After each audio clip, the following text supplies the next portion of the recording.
infanteri angkatan bersenjata Ukraina. Selama pengintaian udara, area dengan kelompok besar tenaga musuh diidentifikasi.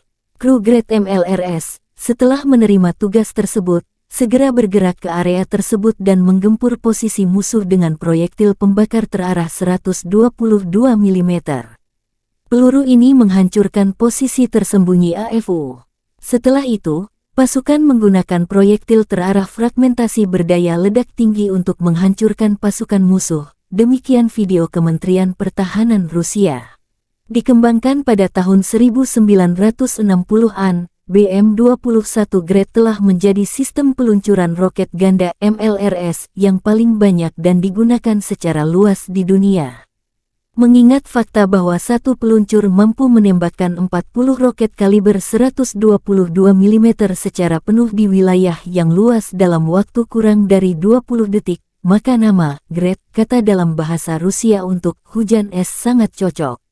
Desain Grad yang sederhana dan kemampuannya untuk mendistribusikan muatan bahan peledak dalam jumlah besar dalam waktu singkat telah membuatnya banyak diadopsi, disalin, dan diadaptasi selama 60 tahun terakhir.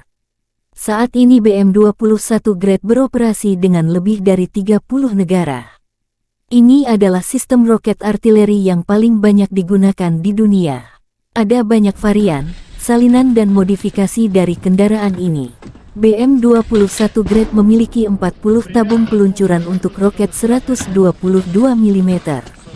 Roket standar dilengkapi dengan hulu ledak High Explosive Fragmentation.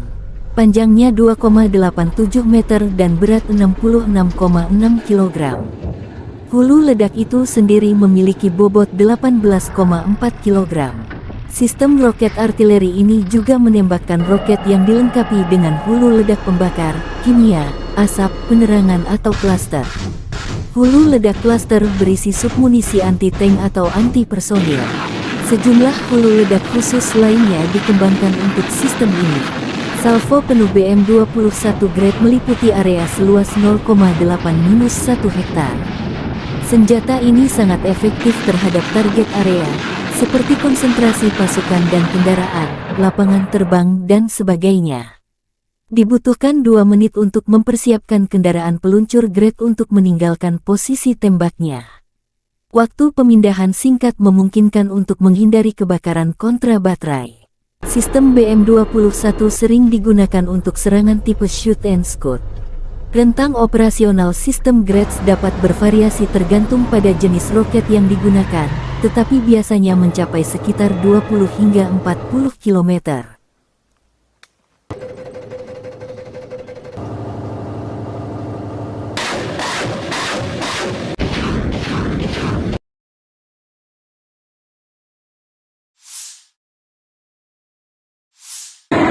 Kurang lebih 26 kontak senjata terjadi dalam 24 jam terakhir. Militer Rusia kembali melancarkan serangan terhadap Ukraina, menggunakan rudal jelajah Iskander-K dan 31 UAV tipe Shahed. Rudal jelajah Iskander-K dan 29 Shahed musuh dihancurkan oleh pertahanan anti-pesawat. Sayangnya, akibat serangan teroris Rusia, terdapat korban jiwa dan luka di kalangan warga sipil. Bangunan tempat tinggal pribadi dan infrastruktur sipil lainnya hancur dan rusak, demikian dilansir Staf Umum Angkatan Bersenjata Ukraina. Ігор, я вас вітаю!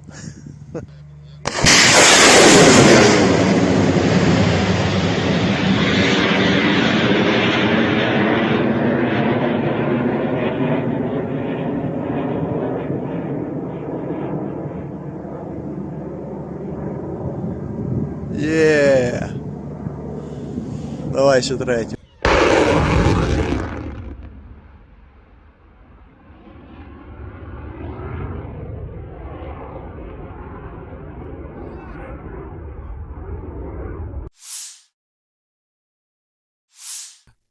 Awak Howitzer D-30 dari kelompok pasukan Center menetralisir perangkat keras lapis baja ringan AFU dan mortir bergerak yang disamarkan berdasarkan truk pickup.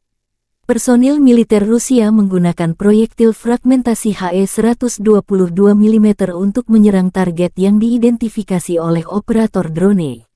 Akurasi senjata yang tinggi memungkinkan untuk menghancurkan kendaraan musuh yang terdeteksi dan secara efektif menghancurkan benteng nasionalis Ukraina. Demikian videonya Kementerian Pertahanan Rusia.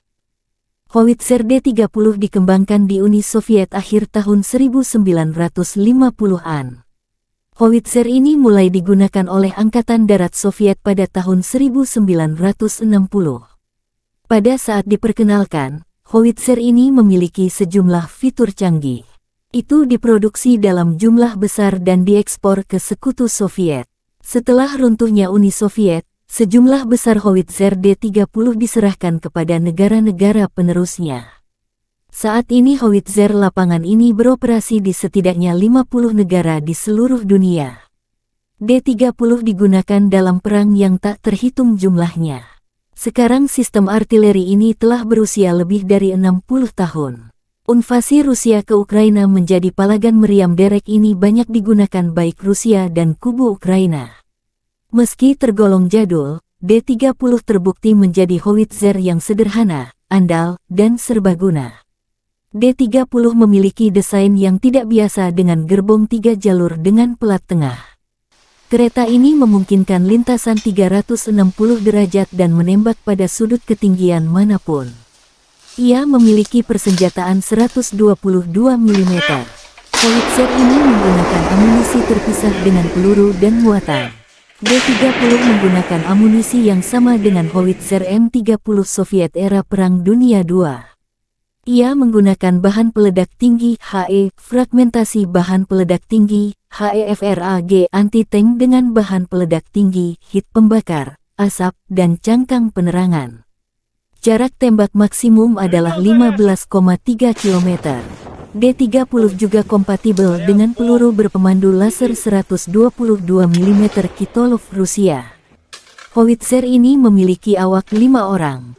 Howitzer ini dapat dipindahkan dan dipindahkan dengan cepat. Diperlukan waktu sekitar 1,5–2,5 menit untuk mempersiapkan sistem artileri ini untuk menembak.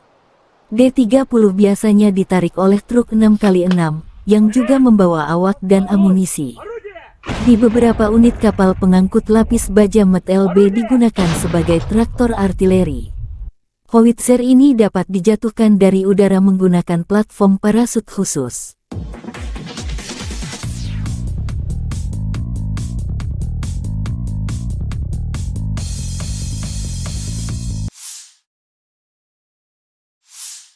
Situasi operasional di timur dan selatan Ukraina masih sulit. Di arah Liman, pasukan pertahanan Ukraina berhasil menghalau sekitar 10 serangan musuh di daerah Makivka di wilayah Luhansk. Ke arah Bakhmut, musuh gagal memulihkan posisi yang hilang di wilayah Andriivka di wilayah Donetsk. Di arah Avdiivka, pasukan pertahanan berhasil menghalau semua serangan musuh di wilayah Pervomaisky di wilayah Donetsk. Di arah Mariinsky, pada siang hari, pasukan pertahanan berhasil menangkis 10 serangan di distrik Mariinka di wilayah Donetsk dan 1 serangan musuh di distrik Krasnohorivka di wilayah Donetsk.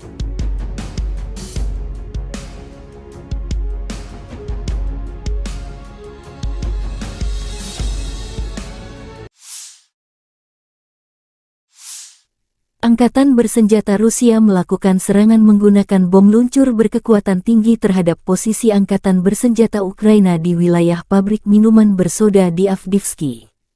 Pabrik ini terdeteksi sebagai pos amunisi dan koordinasi unit Ukraina di arah Avdiivka.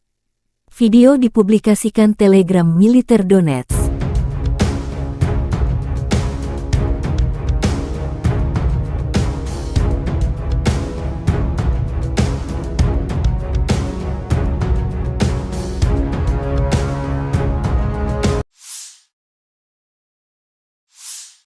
Уважаемые коллеги, добрый вечер. Мы поговорим сегодня о вопросах, связанных с развитием Севера.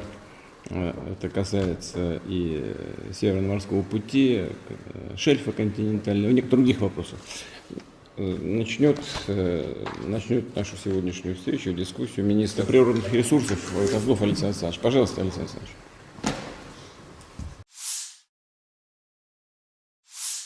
Бажаю здоров'я, шановні українці і українки, сьогодні у Харківській області. Куп'янський та Лиманський напрямки, потім місто Харків. Наші воїни, бойові бригади, командувач відвідав з командою розташування 103-ї окремої бригади ТРО, 68-ї окремої єгерської бригади імені Олекси Довбуша, 25-ї окремої повітряно-десантної Січеславської бригади, 15-го мобільного прикордонного загону «Сталевий кордон». Мав сьогодні можливість поспілкуватися з воїнами і також із інших наших бригад, як і завжди, спілкування з комбатами, конкретні потреби підрозділів і про зброю та забезпечення, і про комплектування бригад. Є речі, які мають бути зроблені, зокрема, щоб наші бригади мали більше мотивації, більше бойових можливостей. Мав честь також нагородити воїнів, які відзначились, особливо солдатів, сержантів, офіцерів, різні підрозділи, різний бойовий шлях, але однаково сильні українці. Пишаюся усіма. Надзвичайно приємно було нагородити наших бойових медиків. Дякую всім за захист України, за впевненість в Україні. Дякую за ваші шеврони та коїни. Буду берегти. Провів сьогодні окремі тривалі наради з усіма, хто відповідає за оборону та соціально-економічну ситуацію в Харкові. В Харкові, в області, багато питань, які важливі для регіону. Особливо перед зимою, особливо з огляду на постійний російський терор проти Харкова, проти області та намагання окупанта посилити штурми наших позицій. Заслухав доповідь генерала Сирського, також очільника обласної служби безпеки України, Національної поліції, ґрунтовні доповіді щодо захисту Харківського регіону. Обговорили з відповідними посадовцями, це і голова області, і голова міста, міністр енергетики, голова Укренерго, голова Нафтогазу і інші. Обговорили захист від російських обстрілів, енергозабезпечення міст і сіл Харківщини, захист енергооб'єктів, відновлення будинків, соціальної сфери, гуманітарне розмінування. Надзвичайно важливо, що Харків, попри все, не просто тримається, а допомагає тримати міцним увесь наш схід. Горде і світле місто, яке завжди буде містом сили для України і для всієї Європи. На нарадах були і доручення щодо підготовки до опалювального сезону, і щодо відбудови, і щодо фізичного захисту енергооб'єктів від російських ударів. Все треба виконати, по деяких речах значно прискоритись. Завтра я очікую детального звіту по проєктах відновлення від урядовців, окремі доручення військовим. І цими тижнями ми будемо дуже активно працювати з партнерами, аби зброї та снарядів, зокрема ППО. ППО – це головне. У наших воїнів повинно бути більше. І дякую всім, хто допомагає Україні. Слава усім, хто захищає нашу державу, державу і людей. Слава Україні! Angkatan Bersenjata Ukraina melaporkan tanggal 3 Oktober Rusia total kehilangan 279.440 tentara di Ukraina sejak awal invasi skala penuh 2022. Jumlah ini termasuk 360 korban yang diderita pasukan Rusia dalam 24 jam terakhir. Rusia kehilangan 15 tank dan lapis baja, 8 kendaraan infanteri, 40 unit artileri dan 20 drone dalam sehari terakhir.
Terpisah, Kementerian Pertahanan Federasi Rusia melansir angkatan bersenjata Ukraina secara total kehilangan diantaranya 483 pesawat terbang dan 250 helikopter, 7.417 tank dan lapis baja.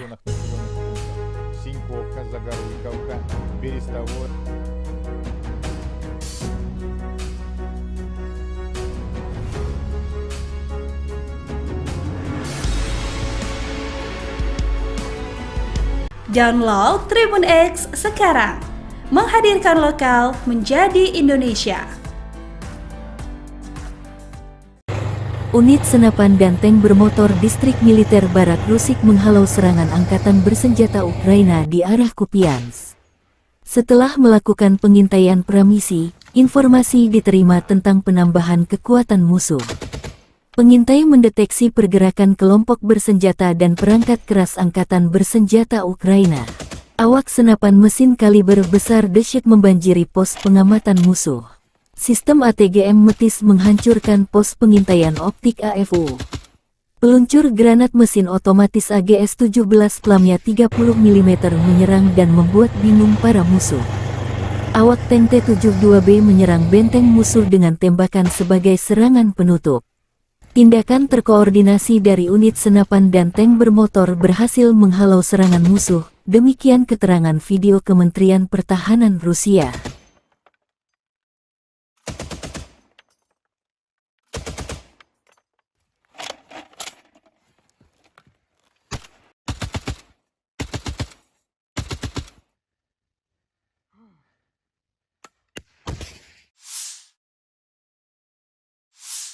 Angkatan bersenjata Ukraina melanjutkan operasi ofensif ke arah Melitopol. Tindakan ofensif penyerangan ke arah Bakhmut menimbulkan kerugian tenaga dan peralatan pada pasukan penjajah dan melelahkan musuh di seluruh garis depan. Angkatan Udara Ukraina melancarkan 13 serangan terhadap area konsentrasi personel, senjata dan peralatan militer dan 4 serangan terhadap sistem rudal anti-pesawat musuh. Unit pasukan rudal menyerang 3 area konsentrasi personel, senjata dan peralatan militer serta 20 sarana artileri musuh.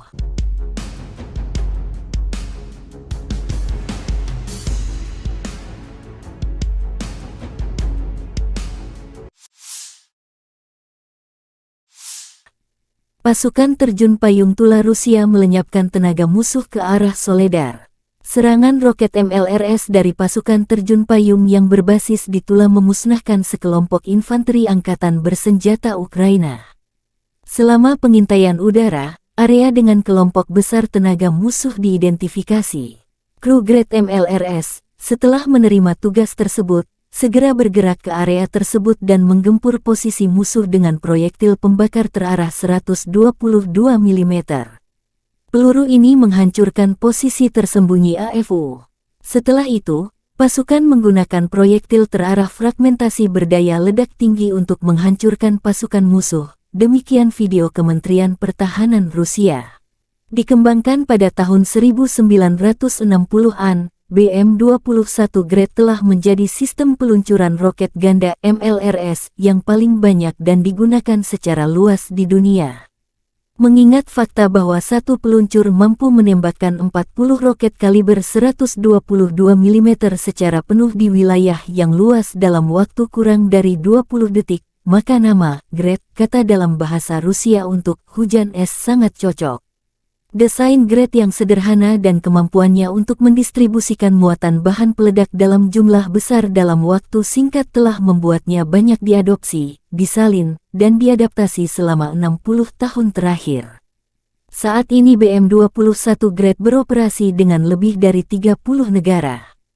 Ini adalah sistem roket artileri yang paling banyak digunakan di dunia. Ada banyak varian, salinan dan modifikasi dari kendaraan ini. BM-21 Grad memiliki 40 tabung peluncuran untuk roket 122 mm.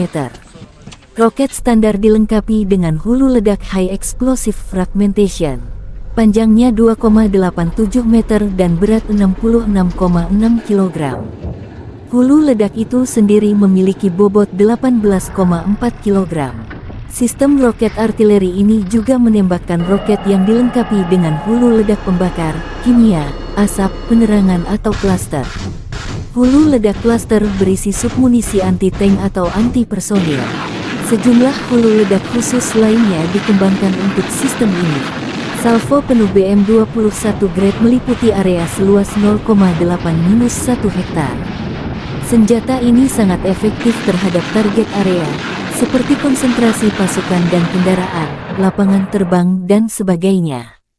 Dibutuhkan 2 menit untuk mempersiapkan kendaraan peluncur Grade untuk meninggalkan posisi tembaknya. Waktu pemindahan singkat memungkinkan untuk menghindari kebakaran kontra baterai. Sistem BM-21 sering digunakan untuk serangan tipe shoot and scoot. Rentang operasional sistem Grades dapat bervariasi tergantung pada jenis roket yang digunakan, tetapi biasanya mencapai sekitar 20 hingga 40 km.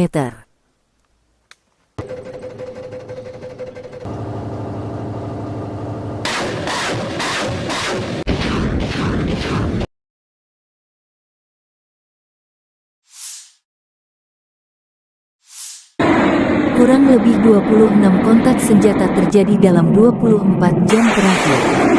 Militer Rusia kembali melancarkan serangan terhadap Ukraina, menggunakan rudal jelajah Iskander-K dan 31 UAV tipe Shahed.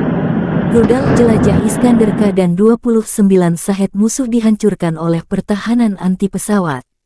Sayangnya, akibat serangan teroris Rusia, terdapat korban jiwa dan luka di kalangan warga sipil. Bangunan tempat tinggal pribadi dan infrastruktur sipil lainnya hancur dan rusak, demikian dilansir Staf Umum Angkatan Bersenjata Ukraina. Ігор, я вас вітаю.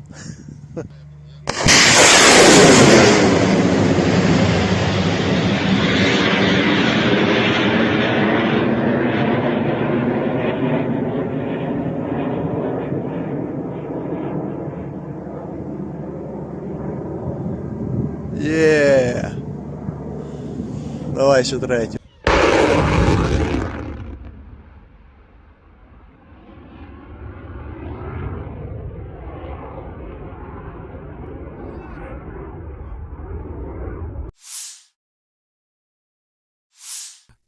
Awak Howitzer D-30 dari kelompok pasukan Center menetralisir perangkat keras lapis baja ringan AFU dan mortir bergerak yang disamarkan berdasarkan truk pickup. Personil militer Rusia menggunakan proyektil fragmentasi HE-122 mm untuk menyerang target yang diidentifikasi oleh operator drone. Akurasi senjata yang tinggi memungkinkan untuk menghancurkan kendaraan musuh yang terdeteksi dan secara efektif menghancurkan benteng nasionalis Ukraina, demikian videonya Kementerian Pertahanan Rusia. Howitzer D-30 dikembangkan di Uni Soviet akhir tahun 1950-an. Howitzer ini mulai digunakan oleh Angkatan Darat Soviet pada tahun 1960. Pada saat diperkenalkan, Howitzer ini memiliki sejumlah fitur canggih. Itu diproduksi dalam jumlah besar dan diekspor ke Sekutu Soviet. Setelah runtuhnya Uni Soviet, sejumlah besar Howitzer D-30 diserahkan kepada negara-negara penerusnya. Saat ini Howitzer lapangan ini beroperasi di setidaknya 50 negara di seluruh dunia. D-30 digunakan dalam perang yang tak terhitung jumlahnya. Sekarang sistem artileri ini telah berusia lebih dari 60 tahun. Invasi Rusia ke Ukraina menjadi palagan meriam derek ini banyak digunakan baik Rusia dan kubu Ukraina. Meski tergolong jadul, D-30 terbukti menjadi howitzer yang sederhana, andal, dan serbaguna. D-30 memiliki desain yang tidak biasa dengan gerbong 3 jalur dengan pelat tengah. Kereta ini memungkinkan lintasan 360 derajat dan menembak pada sudut ketinggian manapun. Ia memiliki persenjataan 122 mm. Howitzer ini menggunakan amunisi terpisah dengan peluru dan muatan. D-30 menggunakan amunisi yang sama dengan howitzer M30 Soviet era Perang Dunia II. Ia menggunakan bahan peledak tinggi HE, fragmentasi bahan peledak tinggi, HEFRAG anti-tank dengan bahan peledak tinggi, hit pembakar, asap, dan cangkang penerangan. Jarak tembak maksimum adalah 15,3 km. D-30 juga kompatibel dengan peluru berpemandu laser 122 mm Kitolov Rusia. Howitzer ini memiliki awak 5 orang. Howitzer ini dapat dipindahkan dan dipindahkan dengan cepat. Diperlukan waktu sekitar 1,5–2,5 menit untuk mempersiapkan sistem artileri ini untuk menembak. D-30 biasanya ditarik oleh truk 6x6, yang juga membawa awak dan amunisi. Di beberapa unit kapal pengangkut lapis baja MT-LB digunakan sebagai traktor artileri. Howitzer ini dapat dijatuhkan dari udara menggunakan platform parasut khusus.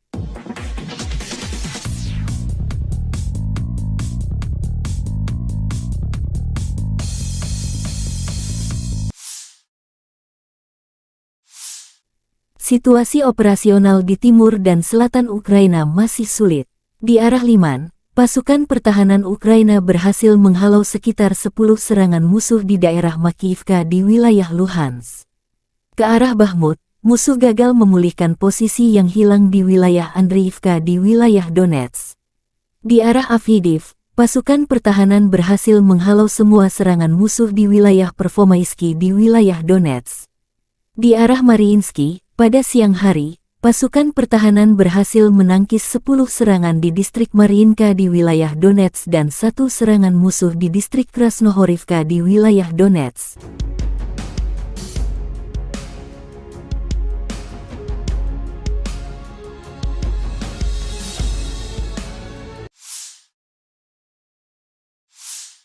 Angkatan bersenjata Rusia melakukan serangan menggunakan bom luncur berkekuatan tinggi terhadap posisi angkatan bersenjata Ukraina di wilayah pabrik minuman bersoda di Avdiivka.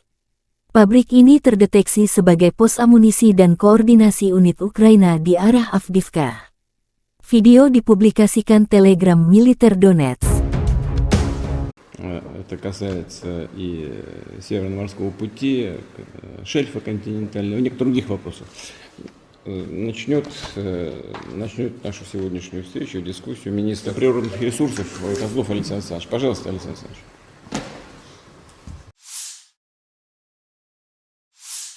Бажаю здоров'я, шановні українці і українки, сьогодні у Харківській області.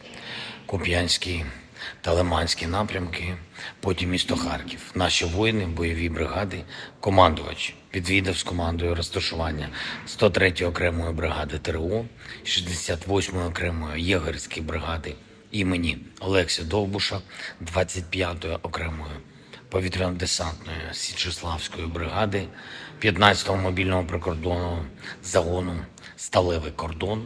Мав сьогодні можливість поспілкуватися з воїнами і також із інших наших бригад, як і завжди, спілкування з комбатами, конкретні потреби підрозділів і про зброю та забезпечення, і про комплектування бригад. Є речі, які мають бути зроблені, зокрема, щоб наші бригади мали більше мотивації, більше бойових можливостей. Мав честь також нагородити воїнів, які відзначились, особливо солдатів, сержантів, офіцерів, різні підрозділи, різний бойовий шлях, але однаково сильні українці. Пишаюся усіма. Надзвичайно приємно було нагородити наших бойових медиків. Дякую всім за захист України, за впевненість в Україні. Дякую за ваші шеврони та коїни. Буду берегти. Провів сьогодні окремі тривалі наради з усіма, хто відповідає за оборону та соціально-економічну ситуацію в Харкові. В Харкові, в області, багато питань, які важливі для регіону. Особливо перед зимою, особливо з огляду на постійний російський терор проти Харкова, проти області та намагання окупанта посилити штурми наших позицій. Заслухав доповідь генерала Сирського, також очільника обласної служби безпеки України, Національної поліції, ґрунтовні доповіді щодо захисту Харківського регіону. Обговорили з відповідними посадовцями.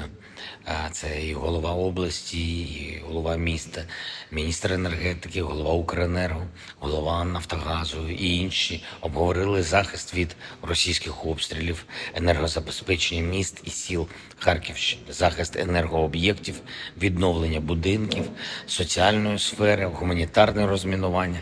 Надзвичайно по деяких речах значно прискоритись. Завтра я очікую детального звіту по проєктах відновлення від урядовців, окремі доручення військовим. І цими тижнями ми будемо дуже активно працювати з партнерами, аби зброї та снарядів, зокрема ППУ. ППУ – це головне. У наших воїнів повинно бути більше. І дякую всім, хто допомагає Україні. Слава усім, хто захищає нашу державу, державу і людей. Слава Україні! Angkatan Bersenjata Ukraina melaporkan tanggal 3 Oktober Rusia total kehilangan 279.440 tentara di Ukraina sejak awal invasi skala penuh 2022. Jumlah ini termasuk 360 korban yang diderita pasukan Rusia dalam 24 jam terakhir.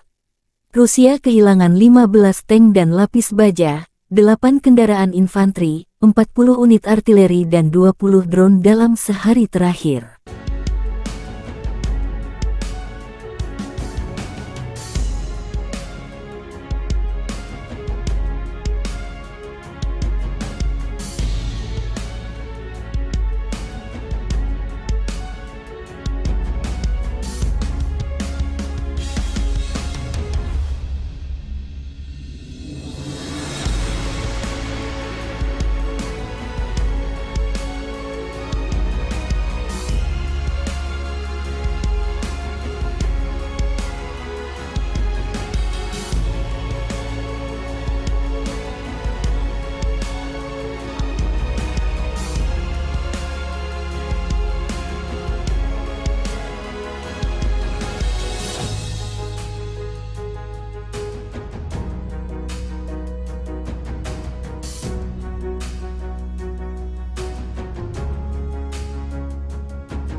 Terpisah, Kementerian Pertahanan Federasi Rusia melansir Angkatan Bersenjata Ukraina secara total kehilangan diantaranya 483 pesawat terbang dan 250 helikopter, 7.417 tank dan lapis baja.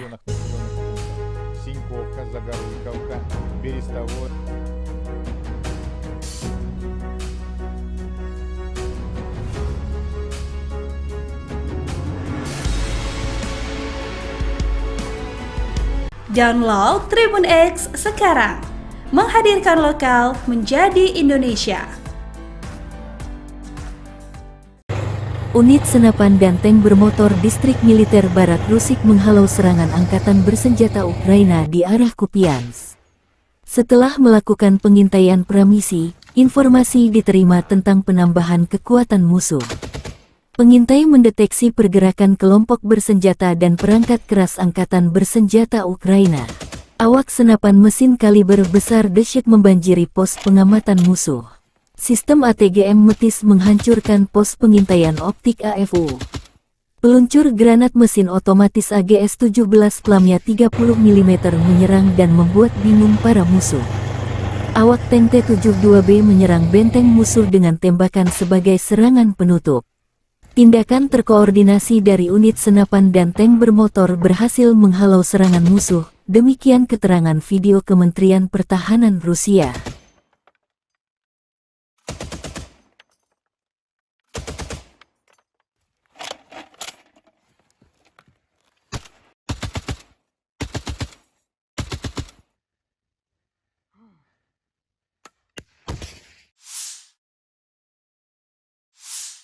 Angkatan Bersenjata Ukraina melanjutkan operasi ofensif ke arah Melitopol. Tindakan ofensif penyerangan ke arah Bakhmut menimbulkan kerugian tenaga dan peralatan pada pasukan penjajah dan melelahkan musuh di seluruh garis depan. Angkatan Udara Ukraina melancarkan 13 serangan terhadap area konsentrasi personel, senjata dan peralatan militer dan 4 serangan terhadap sistem rudal anti pesawat musuh. Unit pasukan rudal menyerang 3 area konsentrasi personel, senjata dan peralatan militer serta 20 sarana artileri musuh.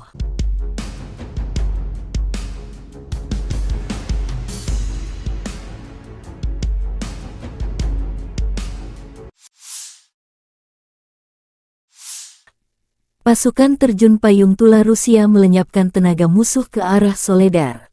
Serangan roket MLRS dari pasukan terjun payung yang berbasis di Tula memusnahkan sekelompok infanteri angkatan bersenjata Ukraina. Selama pengintaian udara, area dengan kelompok besar tenaga musuh diidentifikasi. Kru Grad MLRS, setelah menerima tugas tersebut, segera bergerak ke area tersebut dan menggempur posisi musuh dengan proyektil pembakar terarah 122 mm. Peluru ini menghancurkan posisi tersembunyi AFU. Setelah itu, pasukan menggunakan proyektil terarah fragmentasi berdaya ledak tinggi untuk menghancurkan pasukan musuh. Demikian video Kementerian Pertahanan Rusia. Dikembangkan pada tahun 1960-an, BM-21 Grad telah menjadi sistem peluncuran roket ganda MLRS yang paling banyak dan digunakan secara luas di dunia. Mengingat fakta bahwa satu peluncur mampu menembakkan 40 roket kaliber 122 mm secara penuh di wilayah yang luas dalam waktu kurang dari 20 detik, maka nama Grad, kata dalam bahasa Rusia untuk hujan es, sangat cocok. Desain Grad yang sederhana dan kemampuannya untuk mendistribusikan muatan bahan peledak dalam jumlah besar dalam waktu singkat telah membuatnya banyak diadopsi, disalin, dan diadaptasi selama 60 tahun terakhir. Saat ini BM-21 Grad beroperasi dengan lebih dari 30 negara. Ini adalah sistem roket artileri yang paling banyak digunakan di dunia. Ada banyak varian, salinan dan modifikasi dari kendaraan ini. BM-21 Grad memiliki 40 tabung peluncuran untuk roket 122 mm. Roket standar dilengkapi dengan hulu ledak High Explosive Fragmentation. Panjangnya 2,87 meter dan berat 66,6 kg.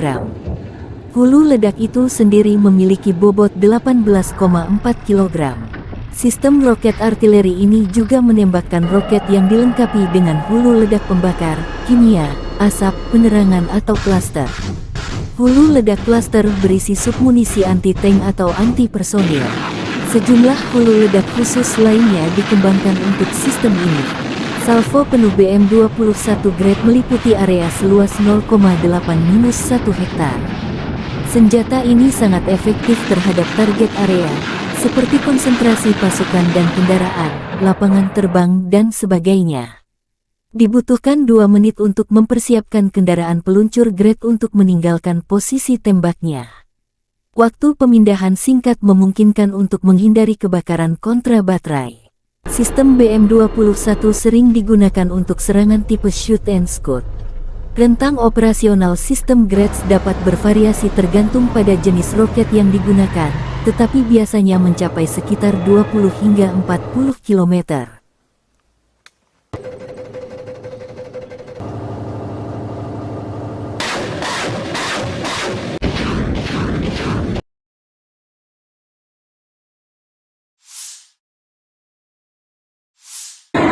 Kurang lebih 26 kontak senjata terjadi dalam 24 jam terakhir. Militer Rusia kembali melancarkan serangan terhadap Ukraina, menggunakan rudal jelajah Iskander-K dan 31 UAV tipe Shahed. Rudal jelajah Iskander-K dan 29 Shahed musuh dihancurkan oleh pertahanan anti pesawat. Sayangnya, akibat serangan teroris Rusia, terdapat korban jiwa dan luka di kalangan warga sipil. Bangunan tempat tinggal pribadi dan infrastruktur sipil lainnya hancur dan rusak, demikian dilansir Staf Umum Angkatan Bersenjata Ukraina. Ігор, я вас вітаю!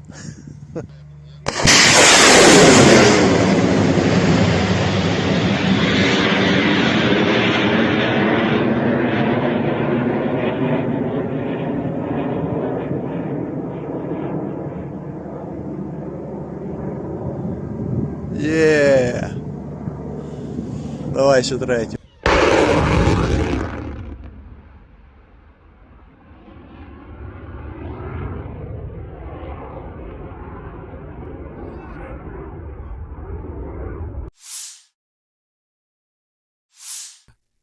Awak howitzer D-30 dari kelompok pasukan Center menetralisir perangkat keras lapis baja ringan AFU dan mortir bergerak yang disamarkan berdasarkan truk pickup. Personil militer Rusia menggunakan proyektil fragmentasi HE-122 mm untuk menyerang target yang diidentifikasi oleh operator drone. Akurasi senjata yang tinggi memungkinkan untuk menghancurkan kendaraan musuh yang terdeteksi dan secara efektif menghancurkan benteng nasionalis Ukraina. Demikian videonya Kementerian Pertahanan Rusia. Howitzer D-30 dikembangkan di Uni Soviet akhir tahun 1950-an. Howitzer ini mulai digunakan oleh Angkatan Darat Soviet pada tahun 1960. Pada saat diperkenalkan, howitzer ini memiliki sejumlah fitur canggih. Itu diproduksi dalam jumlah besar dan diekspor ke Sekutu Soviet. Setelah runtuhnya Uni Soviet, sejumlah besar howitzer D-30 diserahkan kepada negara-negara penerusnya. Saat ini howitzer lapangan ini beroperasi di setidaknya 50 negara di seluruh dunia. D-30 digunakan dalam perang yang tak terhitung jumlahnya. Sekarang sistem artileri ini telah berusia lebih dari 60 tahun. Invasi Rusia ke Ukraina menjadi palagan meriam derek ini banyak digunakan baik Rusia dan kubu Ukraina. Meski tergolong jadul, D-30 terbukti menjadi howitzer yang sederhana, andal, dan serbaguna. D-30 memiliki desain yang tidak biasa dengan gerbong 3 jalur dengan pelat tengah. Kereta ini memungkinkan lintasan 360 derajat dan menembak pada sudut ketinggian manapun. Ia memiliki persenjataan 122 mm. Howitzer ini menggunakan amunisi terpisah dengan peluru dan muatan. D-30 menggunakan amunisi yang sama dengan howitzer M30 Soviet era Perang Dunia II. Ia menggunakan bahan peledak tinggi HE, fragmentasi bahan peledak tinggi HEFRAG anti-tank dengan bahan peledak tinggi, hit pembakar, asap, dan cangkang penerangan. Jarak tembak maksimum adalah 15,3 km. D-30 juga kompatibel dengan peluru berpemandu laser 122 mm Kitolov Rusia. Howitzer ini memiliki awak 5 orang. Howitzer ini dapat dipindahkan dan dipindahkan dengan cepat. Diperlukan waktu sekitar 1,5–2,5 menit untuk mempersiapkan sistem artileri ini untuk menembak. D-30 biasanya ditarik oleh truk 6x6, yang juga membawa awak dan amunisi. Di beberapa unit kapal pengangkut lapis baja MT-LB digunakan sebagai traktor artileri. Howitzer ini dapat dijatuhkan dari udara menggunakan platform parasut khusus.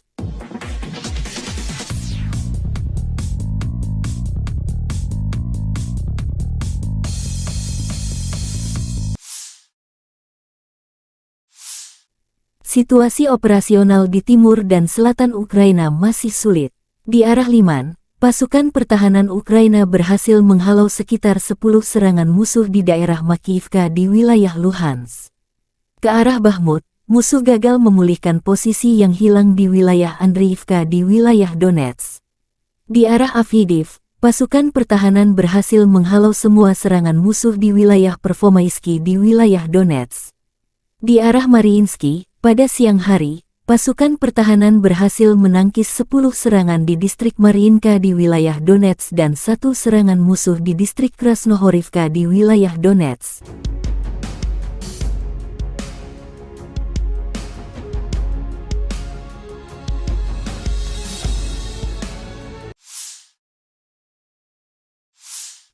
Angkatan bersenjata Rusia melakukan serangan menggunakan bom luncur berkekuatan tinggi terhadap posisi angkatan bersenjata Ukraina di wilayah pabrik minuman bersoda di Avdiivka.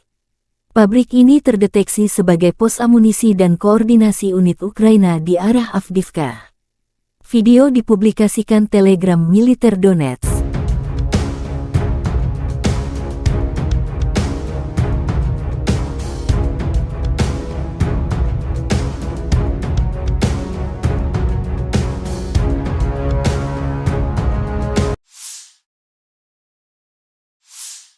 Уважаемые коллеги, добрый вечер. Мы поговорим сегодня о вопросах, связанных с развитием Севера. Это касается и Северного морского пути, шельфа континентального, и некоторых других вопросов. Начнет нашу сегодняшнюю встречу, дискуссию министр природных ресурсов Козлов Александр Александрович. Пожалуйста, Александр Александрович.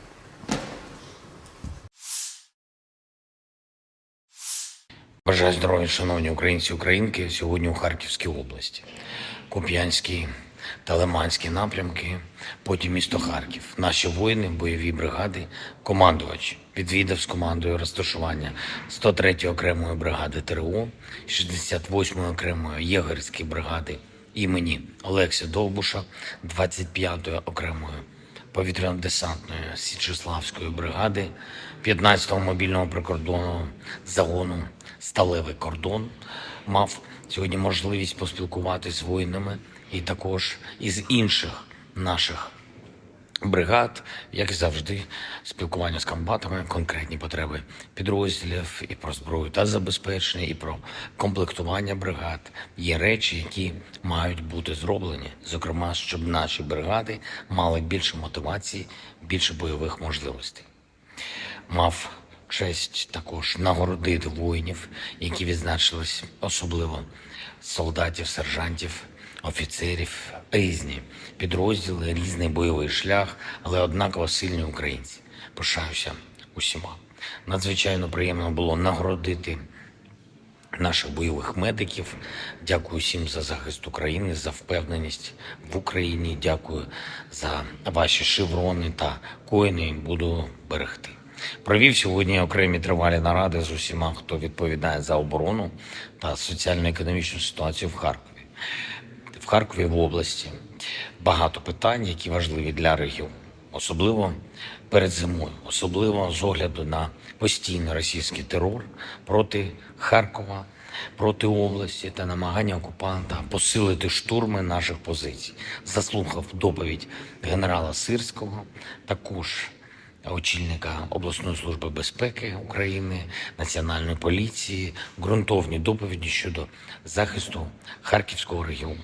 Обговорили з відповідними посадовцями, це і голова області, і голова міста, міністр енергетики, голова Укренерго, голова Нафтогазу і інші. Обговорили захист від російських обстрілів, енергозабезпечення міст і сіл Харківщини, захист енергооб'єктів, відновлення будинків, соціальної сфери, гуманітарне розмінування. Надзвичайно важливо, що Харків, попри все, не просто тримається, а допомагає тримати міцним увесь наш схід. Горде і світле місто, яке завжди буде містом сили для України і для всієї Європи. На нарадах були і доручення щодо підготовки до опалювального сезону, і щодо відбудови, і щодо фізичного захисту енергооб'єктів від російських ударів. Все треба виконати, по деяких речах значно прискоритись. Завтра я очікую детального звіту по проєктах відновлення від урядовців, окремі доручення військовим. І цими тижнями ми будемо дуже активно працювати з партнерами, аби зброї та снарядів, зокрема ППО – це головне. У наших воїнів повинно бути більше. І дякую всім, хто допомагає Україні. Слава усім, хто захищає нашу державу, державу і людей. Слава Україні! Angkatan Bersenjata Ukraina melaporkan tanggal 3 Oktober Rusia total kehilangan 279.440 tentara di Ukraina sejak awal invasi skala penuh 2022. Jumlah ini termasuk 360 korban yang diderita pasukan Rusia dalam 24 jam terakhir. Rusia kehilangan 15 tank dan lapis baja, 8 kendaraan infanteri, 40 unit artileri dan 20 drone dalam sehari terakhir.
Terpisah, Kementerian Pertahanan Federasi Rusia melansir Angkatan Bersenjata Ukraina secara total kehilangan diantaranya 483 pesawat terbang dan 250 helikopter, 7.417 tank dan lapis baja.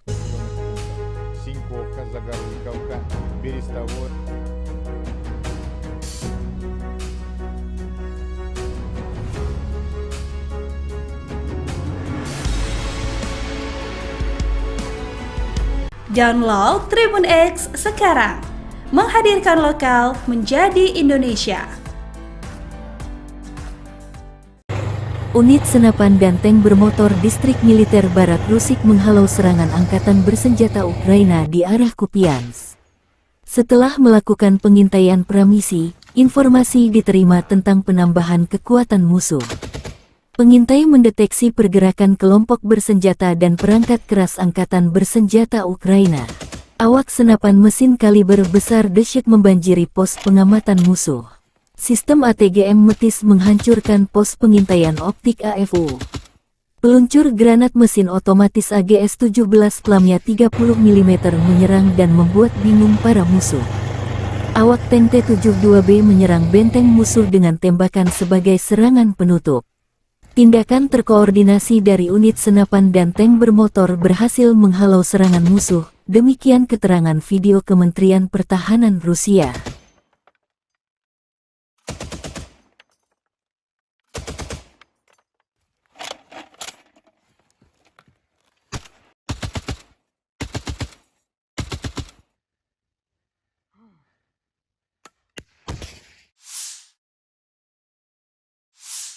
Angkatan Bersenjata Ukraina melanjutkan operasi ofensif ke arah Melitopol. Tindakan ofensif penyerangan ke arah Bakhmut menimbulkan kerugian tenaga dan peralatan pada pasukan penjajah dan melelahkan musuh di seluruh garis depan.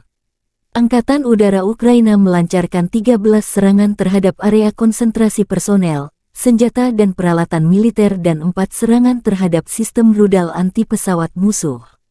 Unit pasukan rudal menyerang 3 area konsentrasi personel, senjata dan peralatan militer serta 20 sarana artileri musuh.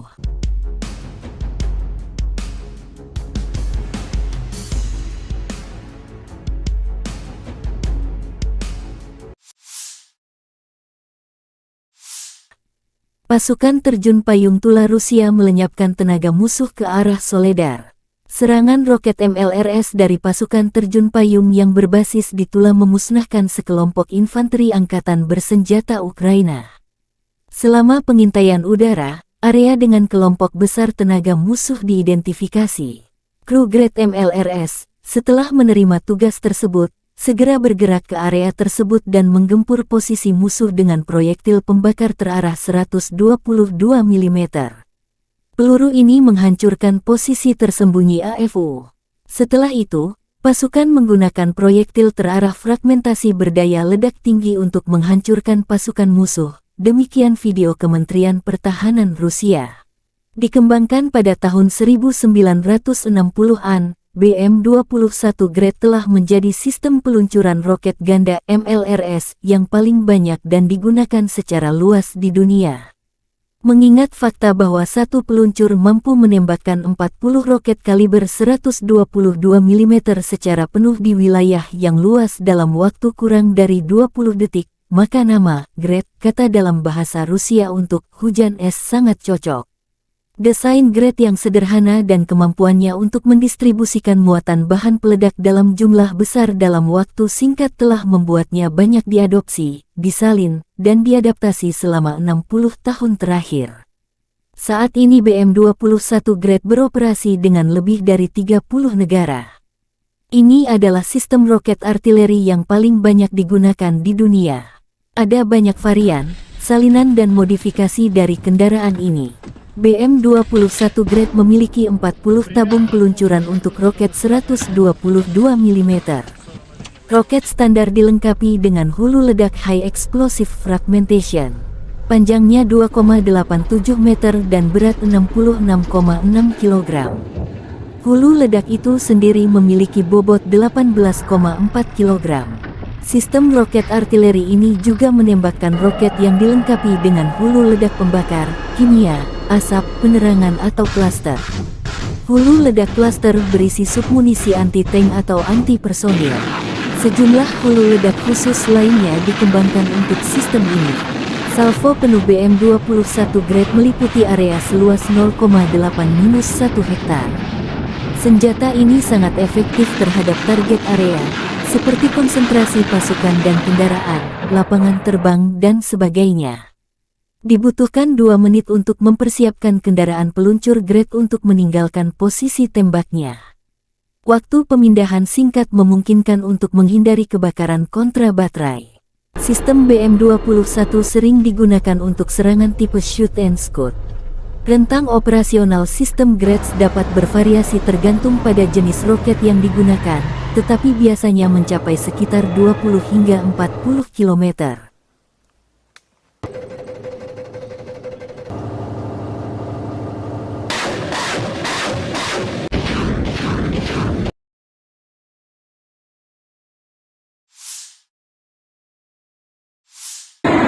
Kurang lebih 26 kontak senjata terjadi dalam 24 jam terakhir.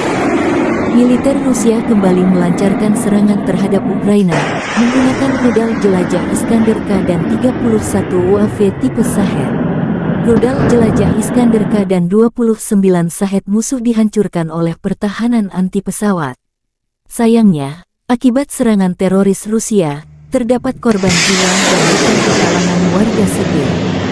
Bangunan tempat tinggal pribadi dan infrastruktur sipil lainnya hancur dan rusak, demikian dilansir Staf Umum Angkatan Bersenjata Ukraina. Ігор, я вас вітаю!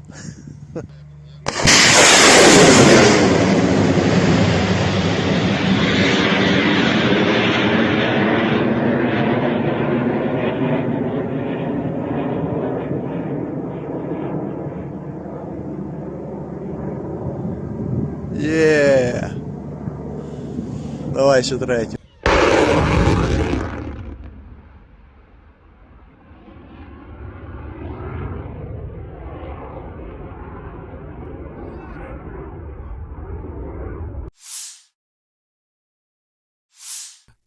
Awak howitzer D-30 dari kelompok pasukan Center menetralisir perangkat keras lapis baja ringan AFU dan mortir bergerak yang disamarkan berdasarkan truk pickup.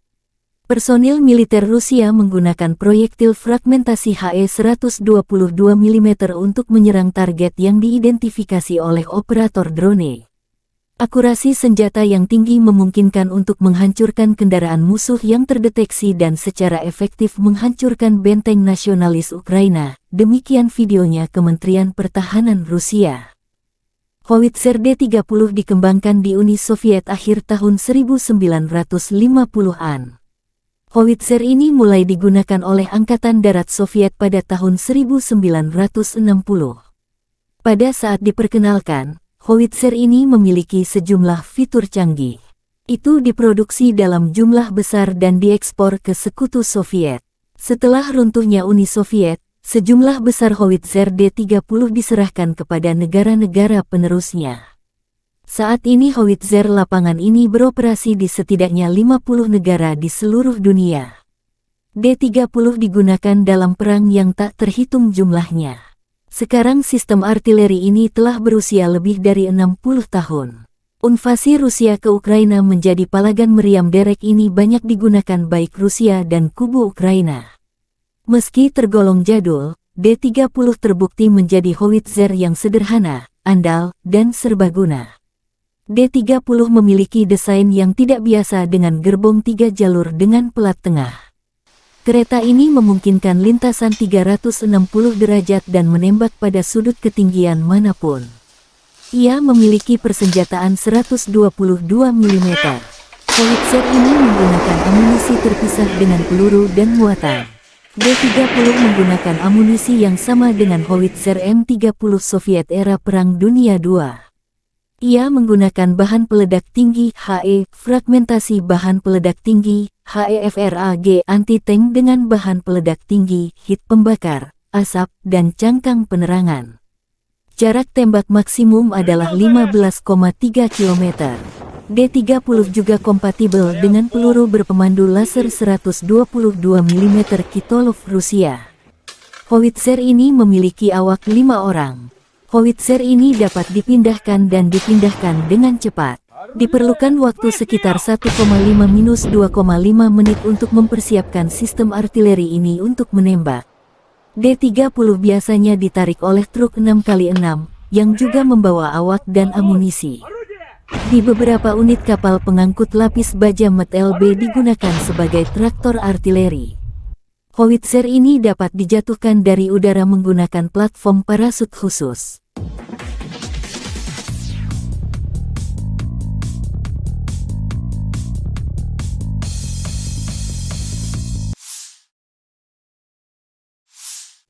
Situasi operasional di timur dan selatan Ukraina masih sulit. Di arah Liman, pasukan pertahanan Ukraina berhasil menghalau sekitar 10 serangan musuh di daerah Makivka di wilayah Luhansk. Ke arah Bakhmut, musuh gagal memulihkan posisi yang hilang di wilayah Andriivka di wilayah Donetsk. Di arah Avdiivka, pasukan pertahanan berhasil menghalau semua serangan musuh di wilayah Pervomaisky di wilayah Donetsk. Di arah Mariinsky, pada siang hari, pasukan pertahanan berhasil menangkis 10 serangan di distrik Mariinka di wilayah Donetsk dan 1 serangan musuh di distrik Krasnohorivka di wilayah Donetsk.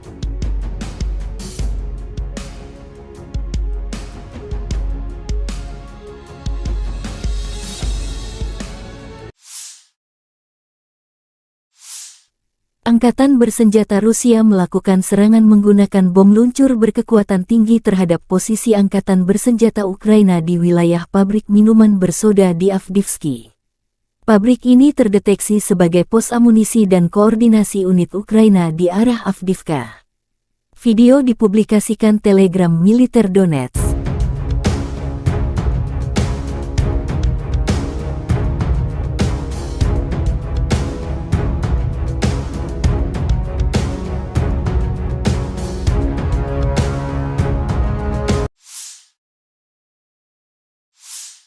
Уважаемые коллеги, добрый вечер. Мы поговорим сегодня о вопросах, связанных с развитием Севера.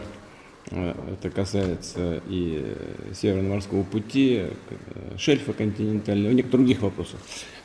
Начнет нашу сегодняшнюю встречу, дискуссию министра природных ресурсов Козлов Александр Александрович. Пожалуйста, Александр Александрович.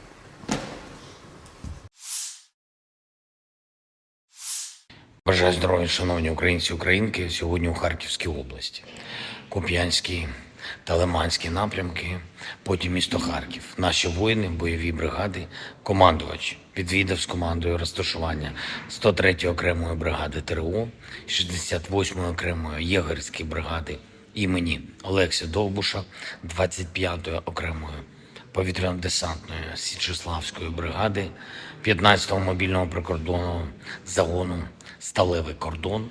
Мав сьогодні можливість поспілкуватися з воїнами і також із інших наших бригад, як і завжди, спілкування з комбатами, конкретні потреби підрозділів і про зброю та забезпечення, і про комплектування бригад.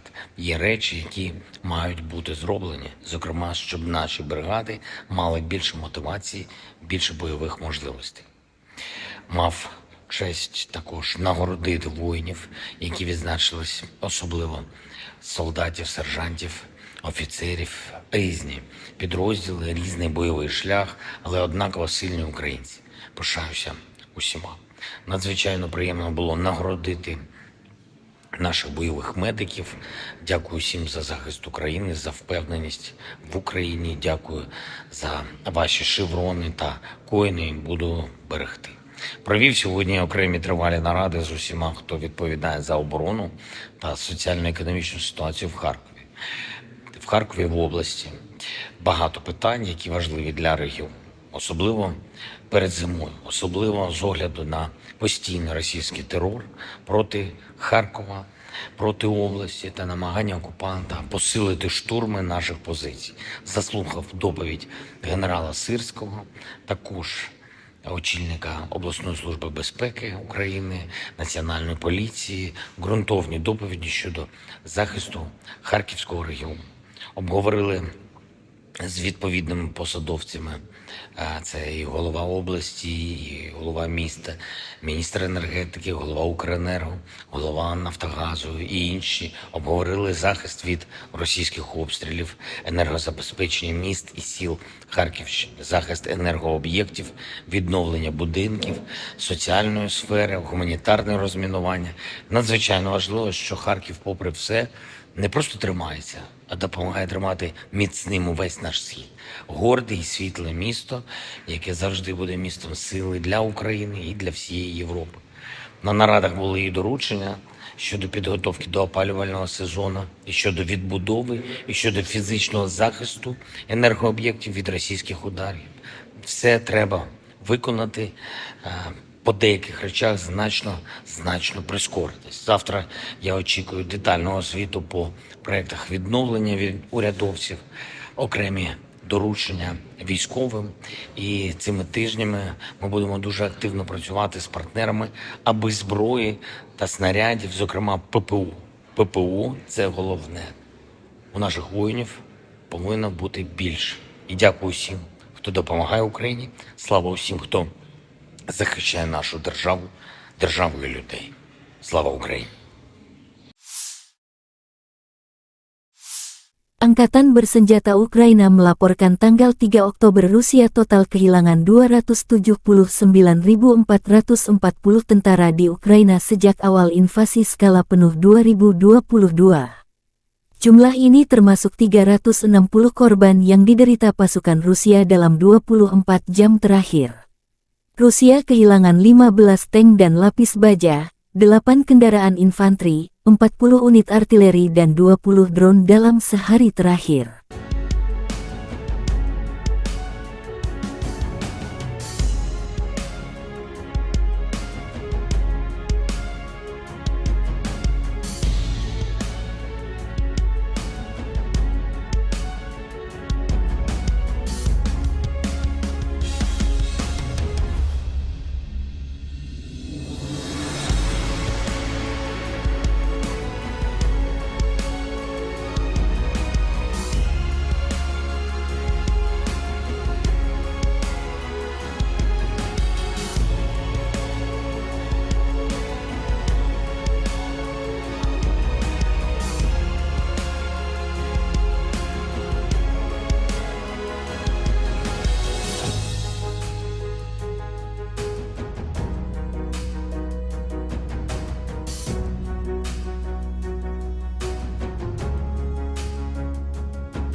Terpisah, Kementerian Pertahanan Federasi Rusia melansir Angkatan Bersenjata Ukraina secara total kehilangan diantaranya 483 pesawat terbang dan 250 helikopter, 7.417 tank dan lapis baja.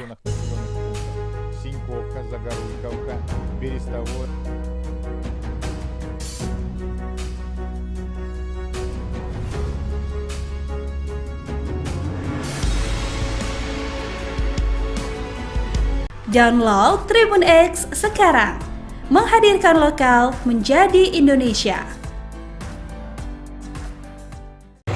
Unit senapan dan tank bermotor Distrik Militer Barat Rusik menghalau serangan Angkatan Bersenjata Ukraina di arah Kupiansk. Setelah melakukan pengintaian pramisi, informasi diterima tentang penambahan kekuatan musuh. Pengintai mendeteksi pergerakan kelompok bersenjata dan perangkat keras Angkatan Bersenjata Ukraina. Awak senapan mesin kaliber besar dahsyat membanjiri pos pengamatan musuh. Sistem ATGM Metis menghancurkan pos pengintaian optik AFU. Peluncur granat mesin otomatis AGS-17 Plamnya 30 mm menyerang dan membuat bingung para musuh. Awak tank T-72B menyerang benteng musuh dengan tembakan sebagai serangan penutup. Tindakan terkoordinasi dari unit senapan dan tank bermotor berhasil menghalau serangan musuh, demikian keterangan video Kementerian Pertahanan Rusia.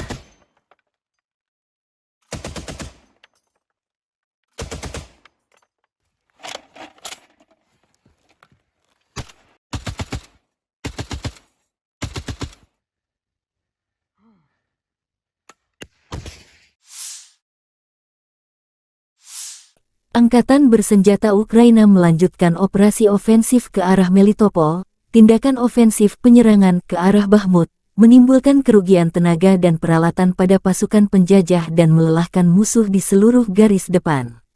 Angkatan Udara Ukraina melancarkan 13 serangan terhadap area konsentrasi personel, senjata dan peralatan militer dan 4 serangan terhadap sistem rudal anti-pesawat musuh.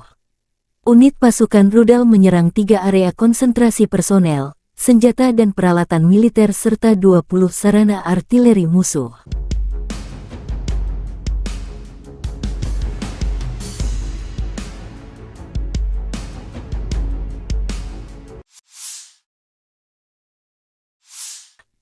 Pasukan terjun payung Tula Rusia melenyapkan tenaga musuh ke arah Soledar. Serangan roket MLRS dari pasukan terjun payung yang berbasis di Tula memusnahkan sekelompok infanteri angkatan bersenjata Ukraina. Selama pengintaian udara, area dengan kelompok besar tenaga musuh diidentifikasi. Kru Grad MLRS, setelah menerima tugas tersebut, segera bergerak ke area tersebut dan menggempur posisi musuh dengan proyektil pembakar terarah 122 mm. Peluru ini menghancurkan posisi tersembunyi AFU. Setelah itu, pasukan menggunakan proyektil terarah fragmentasi berdaya ledak tinggi untuk menghancurkan pasukan musuh. Demikian video Kementerian Pertahanan Rusia. Dikembangkan pada tahun 1960-an, BM-21 Grad telah menjadi sistem peluncuran roket ganda MLRS yang paling banyak dan digunakan secara luas di dunia. Mengingat fakta bahwa satu peluncur mampu menembakkan 40 roket kaliber 122 mm secara penuh di wilayah yang luas dalam waktu kurang dari 20 detik, maka nama Grad, kata dalam bahasa Rusia untuk hujan es, sangat cocok. Desain Grad yang sederhana dan kemampuannya untuk mendistribusikan muatan bahan peledak dalam jumlah besar dalam waktu singkat telah membuatnya banyak diadopsi, disalin, dan diadaptasi selama 60 tahun terakhir. Saat ini BM-21 Grad beroperasi dengan lebih dari 30 negara. Ini adalah sistem roket artileri yang paling banyak digunakan di dunia. Ada banyak varian, salinan dan modifikasi dari kendaraan ini. BM-21 Grad memiliki 40 tabung peluncuran untuk roket 122 mm. Roket standar dilengkapi dengan hulu ledak High Explosive Fragmentation. Panjangnya 2,87 meter dan berat 66,6 kg. Hulu ledak itu sendiri memiliki bobot 18,4 kg. Sistem roket artileri ini juga menembakkan roket yang dilengkapi dengan hulu ledak pembakar, kimia, asap, penerangan atau klaster. Hulu ledak klaster berisi submunisi anti-tank atau anti-personil. Sejumlah hulu ledak khusus lainnya dikembangkan untuk sistem ini. Salvo penuh BM-21 Grad meliputi area seluas 0,8-1 hektar. Senjata ini sangat efektif terhadap target area, seperti konsentrasi pasukan dan kendaraan, lapangan terbang, dan sebagainya. Dibutuhkan 2 menit untuk mempersiapkan kendaraan peluncur Grad untuk meninggalkan posisi tembaknya. Waktu pemindahan singkat memungkinkan untuk menghindari kebakaran kontra baterai. Sistem BM-21 sering digunakan untuk serangan tipe shoot and scoot. Rentang operasional sistem Grad dapat bervariasi tergantung pada jenis roket yang digunakan, tetapi biasanya mencapai sekitar 20 hingga 40 km.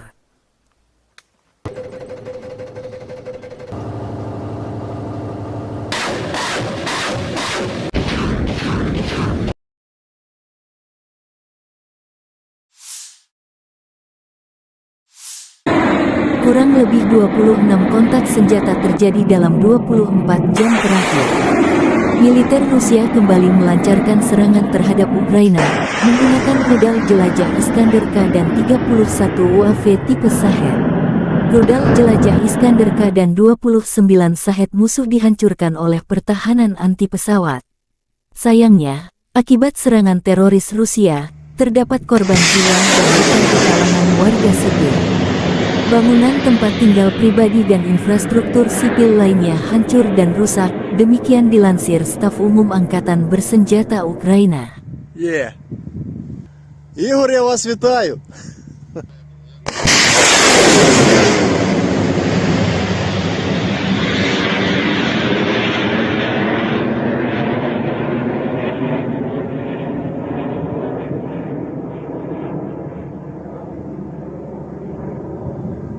Yeah. Давай еще третью.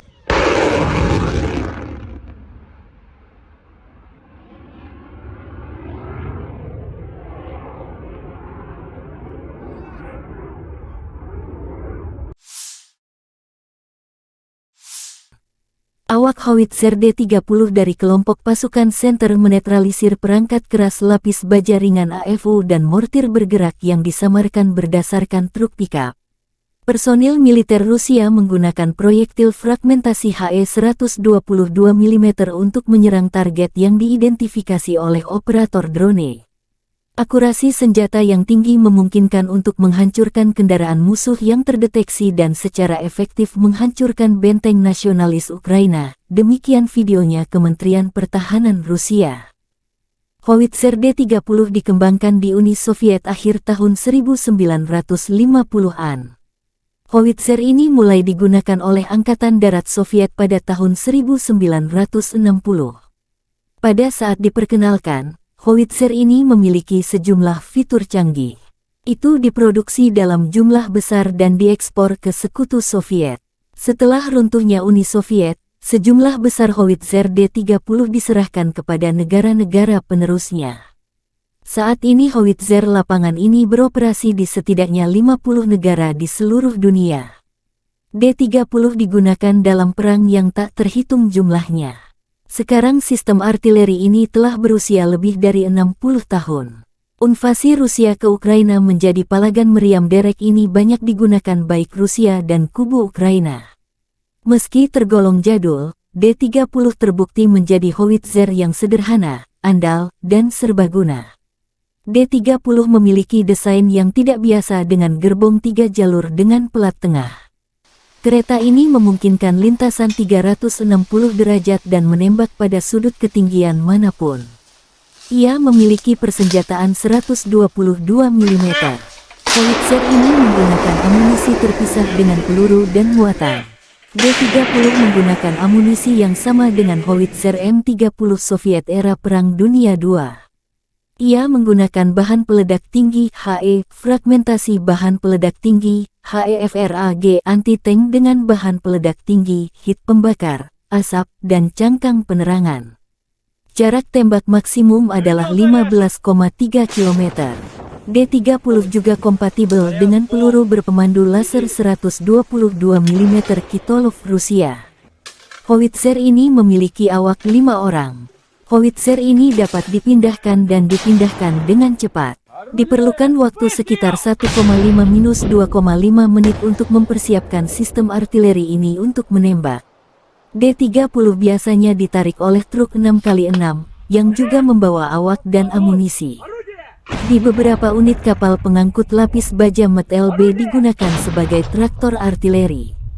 Howitzer ini dapat dijatuhkan dari udara menggunakan platform parasut khusus.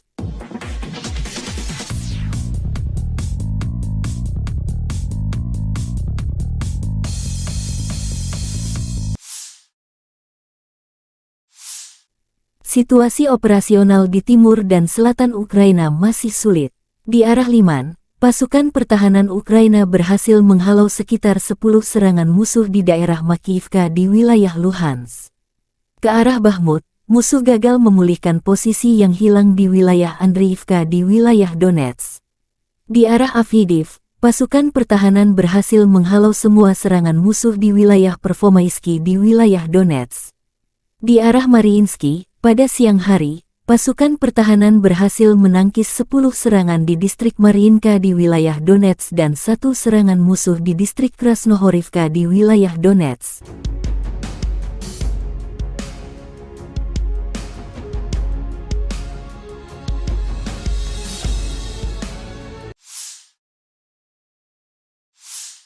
Angkatan bersenjata Rusia melakukan serangan menggunakan bom luncur berkekuatan tinggi terhadap posisi angkatan bersenjata Ukraina di wilayah pabrik minuman bersoda di Avdiivka. Pabrik ini terdeteksi sebagai pos amunisi dan koordinasi unit Ukraina di arah Avdiivka. Video dipublikasikan Telegram militer Donetsk.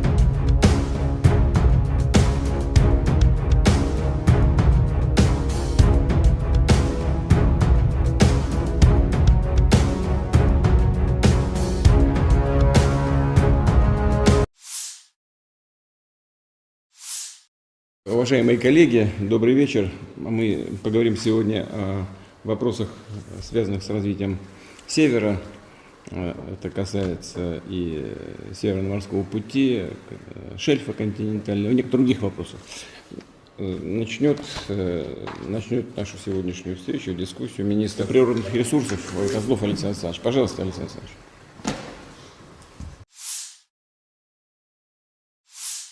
Бажаю здоров'я, шановні українці і українки, сьогодні у Харківській області. Куп'янський та Лиманський напрямки, потім місто Харків. Наші воїни, бойові бригади, командувач відвідав з командою розташування 103-ї окремої бригади ТРО, 68-ї окремої єгерської бригади імені Олекси Довбуша, 25-ї окремої повітряно-десантної Січеславської бригади, 15-го мобільного прикордонного загону «Сталевий кордон». Мав сьогодні можливість поспілкуватися з воїнами і також із інших наших бригад, як і завжди, спілкування з комбатами, конкретні потреби підрозділів і про зброю та забезпечення, і про комплектування бригад. Є речі, які мають бути зроблені, зокрема, щоб наші бригади мали більше мотивації, більше бойових можливостей. Мав честь також нагородити воїнів, які відзначились, особливо солдатів, сержантів, офіцерів, різні підрозділи, різний бойовий шлях, але однаково сильні українці. Пишаюся усіма. Надзвичайно приємно було нагородити наших бойових медиків. Дякую всім за захист України, за впевненість в Україні. Дякую за ваші шеврони та коїни. Буду берегти. Провів сьогодні окремі тривалі наради з усіма, хто відповідає за оборону та соціально-економічну ситуацію в Харкові. В Харкові, в області, багато питань, які важливі для регіону. Особливо перед зимою, особливо з огляду на постійний російський терор проти Харкова, проти області та намагання окупанта посилити штурми наших позицій. Заслухав доповідь генерала Сирського, також очільника обласної служби безпеки України, Національної поліції, ґрунтовні доповіді щодо захисту Харківського регіону. Обговорили з відповідними посадовцями, це і голова області, і голова міста, міністр енергетики, голова Укренерго, голова Нафтогазу і інші. Обговорили захист від російських обстрілів, енергозабезпечення міст і сіл Харківщини, захист енергооб'єктів, відновлення будинків, соціальної сфери, гуманітарне розмінування. Надзвичайно важливо, що Харків, попри все, не просто тримається, а допомагає тримати міцним увесь наш схід. Горде і світле місто, яке завжди буде містом сили для України і для всієї Європи. На нарадах були і доручення щодо підготовки до опалювального сезону, і щодо відбудови, і щодо фізичного захисту енергооб'єктів від російських ударів. Все треба виконати, по деяких речах значно прискоритись. Завтра я очікую детального звіту по проєктах відновлення від урядовців, окремі доручення військовим. І цими тижнями ми будемо дуже активно працювати з партнерами, аби зброї та снарядів, зокрема ППО. ППО – це головне. У наших воїнів повинно бути більше. І дякую всім, хто допомагає Україні. Слава усім, хто захищає нашу державу, державу і людей. Слава Україні! Angkatan Bersenjata Ukraina melaporkan tanggal 3 Oktober Rusia total kehilangan 279.440 tentara di Ukraina sejak awal invasi skala penuh 2022. Jumlah ini termasuk 360 korban yang diderita pasukan Rusia dalam 24 jam terakhir. Rusia kehilangan 15 tank dan lapis baja, 8 kendaraan infanteri, 40 unit artileri dan 20 drone dalam sehari terakhir.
Terpisah, Kementerian Pertahanan Federasi Rusia melansir Angkatan Bersenjata Ukraina secara total kehilangan di antaranya 483 pesawat terbang dan 250 helikopter, 7.417 tank dan lapis baja.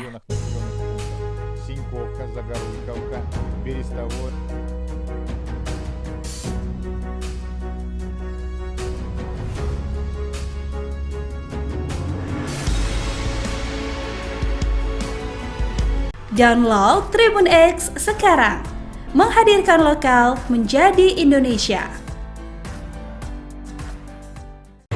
Unit senapan dan tank bermotor Distrik Militer Barat Rusik menghalau serangan Angkatan Bersenjata Ukraina di arah Kupiansk. Setelah melakukan pengintaian pramisi, informasi diterima tentang penambahan kekuatan musuh.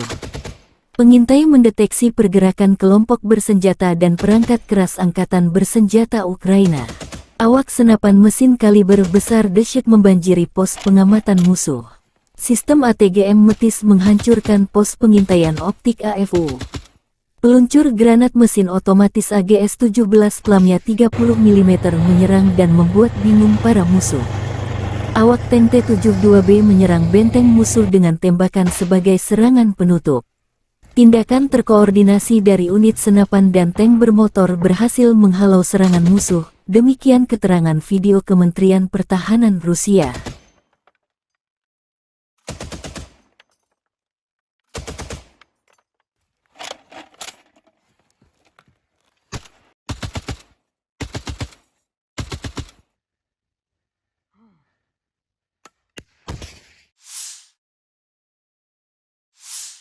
Angkatan Bersenjata Ukraina melanjutkan operasi ofensif ke arah Melitopol. Tindakan ofensif penyerangan ke arah Bakhmut menimbulkan kerugian tenaga dan peralatan pada pasukan penjajah dan melelahkan musuh di seluruh garis depan. Angkatan Udara Ukraina melancarkan 13 serangan terhadap area konsentrasi personel, senjata dan peralatan militer dan 4 serangan terhadap sistem rudal anti-pesawat musuh. Unit pasukan rudal menyerang 3 area konsentrasi personel, senjata dan peralatan militer serta 20 sarana artileri musuh.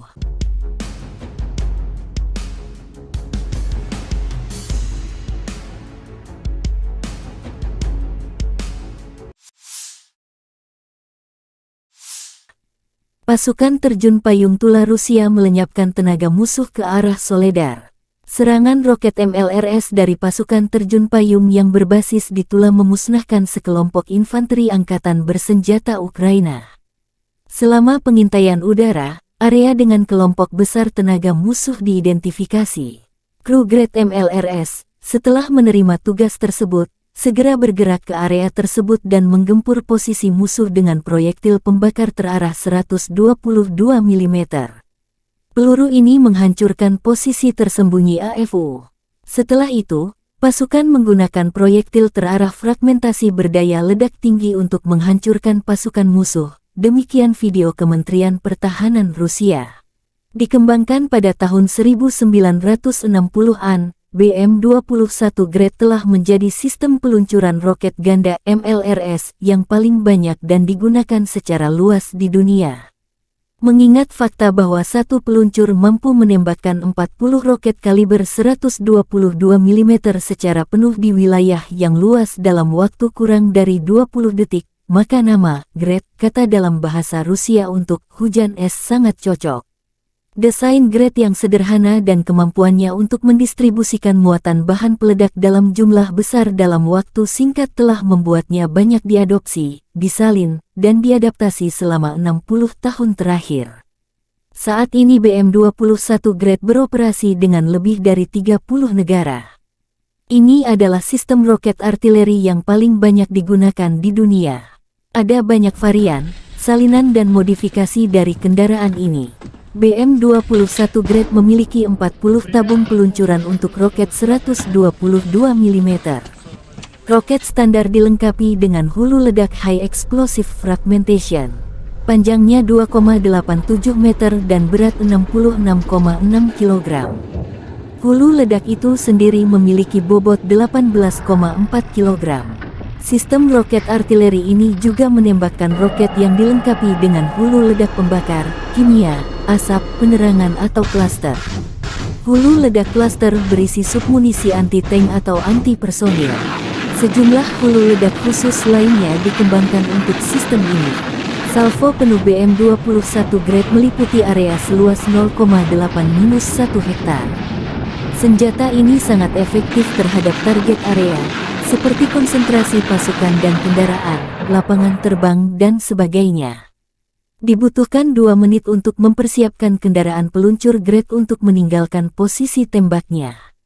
Waktu pemindahan singkat memungkinkan untuk menghindari kebakaran kontra baterai. Sistem BM-21 sering digunakan untuk serangan tipe shoot and scoot. Rentang operasional sistem Grades dapat bervariasi tergantung pada jenis roket yang digunakan, tetapi biasanya mencapai sekitar 20 hingga 40 km.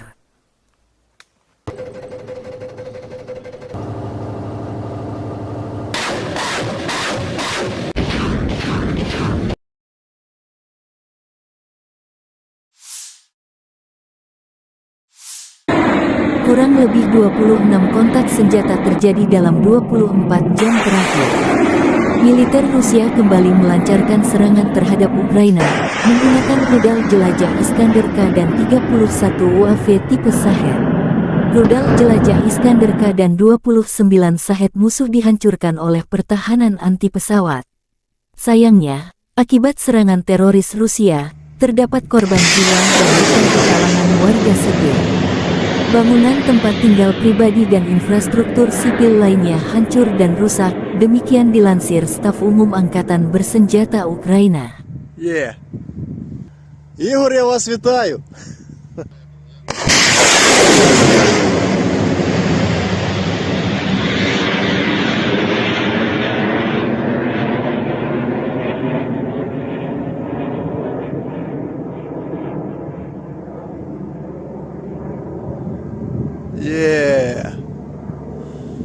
Давай ще третю.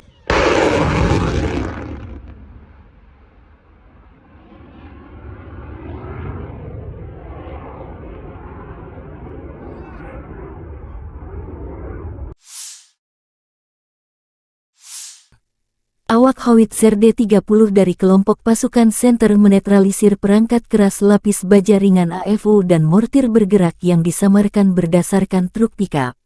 Personil militer Rusia menggunakan proyektil fragmentasi HE-122 mm untuk menyerang target yang diidentifikasi oleh operator drone.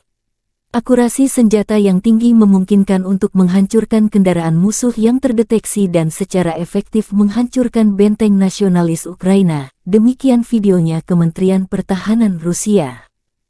Howitzer D-30 dikembangkan di Uni Soviet akhir tahun 1950-an.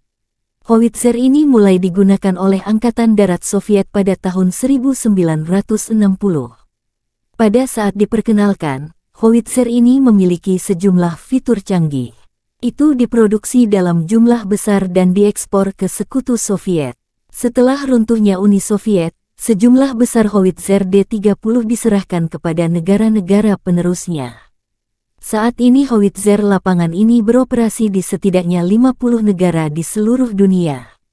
D-30 digunakan dalam perang yang tak terhitung jumlahnya.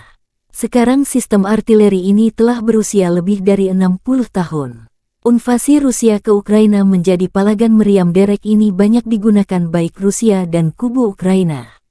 Meski tergolong jadul, D-30 terbukti menjadi howitzer yang sederhana, andal, dan serbaguna. D-30 memiliki desain yang tidak biasa dengan gerbong 3 jalur dengan pelat tengah. Kereta ini memungkinkan lintasan 360 derajat dan menembak pada sudut ketinggian manapun. Ia memiliki persenjataan 122 mm. Howitzer ini menggunakan amunisi terpisah dengan peluru dan muatan. D-30 menggunakan amunisi yang sama dengan howitzer M30 Soviet era Perang Dunia II. Ia menggunakan bahan peledak tinggi HE, fragmentasi bahan peledak tinggi HEFRAG anti-tank dengan bahan peledak tinggi, hit pembakar, asap, dan cangkang penerangan. Jarak tembak maksimum adalah 15,3 km. D-30 juga kompatibel dengan peluru berpemandu laser 122 mm Kitolov Rusia. Howitzer ini memiliki awak 5 orang. Howitzer ini dapat dipindahkan dan dipindahkan dengan cepat. Diperlukan waktu sekitar 1,5–2,5 menit untuk mempersiapkan sistem artileri ini untuk menembak. D-30 biasanya ditarik oleh truk 6x6, yang juga membawa awak dan amunisi. Di beberapa unit kapal pengangkut lapis baja MT-LB digunakan sebagai traktor artileri. Howitzer ini dapat dijatuhkan dari udara menggunakan platform parasut khusus.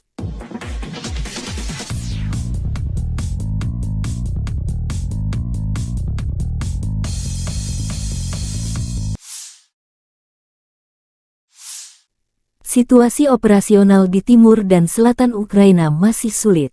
Di arah Liman, pasukan pertahanan Ukraina berhasil menghalau sekitar 10 serangan musuh di daerah Makiyivka di wilayah Luhansk. Ke arah Bakhmut, musuh gagal memulihkan posisi yang hilang di wilayah Andriivka di wilayah Donetsk. Di arah Avdiivka, pasukan pertahanan berhasil menghalau semua serangan musuh di wilayah Pervomaisky di wilayah Donetsk. Di arah Mariinsky, pada siang hari, pasukan pertahanan berhasil menangkis 10 serangan di distrik Mariinka di wilayah Donetsk dan 1 serangan musuh di distrik Krasnohorivka di wilayah Donetsk.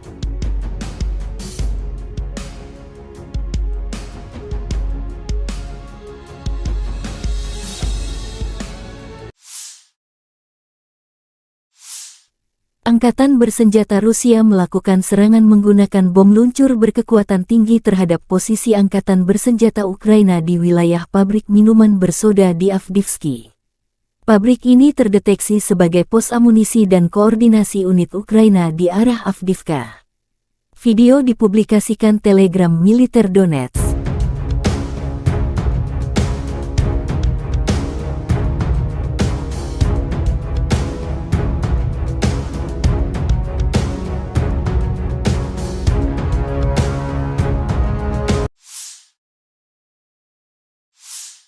Уважаемые коллеги, добрый вечер. Мы поговорим сегодня о вопросах, связанных с развитием Севера. Это касается и Северного морского пути, шельфа континентального, и некоторых других вопросов. Начнет нашу сегодняшнюю встречу, дискуссию министра природных ресурсов Козлов Александр Александрович. Пожалуйста, Александр Александрович.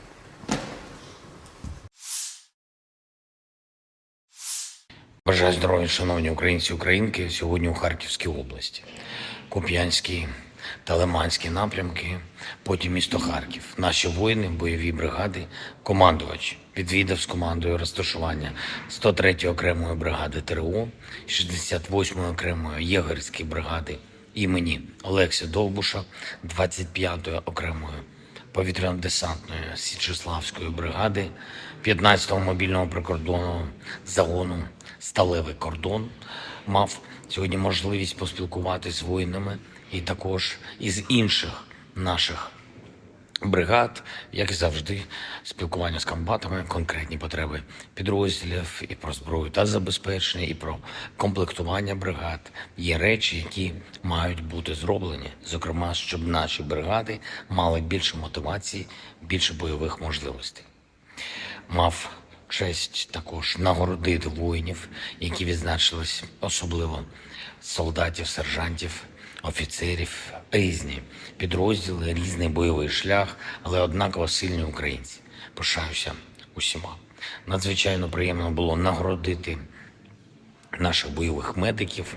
Дякую всім за захист України, за впевненість в Україні. Дякую за ваші шеврони та коїни. Буду берегти. Провів сьогодні окремі тривалі наради з усіма, хто відповідає за оборону та соціально-економічну ситуацію в Харкові.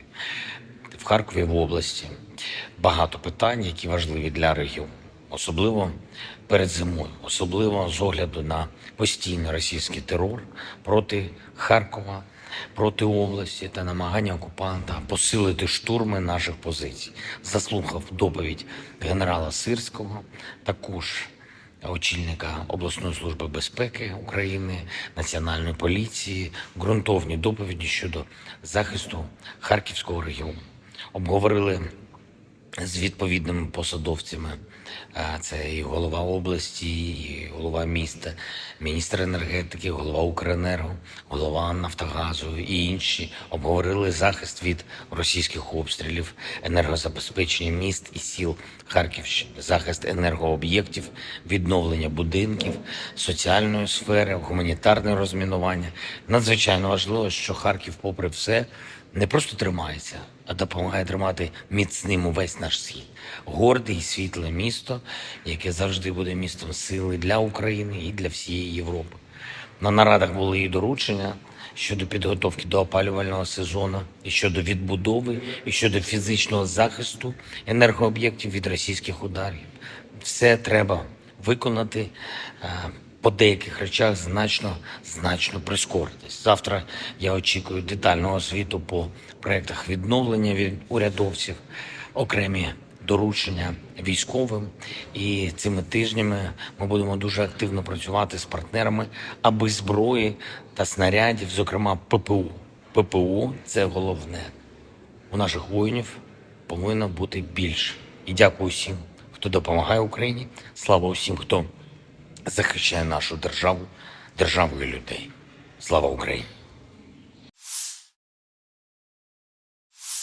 Angkatan Bersenjata Ukraina melaporkan tanggal 3 Oktober Rusia total kehilangan 279.440 tentara di Ukraina sejak awal invasi skala penuh 2022.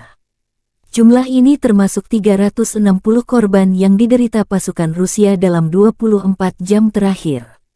Rusia kehilangan 15 tank dan lapis baja, 8 kendaraan infanteri, 40 unit artileri dan 20 drone dalam sehari terakhir.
Terpisah, Kementerian Pertahanan Federasi Rusia melansir Angkatan Bersenjata Ukraina secara total kehilangan diantaranya 483 pesawat terbang dan 250 helikopter, 7.417 tank dan lapis baja.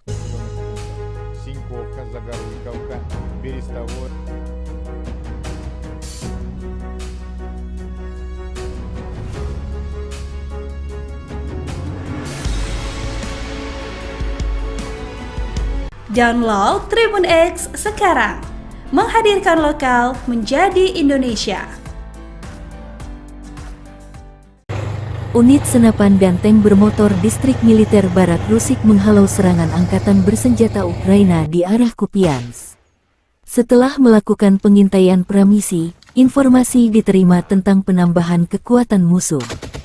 Pengintai mendeteksi pergerakan kelompok bersenjata dan perangkat keras Angkatan Bersenjata Ukraina. Awak senapan mesin kaliber besar dahsyat membanjiri pos pengamatan musuh. Sistem ATGM Metis menghancurkan pos pengintaian optik AFU. Peluncur granat mesin otomatis AGS-17 Plamnya 30 mm menyerang dan membuat bingung para musuh. Awak tank T-72B menyerang benteng musuh dengan tembakan sebagai serangan penutup. Tindakan terkoordinasi dari unit senapan dan tank bermotor berhasil menghalau serangan musuh, demikian keterangan video Kementerian Pertahanan Rusia.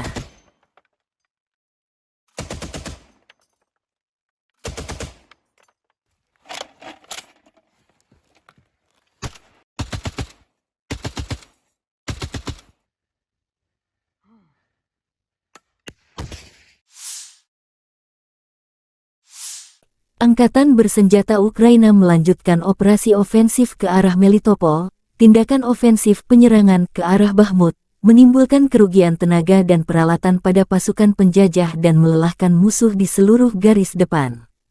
Angkatan Udara Ukraina melancarkan 13 serangan terhadap area konsentrasi personel, senjata dan peralatan militer dan 4 serangan terhadap sistem rudal anti-pesawat musuh.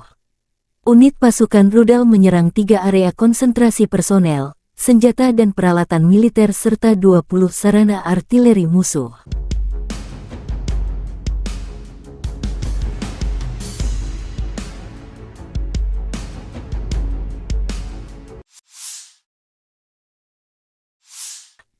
Pasukan terjun payung Tula Rusia melenyapkan tenaga musuh ke arah Soledar. Serangan roket MLRS dari pasukan terjun payung yang berbasis di Tula memusnahkan sekelompok infanteri angkatan bersenjata Ukraina. Selama pengintaian udara, area dengan kelompok besar tenaga musuh diidentifikasi. Kru Grad MLRS, setelah menerima tugas tersebut, segera bergerak ke area tersebut dan menggempur posisi musuh dengan proyektil pembakar terarah 122 mm. Peluru ini menghancurkan posisi tersembunyi AFU. Setelah itu, pasukan menggunakan proyektil terarah fragmentasi berdaya ledak tinggi untuk menghancurkan pasukan musuh. Demikian video Kementerian Pertahanan Rusia.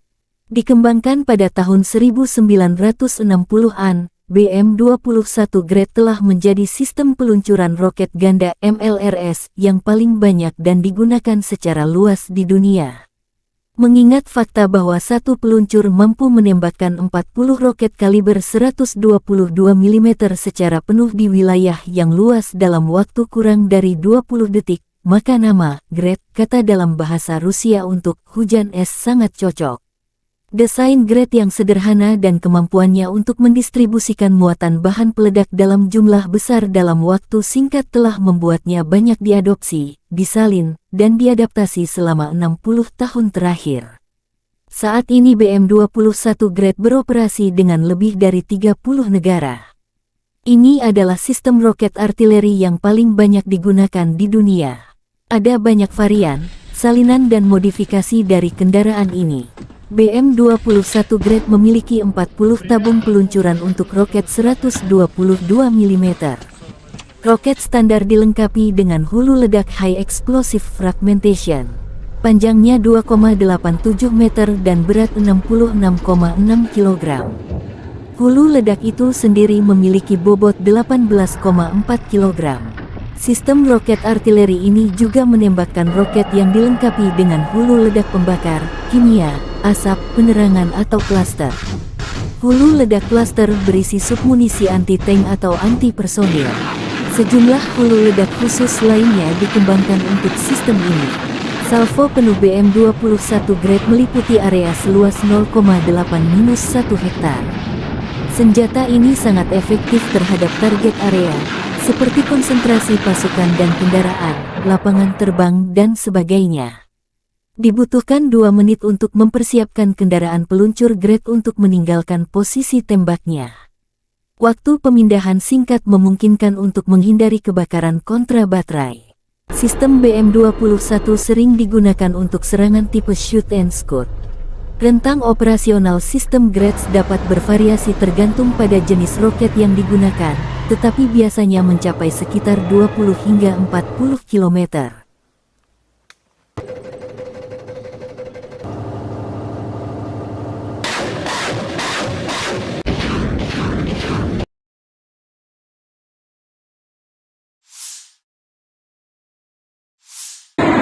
Kurang lebih 26 kontak senjata terjadi dalam 24 jam terakhir. Militer Rusia kembali melancarkan serangan terhadap Ukraina, menggunakan rudal jelajah Iskander-K dan 31 UAV tipe Shahed. Rudal jelajah Iskander-K dan 29 Shahed musuh dihancurkan oleh pertahanan anti-pesawat. Sayangnya, akibat serangan teroris Rusia, terdapat korban jiwa dan luka di kalangan warga sipil. Bangunan tempat tinggal pribadi dan infrastruktur sipil lainnya hancur dan rusak, demikian dilansir Staf Umum Angkatan Bersenjata Ukraina. Игорь, я вас вітаю.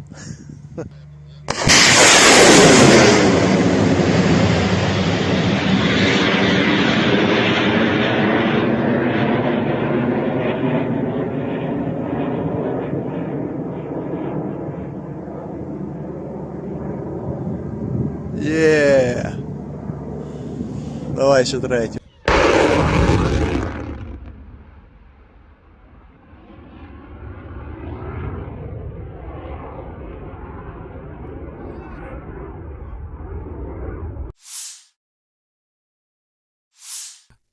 Awak howitzer D-30 dari kelompok pasukan Center menetralisir perangkat keras lapis baja ringan AFU dan mortir bergerak yang disamarkan berdasarkan truk pickup. Personil militer Rusia menggunakan proyektil fragmentasi HE-122 mm untuk menyerang target yang diidentifikasi oleh operator drone. Akurasi senjata yang tinggi memungkinkan untuk menghancurkan kendaraan musuh yang terdeteksi dan secara efektif menghancurkan benteng nasionalis Ukraina. Demikian videonya Kementerian Pertahanan Rusia. Howitzer D-30 dikembangkan di Uni Soviet akhir tahun 1950-an. Howitzer ini mulai digunakan oleh Angkatan Darat Soviet pada tahun 1960. Pada saat diperkenalkan, howitzer ini memiliki sejumlah fitur canggih. Itu diproduksi dalam jumlah besar dan diekspor ke Sekutu Soviet. Setelah runtuhnya Uni Soviet, sejumlah besar howitzer D-30 diserahkan kepada negara-negara penerusnya. Saat ini howitzer lapangan ini beroperasi di setidaknya 50 negara di seluruh dunia. D-30 digunakan dalam perang yang tak terhitung jumlahnya. Sekarang sistem artileri ini telah berusia lebih dari 60 tahun. Invasi Rusia ke Ukraina menjadi palagan meriam derek ini banyak digunakan baik Rusia dan kubu Ukraina. Meski tergolong jadul, D-30 terbukti menjadi howitzer yang sederhana, andal, dan serbaguna. D-30 memiliki desain yang tidak biasa dengan gerbong 3 jalur dengan pelat tengah. Kereta ini memungkinkan lintasan 360 derajat dan menembak pada sudut ketinggian manapun. Ia memiliki persenjataan 122 mm. Howitzer ini menggunakan amunisi terpisah dengan peluru dan muatan. D-30 menggunakan amunisi yang sama dengan howitzer M30 Soviet era Perang Dunia II. Ia menggunakan bahan peledak tinggi HE, fragmentasi bahan peledak tinggi, HEFRAG anti-tank dengan bahan peledak tinggi, hit pembakar, asap, dan cangkang penerangan. Jarak tembak maksimum adalah 15,3 km. D-30 juga kompatibel dengan peluru berpemandu laser 122 mm Kitolov Rusia. Howitzer ini memiliki awak 5 orang. Howitzer ini dapat dipindahkan dan dipindahkan dengan cepat. Diperlukan waktu sekitar 1,5–2,5 menit untuk mempersiapkan sistem artileri ini untuk menembak. D-30 biasanya ditarik oleh truk 6x6, yang juga membawa awak dan amunisi. Di beberapa unit kapal pengangkut lapis baja MET-LB digunakan sebagai traktor artileri. Howitzer ini dapat dijatuhkan dari udara menggunakan platform parasut khusus.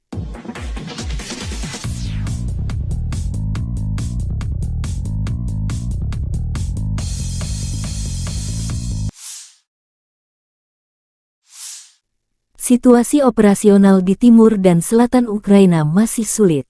Di arah Liman, pasukan pertahanan Ukraina berhasil menghalau sekitar 10 serangan musuh di daerah Makiivka di wilayah Luhansk. Ke arah Bakhmut, musuh gagal memulihkan posisi yang hilang di wilayah Andriivka di wilayah Donetsk. Di arah Avdiivka, pasukan pertahanan berhasil menghalau semua serangan musuh di wilayah Pervomaisky di wilayah Donetsk. Di arah Mariinsky, pada siang hari, pasukan pertahanan berhasil menangkis 10 serangan di distrik Mariinka di wilayah Donetsk dan 1 serangan musuh di distrik Krasnohorivka di wilayah Donetsk.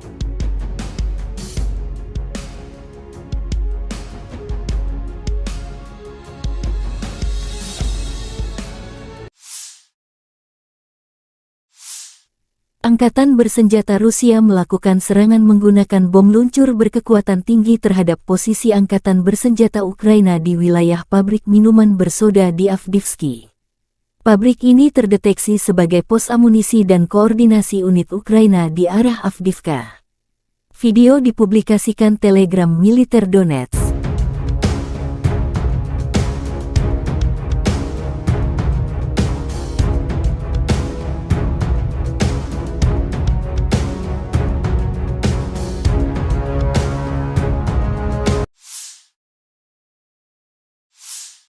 Уважаемые коллеги, добрый вечер. Мы поговорим сегодня о вопросах, связанных с развитием Севера. Это касается и Северно-морского пути, шельфа континентального, и некоторых других вопросов. Начнет нашу сегодняшнюю встречу, дискуссию министр природных ресурсов Козлов Александр Александрович. Пожалуйста, Александр Александрович.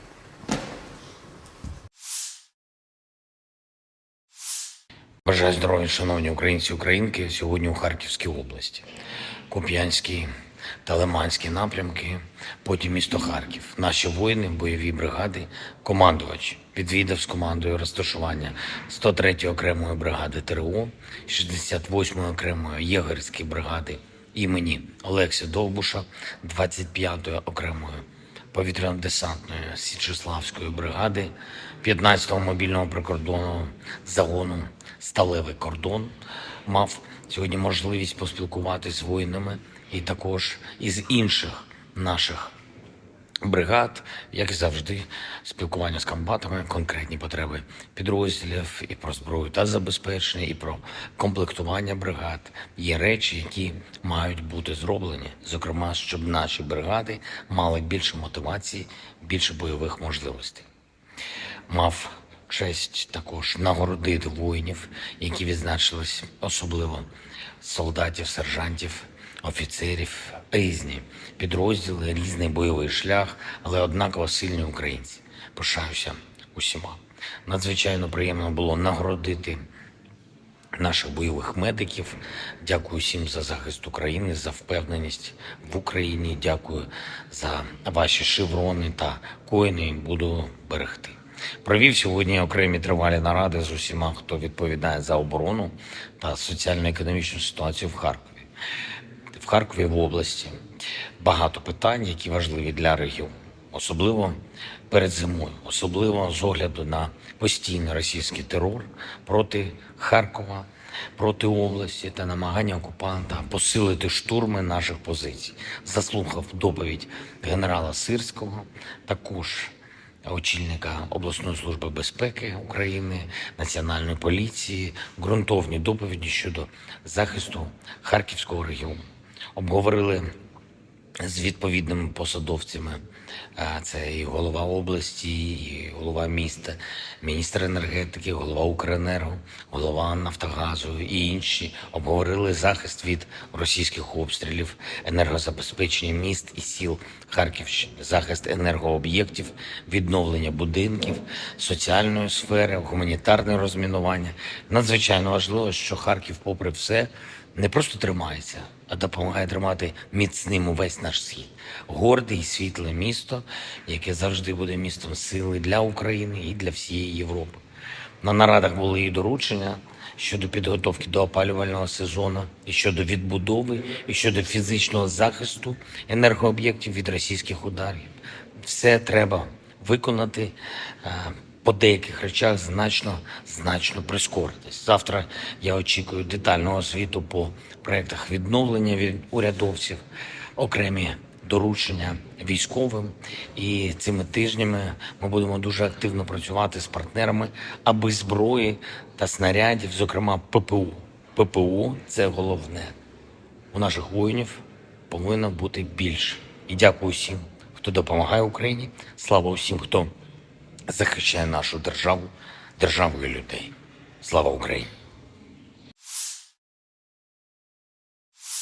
Angkatan Bersenjata Ukraina melaporkan tanggal 3 Oktober Rusia total kehilangan 279.440 tentara di Ukraina sejak awal invasi skala penuh 2022. Jumlah ini termasuk 360 korban yang diderita pasukan Rusia dalam 24 jam terakhir. Rusia kehilangan 15 tank dan lapis baja, 8 kendaraan infanteri, 40 unit artileri dan 20 drone dalam sehari terakhir.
Terpisah, Kementerian Pertahanan Federasi Rusia melansir Angkatan Bersenjata Ukraina secara total kehilangan di antaranya 483 pesawat terbang dan 250 helikopter, 7.417 tank dan lapis baja.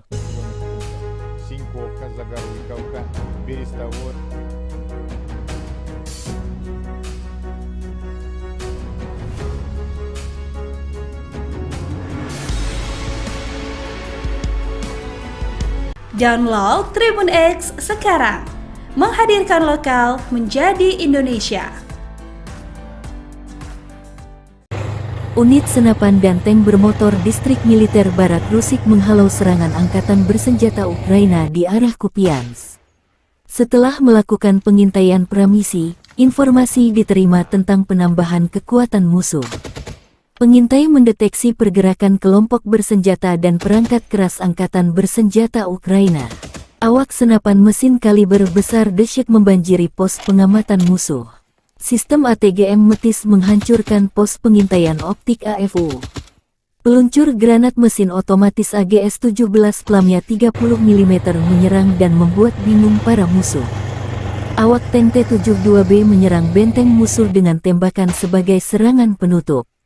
Tindakan terkoordinasi dari unit senapan dan tank bermotor berhasil menghalau serangan musuh, demikian keterangan video Kementerian Pertahanan Rusia.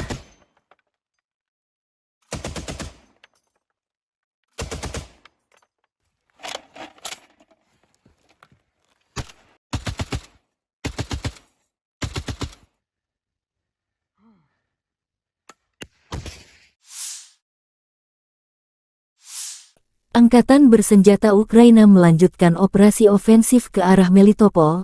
Tindakan ofensif penyerangan ke arah Bakhmut menimbulkan kerugian tenaga dan peralatan pada pasukan penjajah dan melelahkan musuh di seluruh garis depan.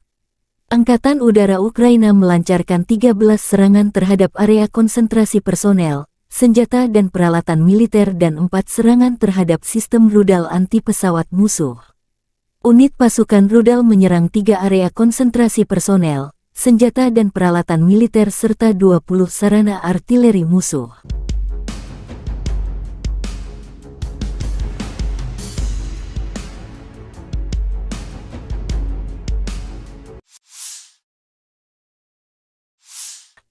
Pasukan terjun payung Tula Rusia melenyapkan tenaga musuh ke arah Soledar. Serangan roket MLRS dari pasukan terjun payung yang berbasis di Tula memusnahkan sekelompok infanteri Angkatan Bersenjata Ukraina. Selama pengintaian udara, area dengan kelompok besar tenaga musuh diidentifikasi. Kru Grad MLRS, setelah menerima tugas tersebut, segera bergerak ke area tersebut dan menggempur posisi musuh dengan proyektil pembakar terarah 122 mm. Peluru ini menghancurkan posisi tersembunyi AFU. Setelah itu, pasukan menggunakan proyektil terarah fragmentasi berdaya ledak tinggi untuk menghancurkan pasukan musuh. Demikian video Kementerian Pertahanan Rusia. Dikembangkan pada tahun 1960-an, BM-21 Grad telah menjadi sistem peluncuran roket ganda MLRS yang paling banyak dan digunakan secara luas di dunia.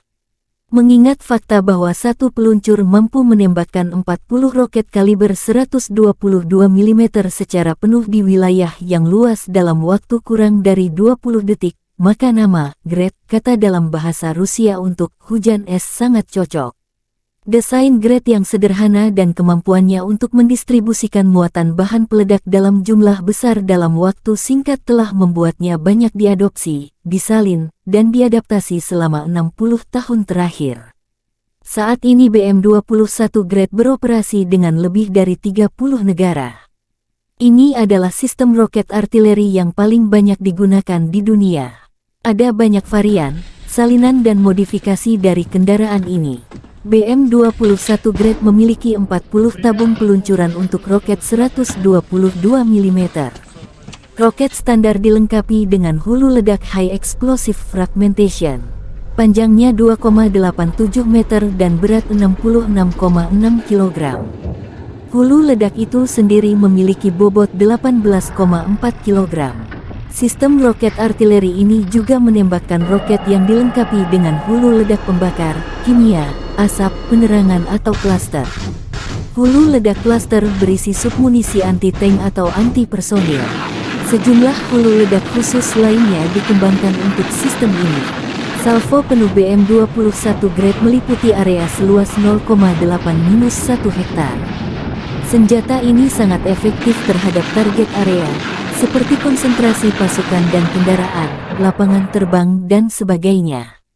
Dibutuhkan 2 menit untuk mempersiapkan kendaraan peluncur Grade untuk meninggalkan posisi tembaknya. Waktu pemindahan singkat memungkinkan untuk menghindari kebakaran kontra baterai.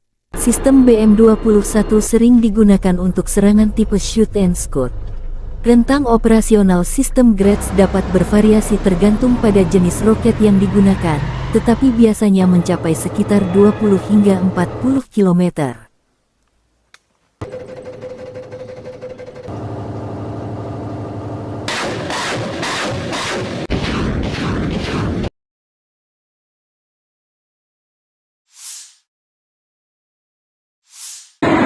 Kurang lebih 26 kontak senjata terjadi dalam 24 jam terakhir.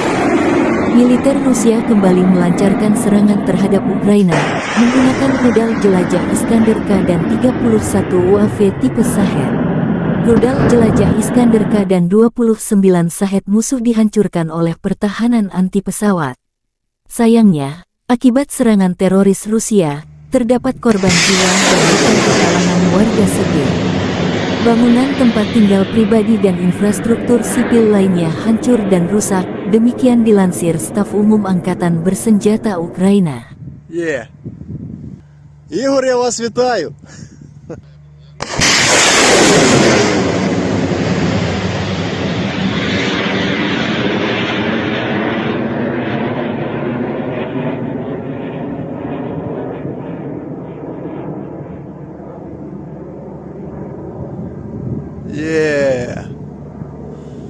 Давай еще третью.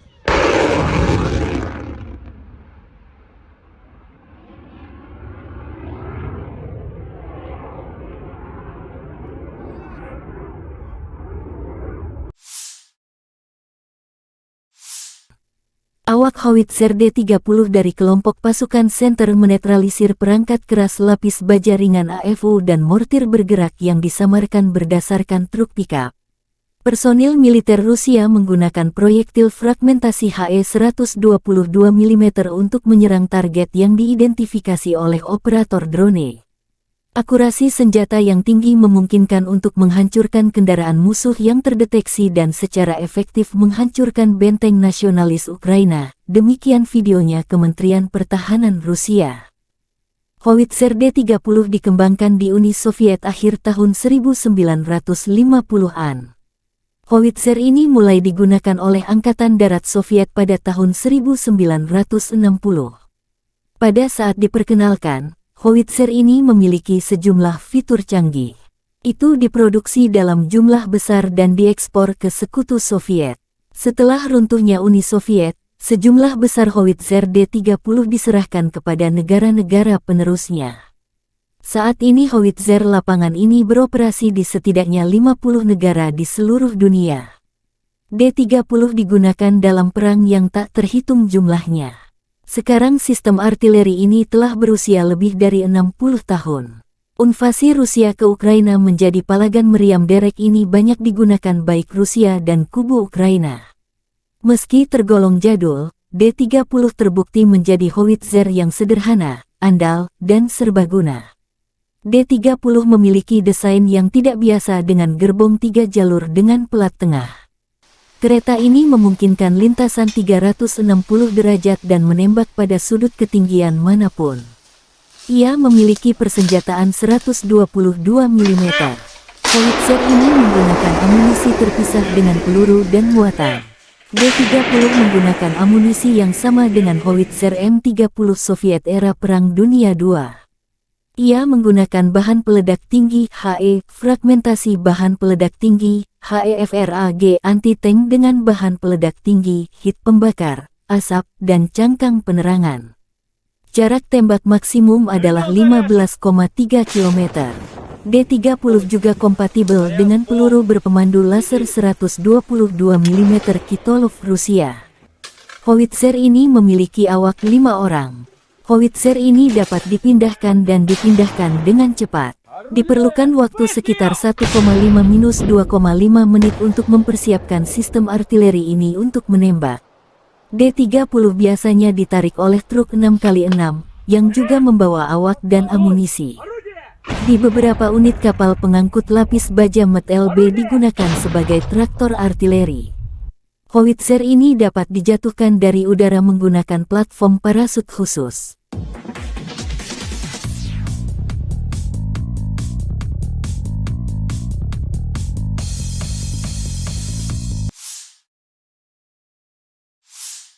Situasi operasional di timur dan selatan Ukraina masih sulit. Di arah Liman, pasukan pertahanan Ukraina berhasil menghalau sekitar 10 serangan musuh di daerah Makiyivka di wilayah Luhansk. Ke arah Bakhmut, musuh gagal memulihkan posisi yang hilang di wilayah Andriivka di wilayah Donetsk.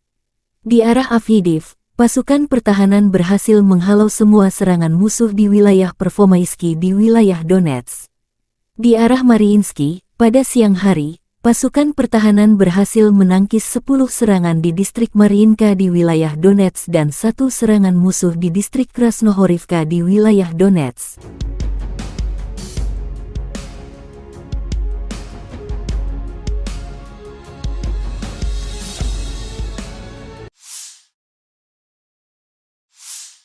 Angkatan bersenjata Rusia melakukan serangan menggunakan bom luncur berkekuatan tinggi terhadap posisi angkatan bersenjata Ukraina di wilayah pabrik minuman bersoda di Avdiivka.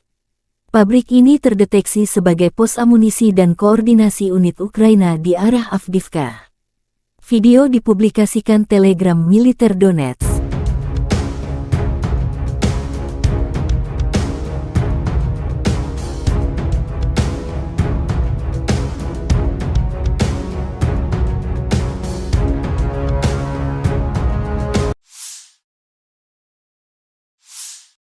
Уважаемые коллеги, добрый вечер. Мы поговорим сегодня о вопросах, связанных с развитием Севера. Это касается и Северного морского пути, шельфа континентального, и некоторых других вопросов. Начнет нашу сегодняшнюю встречу, дискуссию министр природных ресурсов Козлов Александр Александрович. Пожалуйста, Александр Александрович.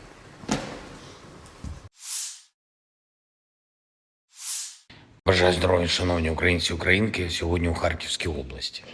Куп'янський та Лиманський напрямки, потім місто Харків. Наші воїни, бойові бригади, командувач відвідав з командою розташування 103-ї окремої бригади ТРО, 68-ї окремої єгерської бригади імені Олекси Довбуша, 25-ї окремої повітряно-десантної Січеславської бригади, 15-го мобільного прикордонного загону «Сталевий кордон». Мав сьогодні можливість поспілкуватися з воїнами і також із інших наших бригад, як і завжди, спілкування з комбатами, конкретні потреби підрозділів і про зброю та забезпечення, і про комплектування бригад. Є речі, які мають бути зроблені, зокрема, щоб наші бригади мали більше мотивації, більше бойових можливостей. Мав честь також нагородити воїнів, які відзначились, особливо солдатів, сержантів, офіцерів, різні підрозділи, різний бойовий шлях, але однаково сильні українці. Пишаюся усіма. Надзвичайно приємно було нагородити наших бойових медиків. Дякую всім за захист України, за впевненість в Україні. Дякую за ваші шеврони та коїни. Буду берегти. Провів сьогодні окремі тривалі наради з усіма, хто відповідає за оборону та соціально-економічну ситуацію в Харкові. В Харкові, в області, багато питань, які важливі для регіону. Особливо перед зимою, особливо з огляду на постійний російський терор проти Харкова, проти області та намагання окупанта посилити штурми наших позицій. Заслухав доповідь генерала Сирського, також очільника обласної служби безпеки України, Національної поліції, ґрунтовні доповіді щодо захисту Харківського регіону. Обговорили з відповідними посадовцями. Це і голова області, і голова міста, міністр енергетики, голова Укренерго, голова Нафтогазу і інші обговорили захист від російських обстрілів, енергозабезпечення міст і сіл Харківщини, захист енергооб'єктів, відновлення будинків, соціальної сфери, гуманітарне розмінування. Надзвичайно важливо, що Харків, попри все, не просто тримається, а допомагає тримати міцним увесь наш схід. Горде і світле місто, яке завжди буде містом сили для України і для всієї Європи. На нарадах були і доручення щодо підготовки до опалювального сезону, і щодо відбудови, і щодо фізичного захисту енергооб'єктів від російських ударів. Все треба виконати. По деяких речах значно прискоритись. Завтра я очікую детального звіту по проєктах відновлення від урядовців, окремі доручення військовим. І цими тижнями ми будемо дуже активно працювати з партнерами, аби зброї та снарядів, зокрема ППО. ППО – це головне. У наших воїнів повинно бути більше. І дякую всім, хто допомагає Україні. Слава усім, хто захищає нашу державу, державу і людей. Слава Україні! Angkatan Bersenjata Ukraina melaporkan tanggal 3 Oktober Rusia total kehilangan 279.440 tentara di Ukraina sejak awal invasi skala penuh 2022. Jumlah ini termasuk 360 korban yang diderita pasukan Rusia dalam 24 jam terakhir. Rusia kehilangan 15 tank dan lapis baja, 8 kendaraan infanteri, 40 unit artileri dan 20 drone dalam sehari terakhir.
Terpisah, Kementerian Pertahanan Federasi Rusia melansir Angkatan Bersenjata Ukraina secara total kehilangan diantaranya 483 pesawat terbang dan 250 helikopter, 7.417 tank dan lapis baja.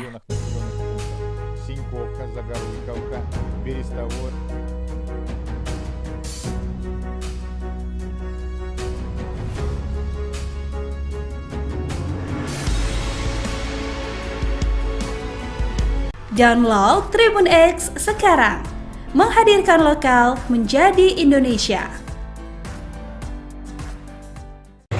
Unit senapan dan tank bermotor distrik militer Barat Rusik menghalau serangan Angkatan Bersenjata Ukraina di arah Kupiansk.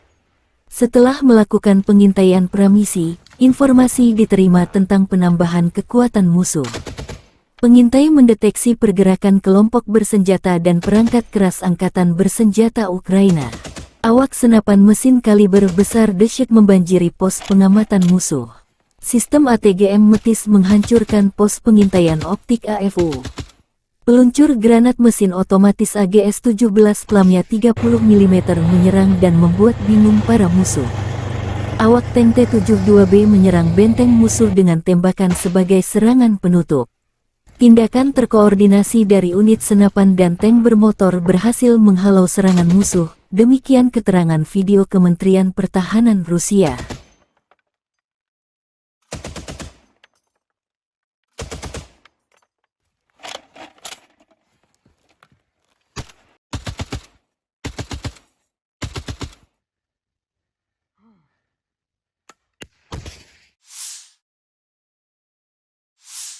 Angkatan bersenjata Ukraina melanjutkan operasi ofensif ke arah Melitopol. Tindakan ofensif penyerangan ke arah Bakhmut menimbulkan kerugian tenaga dan peralatan pada pasukan penjajah dan melelahkan musuh di seluruh garis depan. Angkatan Udara Ukraina melancarkan 13 serangan terhadap area konsentrasi personel, senjata dan peralatan militer dan 4 serangan terhadap sistem rudal anti-pesawat musuh. Unit pasukan rudal menyerang 3 area konsentrasi personel, senjata dan peralatan militer serta 20 sarana artileri musuh.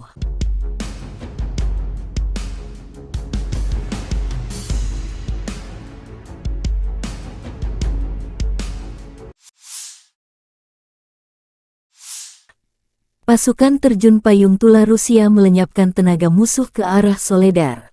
Serangan roket MLRS dari pasukan terjun payung yang berbasis di Tula memusnahkan sekelompok infanteri angkatan bersenjata Ukraina. Selama pengintaian udara, area dengan kelompok besar tenaga musuh diidentifikasi.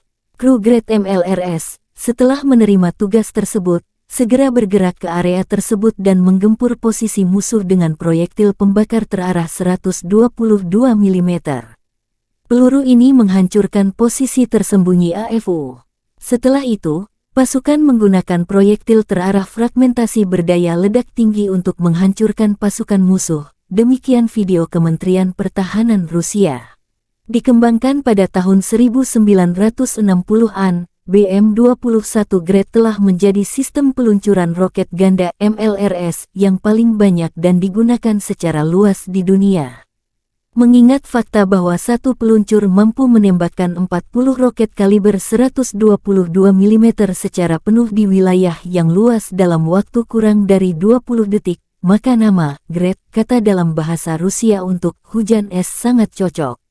Desain Grad yang sederhana dan kemampuannya untuk mendistribusikan muatan bahan peledak dalam jumlah besar dalam waktu singkat telah membuatnya banyak diadopsi, disalin, dan diadaptasi selama 60 tahun terakhir. Saat ini BM-21 Grad beroperasi dengan lebih dari 30 negara. Ini adalah sistem roket artileri yang paling banyak digunakan di dunia. Ada banyak varian, salinan dan modifikasi dari kendaraan ini. BM-21 Grad memiliki 40 tabung peluncuran untuk roket 122 mm. Roket standar dilengkapi dengan hulu ledak High Explosive Fragmentation. Panjangnya 2,87 meter dan berat 66,6 kg. Hulu ledak itu sendiri memiliki bobot 18,4 kg. Sistem roket artileri ini juga menembakkan roket yang dilengkapi dengan hulu ledak pembakar, kimia, asap, penerangan atau klaster. Hulu ledak klaster berisi submunisi anti-tank atau anti-personil. Sejumlah hulu ledak khusus lainnya dikembangkan untuk sistem ini. Salvo penuh BM-21 Grad meliputi area seluas 0,8-1 hektar. Senjata ini sangat efektif terhadap target area, seperti konsentrasi pasukan dan kendaraan, lapangan terbang, dan sebagainya. Dibutuhkan 2 menit untuk mempersiapkan kendaraan peluncur Grad untuk meninggalkan posisi tembaknya. Waktu pemindahan singkat memungkinkan untuk menghindari kebakaran kontra baterai. Sistem BM-21 sering digunakan untuk serangan tipe shoot and scoot. Rentang operasional sistem Grads dapat bervariasi tergantung pada jenis roket yang digunakan, tetapi biasanya mencapai sekitar 20 hingga 40 km.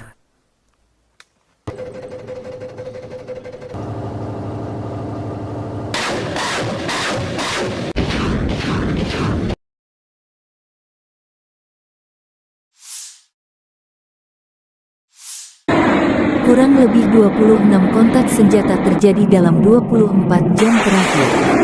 Militer Rusia kembali melancarkan serangan terhadap Ukraina, menggunakan rudal jelajah Iskander-K dan 31 UAV tipe Shahed.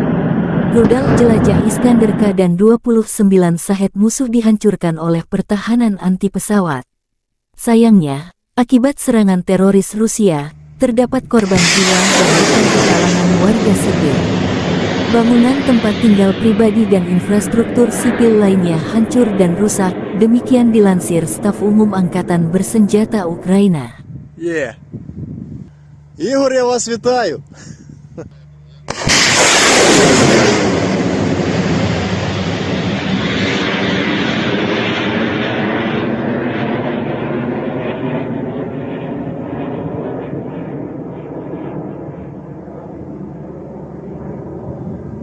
Yeah.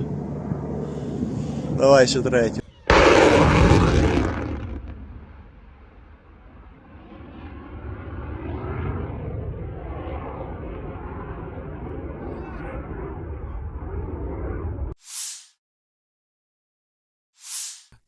Awak howitzer D-30 dari kelompok pasukan Center menetralisir perangkat keras lapis baja ringan AFU dan mortir bergerak yang disamarkan berdasarkan truk pickup. Personil militer Rusia menggunakan proyektil fragmentasi HE-122 mm untuk menyerang target yang diidentifikasi oleh operator drone. Akurasi senjata yang tinggi memungkinkan untuk menghancurkan kendaraan musuh yang terdeteksi dan secara efektif menghancurkan benteng nasionalis Ukraina. Demikian videonya Kementerian Pertahanan Rusia. Howitzer D-30 dikembangkan di Uni Soviet akhir tahun 1950-an. Howitzer ini mulai digunakan oleh Angkatan Darat Soviet pada tahun 1960. Pada saat diperkenalkan, howitzer ini memiliki sejumlah fitur canggih. Itu diproduksi dalam jumlah besar dan diekspor ke Sekutu Soviet. Setelah runtuhnya Uni Soviet, sejumlah besar howitzer D-30 diserahkan kepada negara-negara penerusnya. Saat ini howitzer lapangan ini beroperasi di setidaknya 50 negara di seluruh dunia. D-30 digunakan dalam perang yang tak terhitung jumlahnya. Sekarang sistem artileri ini telah berusia lebih dari 60 tahun. Invasi Rusia ke Ukraina menjadi palagan meriam derek ini banyak digunakan baik Rusia dan kubu Ukraina. Meski tergolong jadul, D-30 terbukti menjadi howitzer yang sederhana, andal, dan serbaguna. D-30 memiliki desain yang tidak biasa dengan gerbong 3 jalur dengan pelat tengah. Kereta ini memungkinkan lintasan 360 derajat dan menembak pada sudut ketinggian manapun. Ia memiliki persenjataan 122 mm. Howitzer ini menggunakan amunisi terpisah dengan peluru dan muatan. D-30 menggunakan amunisi yang sama dengan howitzer M30 Soviet era Perang Dunia II. Ia menggunakan bahan peledak tinggi HE, fragmentasi bahan peledak tinggi, HEFRAG anti-tank dengan bahan peledak tinggi, hit pembakar, asap, dan cangkang penerangan. Jarak tembak maksimum adalah 15,3 km. D-30 juga kompatibel dengan peluru berpemandu laser 122 mm Kitolov Rusia. Howitzer ini memiliki awak 5 orang. Howitzer ini dapat dipindahkan dan dipindahkan dengan cepat. Diperlukan waktu sekitar 1,5–2,5 menit untuk mempersiapkan sistem artileri ini untuk menembak. D-30 biasanya ditarik oleh truk 6x6, yang juga membawa awak dan amunisi. Di beberapa unit kapal pengangkut lapis baja MT-LB digunakan sebagai traktor artileri. Howitzer ini dapat dijatuhkan dari udara menggunakan platform parasut khusus.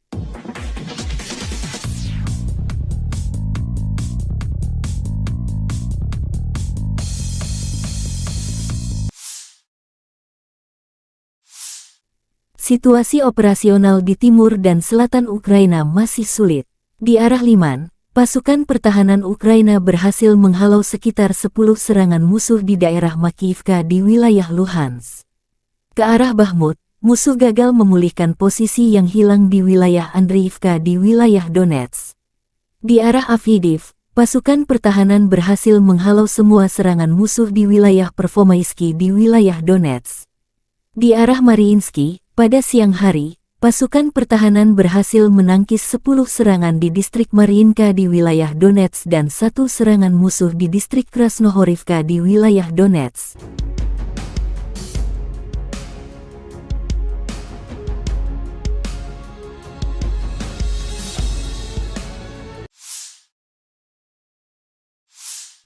Angkatan bersenjata Rusia melakukan serangan menggunakan bom luncur berkekuatan tinggi terhadap posisi angkatan bersenjata Ukraina di wilayah pabrik minuman bersoda di Avdiivka. Pabrik ini terdeteksi sebagai pos amunisi dan koordinasi unit Ukraina di arah Avdiivka. Video dipublikasikan Telegram Militer Donetsk.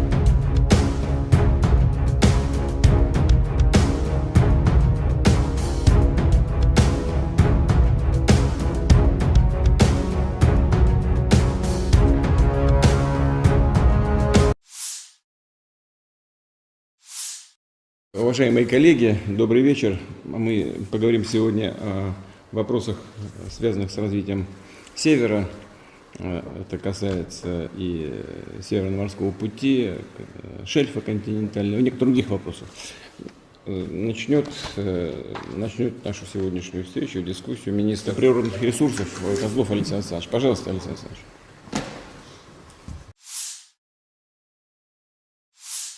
Бажаю здоров'я, шановні українці і українки, сьогодні у Харківській області. Куп'янський та Лиманський напрямки, потім місто Харків. Наші воїни, бойові бригади, командувач відвідав з командою розташування 103-ї окремої бригади ТРО, 68-ї окремої єгерської бригади імені Олекси Довбуша, 25-ї окремої повітряно-десантної Січеславської бригади, 15-го мобільного прикордонного загону «Сталевий кордон». Мав сьогодні можливість поспілкуватися з воїнами і також із інших наших бригад, як і завжди, спілкування з комбатами, конкретні потреби підрозділів і про зброю та забезпечення, і про комплектування бригад. Є речі, які мають бути зроблені, зокрема, щоб наші бригади мали більше мотивації, більше бойових можливостей. Мав честь також нагородити воїнів, які відзначились, особливо солдатів, сержантів, офіцерів, різні підрозділи, різний бойовий шлях, але однаково сильні українці. Пишаюся усіма. Надзвичайно приємно було нагородити наших бойових медиків.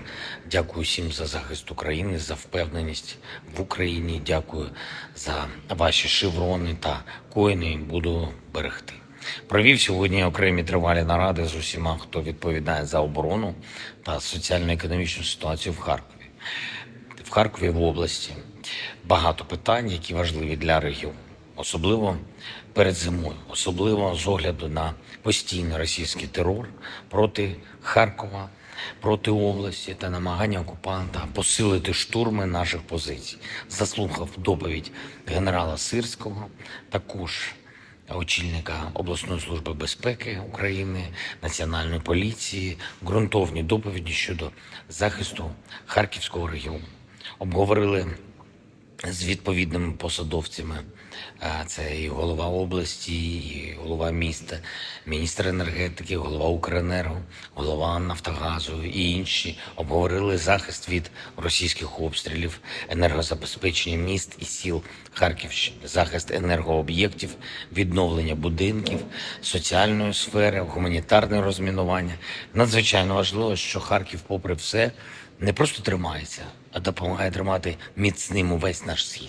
Горде і світле місто, яке завжди буде містом сили для України і для всієї Європи. На нарадах були і доручення щодо підготовки до опалювального сезону, і щодо відбудови, і щодо фізичного захисту енергооб'єктів від російських ударів. Все треба виконати, по деяких речах значно прискоритись. Завтра я очікую детального звіту по проєктах відновлення від урядовців, окремі доручення військовим. І цими тижнями ми будемо дуже активно працювати з партнерами, аби зброї та снарядів, зокрема ППО – це головне. У наших воїнів повинно бути більше. І дякую всім, хто допомагає Україні. Слава усім, хто захищає нашу державу, державу і людей. Слава Україні! Angkatan Bersenjata Ukraina melaporkan tanggal 3 Oktober Rusia total kehilangan 279.440 tentara di Ukraina sejak awal invasi skala penuh 2022. Jumlah ini termasuk 360 korban yang diderita pasukan Rusia dalam 24 jam terakhir. Rusia kehilangan 15 tank dan lapis baja, 8 kendaraan infanteri, 40 unit artileri dan 20 drone dalam sehari terakhir.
Terpisah, Kementerian Pertahanan Federasi Rusia melansir Angkatan Bersenjata Ukraina secara total kehilangan diantaranya 483 pesawat terbang dan 250 helikopter, 7.417 tank dan lapis baja.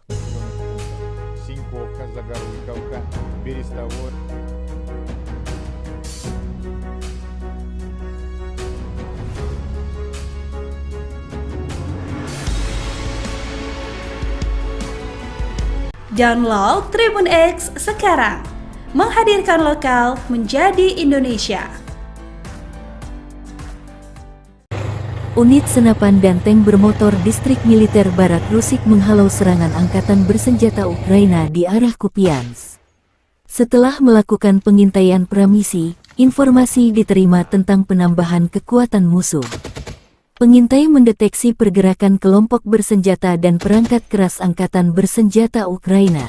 Awak senapan mesin kaliber besar dahsyat membanjiri pos pengamatan musuh. Sistem ATGM Metis menghancurkan pos pengintaian optik AFU. Peluncur granat mesin otomatis AGS-17 Plamnya 30 mm menyerang dan membuat bingung para musuh. Awak tank T-72B menyerang benteng musuh dengan tembakan sebagai serangan penutup. Tindakan terkoordinasi dari unit senapan dan tank bermotor berhasil menghalau serangan musuh, demikian keterangan video Kementerian Pertahanan Rusia.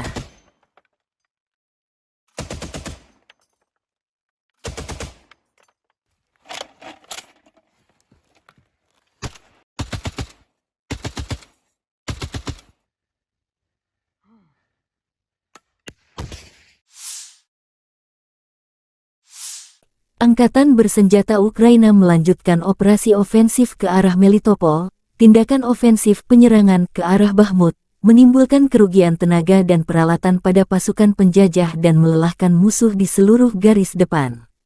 Angkatan Udara Ukraina melancarkan 13 serangan terhadap area konsentrasi personel, senjata dan peralatan militer dan 4 serangan terhadap sistem rudal anti-pesawat musuh. Unit pasukan rudal menyerang 3 area konsentrasi personel, senjata dan peralatan militer serta 20 sarana artileri musuh.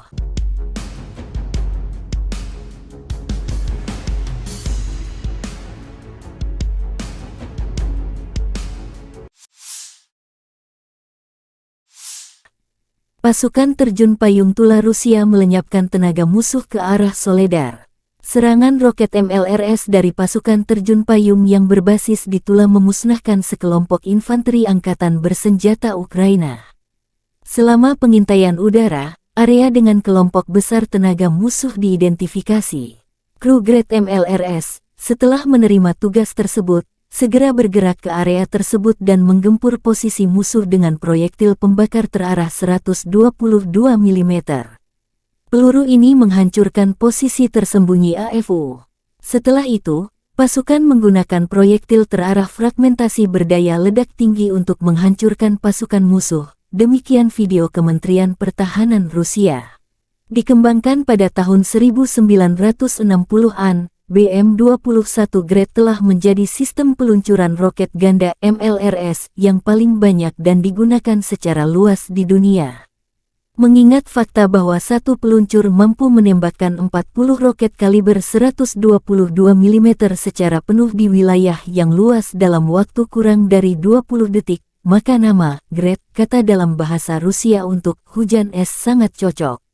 Desain Grad yang sederhana dan kemampuannya untuk mendistribusikan muatan bahan peledak dalam jumlah besar dalam waktu singkat telah membuatnya banyak diadopsi, disalin, dan diadaptasi selama 60 tahun terakhir. Saat ini BM-21 Grad beroperasi dengan lebih dari 30 negara. Ini adalah sistem roket artileri yang paling banyak digunakan di dunia. Ada banyak varian, salinan dan modifikasi dari kendaraan ini. BM-21 Grad memiliki 40 tabung peluncuran untuk roket 122 mm. Roket standar dilengkapi dengan hulu ledak High Explosive Fragmentation. Panjangnya 2,87 meter dan berat 66,6 kg. Hulu ledak itu sendiri memiliki bobot 18,4 kg. Sistem roket artileri ini juga menembakkan roket yang dilengkapi dengan hulu ledak pembakar, kimia, asap, penerangan atau klaster. Hulu ledak klaster berisi submunisi anti-tank atau anti-personil. Sejumlah hulu ledak khusus lainnya dikembangkan untuk sistem ini. Salvo penuh BM-21 Grad meliputi area seluas 0,8-1 hektar. Senjata ini sangat efektif terhadap target area, seperti konsentrasi pasukan dan kendaraan, lapangan terbang, dan sebagainya. Dibutuhkan 2 menit untuk mempersiapkan kendaraan peluncur Grad untuk meninggalkan posisi tembaknya. Waktu pemindahan singkat memungkinkan untuk menghindari kebakaran kontra baterai. Sistem BM-21 sering digunakan untuk serangan tipe shoot and scoot. Rentang operasional sistem Grad dapat bervariasi tergantung pada jenis roket yang digunakan, tetapi biasanya mencapai sekitar 20 hingga 40 km.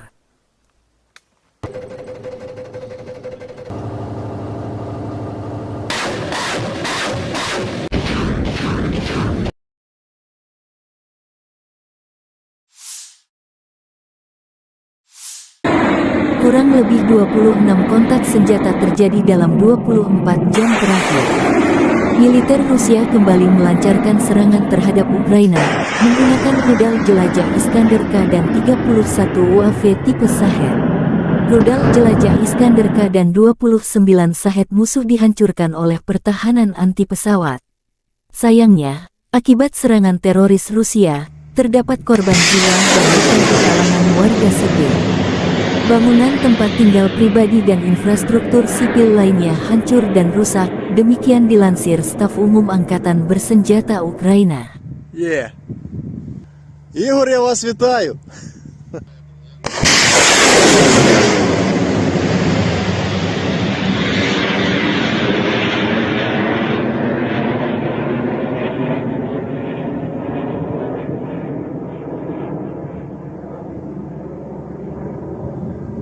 Yeah. Давай ще третю.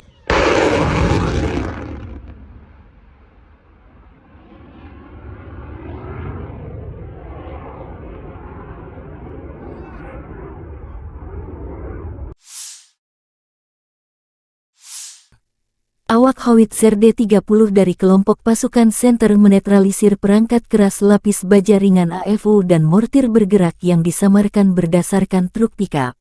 Personil militer Rusia menggunakan proyektil fragmentasi HE-122 mm untuk menyerang target yang diidentifikasi oleh operator drone. Akurasi senjata yang tinggi memungkinkan untuk menghancurkan kendaraan musuh yang terdeteksi dan secara efektif menghancurkan benteng nasionalis Ukraina, demikian videonya Kementerian Pertahanan Rusia. Howitzer D-30 dikembangkan di Uni Soviet akhir tahun 1950-an. Howitzer ini mulai digunakan oleh Angkatan Darat Soviet pada tahun 1960. Pada saat diperkenalkan, Howitzer ini memiliki sejumlah fitur canggih. Itu diproduksi dalam jumlah besar dan diekspor ke Sekutu Soviet. Setelah runtuhnya Uni Soviet, sejumlah besar Howitzer D-30 diserahkan kepada negara-negara penerusnya. Saat ini Howitzer lapangan ini beroperasi di setidaknya 50 negara di seluruh dunia. D-30 digunakan dalam perang yang tak terhitung jumlahnya. Sekarang sistem artileri ini telah berusia lebih dari 60 tahun. Invasi Rusia ke Ukraina menjadi palagan meriam derek ini banyak digunakan baik Rusia dan kubu Ukraina. Meski tergolong jadul, D-30 terbukti menjadi howitzer yang sederhana, andal, dan serbaguna. D-30 memiliki desain yang tidak biasa dengan gerbong 3 jalur dengan pelat tengah. Kereta ini memungkinkan lintasan 360 derajat dan menembak pada sudut ketinggian manapun. Ia memiliki persenjataan 122 mm. Howitzer ini menggunakan amunisi terpisah dengan peluru dan muatan. D-30 menggunakan amunisi yang sama dengan howitzer M30 Soviet era Perang Dunia II. Ia menggunakan bahan peledak tinggi HE, fragmentasi bahan peledak tinggi HEFRAG anti-tank dengan bahan peledak tinggi, hit pembakar, asap, dan cangkang penerangan. Jarak tembak maksimum adalah 15,3 km. D-30 juga kompatibel dengan peluru berpemandu laser 122 mm Kitolov Rusia. Howitzer ini memiliki awak 5 orang. Howitzer ini dapat dipindahkan dan dipindahkan dengan cepat. Diperlukan waktu sekitar 1,5–2,5 menit untuk mempersiapkan sistem artileri ini untuk menembak. D-30 biasanya ditarik oleh truk 6x6, yang juga membawa awak dan amunisi. Di beberapa unit kapal pengangkut lapis baja Met LB digunakan sebagai traktor artileri. Howitzer ini dapat dijatuhkan dari udara menggunakan platform parasut khusus.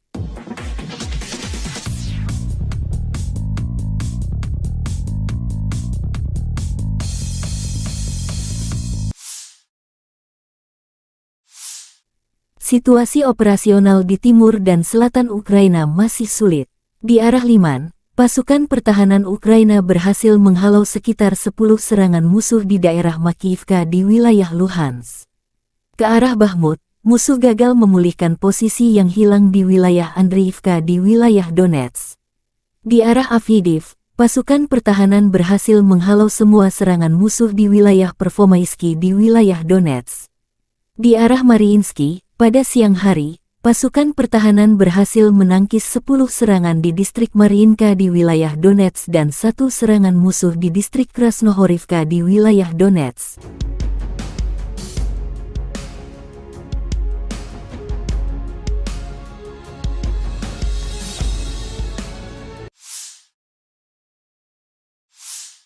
Angkatan bersenjata Rusia melakukan serangan menggunakan bom luncur berkekuatan tinggi terhadap posisi angkatan bersenjata Ukraina di wilayah pabrik minuman bersoda di Avdiivka. Pabrik ini terdeteksi sebagai pos amunisi dan koordinasi unit Ukraina di arah Avdiivka. Video dipublikasikan Telegram Militer Donetsk.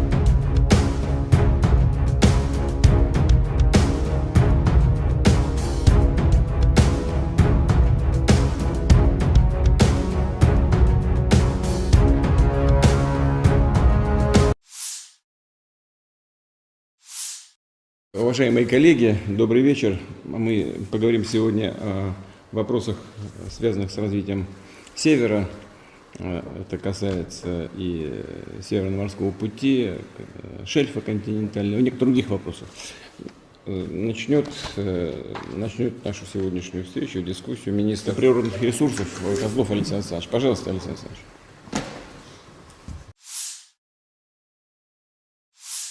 Бажаю здоров'я, шановні українці і українки, сьогодні у Харківській області. Куп'янський та Лиманський напрямки, потім місто Харків. Наші воїни, бойові бригади, командувач відвідав з командою розташування 103-ї окремої бригади ТРО, 68-ї окремої єгерської бригади імені Олекси Довбуша, 25-ї окремої повітряно-десантної Січеславської бригади, 15-го мобільного прикордонного загону «Сталевий кордон» мав сьогодні можливість поспілкуватися з воїнами і також із інших наших бригад, як і завжди, спілкування з комбатами, конкретні потреби підрозділів і про зброю та забезпечення, і про комплектування бригад. Є речі, які мають бути зроблені, зокрема, щоб наші бригади мали більше мотивації, більше бойових можливостей. мав честь також нагородити воїнів, які відзначились, особливо солдатів, сержантів, офіцерів, різні підрозділи, різний бойовий шлях, але однаково сильні українці. Пишаюся усіма. Надзвичайно приємно було нагородити наших бойових медиків. Дякую всім за захист України, за впевненість в Україні. Дякую за ваші шеврони та коїни. Буду берегти. Провів сьогодні окремі тривалі наради з усіма, хто відповідає за оборону та соціально-економічну ситуацію в Харкові. В Харкові, в області, багато питань, які важливі для регіону. Особливо перед зимою, особливо з огляду на постійний російський терор проти Харкова, проти області та намагання окупанта посилити штурми наших позицій. Заслухав доповідь генерала Сирського, також очільника обласної служби безпеки України, Національної поліції, ґрунтовні доповіді щодо захисту Харківського регіону. Обговорили з відповідними посадовцями, це і голова області, і голова міста, міністр енергетики, голова Укренерго, голова Нафтогазу і інші. Обговорили захист від російських обстрілів, енергозабезпечення міст і сіл Харківщини, захист енергооб'єктів, відновлення будинків, соціальної сфери, гуманітарне розмінування. Надзвичайно важливо, що Харків, попри все, не просто тримається, а допомагає тримати міцним увесь наш схід. Горде і світле місто, яке завжди буде містом сили для України і для всієї Європи. На нарадах були і доручення щодо підготовки до опалювального сезону, і щодо відбудови, і щодо фізичного захисту енергооб'єктів від російських ударів. Все треба виконати, по деяких речах значно прискоритись. Завтра я очікую детального звіту по проєктах відновлення від урядовців, окремі доручення військовим. І цими тижнями ми будемо дуже активно працювати з партнерами, аби зброї та снарядів, зокрема ППО. ППО – це головне. У наших воїнів повинно бути більше. І дякую всім, хто допомагає Україні. Слава усім, хто захищає нашу державу, державу і людей. Слава Україні! Angkatan Bersenjata Ukraina melaporkan tanggal 3 Oktober Rusia total kehilangan 279.440 tentara di Ukraina sejak awal invasi skala penuh 2022. Jumlah ini termasuk 360 korban yang diderita pasukan Rusia dalam 24 jam terakhir. Rusia kehilangan 15 tank dan lapis baja, 8 kendaraan infanteri, 40 unit artileri dan 20 drone dalam sehari terakhir.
Terpisah, Kementerian Pertahanan Federasi Rusia melansir Angkatan Bersenjata Ukraina secara total kehilangan diantaranya 483 pesawat terbang dan 250 helikopter, 7.417 tank dan lapis baja.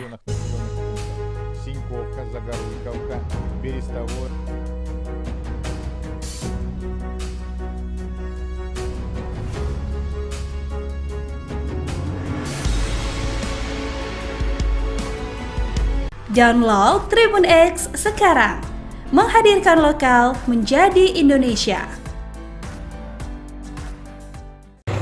Unit senapan dan tank bermotor Distrik Militer Barat Rusik menghalau serangan angkatan bersenjata Ukraina di arah Kupiansk.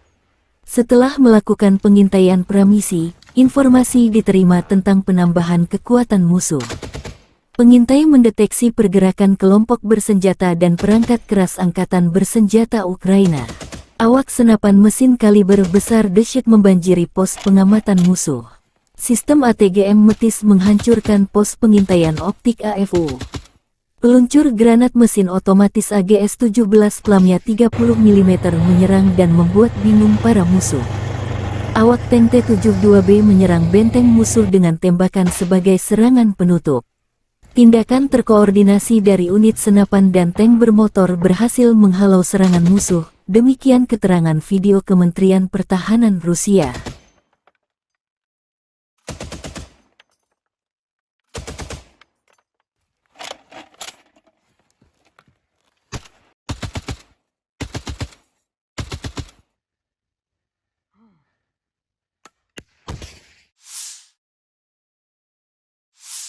Angkatan bersenjata Ukraina melanjutkan operasi ofensif ke arah Melitopol.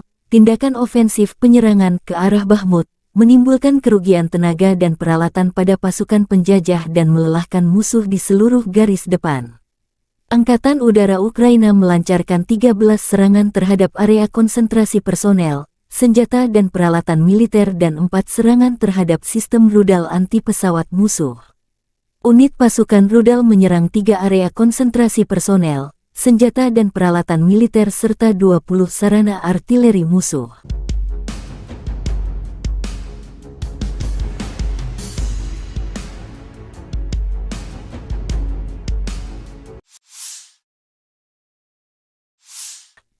Pasukan terjun payung Tula Rusia melenyapkan tenaga musuh ke arah Soledar. Serangan roket MLRS dari pasukan terjun payung yang berbasis di Tula memusnahkan sekelompok infanteri angkatan bersenjata Ukraina. Selama pengintaian udara, area dengan kelompok besar tenaga musuh diidentifikasi.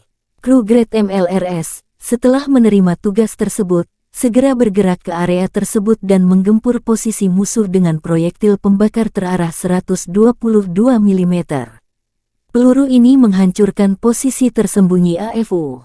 Setelah itu, pasukan menggunakan proyektil terarah fragmentasi berdaya ledak tinggi untuk menghancurkan pasukan musuh. Demikian video Kementerian Pertahanan Rusia.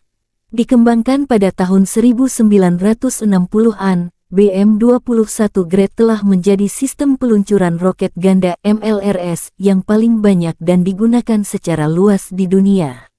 Mengingat fakta bahwa satu peluncur mampu menembakkan 40 roket kaliber 122 mm secara penuh di wilayah yang luas dalam waktu kurang dari 20 detik, maka nama Grad, kata dalam bahasa Rusia untuk hujan es, sangat cocok. Desain Grad yang sederhana dan kemampuannya untuk mendistribusikan muatan bahan peledak dalam jumlah besar dalam waktu singkat telah membuatnya banyak diadopsi, disalin, dan diadaptasi selama 60 tahun terakhir. Saat ini BM-21 Grad beroperasi dengan lebih dari 30 negara. Ini adalah sistem roket artileri yang paling banyak digunakan di dunia. Ada banyak varian, salinan dan modifikasi dari kendaraan ini. BM-21 Grad memiliki 40 tabung peluncuran untuk roket 122 mm. Roket standar dilengkapi dengan hulu ledak High Explosive Fragmentation. Panjangnya 2,87 meter dan berat 66,6 kg. Hulu ledak itu sendiri memiliki bobot 18,4 kg. Sistem roket artileri ini juga menembakkan roket yang dilengkapi dengan hulu ledak pembakar, kimia, asap, penerangan atau klaster. Hulu ledak klaster berisi submunisi anti-tank atau anti-personil. Sejumlah hulu ledak khusus lainnya dikembangkan untuk sistem ini. Salvo penuh BM-21 Grad meliputi area seluas 0,8-1 hektar. Senjata ini sangat efektif terhadap target area, seperti konsentrasi pasukan dan kendaraan, lapangan terbang, dan sebagainya. Dibutuhkan 2 menit untuk mempersiapkan kendaraan peluncur Grad untuk meninggalkan posisi tembaknya. Waktu pemindahan singkat memungkinkan untuk menghindari kebakaran kontra baterai. Sistem BM-21 sering digunakan untuk serangan tipe shoot and scoot. Rentang operasional sistem Grets dapat bervariasi tergantung pada jenis roket yang digunakan, tetapi biasanya mencapai sekitar 20 hingga 40 km.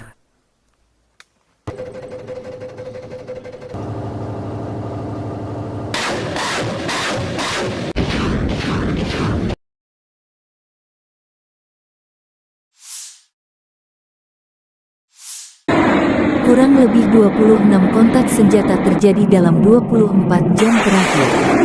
Militer Rusia kembali melancarkan serangan terhadap Ukraina, menggunakan rudal jelajah Iskander-K dan 31 UAV tipe Shahed. Rudal jelajah Iskander-K dan 29 Shahed musuh dihancurkan oleh pertahanan anti pesawat. Sayangnya, akibat serangan teroris Rusia, terdapat korban jiwa dan luka di kalangan warga sipil. Bangunan tempat tinggal pribadi dan infrastruktur sipil lainnya hancur dan rusak, demikian dilansir Staf Umum Angkatan Bersenjata Ukraina. Ігор, я вас вітаю.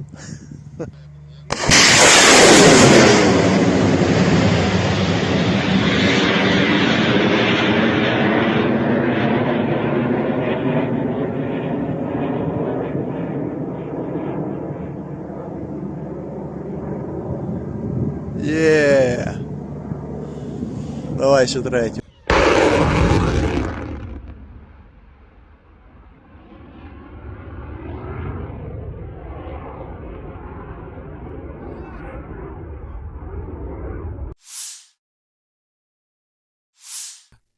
Awak Howitzer D-30 dari kelompok pasukan Center menetralisir perangkat keras lapis baja ringan AFU dan mortir bergerak yang disamarkan berdasarkan truk pickup. Personil militer Rusia menggunakan proyektil fragmentasi HE-122 mm untuk menyerang target yang diidentifikasi oleh operator drone. Akurasi senjata yang tinggi memungkinkan untuk menghancurkan kendaraan musuh yang terdeteksi dan secara efektif menghancurkan benteng nasionalis Ukraina. Demikian videonya Kementerian Pertahanan Rusia. Howitzer D-30 dikembangkan di Uni Soviet akhir tahun 1950-an. Howitzer ini mulai digunakan oleh Angkatan Darat Soviet pada tahun 1960. Pada saat diperkenalkan, Howitzer ini memiliki sejumlah fitur canggih. Itu diproduksi dalam jumlah besar dan diekspor ke Sekutu Soviet. Setelah runtuhnya Uni Soviet, sejumlah besar Howitzer D-30 diserahkan kepada negara-negara penerusnya. Saat ini Howitzer lapangan ini beroperasi di setidaknya 50 negara di seluruh dunia. D-30 digunakan dalam perang yang tak terhitung jumlahnya. Sekarang sistem artileri ini telah berusia lebih dari 60 tahun. Invasi Rusia ke Ukraina menjadi palagan meriam derek ini banyak digunakan baik Rusia dan kubu Ukraina. Meski tergolong jadul, D-30 terbukti menjadi howitzer yang sederhana, andal, dan serbaguna. D-30 memiliki desain yang tidak biasa dengan gerbong 3 jalur dengan pelat tengah. Kereta ini memungkinkan lintasan 360 derajat dan menembak pada sudut ketinggian manapun. Ia memiliki persenjataan 122 mm. Howitzer ini menggunakan amunisi terpisah dengan peluru dan muatan. D-30 menggunakan amunisi yang sama dengan howitzer M30 Soviet era Perang Dunia II.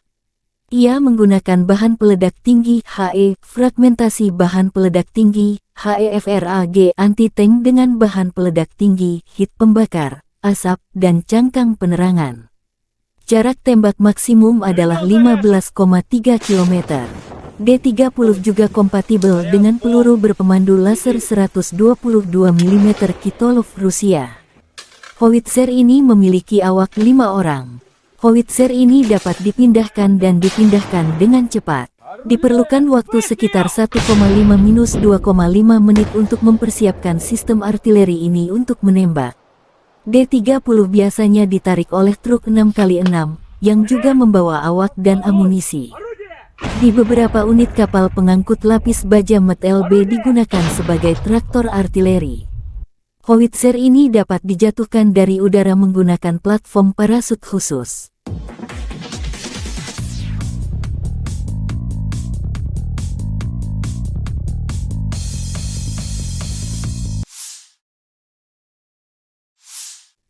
Situasi operasional di timur dan selatan Ukraina masih sulit. Di arah Liman, pasukan pertahanan Ukraina berhasil menghalau sekitar 10 serangan musuh di daerah Makiyivka di wilayah Luhansk. Ke arah Bakhmut, musuh gagal memulihkan posisi yang hilang di wilayah Andriivka di wilayah Donetsk. Di arah Avdiivka, pasukan pertahanan berhasil menghalau semua serangan musuh di wilayah Pervomaisky di wilayah Donetsk. Di arah Mariinsky, pada siang hari, pasukan pertahanan berhasil menangkis 10 serangan di distrik Mariinka di wilayah Donetsk dan 1 serangan musuh di distrik Krasnohorivka di wilayah Donetsk.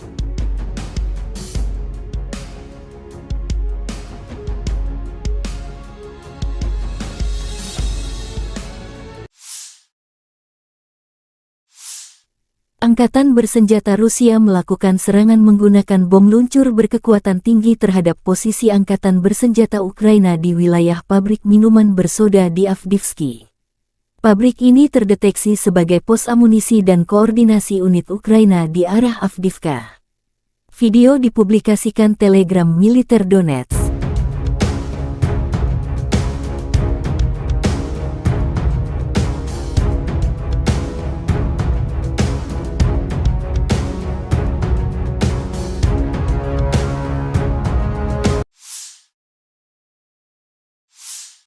Уважаемые коллеги, добрый вечер. Мы поговорим сегодня о вопросах, связанных с развитием Севера. Это касается и Северного морского пути, шельфа континентального, и некоторых других вопросов. Начнет нашу сегодняшнюю встречу, дискуссию министр природных ресурсов Козлов Александр Александрович. Пожалуйста, Александр Александрович.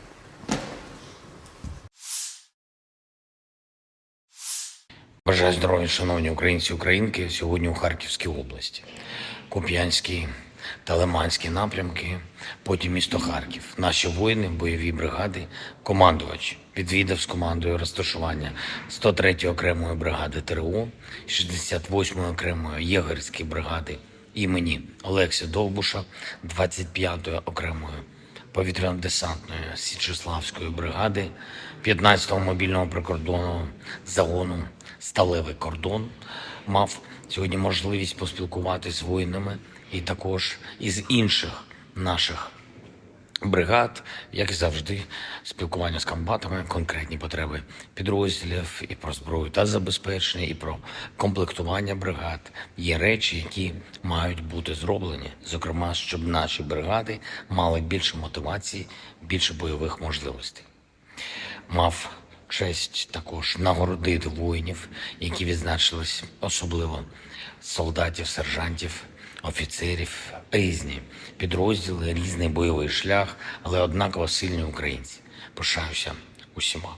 Надзвичайно приємно було нагородити наших бойових медиків. Дякую всім за захист України, за впевненість в Україні. Дякую за ваші шеврони та коїни. Буду берегти. Провів сьогодні окремі тривалі наради з усіма, хто відповідає за оборону та соціально-економічну ситуацію в Харкові. В Харкові, в області, багато питань, які важливі для регіону. Особливо перед зимою, особливо з огляду на постійний російський терор проти Харкова, проти області та намагання окупанта посилити штурми наших позицій. Заслухав доповідь генерала Сирського, також очільника обласної служби безпеки України, Національної поліції, ґрунтовні доповіді щодо захисту Харківського регіону. Обговорили з відповідними посадовцями, це і голова області, і голова міста, міністр енергетики, голова Укренерго, голова Нафтогазу і інші. Обговорили захист від російських обстрілів, енергозабезпечення міст і сіл Харківщини, захист енергооб'єктів, відновлення будинків, соціальної сфери, гуманітарне розмінування. Надзвичайно важливо, що Харків, попри все, не просто тримається, а допомагає тримати міцним увесь наш схід. Горде і світле місто, яке завжди буде містом сили для України і для всієї Європи. На нарадах були і доручення щодо підготовки до опалювального сезону, і щодо відбудови, і щодо фізичного захисту енергооб'єктів від російських ударів. Все треба виконати по деяких речах значно прискоритись. Завтра я очікую детального звіту по проєктах відновлення від урядовців, окремі доручення військовим. І цими тижнями ми будемо дуже активно працювати з партнерами, аби зброї та снарядів, зокрема ППО – це головне. У наших воїнів повинно бути більше. І дякую всім, хто допомагає Україні. Слава усім, хто захищає нашу державу і людей. Слава Україні! Angkatan Bersenjata Ukraina melaporkan tanggal 3 Oktober Rusia total kehilangan 279.440 tentara di Ukraina sejak awal invasi skala penuh 2022. Jumlah ini termasuk 360 korban yang diderita pasukan Rusia dalam 24 jam terakhir. Rusia kehilangan 15 tank dan lapis baja, 8 kendaraan infanteri, 40 unit artileri dan 20 drone dalam sehari terakhir.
Terpisah, Kementerian Pertahanan Federasi Rusia melansir Angkatan Bersenjata Ukraina secara total kehilangan diantaranya 483 pesawat terbang dan 250 helikopter, 7.417 tank dan lapis baja.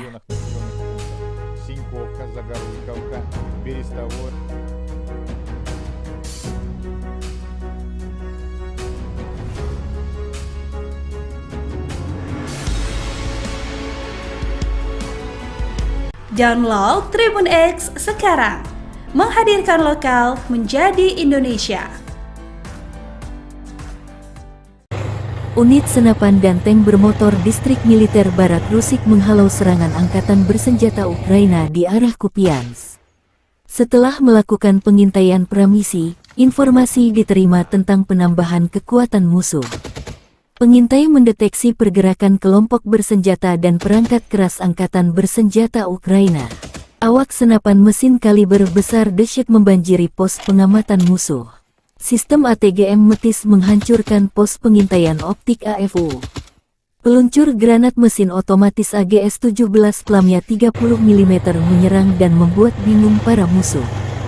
Awak tank T-72B menyerang benteng musuh dengan tembakan sebagai serangan penutup. Tindakan terkoordinasi dari unit senapan dan tank bermotor berhasil menghalau serangan musuh, demikian keterangan video Kementerian Pertahanan Rusia.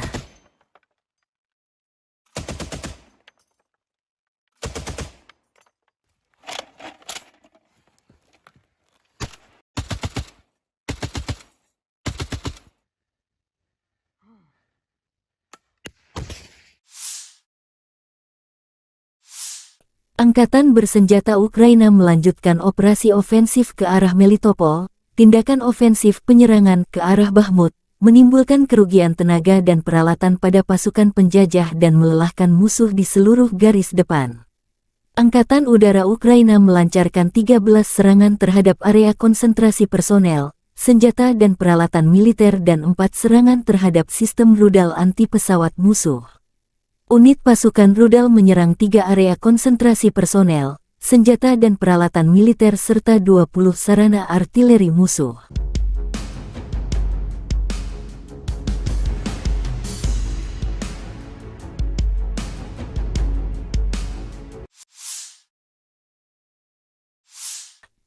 Pasukan terjun payung Tula Rusia melenyapkan tenaga musuh ke arah Soledar.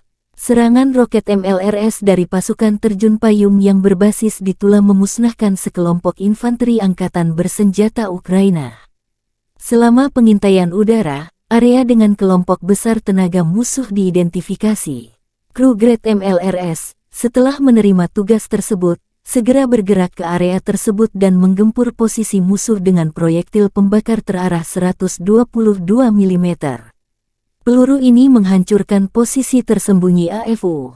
Setelah itu, pasukan menggunakan proyektil terarah fragmentasi berdaya ledak tinggi untuk menghancurkan pasukan musuh. Demikian video Kementerian Pertahanan Rusia. Dikembangkan pada tahun 1960-an, BM-21 Grad telah menjadi sistem peluncuran roket ganda MLRS yang paling banyak dan digunakan secara luas di dunia. Mengingat fakta bahwa satu peluncur mampu menembakkan 40 roket kaliber 122 mm secara penuh di wilayah yang luas dalam waktu kurang dari 20 detik, maka nama Grad, kata dalam bahasa Rusia untuk hujan es, sangat cocok. Desain Grad yang sederhana dan kemampuannya untuk mendistribusikan muatan bahan peledak dalam jumlah besar dalam waktu singkat telah membuatnya banyak diadopsi, disalin, dan diadaptasi selama 60 tahun terakhir. Saat ini BM-21 Grad beroperasi dengan lebih dari 30 negara. Ini adalah sistem roket artileri yang paling banyak digunakan di dunia. Ada banyak varian, salinan dan modifikasi dari kendaraan ini. BM-21 Grad memiliki 40 tabung peluncuran untuk roket 122 mm. Roket standar dilengkapi dengan hulu ledak High Explosive Fragmentation. Panjangnya 2,87 meter dan berat 66,6 kg. Hulu ledak itu sendiri memiliki bobot 18,4 kg. Sistem roket artileri ini juga menembakkan roket yang dilengkapi dengan hulu ledak pembakar, kimia, asap, penerangan atau klaster. Hulu ledak klaster berisi submunisi anti-tank atau anti-personil. Sejumlah hulu ledak khusus lainnya dikembangkan untuk sistem ini. Salvo penuh BM-21 Grad meliputi area seluas 0,8-1 hektar. Senjata ini sangat efektif terhadap target area, seperti konsentrasi pasukan dan kendaraan, lapangan terbang, dan sebagainya. Dibutuhkan 2 menit untuk mempersiapkan kendaraan peluncur Grad untuk meninggalkan posisi tembaknya. Waktu pemindahan singkat memungkinkan untuk menghindari kebakaran kontra baterai. Sistem BM-21 sering digunakan untuk serangan tipe shoot and scoot. Rentang operasional sistem Grads dapat bervariasi tergantung pada jenis roket yang digunakan, tetapi biasanya mencapai sekitar 20 hingga 40 km.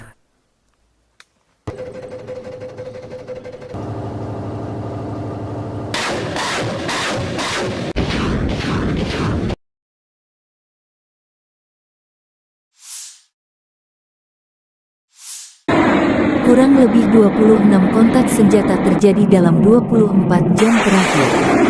Militer Rusia kembali melancarkan serangan terhadap Ukraina, menggunakan rudal jelajah Iskander-K dan 31 UAV tipe Shahed.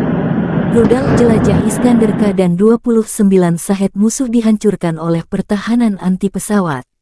Sayangnya, akibat serangan teroris Rusia, terdapat korban jiwa dan luka di kalangan warga sipil.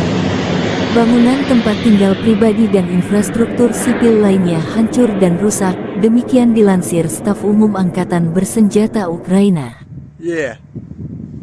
Ігор, я вас вітаю!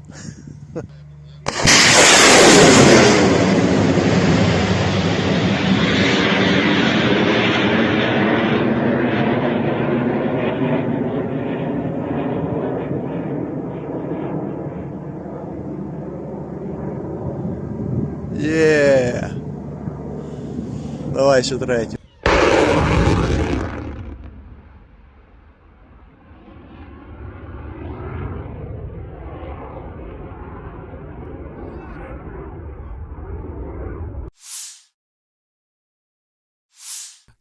Awak howitzer D-30 dari kelompok pasukan Center menetralisir perangkat keras lapis baja ringan AFU dan mortir bergerak yang disamarkan berdasarkan truk pickup. Personil militer Rusia menggunakan proyektil fragmentasi HE-122 mm untuk menyerang target yang diidentifikasi oleh operator drone. Akurasi senjata yang tinggi memungkinkan untuk menghancurkan kendaraan musuh yang terdeteksi dan secara efektif menghancurkan benteng nasionalis Ukraina. Demikian videonya Kementerian Pertahanan Rusia. Howitzer D-30 dikembangkan di Uni Soviet akhir tahun 1950-an. Howitzer ini mulai digunakan oleh Angkatan Darat Soviet pada tahun 1960. Pada saat diperkenalkan, howitzer ini memiliki sejumlah fitur canggih. Itu diproduksi dalam jumlah besar dan diekspor ke Sekutu Soviet. Setelah runtuhnya Uni Soviet, sejumlah besar howitzer D-30 diserahkan kepada negara-negara penerusnya. Saat ini howitzer lapangan ini beroperasi di setidaknya 50 negara di seluruh dunia. D-30 digunakan dalam perang yang tak terhitung jumlahnya. Sekarang sistem artileri ini telah berusia lebih dari 60 tahun. Invasi Rusia ke Ukraina menjadi palagan meriam derek ini banyak digunakan baik Rusia dan kubu Ukraina. Meski tergolong jadul, D-30 terbukti menjadi howitzer yang sederhana, andal, dan serbaguna. D-30 memiliki desain yang tidak biasa dengan gerbong 3 jalur dengan pelat tengah. Kereta ini memungkinkan lintasan 360 derajat dan menembak pada sudut ketinggian manapun. Ia memiliki persenjataan 122 mm. Howitzer ini menggunakan amunisi terpisah dengan peluru dan muatan. D-30 menggunakan amunisi yang sama dengan howitzer M30 Soviet era Perang Dunia II. Ia menggunakan bahan peledak tinggi HE, fragmentasi bahan peledak tinggi HE-FRAG anti-tank dengan bahan peledak tinggi, hit pembakar, asap, dan cangkang penerangan. Jarak tembak maksimum adalah 15,3 km. D-30 juga kompatibel dengan peluru berpemandu laser 122 mm Kitolov Rusia. Howitzer ini memiliki awak 5 orang. Howitzer ini dapat dipindahkan dan dipindahkan dengan cepat. Diperlukan waktu sekitar 1,5–2,5 menit untuk mempersiapkan sistem artileri ini untuk menembak. D-30 biasanya ditarik oleh truk 6x6, yang juga membawa awak dan amunisi. Di beberapa unit kapal pengangkut lapis baja MT-LB digunakan sebagai traktor artileri. Howitzer ini dapat dijatuhkan dari udara menggunakan platform parasut khusus.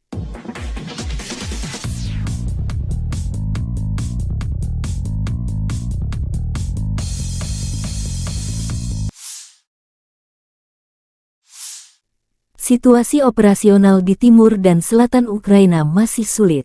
Di arah Liman, pasukan pertahanan Ukraina berhasil menghalau sekitar 10 serangan musuh di daerah Makiyivka di wilayah Luhansk. Ke arah Bakhmut, musuh gagal memulihkan posisi yang hilang di wilayah Andriivka di wilayah Donetsk. Di arah Avdiivka, pasukan pertahanan berhasil menghalau semua serangan musuh di wilayah Pervomaisky di wilayah Donetsk. Di arah Mariinsky, pada siang hari, pasukan pertahanan berhasil menangkis 10 serangan di distrik Mariinka di wilayah Donetsk dan 1 serangan musuh di distrik Krasnohorivka di wilayah Donetsk.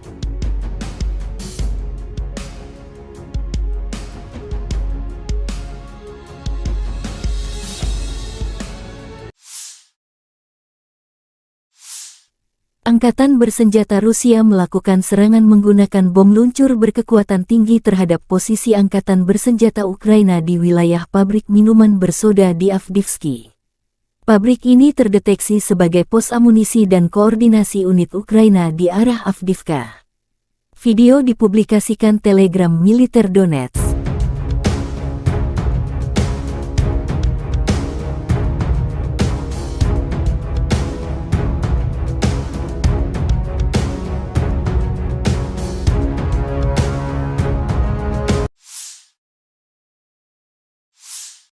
Уважаемые коллеги, добрый вечер. Мы поговорим сегодня о вопросах, связанных с развитием Севера. Это касается и Северно-морского пути, шельфа континентального, и некоторых других вопросов. начнет нашу сегодняшнюю встречу, дискуссию министр природных ресурсов Козлов Александр Александрович. Пожалуйста, Александр Александрович.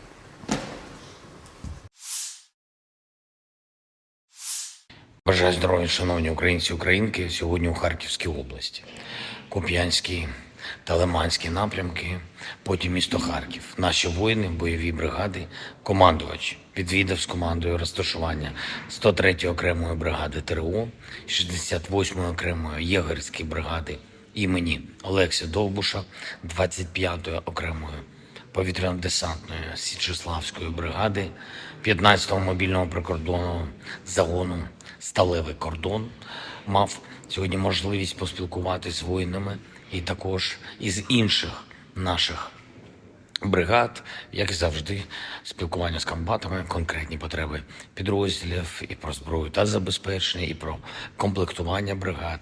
Є речі, які мають бути зроблені, зокрема, щоб наші бригади мали більше мотивації, більше бойових можливостей. Мав честь також нагородити воїнів, які відзначились, особливо солдатів, сержантів, офіцерів, різні підрозділи, різний бойовий шлях, але однаково сильні українці. Пишаюся усіма. Надзвичайно приємно було нагородити наших бойових медиків. Дякую всім за захист України, за впевненість в Україні. Дякую за ваші шеврони та коїни. Буду берегти. Провів сьогодні окремі тривалі наради з усіма, хто відповідає за оборону та соціально-економічну ситуацію в Харкові. В Харкові, в області, багато питань, які важливі для регіону. Особливо перед зимою, особливо з огляду на постійний російський терор проти Харкова, проти області та намагання окупанта посилити штурми наших позицій. Заслухав доповідь генерала Сирського, також очільника обласної служби безпеки України, Національної поліції, ґрунтовні доповіді щодо захисту Харківського регіону.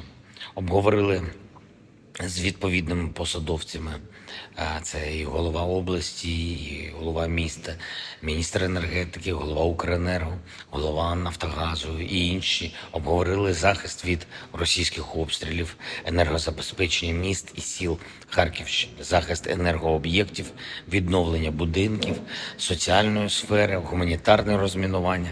Надзвичайно важливо, що Харків, попри все, не просто тримається, а допомагає тримати міцним увесь наш схід. Горде і світле місто, яке завжди буде містом сили для України і для всієї Європи. На нарадах були і доручення щодо підготовки до опалювального сезону, і щодо відбудови, і щодо фізичного захисту енергооб'єктів від російських ударів. Все треба виконати, по деяких речах значно прискоритись. Завтра я очікую детального звіту по проєктах відновлення від урядовців, окремі доручення військовим. І цими тижнями ми будемо дуже активно працювати з партнерами, аби зброї та снарядів, зокрема ППО – це головне. У наших воїнів повинно бути більше. І дякую всім, хто допомагає Україні. Слава усім, хто захищає нашу державу, державу і людей. Слава Україні! Angkatan Bersenjata Ukraina melaporkan tanggal 3 Oktober Rusia total kehilangan 279.440 tentara di Ukraina sejak awal invasi skala penuh 2022. Jumlah ini termasuk 360 korban yang diderita pasukan Rusia dalam 24 jam terakhir. Rusia kehilangan 15 tank dan lapis baja, 8 kendaraan infanteri, 40 unit artileri dan 20 drone dalam sehari terakhir.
Terpisah, Kementerian Pertahanan Federasi Rusia melansir Angkatan Bersenjata Ukraina secara total kehilangan diantaranya 483 pesawat terbang dan 250 helikopter, 7.417 tank dan lapis baja.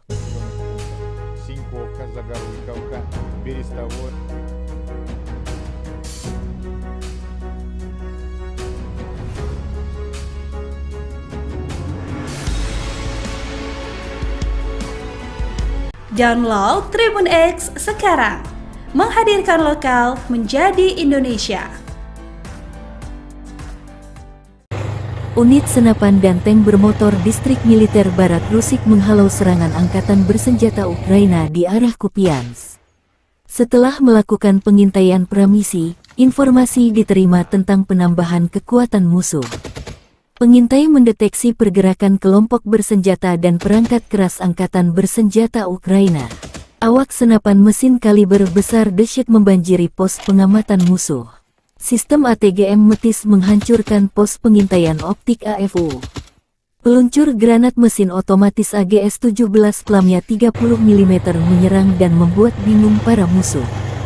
Awak tank T-72B menyerang benteng musuh dengan tembakan sebagai serangan penutup. Tindakan terkoordinasi dari unit senapan dan tank bermotor berhasil menghalau serangan musuh, demikian keterangan video Kementerian Pertahanan Rusia.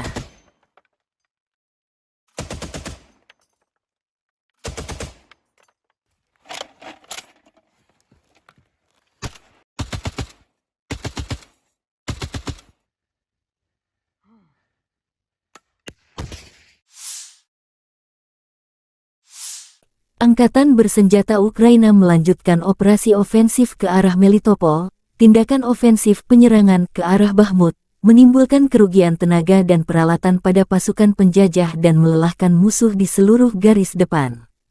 Angkatan Udara Ukraina melancarkan 13 serangan terhadap area konsentrasi personel, senjata dan peralatan militer dan 4 serangan terhadap sistem rudal anti-pesawat musuh. Unit pasukan rudal menyerang 3 area konsentrasi personel, senjata dan peralatan militer serta 20 sarana artileri musuh.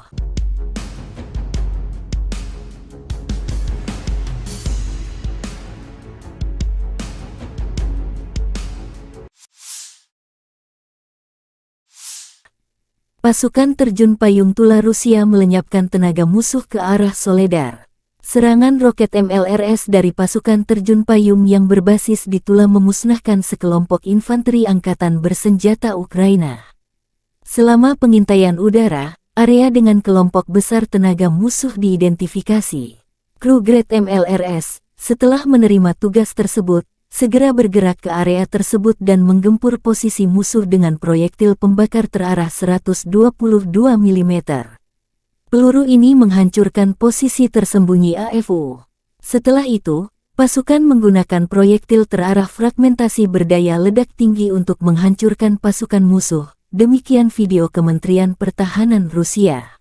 Dikembangkan pada tahun 1960-an, BM-21 Grad telah menjadi sistem peluncuran roket ganda MLRS yang paling banyak dan digunakan secara luas di dunia.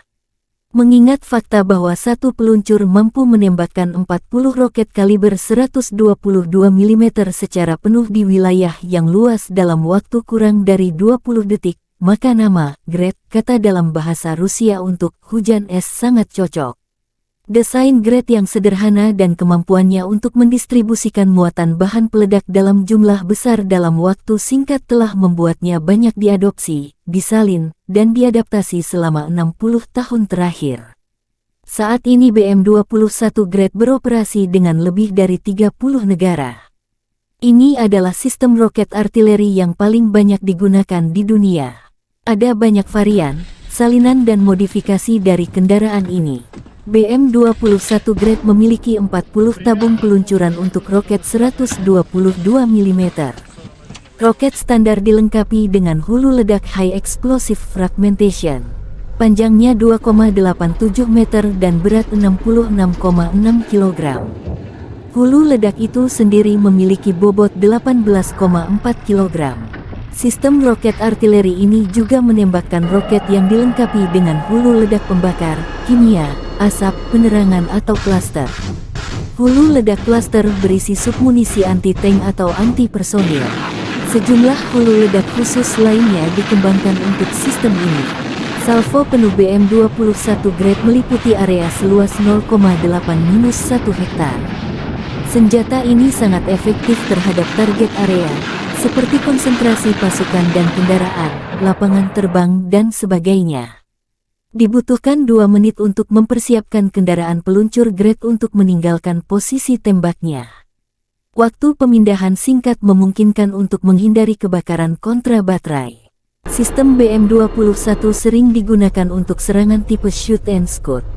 Rentang operasional sistem Grades dapat bervariasi tergantung pada jenis roket yang digunakan, tetapi biasanya mencapai sekitar 20 hingga 40 km.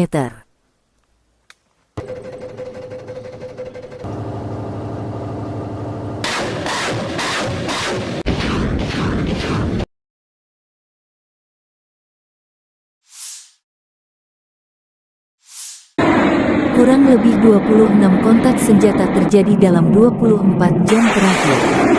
Militer Rusia kembali melancarkan serangan terhadap Ukraina, menggunakan rudal jelajah Iskander-K dan 31 UAV tipe Shahed.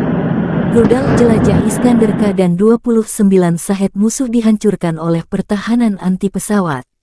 Sayangnya, akibat serangan teroris Rusia, terdapat korban jiwa dan luka di kalangan warga sipil. Bangunan tempat tinggal pribadi dan infrastruktur sipil lainnya hancur dan rusak, demikian dilansir Staf Umum Angkatan Bersenjata Ukraina. Ігор, я вас вітаю!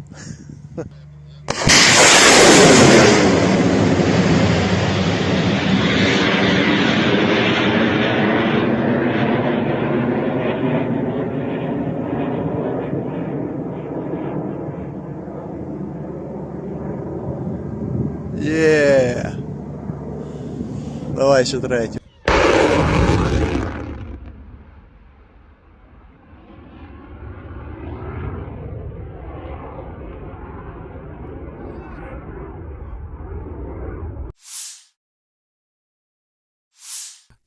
Awak howitzer D-30 dari kelompok pasukan Center menetralisir perangkat keras lapis baja ringan AFU dan mortir bergerak yang disamarkan berdasarkan truk pickup. Personil militer Rusia menggunakan proyektil fragmentasi HE-122 mm untuk menyerang target yang diidentifikasi oleh operator drone. Akurasi senjata yang tinggi memungkinkan untuk menghancurkan kendaraan musuh yang terdeteksi dan secara efektif menghancurkan benteng nasionalis Ukraina, demikian videonya Kementerian Pertahanan Rusia.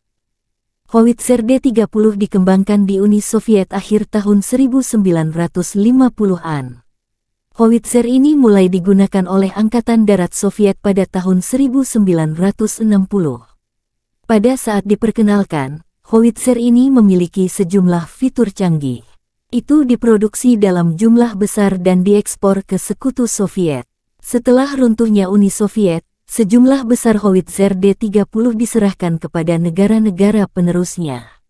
Saat ini howitzer lapangan ini beroperasi di setidaknya 50 negara di seluruh dunia.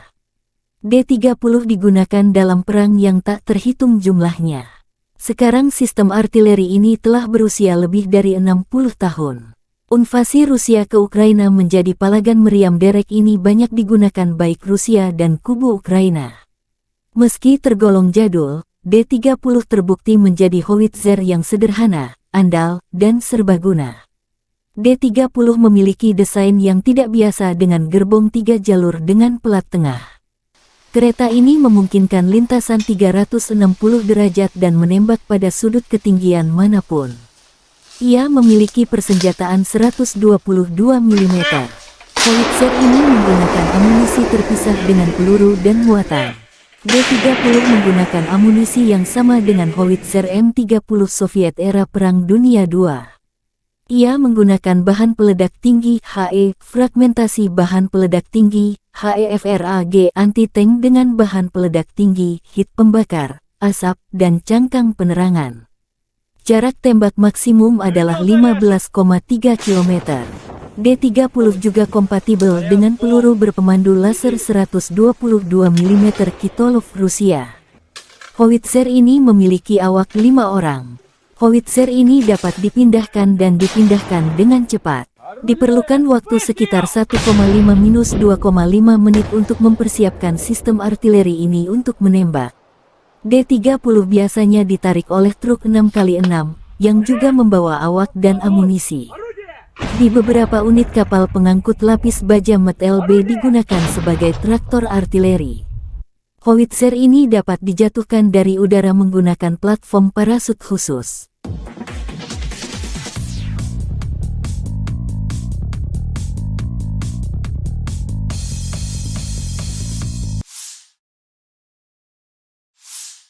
Situasi operasional di timur dan selatan Ukraina masih sulit. Di arah Liman, pasukan pertahanan Ukraina berhasil menghalau sekitar 10 serangan musuh di daerah Makiyivka di wilayah Luhansk. Ke arah Bakhmut, musuh gagal memulihkan posisi yang hilang di wilayah Andriivka di wilayah Donetsk. Di arah Avdiivka, pasukan pertahanan berhasil menghalau semua serangan musuh di wilayah Pervomaisky di wilayah Donetsk. Di arah Mariinsky, pada siang hari, pasukan pertahanan berhasil menangkis 10 serangan di distrik Mariinka di wilayah Donetsk dan 1 serangan musuh di distrik Krasnohorivka di wilayah Donetsk.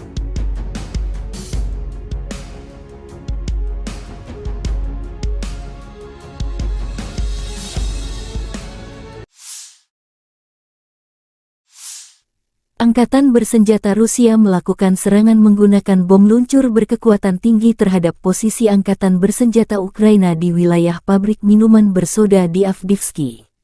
Pabrik ini terdeteksi sebagai pos amunisi dan koordinasi unit Ukraina di arah Avdiivka. Video dipublikasikan Telegram Militer Donetsk.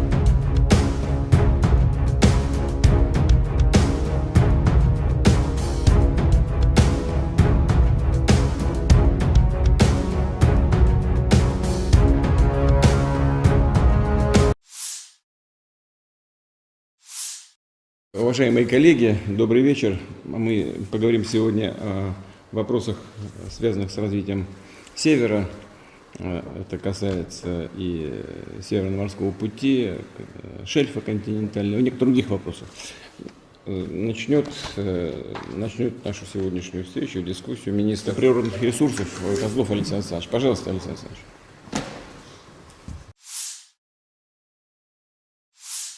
Бажаю здоров'я, шановні українці і українки, сьогодні у Харківській області. Куп'янський та Лиманський напрямки, потім місто Харків. Наші воїни, бойові бригади, командувач відвідав з командою розташування 103-ї окремої бригади ТРО, 68-ї окремої єгерської бригади імені Олекси Довбуша, 25-ї окремої повітряно-десантної Січеславської бригади, 15-го мобільного прикордонного загону «Сталевий кордон». Мав сьогодні можливість поспілкуватися з воїнами і також із інших наших бригад, як і завжди, спілкування з комбатами, конкретні потреби підрозділів і про зброю та забезпечення, і про комплектування бригад. Є речі, які мають бути зроблені, зокрема, щоб наші бригади мали більше мотивації, більше бойових можливостей. Мав честь також нагородити воїнів, які відзначились, особливо солдатів, сержантів, офіцерів, різні підрозділи, різний бойовий шлях, але однаково сильні українці. Пишаюся усіма. Надзвичайно приємно було нагородити наших бойових медиків. Дякую всім за захист України, за впевненість в Україні. Дякую за ваші шеврони та коїни. Буду берегти. Провів сьогодні окремі тривалі наради з усіма, хто відповідає за оборону та соціально-економічну ситуацію в Харкові. В Харкові, в області, багато питань, які важливі для регіону. Особливо перед зимою, особливо з огляду на постійний російський терор проти Харкова, проти області та намагання окупанта посилити штурми наших позицій. Заслухав доповідь генерала Сирського, також очільника обласної служби безпеки України, Національної поліції, ґрунтовні доповіді щодо захисту Харківського регіону. Обговорили з відповідними посадовцями. Це і голова області, і голова міста, міністр енергетики, голова Укренерго, голова Нафтогазу і інші обговорили захист від російських обстрілів, енергозабезпечення міст і сіл Харківщини, захист енергооб'єктів, відновлення будинків, соціальної сфери, гуманітарне розмінування. Надзвичайно важливо, що Харків, попри все, не просто тримається, а допомагає тримати міцним увесь наш схід. Горде і світле місто, яке завжди буде містом сили для України і для всієї Європи. На нарадах були і доручення щодо підготовки до опалювального сезону, і щодо відбудови, і щодо фізичного захисту енергооб'єктів від російських ударів. Все треба виконати, по деяких речах значно прискоритись. Завтра я очікую детального звіту по проєктах відновлення від урядовців, окремі доручення військовим. І цими тижнями ми будемо дуже активно працювати з партнерами, аби зброї та снарядів, зокрема ППУ. ППУ – це головне. У наших воїнів повинно бути більше. І дякую всім, хто допомагає Україні. Слава усім, хто захищає нашу державу, державу і людей. Слава Україні! Angkatan Bersenjata Ukraina melaporkan tanggal 3 Oktober Rusia total kehilangan 279.440 tentara di Ukraina sejak awal invasi skala penuh 2022. Jumlah ini termasuk 360 korban yang diderita pasukan Rusia dalam 24 jam terakhir. Rusia kehilangan 15 tank dan lapis baja, 8 kendaraan infanteri, 40 unit artileri dan 20 drone dalam sehari terakhir.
Terpisah, Kementerian Pertahanan Federasi Rusia melansir Angkatan Bersenjata Ukraina secara total kehilangan diantaranya 483 pesawat terbang dan 250 helikopter, 7.417 tank dan lapis baja.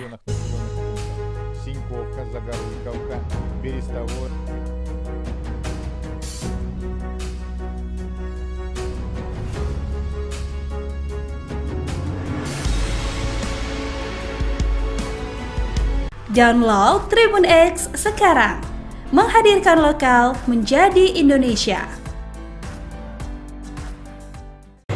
Unit senapan dan tank bermotor distrik militer Barat Rusik menghalau serangan angkatan bersenjata Ukraina di arah Kupiansk. Setelah melakukan pengintaian pramisi, informasi diterima tentang penambahan kekuatan musuh. Pengintai mendeteksi pergerakan kelompok bersenjata dan perangkat keras angkatan bersenjata Ukraina. Awak senapan mesin kaliber besar dahsyat membanjiri pos pengamatan musuh. Sistem ATGM Metis menghancurkan pos pengintaian optik AFU. Peluncur granat mesin otomatis AGS-17 pelamnya 30 mm menyerang dan membuat bingung para musuh. Awak tank T-72B menyerang benteng musuh dengan tembakan sebagai serangan penutup. Tindakan terkoordinasi dari unit senapan dan tank bermotor berhasil menghalau serangan musuh, demikian keterangan video Kementerian Pertahanan Rusia.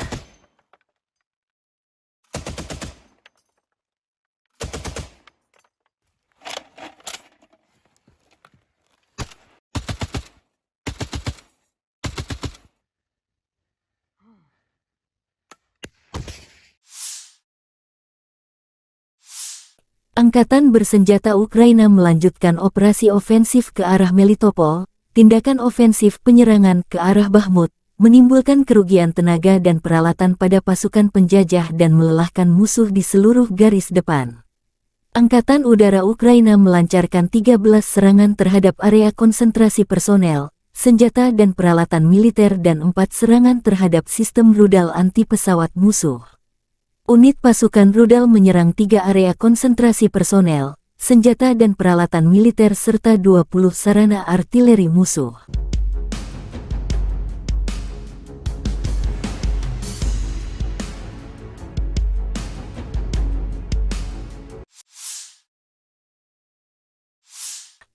Pasukan terjun payung Tula Rusia melenyapkan tenaga musuh ke arah Soledar. Serangan roket MLRS dari pasukan terjun payung yang berbasis di Tula memusnahkan sekelompok infanteri angkatan bersenjata Ukraina.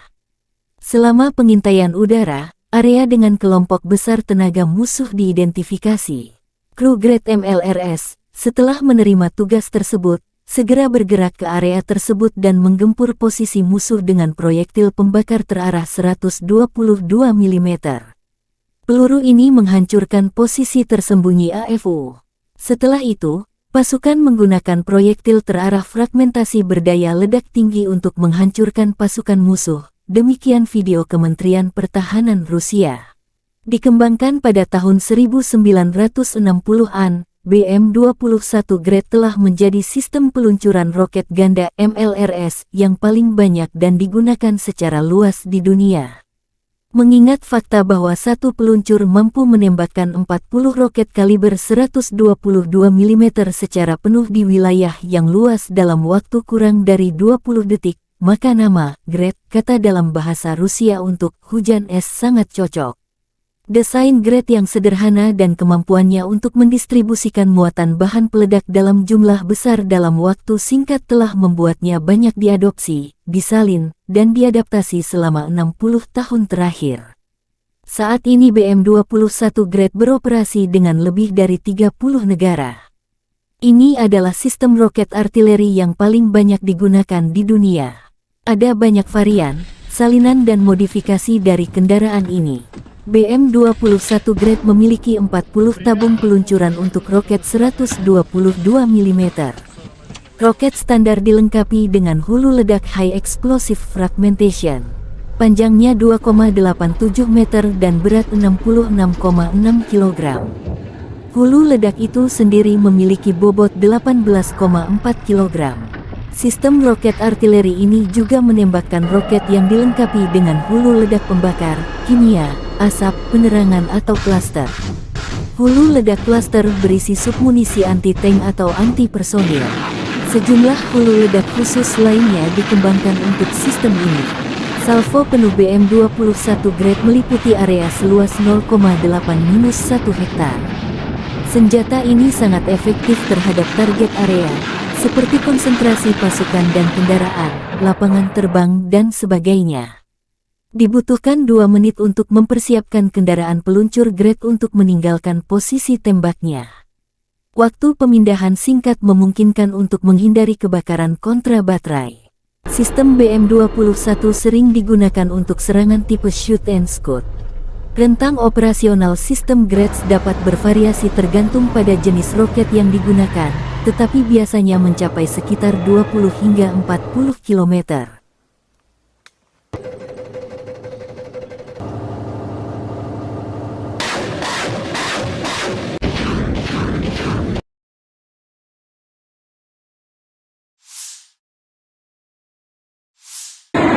Kurang lebih 26 kontak senjata terjadi dalam 24 jam terakhir.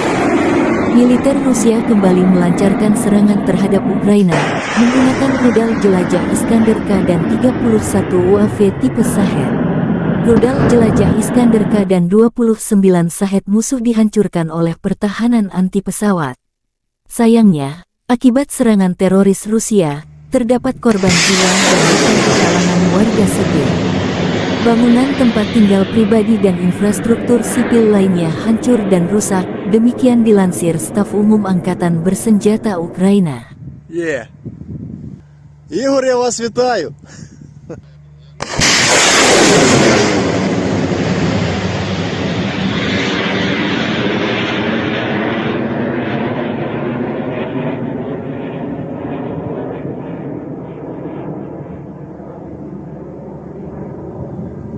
Є.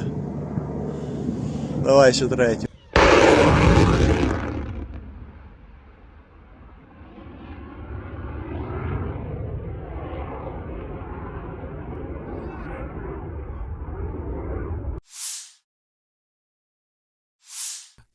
Awak howitzer D-30 dari kelompok pasukan Center menetralisir perangkat keras lapis baja ringan AFU dan mortir bergerak yang disamarkan berdasarkan truk pickup.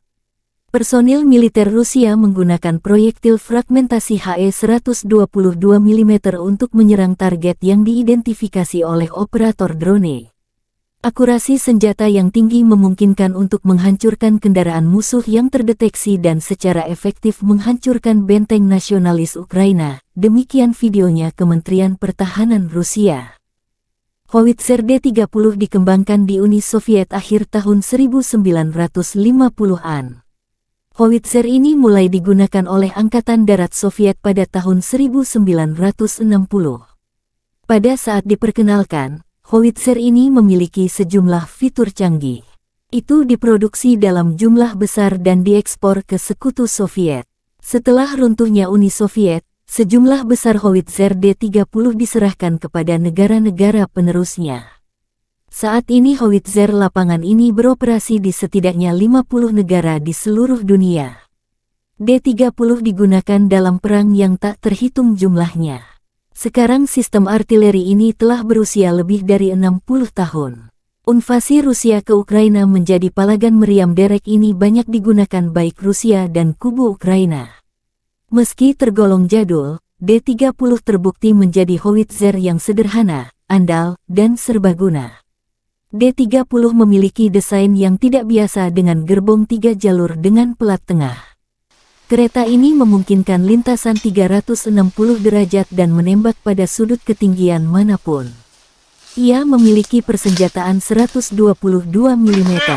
Howitzer ini menggunakan amunisi terpisah dengan peluru dan muatan. D-30 menggunakan amunisi yang sama dengan howitzer M30 Soviet era Perang Dunia II.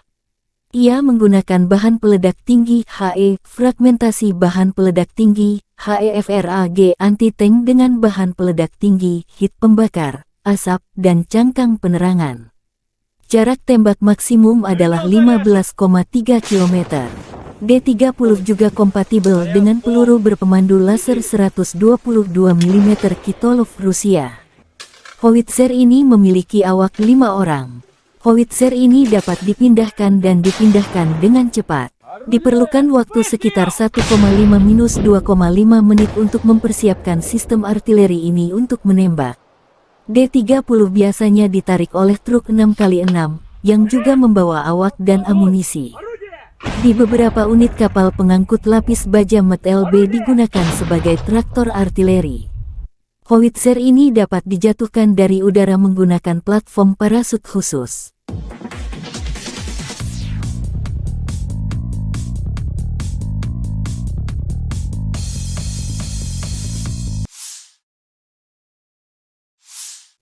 Situasi operasional di timur dan selatan Ukraina masih sulit. Di arah Liman, pasukan pertahanan Ukraina berhasil menghalau sekitar 10 serangan musuh di daerah Makiyivka di wilayah Luhansk. Ke arah Bakhmut, musuh gagal memulihkan posisi yang hilang di wilayah Andriivka di wilayah Donetsk. Di arah Avdiivka, pasukan pertahanan berhasil menghalau semua serangan musuh di wilayah Pervomaisky di wilayah Donetsk. Di arah Mariinsky, pada siang hari, pasukan pertahanan berhasil menangkis 10 serangan di distrik Mariinka di wilayah Donetsk dan 1 serangan musuh di distrik Krasnohorivka di wilayah Donetsk.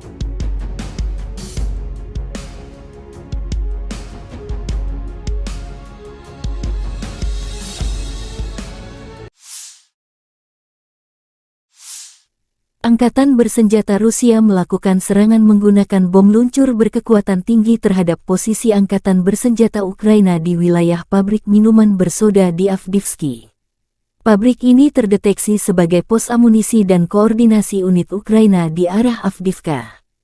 Video dipublikasikan Telegram militer Donetsk.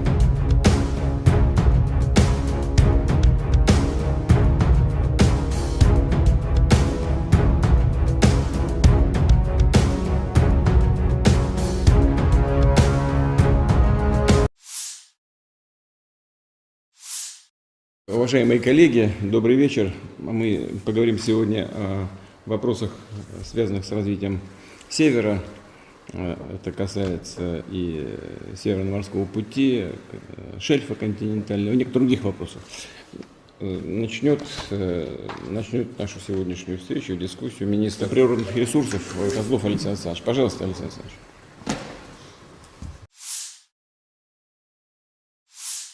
Бажаю здоров'я, шановні українці і українки, сьогодні у Харківській області.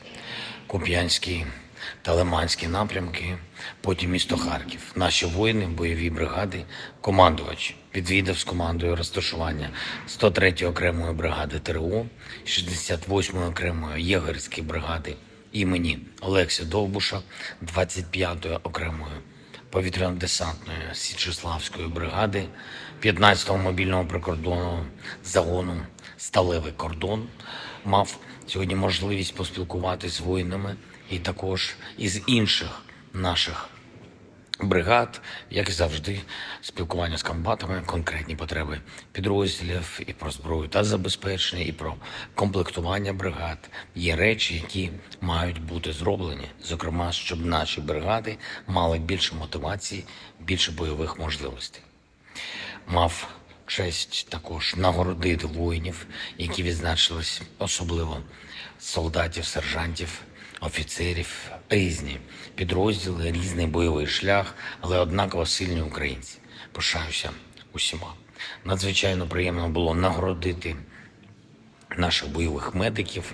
Дякую всім за захист України, за впевненість в Україні. Дякую за ваші шеврони та коїни. Буду берегти. Провів сьогодні окремі тривалі наради з усіма, хто відповідає за оборону та соціально-економічну ситуацію в Харкові. В Харкові, в області, багато питань, які важливі для регіону. Особливо перед зимою, особливо з огляду на постійний російський терор проти Харкова, проти області та намагання окупанта посилити штурми наших позицій. Заслухав доповідь генерала Сирського, також очільника обласної служби безпеки України, Національної поліції, ґрунтовні доповіді щодо захисту Харківського регіону. Обговорили з відповідними посадовцями, це і голова області, і голова міста, міністр енергетики, голова Укренерго, голова Нафтогазу і інші. Обговорили захист від російських обстрілів, енергозабезпечення міст і сіл Харківщини, захист енергооб'єктів, відновлення будинків, соціальної сфери, гуманітарне розмінування. Надзвичайно важливо, що Харків, попри все, не просто тримається, а допомагає тримати міцним увесь наш схід. Горде і світле місто, яке завжди буде містом сили для України і для всієї Європи. На нарадах були і доручення щодо підготовки до опалювального сезону, і щодо відбудови, і щодо фізичного захисту енергооб'єктів від російських ударів. Все треба виконати, по деяких речах значно прискоритись. Завтра я очікую детального звіту по проєктах відновлення від урядовців, окремі доручення військовим. І цими тижнями ми будемо дуже активно працювати з партнерами, аби зброї та снарядів, зокрема ППУ. ППУ – це головне. У наших воїнів повинно бути більше. І дякую всім, хто допомагає Україні. Слава усім, хто захищає нашу державу, державу і людей. Слава Україні! Angkatan Bersenjata Ukraina melaporkan tanggal 3 Oktober Rusia total kehilangan 279.440 tentara di Ukraina sejak awal invasi skala penuh 2022. Jumlah ini termasuk 360 korban yang diderita pasukan Rusia dalam 24 jam terakhir. Rusia kehilangan 15 tank dan lapis baja, 8 kendaraan infanteri, 40 unit artileri dan 20 drone dalam sehari terakhir.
Terpisah, Kementerian Pertahanan Federasi Rusia melansir Angkatan Bersenjata Ukraina secara total kehilangan diantaranya 483 pesawat terbang dan 250 helikopter, 7.417 tank dan lapis baja.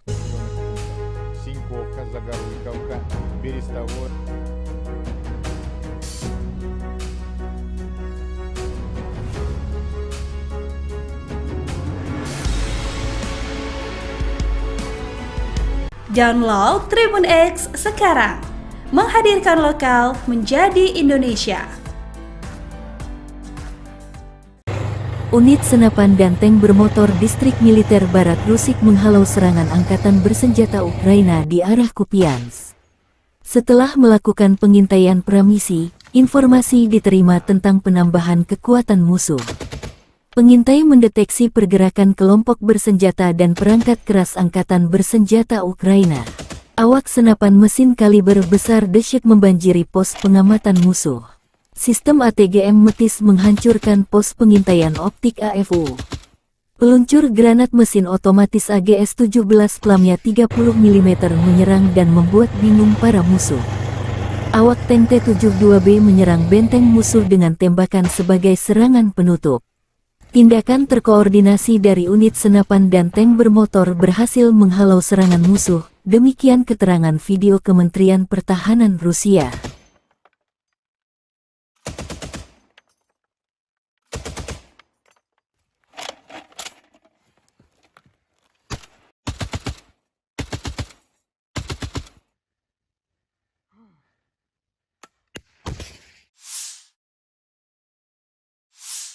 Angkatan Bersenjata Ukraina melanjutkan operasi ofensif ke arah Melitopol.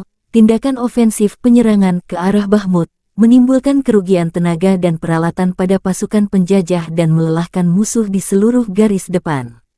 Angkatan Udara Ukraina melancarkan 13 serangan terhadap area konsentrasi personel, senjata dan peralatan militer dan 4 serangan terhadap sistem rudal anti-pesawat musuh.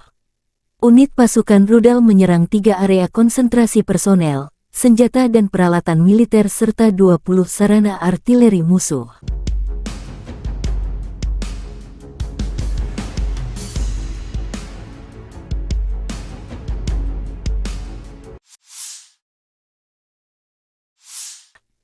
Pasukan terjun payung Tula Rusia melenyapkan tenaga musuh ke arah Soledar. Serangan roket MLRS dari pasukan terjun payung yang berbasis di Tula memusnahkan sekelompok infanteri Angkatan Bersenjata Ukraina. Selama pengintaian udara, area dengan kelompok besar tenaga musuh diidentifikasi. Kru Grad MLRS, setelah menerima tugas tersebut, segera bergerak ke area tersebut dan menggempur posisi musuh dengan proyektil pembakar terarah 122 mm. Peluru ini menghancurkan posisi tersembunyi AFU. Setelah itu, pasukan menggunakan proyektil terarah fragmentasi berdaya ledak tinggi untuk menghancurkan pasukan musuh. Demikian video Kementerian Pertahanan Rusia. Dikembangkan pada tahun 1960-an, BM-21 Grad telah menjadi sistem peluncuran roket ganda MLRS yang paling banyak dan digunakan secara luas di dunia. Mengingat fakta bahwa satu peluncur mampu menembakkan 40 roket kaliber 122 mm secara penuh di wilayah yang luas dalam waktu kurang dari 20 detik, maka nama Grad, kata dalam bahasa Rusia untuk hujan es, sangat cocok. Desain Grad yang sederhana dan kemampuannya untuk mendistribusikan muatan bahan peledak dalam jumlah besar dalam waktu singkat telah membuatnya banyak diadopsi, disalin, dan diadaptasi selama 60 tahun terakhir. Saat ini BM-21 Grad beroperasi dengan lebih dari 30 negara. Ini adalah sistem roket artileri yang paling banyak digunakan di dunia. Ada banyak varian, salinan dan modifikasi dari kendaraan ini. BM-21 Grad memiliki 40 tabung peluncuran untuk roket 122 mm. Roket standar dilengkapi dengan hulu ledak High Explosive Fragmentation. Panjangnya 2,87 meter dan berat 66,6 kg. Hulu ledak itu sendiri memiliki bobot 18,4 kg. Sistem roket artileri ini juga menembakkan roket yang dilengkapi dengan hulu ledak pembakar, kimia, asap, penerangan atau klaster. Hulu ledak klaster berisi submunisi anti-tank atau anti-personil. Sejumlah hulu ledak khusus lainnya dikembangkan untuk sistem ini. Salvo penuh BM-21 Grade meliputi area seluas 0,8-1 hektar. Senjata ini sangat efektif terhadap target area, seperti konsentrasi pasukan dan kendaraan, lapangan terbang, dan sebagainya. Dibutuhkan 2 menit untuk mempersiapkan kendaraan peluncur Grade untuk meninggalkan posisi tembaknya. Waktu pemindahan singkat memungkinkan untuk menghindari kebakaran kontra baterai. Sistem BM-21 sering digunakan untuk serangan tipe shoot and scoot. Rentang operasional sistem Grades dapat bervariasi tergantung pada jenis roket yang digunakan, tetapi biasanya mencapai sekitar 20 hingga 40 km.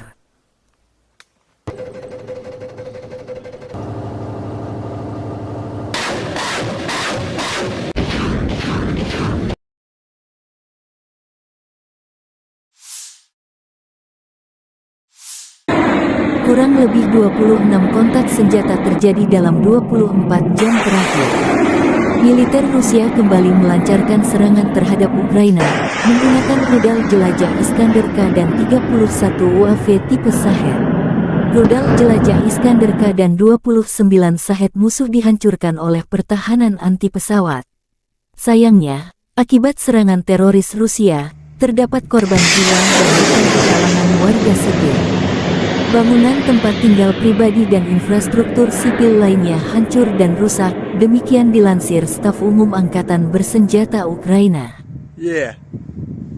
Ігор, я вас вітаю!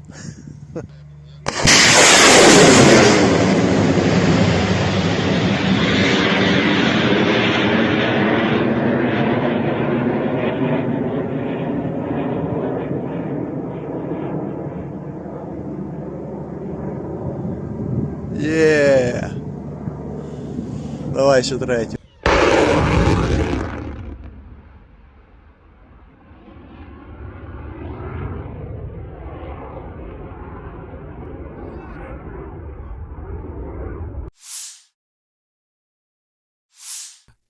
Awak Howitzer D-30 dari kelompok pasukan Center menetralisir perangkat keras lapis baja ringan AFU dan mortir bergerak yang disamarkan berdasarkan truk pickup.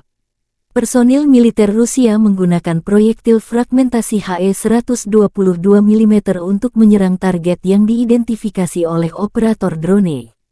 Akurasi senjata yang tinggi memungkinkan untuk menghancurkan kendaraan musuh yang terdeteksi dan secara efektif menghancurkan benteng nasionalis Ukraina, demikian videonya Kementerian Pertahanan Rusia.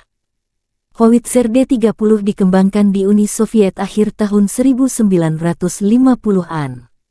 Howitzer ini mulai digunakan oleh Angkatan Darat Soviet pada tahun 1960. Pada saat diperkenalkan, Howitzer ini memiliki sejumlah fitur canggih. Itu diproduksi dalam jumlah besar dan diekspor ke Sekutu Soviet. Setelah runtuhnya Uni Soviet, sejumlah besar Howitzer D-30 diserahkan kepada negara-negara penerusnya. Saat ini Howitzer lapangan ini beroperasi di setidaknya 50 negara di seluruh dunia. D-30 digunakan dalam perang yang tak terhitung jumlahnya. Sekarang sistem artileri ini telah berusia lebih dari 60 tahun. Invasi Rusia ke Ukraina menjadi palagan meriam derek ini banyak digunakan baik Rusia dan kubu Ukraina. Meski tergolong jadul, D-30 terbukti menjadi howitzer yang sederhana, andal, dan serbaguna. D-30 memiliki desain yang tidak biasa dengan gerbong 3 jalur dengan pelat tengah. Kereta ini memungkinkan lintasan 360 derajat dan menembak pada sudut ketinggian manapun. Ia memiliki persenjataan 122 mm. Howitzer ini menggunakan amunisi terpisah dengan peluru dan muatan. D-30 menggunakan amunisi yang sama dengan howitzer M30 Soviet era Perang Dunia II. Ia menggunakan bahan peledak tinggi HE, fragmentasi bahan peledak tinggi HEFRAG anti-tank dengan bahan peledak tinggi, hit pembakar, asap, dan cangkang penerangan. Jarak tembak maksimum adalah 15,3 km. D-30 juga kompatibel dengan peluru berpemandu laser 122 mm Kitolov Rusia. Howitzer ini memiliki awak 5 orang. Howitzer ini dapat dipindahkan dan dipindahkan dengan cepat. Diperlukan waktu sekitar 1,5–2,5 menit untuk mempersiapkan sistem artileri ini untuk menembak. D-30 biasanya ditarik oleh truk 6x6, yang juga membawa awak dan amunisi. Di beberapa unit kapal pengangkut lapis baja MT-LB digunakan sebagai traktor artileri. Howitzer ini dapat dijatuhkan dari udara menggunakan platform parasut khusus.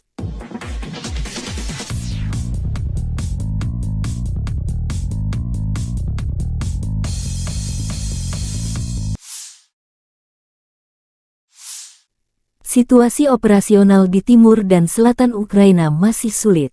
Di arah Liman, pasukan pertahanan Ukraina berhasil menghalau sekitar 10 serangan musuh di daerah Makiyivka di wilayah Luhansk. Ke arah Bakhmut, musuh gagal memulihkan posisi yang hilang di wilayah Andriivka di wilayah Donetsk. Di arah Avdiivka, pasukan pertahanan berhasil menghalau semua serangan musuh di wilayah Pervomaisky di wilayah Donetsk. Di arah Mariinsky, pada siang hari, pasukan pertahanan berhasil menangkis 10 serangan di distrik Mariinka di wilayah Donetsk dan 1 serangan musuh di distrik Krasnohorivka di wilayah Donetsk.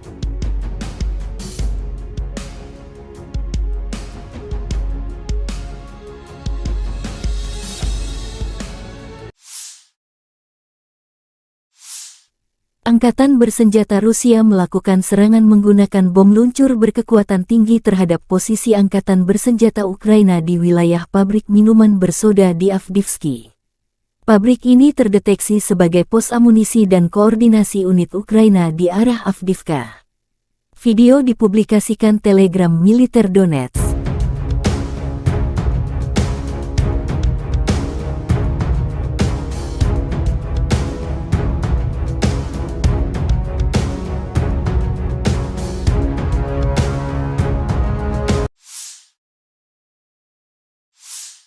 Уважаемые коллеги, добрый вечер. Мы поговорим сегодня о вопросах, связанных с развитием Севера. Это касается и Северного морского пути, шельфа континентального и некоторых других вопросов. Начнет нашу сегодняшнюю встречу, дискуссию министр природных ресурсов Козлов Александр Александрович. Пожалуйста, Александр Александрович.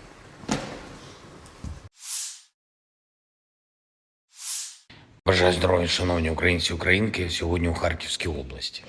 Куп'янський та Лиманський напрямки, потім місто Харків. Наші воїни, бойові бригади, командувач відвідав з командою розташування 103-ї окремої бригади ТРО, 68-ї окремої єгерської бригади імені Олекси Довбуша, 25-ї окремої повітряно-десантної Січеславської бригади, 15-го мобільного прикордонного загону «Сталевий кордон». Мав сьогодні можливість поспілкуватися з воїнами і також із інших наших бригад, як і завжди, спілкування з комбатами, конкретні потреби підрозділів і про зброю та забезпечення, і про комплектування бригад. Є речі, які мають бути зроблені, зокрема, щоб наші бригади мали більше мотивації, більше бойових можливостей. Мав честь також нагородити воїнів, які відзначились, особливо солдатів, сержантів, офіцерів, різні підрозділи, різний бойовий шлях, але однаково сильні українці. Пишаюся усіма. Надзвичайно приємно було нагородити наших бойових медиків.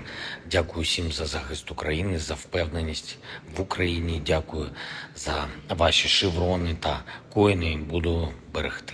Провів сьогодні окремі тривалі наради з усіма, хто відповідає за оборону та соціально-економічну ситуацію в Харкові. В Харкові, в області, багато питань, які важливі для регіону. Особливо перед зимою, особливо з огляду на постійний російський терор проти Харкова, проти області та намагання окупанта посилити штурми наших позицій. Заслухав доповідь генерала Сирського, також очільника обласної служби безпеки України, Національної поліції, ґрунтовні доповіді щодо захисту Харківського регіону. Обговорили з відповідними посадовцями. Це і голова області, і голова міста, міністр енергетики, голова Укренерго, голова Нафтогазу і інші обговорили захист від російських обстрілів, енергозабезпечення міст і сіл Харківщини, захист енергооб'єктів, відновлення будинків, соціальної сфери, гуманітарне розмінування.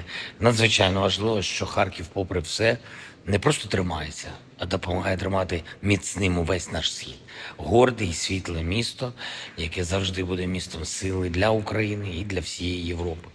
На нарадах були і доручення щодо підготовки до опалювального сезону, і щодо відбудови, і щодо фізичного захисту енергооб'єктів від російських ударів. Все треба виконати. По деяких речах значно прискоритись. Завтра я очікую детального звіту по проєктах відновлення від урядовців, окремі доручення військовим. І цими тижнями ми будемо дуже активно працювати з партнерами, аби зброї та снарядів, зокрема ППО – це головне. У наших воїнів повинно бути більше. І дякую всім, хто допомагає Україні. Слава усім, хто захищає нашу державу, державу і людей. Слава Україні! Angkatan Bersenjata Ukraina melaporkan tanggal 3 Oktober Rusia total kehilangan 279.440 tentara di Ukraina sejak awal invasi skala penuh 2022. Jumlah ini termasuk 360 korban yang diderita pasukan Rusia dalam 24 jam terakhir. Rusia kehilangan 15 tank dan lapis baja, 8 kendaraan infanteri, 40 unit artileri dan 20 drone dalam sehari terakhir.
Terpisah, Kementerian Pertahanan Federasi Rusia melansir Angkatan Bersenjata Ukraina secara total kehilangan diantaranya 483 pesawat terbang dan 250 helikopter, 7.417 tank dan lapis baja.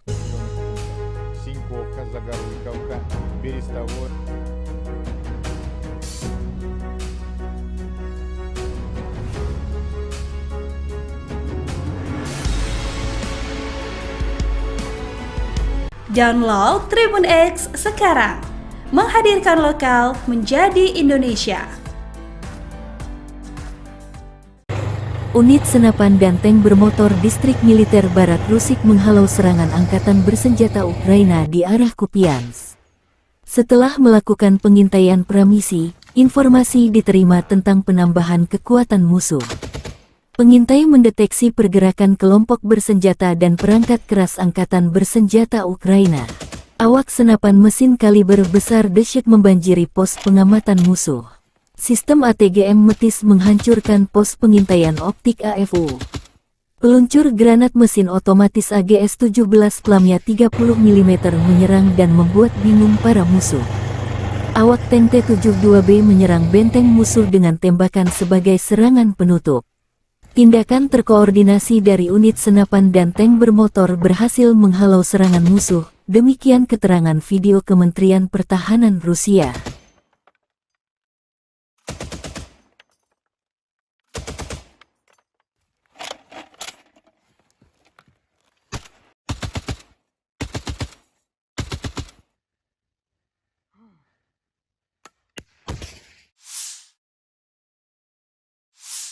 Angkatan bersenjata Ukraina melanjutkan operasi ofensif ke arah Melitopol. Tindakan ofensif penyerangan ke arah Bakhmut menimbulkan kerugian tenaga dan peralatan pada pasukan penjajah dan melelahkan musuh di seluruh garis depan. Angkatan Udara Ukraina melancarkan 13 serangan terhadap area konsentrasi personel, senjata dan peralatan militer dan 4 serangan terhadap sistem rudal anti-pesawat musuh. Unit pasukan rudal menyerang 3 area konsentrasi personel, senjata dan peralatan militer serta 20 sarana artileri musuh.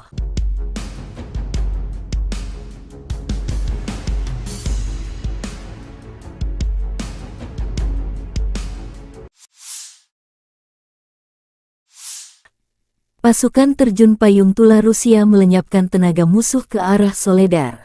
Serangan roket MLRS dari pasukan terjun payung yang berbasis di Tula memusnahkan sekelompok infanteri angkatan bersenjata Ukraina. Selama pengintaian udara, area dengan kelompok besar tenaga musuh diidentifikasi. Kru Grad MLRS, setelah menerima tugas tersebut, segera bergerak ke area tersebut dan menggempur posisi musuh dengan proyektil pembakar terarah 122 mm. Peluru ini menghancurkan posisi tersembunyi AFU. Setelah itu, pasukan menggunakan proyektil terarah fragmentasi berdaya ledak tinggi untuk menghancurkan pasukan musuh. Demikian video Kementerian Pertahanan Rusia.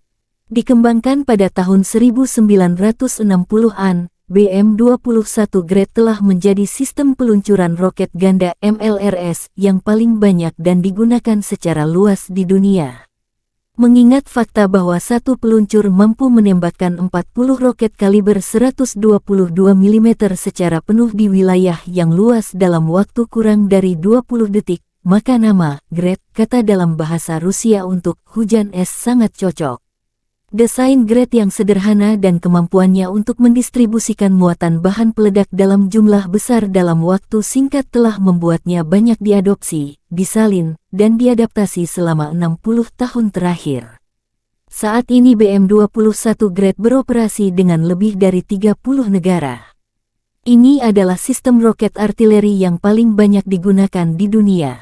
Ada banyak varian, salinan dan modifikasi dari kendaraan ini. BM-21 Grad memiliki 40 tabung peluncuran untuk roket 122 mm. Roket standar dilengkapi dengan hulu ledak High Explosive Fragmentation. Panjangnya 2,87 meter dan berat 66,6 kg. Hulu ledak itu sendiri memiliki bobot 18,4 kg. Sistem roket artileri ini juga menembakkan roket yang dilengkapi dengan hulu ledak pembakar, kimia, asap, penerangan atau klaster. Hulu ledak klaster berisi submunisi anti-tank atau anti-personil. Sejumlah hulu ledak khusus lainnya dikembangkan untuk sistem ini. Salvo penuh BM-21 Grad meliputi area seluas 0,8-1 hektar. Senjata ini sangat efektif terhadap target area, seperti konsentrasi pasukan dan kendaraan, lapangan terbang, dan sebagainya. Dibutuhkan 2 menit untuk mempersiapkan kendaraan peluncur Grad untuk meninggalkan posisi tembaknya. Waktu pemindahan singkat memungkinkan untuk menghindari kebakaran kontra baterai. Sistem BM-21 sering digunakan untuk serangan tipe shoot and scoot.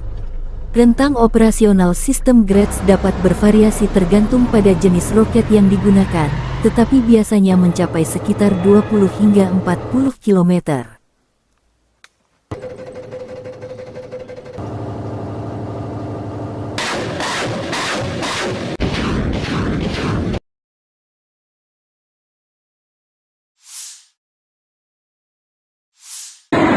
Kurang lebih 26 kontak senjata terjadi dalam 24 jam terakhir. Militer Rusia kembali melancarkan serangan terhadap Ukraina, menggunakan rudal jelajah Iskander-K dan 31 UAV tipe Shahed. Rudal jelajah Iskander-K dan 29 Shahed musuh dihancurkan oleh pertahanan anti-pesawat. Sayangnya, akibat serangan teroris Rusia, terdapat korban jiwa dan luka di kalangan warga sipil. Bangunan tempat tinggal pribadi dan infrastruktur sipil lainnya hancur dan rusak, demikian dilansir Staf Umum Angkatan Bersenjata Ukraina. Игорь, я вас вітаю!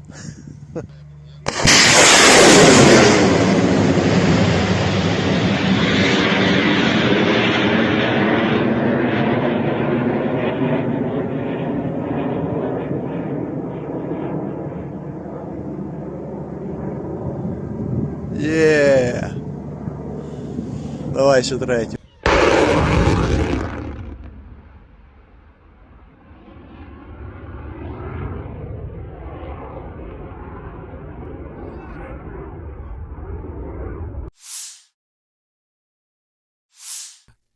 Awak howitzer D-30 dari kelompok pasukan Center menetralisir perangkat keras lapis baja ringan AFU dan mortir bergerak yang disamarkan berdasarkan truk pickup. Personil militer Rusia menggunakan proyektil fragmentasi HE-122 mm untuk menyerang target yang diidentifikasi oleh operator drone. Akurasi senjata yang tinggi memungkinkan untuk menghancurkan kendaraan musuh yang terdeteksi dan secara efektif menghancurkan benteng nasionalis Ukraina. Demikian videonya Kementerian Pertahanan Rusia. Howitzer D-30 dikembangkan di Uni Soviet akhir tahun 1950-an. Howitzer ini mulai digunakan oleh Angkatan Darat Soviet pada tahun 1960. Pada saat diperkenalkan, howitzer ini memiliki sejumlah fitur canggih. Itu diproduksi dalam jumlah besar dan diekspor ke Sekutu Soviet. Setelah runtuhnya Uni Soviet, sejumlah besar howitzer D-30 diserahkan kepada negara-negara penerusnya. Saat ini howitzer lapangan ini beroperasi di setidaknya 50 negara di seluruh dunia. D-30 digunakan dalam perang yang tak terhitung jumlahnya. Sekarang sistem artileri ini telah berusia lebih dari 60 tahun. Invasi Rusia ke Ukraina menjadi palagan meriam derek ini banyak digunakan baik Rusia dan kubu Ukraina. Meski tergolong jadul, D-30 terbukti menjadi howitzer yang sederhana, andal, dan serbaguna. D-30 memiliki desain yang tidak biasa dengan gerbong 3 jalur dengan pelat tengah. Kereta ini memungkinkan lintasan 360 derajat dan menembak pada sudut ketinggian manapun. Ia memiliki persenjataan 122 mm. Howitzer ini menggunakan amunisi terpisah dengan peluru dan muatan. D-30 menggunakan amunisi yang sama dengan howitzer M30 Soviet era Perang Dunia II. Ia menggunakan bahan peledak tinggi HE, fragmentasi bahan peledak tinggi, HEFRAG anti-tank dengan bahan peledak tinggi, hit pembakar, asap, dan cangkang penerangan. Jarak tembak maksimum adalah 15,3 km. D-30 juga kompatibel dengan peluru berpemandu laser 122 mm Kitolov Rusia. Howitzer ini memiliki awak 5 orang. Howitzer ini dapat dipindahkan dan dipindahkan dengan cepat. Diperlukan waktu sekitar 1,5–2,5 menit untuk mempersiapkan sistem artileri ini untuk menembak. D-30 biasanya ditarik oleh truk 6x6, yang juga membawa awak dan amunisi. Di beberapa unit kapal pengangkut lapis baja MET-LB digunakan sebagai traktor artileri. Howitzer ini dapat dijatuhkan dari udara menggunakan platform parasut khusus.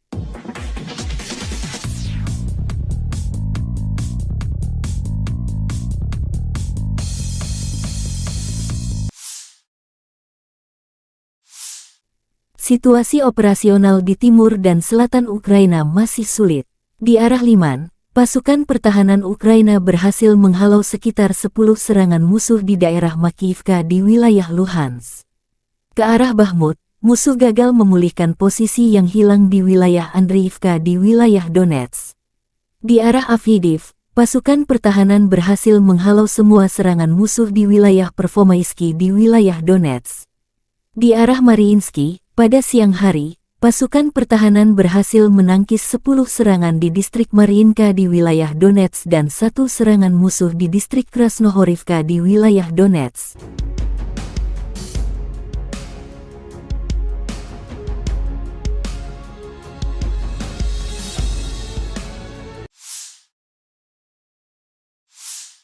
Angkatan bersenjata Rusia melakukan serangan menggunakan bom luncur berkekuatan tinggi terhadap posisi angkatan bersenjata Ukraina di wilayah pabrik minuman bersoda di Avdiivka. Pabrik ini terdeteksi sebagai pos amunisi dan koordinasi unit Ukraina di arah Avdiivka. Video dipublikasikan Telegram militer Donetsk.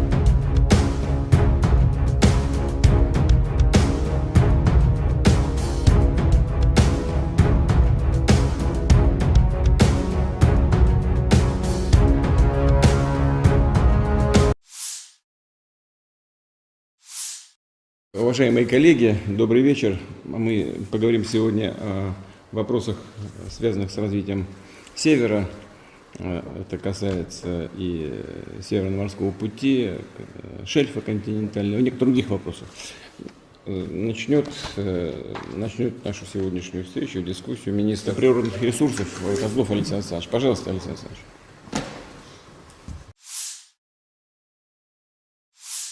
Бажаю здоров'я, шановні українці і українки. Сьогодні у Харківській області.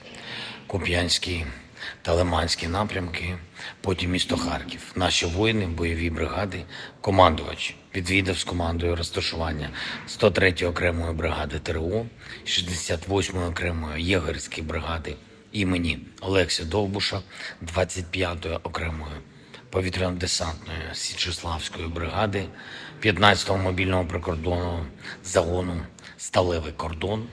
Мав сьогодні можливість поспілкуватися з воїнами і також із інших наших бригад, як і завжди, спілкування з комбатами, конкретні потреби підрозділів і про зброю та забезпечення, і про комплектування бригад.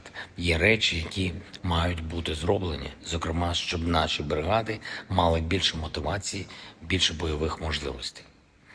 Мав честь також нагородити воїнів, які відзначились, особливо солдатів, сержантів, офіцерів, різні підрозділи, різний бойовий шлях, але однаково сильні українці. Пишаюся усіма. Надзвичайно приємно було нагородити наших бойових медиків. Дякую всім за захист України, за впевненість в Україні. Дякую за ваші шеврони та коїни. Буду берегти. Провів сьогодні окремі тривалі наради з усіма, хто відповідає за оборону та соціально-економічну ситуацію в Харкові. В Харкові, в області, багато питань, які важливі для регіону. Особливо перед зимою, особливо з огляду на постійний російський терор проти Харкова, проти області та намагання окупанта посилити штурми наших позицій. Заслухав доповідь генерала Сирського, також очільника обласної служби безпеки України, Національної поліції, ґрунтовні доповіді щодо захисту Харківського регіону. Обговорили з відповідними посадовцями, це і голова області, і голова міста, міністр енергетики, голова Укренерго, голова Нафтогазу і інші. Обговорили захист від російських обстрілів, енергозабезпечення міст і сіл Харківщини, захист енергооб'єктів, відновлення будинків, соціальної сфери, гуманітарне розмінування. Надзвичайно важливо, що Харків, попри все, не просто тримається, а допомагає тримати міцним увесь наш схід. Горде і світле місто, яке завжди буде містом сили для України і для всієї Європи. На нарадах були і доручення щодо підготовки до опалювального сезону, і щодо відбудови, і щодо фізичного захисту енергооб'єктів від російських ударів. Все треба виконати, по деяких речах значно прискоритись. Завтра я очікую детального звіту по проєктах відновлення від урядовців, окремі доручення військовим. І цими тижнями ми будемо дуже активно працювати з партнерами, аби зброї та снарядів, зокрема ППУ. ППУ – це головне. У наших воїнів повинно бути більше. І дякую всім, хто допомагає Україні. Слава усім, хто захищає нашу державу, державу і людей. Слава Україні! Angkatan Bersenjata Ukraina melaporkan tanggal 3 Oktober Rusia total kehilangan 279.440 tentara di Ukraina sejak awal invasi skala penuh 2022. Jumlah ini termasuk 360 korban yang diderita pasukan Rusia dalam 24 jam terakhir. Rusia kehilangan 15 tank dan lapis baja, 8 kendaraan infanteri, 40 unit artileri dan 20 drone dalam sehari terakhir.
Terpisah, Kementerian Pertahanan Federasi Rusia melansir Angkatan Bersenjata Ukraina secara total kehilangan di antaranya 483 pesawat terbang dan 250 helikopter, 7.417 tank dan lapis baja.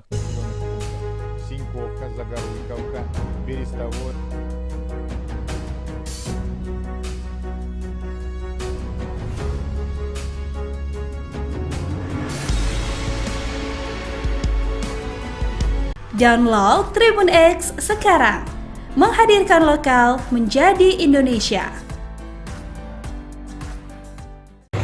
Unit senapan dan tank bermotor Distrik Militer Barat Rusik menghalau serangan Angkatan Bersenjata Ukraina di arah Kupiansk. Setelah melakukan pengintaian pramisi, informasi diterima tentang penambahan kekuatan musuh.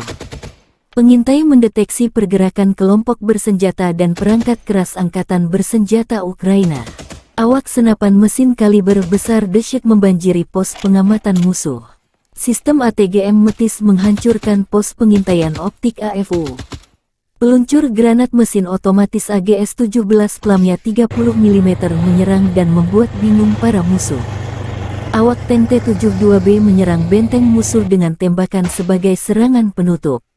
Tindakan terkoordinasi dari unit senapan dan tank bermotor berhasil menghalau serangan musuh, demikian keterangan video Kementerian Pertahanan Rusia.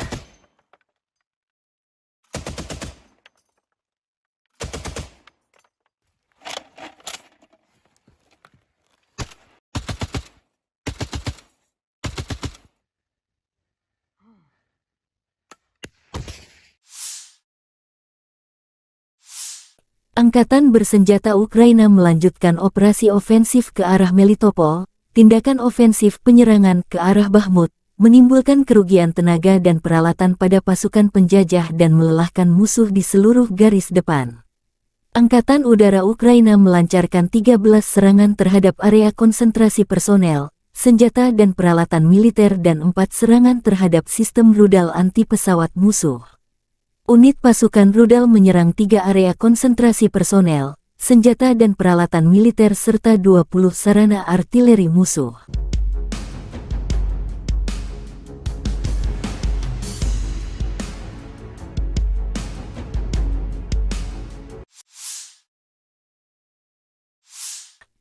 Pasukan terjun payung Tula Rusia melenyapkan tenaga musuh ke arah Soledar.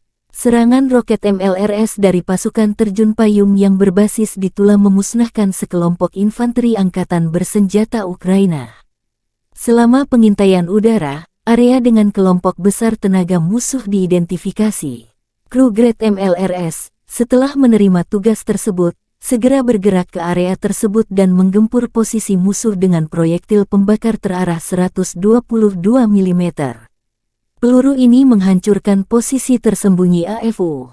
Setelah itu, pasukan menggunakan proyektil terarah fragmentasi berdaya ledak tinggi untuk menghancurkan pasukan musuh. Demikian video Kementerian Pertahanan Rusia.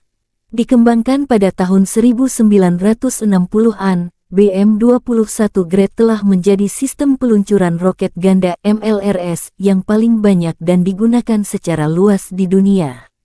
Mengingat fakta bahwa satu peluncur mampu menembakkan 40 roket kaliber 122 mm secara penuh di wilayah yang luas dalam waktu kurang dari 20 detik, maka nama Grad, kata dalam bahasa Rusia untuk hujan es, sangat cocok.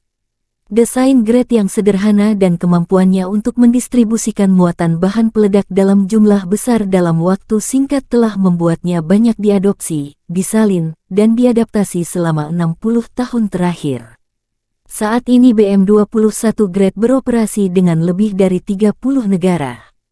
Ini adalah sistem roket artileri yang paling banyak digunakan di dunia. Ada banyak varian, salinan dan modifikasi dari kendaraan ini. BM-21 Grad memiliki 40 tabung peluncuran untuk roket 122 mm. Roket standar dilengkapi dengan hulu ledak High Explosive Fragmentation. Panjangnya 2,87 meter dan berat 66,6 kg. Hulu ledak itu sendiri memiliki bobot 18,4 kg. Sistem roket artileri ini juga menembakkan roket yang dilengkapi dengan hulu ledak pembakar, kimia, asap, penerangan atau klaster. Hulu ledak klaster berisi submunisi anti-tank atau anti-personil.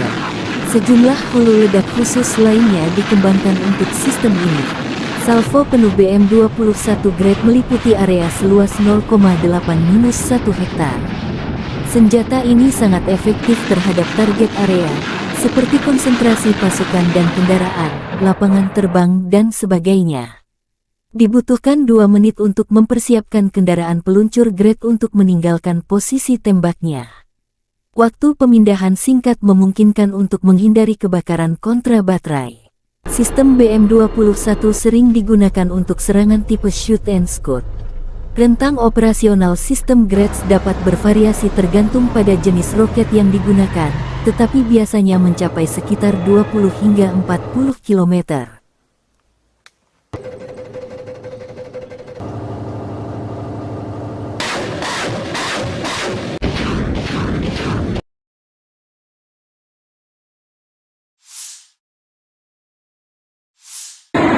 Kurang lebih 26 kontak senjata terjadi dalam 24 jam terakhir.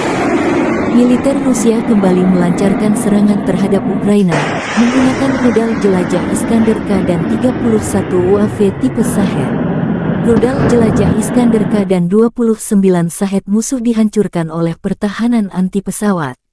Sayangnya, akibat serangan teroris Rusia, terdapat korban jiwa dan luka di kalangan warga sipil.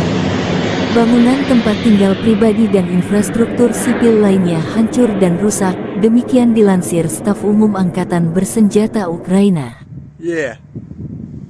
Ігор, я вас вітаю!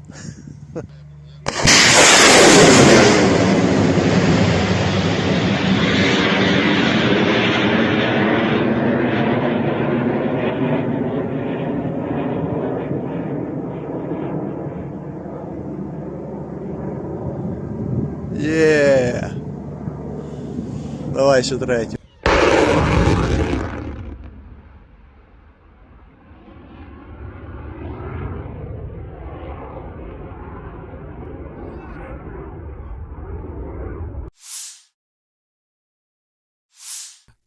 Awak Howitzer D-30 dari kelompok pasukan Center menetralisir perangkat keras lapis baja ringan AFU dan mortir bergerak yang disamarkan berdasarkan truk pickup.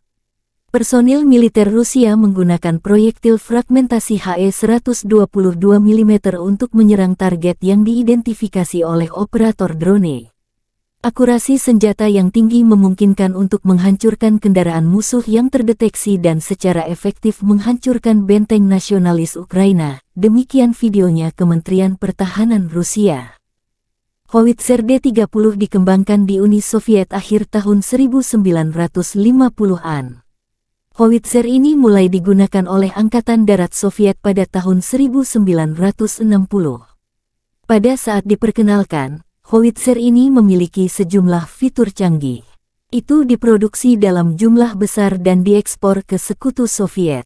Setelah runtuhnya Uni Soviet, sejumlah besar Howitzer D-30 diserahkan kepada negara-negara penerusnya.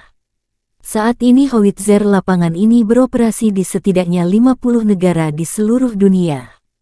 D-30 digunakan dalam perang yang tak terhitung jumlahnya. Sekarang sistem artileri ini telah berusia lebih dari 60 tahun. Invasi Rusia ke Ukraina menjadi palagan meriam derek ini banyak digunakan baik Rusia dan kubu Ukraina.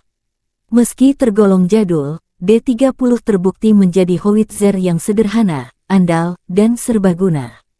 D-30 memiliki desain yang tidak biasa dengan gerbong 3 jalur dengan pelat tengah. Kereta ini memungkinkan lintasan 360 derajat dan menembak pada sudut ketinggian manapun. Ia memiliki persenjataan 122 mm. Howitzer ini menggunakan amunisi terpisah dengan peluru dan muatan. D-30 menggunakan amunisi yang sama dengan howitzer M30 Soviet era Perang Dunia II. Ia menggunakan bahan peledak tinggi HE, fragmentasi bahan peledak tinggi HEFRAG anti-tank dengan bahan peledak tinggi, hit pembakar, asap, dan cangkang penerangan. Jarak tembak maksimum adalah 15,3 km. D30 juga kompatibel dengan peluru berpemandu laser 122 mm Kitolov Rusia. Howitzer ini memiliki awak 5 orang. Howitzer ini dapat dipindahkan dan dipindahkan dengan cepat. Diperlukan waktu sekitar 1,5–2,5 menit untuk mempersiapkan sistem artileri ini untuk menembak. D30 biasanya ditarik oleh truk 6x6, yang juga membawa awak dan amunisi. Di beberapa unit kapal pengangkut lapis baja Met LB digunakan sebagai traktor artileri. Howitzer ini dapat dijatuhkan dari udara menggunakan platform parasut khusus.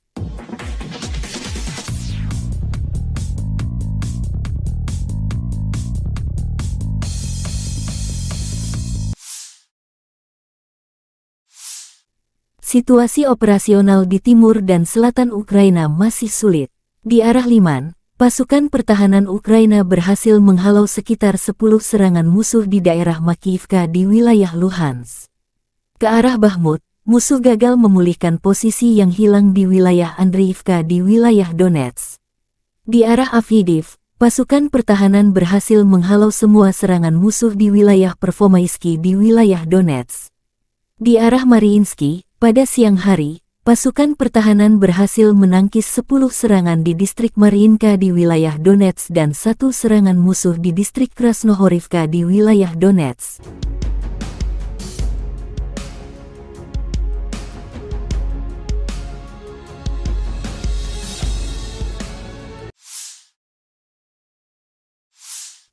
Angkatan bersenjata Rusia melakukan serangan menggunakan bom luncur berkekuatan tinggi terhadap posisi angkatan bersenjata Ukraina di wilayah pabrik minuman bersoda di Avdiivka. Pabrik ini terdeteksi sebagai pos amunisi dan koordinasi unit Ukraina di arah Avdiivka. Video dipublikasikan Telegram Militer Donetsk.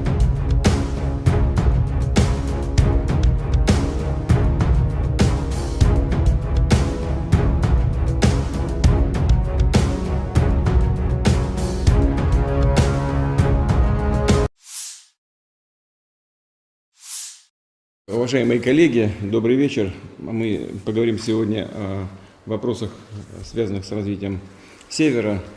Это касается и Северного морского пути, шельфа континентального, и некоторых других вопросов. Начнет нашу сегодняшнюю встречу, дискуссию министр природных ресурсов Козлов Александр Александрович. Пожалуйста, Александр Александрович.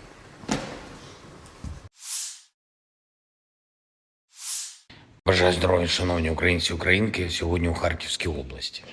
Куп'янський та Лиманський напрямки, потім місто Харків. Наші воїни, бойові бригади, командувач відвідав з командою розташування 103-ї окремої бригади ТРО, 68-ї окремої єгерської бригади імені Олекси Довбуша, 25-ї окремої повітряно-десантної Січеславської бригади, 15-го мобільного прикордонного загону «Сталевий кордон». Мав сьогодні можливість поспілкуватися з воїнами і також із інших наших бригад, як і завжди, спілкування з комбатами, конкретні потреби підрозділів і про зброю та забезпечення, і про комплектування бригад.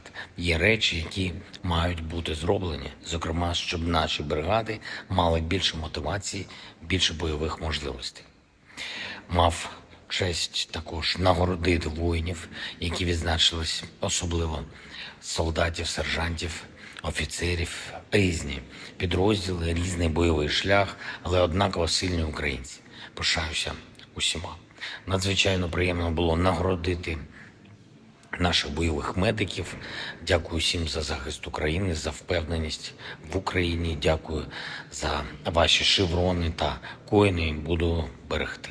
Провів сьогодні окремі тривалі наради з усіма, хто відповідає за оборону та соціально-економічну ситуацію в Харкові. В Харкові, в області, багато питань, які важливі для регіону. Особливо перед зимою, особливо з огляду на постійний російський терор проти Харкова, проти області та намагання окупанта посилити штурми наших позицій. Заслухав доповідь генерала Сирського, також очільника обласної служби безпеки України, Національної поліції, ґрунтовні доповіді щодо захисту Харківського регіону.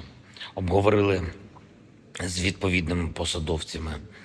Це і голова області, і голова міста, міністр енергетики, голова Укренерго, голова Нафтогазу і інші обговорили захист від російських обстрілів, енергозабезпечення міст і сіл Харківщини, захист енергооб'єктів, відновлення будинків, соціальної сфери, гуманітарне розмінування. Надзвичайно важливо, що Харків, попри все, не просто тримається, а допомагає тримати міцним увесь наш схід. Горде і світле місто, яке завжди буде містом сили для України і для всієї Європи.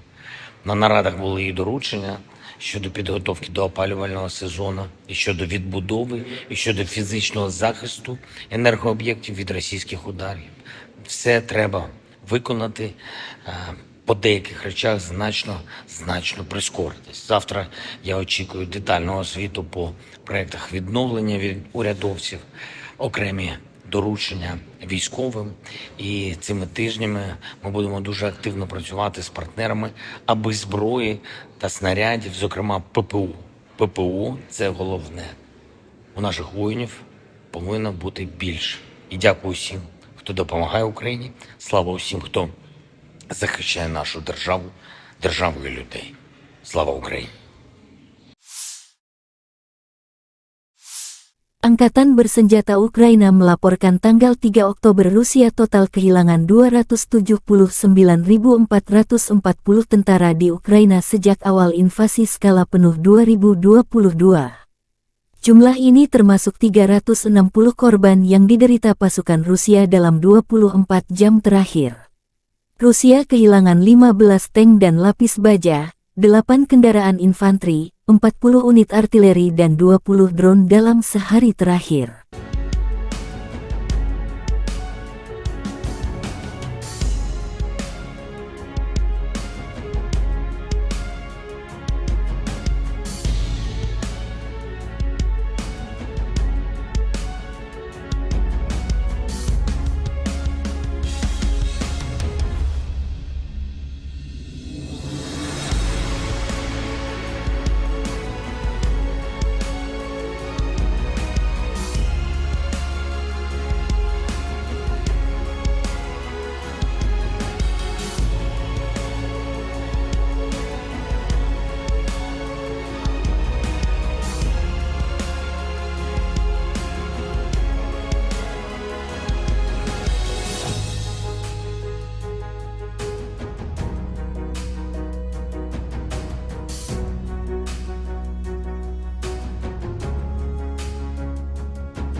Terpisah, Kementerian Pertahanan Federasi Rusia melansir Angkatan Bersenjata Ukraina secara total kehilangan diantaranya 483 pesawat terbang dan 250 helikopter, 7.417 tank dan lapis baja.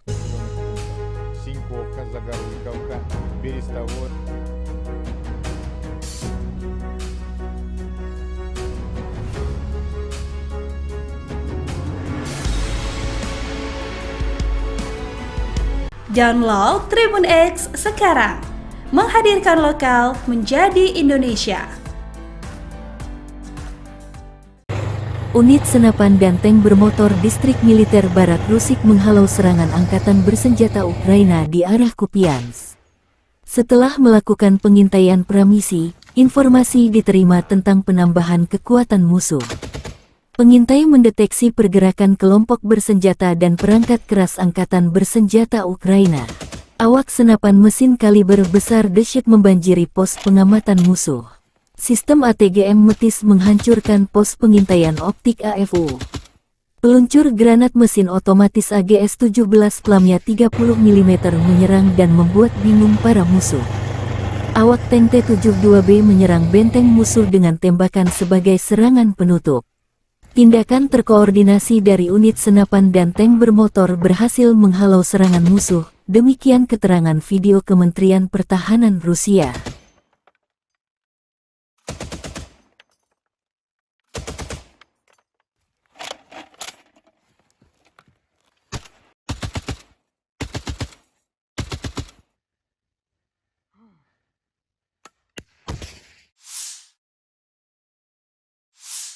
Angkatan bersenjata Ukraina melanjutkan operasi ofensif ke arah Melitopol. Tindakan ofensif penyerangan ke arah Bakhmut menimbulkan kerugian tenaga dan peralatan pada pasukan penjajah dan melelahkan musuh di seluruh garis depan. Angkatan Udara Ukraina melancarkan 13 serangan terhadap area konsentrasi personel, senjata dan peralatan militer dan 4 serangan terhadap sistem rudal anti-pesawat musuh. Unit pasukan rudal menyerang 3 area konsentrasi personel, senjata dan peralatan militer serta 20 sarana artileri musuh.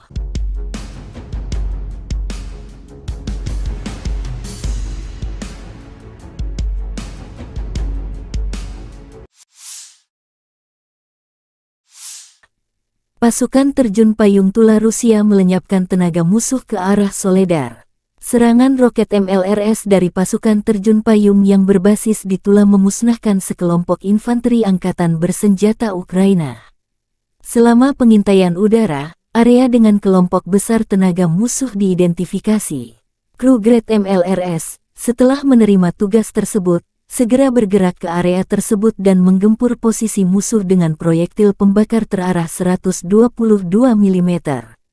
Peluru ini menghancurkan posisi tersembunyi AFU.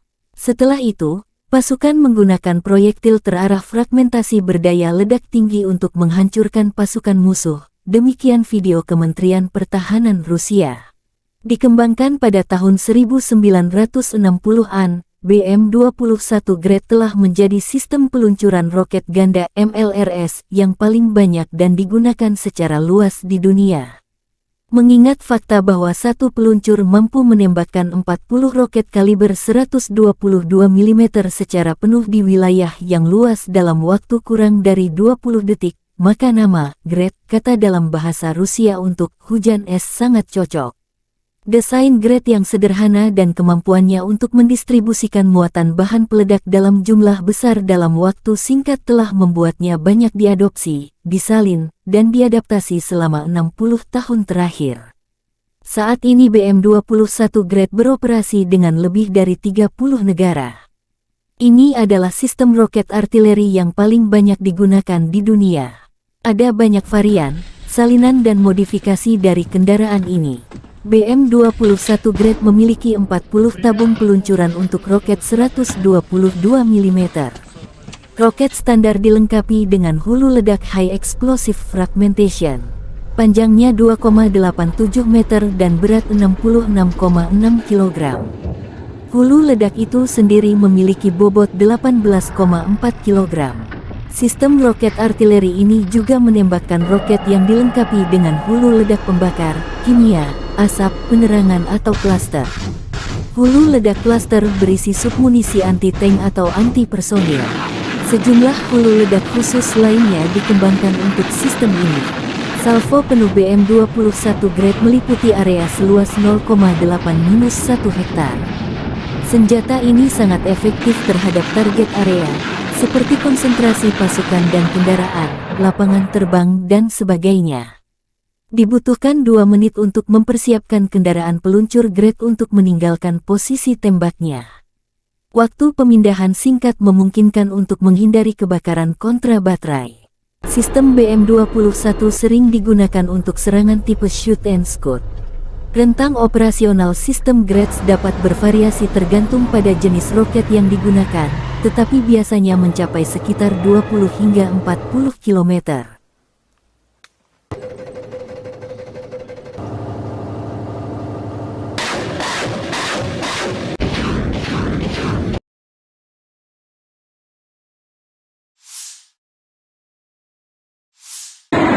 Kurang lebih 26 kontak senjata terjadi dalam 24 jam terakhir. Militer Rusia kembali melancarkan serangan terhadap Ukraina, menggunakan rudal jelajah Iskander-K dan 31 UAV tipe Shahed. Rudal jelajah Iskander-K dan 29 Shahed musuh dihancurkan oleh pertahanan anti-pesawat. Sayangnya, akibat serangan teroris Rusia, terdapat korban jiwa dan luka di kalangan warga sipil. Bangunan tempat tinggal pribadi dan infrastruktur sipil lainnya hancur dan rusak, demikian dilansir Staf Umum Angkatan Bersenjata Ukraina.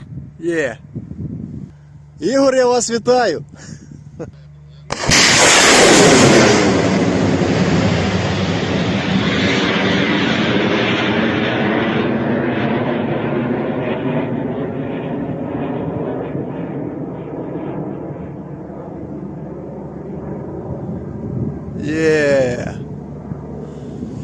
Давай ще третю.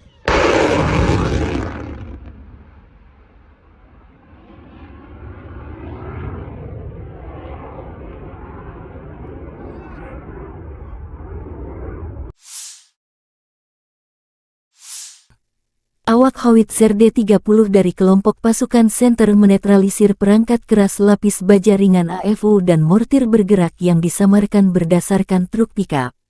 Personil militer Rusia menggunakan proyektil fragmentasi HE-122 mm untuk menyerang target yang diidentifikasi oleh operator drone. Akurasi senjata yang tinggi memungkinkan untuk menghancurkan kendaraan musuh yang terdeteksi dan secara efektif menghancurkan benteng nasionalis Ukraina, demikian videonya Kementerian Pertahanan Rusia. Howitzer D-30 dikembangkan di Uni Soviet akhir tahun 1950-an. Howitzer ini mulai digunakan oleh Angkatan Darat Soviet pada tahun 1960. Pada saat diperkenalkan, howitzer ini memiliki sejumlah fitur canggih. Itu diproduksi dalam jumlah besar dan diekspor ke Sekutu Soviet. Setelah runtuhnya Uni Soviet, sejumlah besar howitzer D-30 diserahkan kepada negara-negara penerusnya. Saat ini howitzer lapangan ini beroperasi di setidaknya 50 negara di seluruh dunia. D-30 digunakan dalam perang yang tak terhitung jumlahnya. Sekarang sistem artileri ini telah berusia lebih dari 60 tahun. Invasi Rusia ke Ukraina menjadi palagan meriam derek ini banyak digunakan baik Rusia dan kubu Ukraina. Meski tergolong jadul, D-30 terbukti menjadi howitzer yang sederhana, andal, dan serbaguna. D-30 memiliki desain yang tidak biasa dengan gerbong 3 jalur dengan pelat tengah. Kereta ini memungkinkan lintasan 360 derajat dan menembak pada sudut ketinggian manapun. Ia memiliki persenjataan 122 mm. Howitzer ini menggunakan amunisi terpisah dengan peluru dan muatan. D-30 menggunakan amunisi yang sama dengan howitzer M30 Soviet era Perang Dunia II. Ia menggunakan bahan peledak tinggi HE, fragmentasi bahan peledak tinggi, HEFRAG anti-tank dengan bahan peledak tinggi, hit pembakar, asap, dan cangkang penerangan. Jarak tembak maksimum adalah 15,3 km. D-30 juga kompatibel dengan peluru berpemandu laser 122 mm Kitolov Rusia. Howitzer ini memiliki awak 5 orang. Howitzer ini dapat dipindahkan dan dipindahkan dengan cepat. Diperlukan waktu sekitar 1,5–2,5 menit untuk mempersiapkan sistem artileri ini untuk menembak. D-30 biasanya ditarik oleh truk 6x6, yang juga membawa awak dan amunisi. Di beberapa unit kapal pengangkut lapis baja MT-LB digunakan sebagai traktor artileri. Howitzer ini dapat dijatuhkan dari udara menggunakan platform parasut khusus.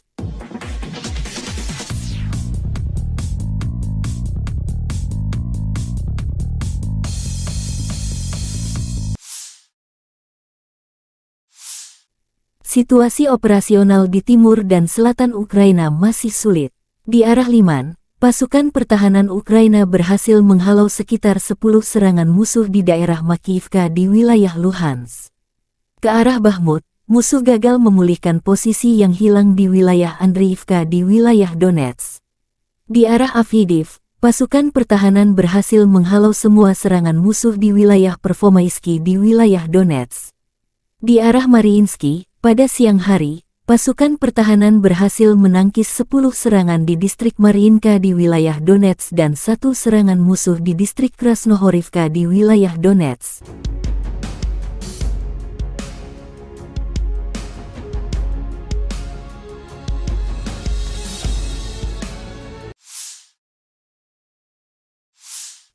Angkatan bersenjata Rusia melakukan serangan menggunakan bom luncur berkekuatan tinggi terhadap posisi angkatan bersenjata Ukraina di wilayah pabrik minuman bersoda di Avdiivka. Pabrik ini terdeteksi sebagai pos amunisi dan koordinasi unit Ukraina di arah Avdiivka. Video dipublikasikan Telegram Militer Donetsk.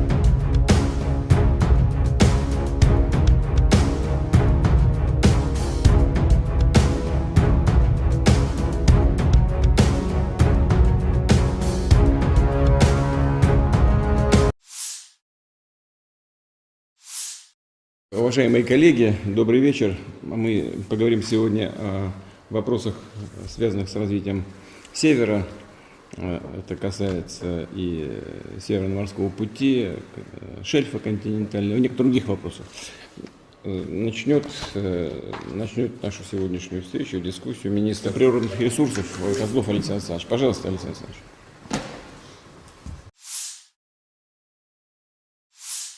Бажаю здоров'я, шановні українці і українки. Сьогодні у Харківській області.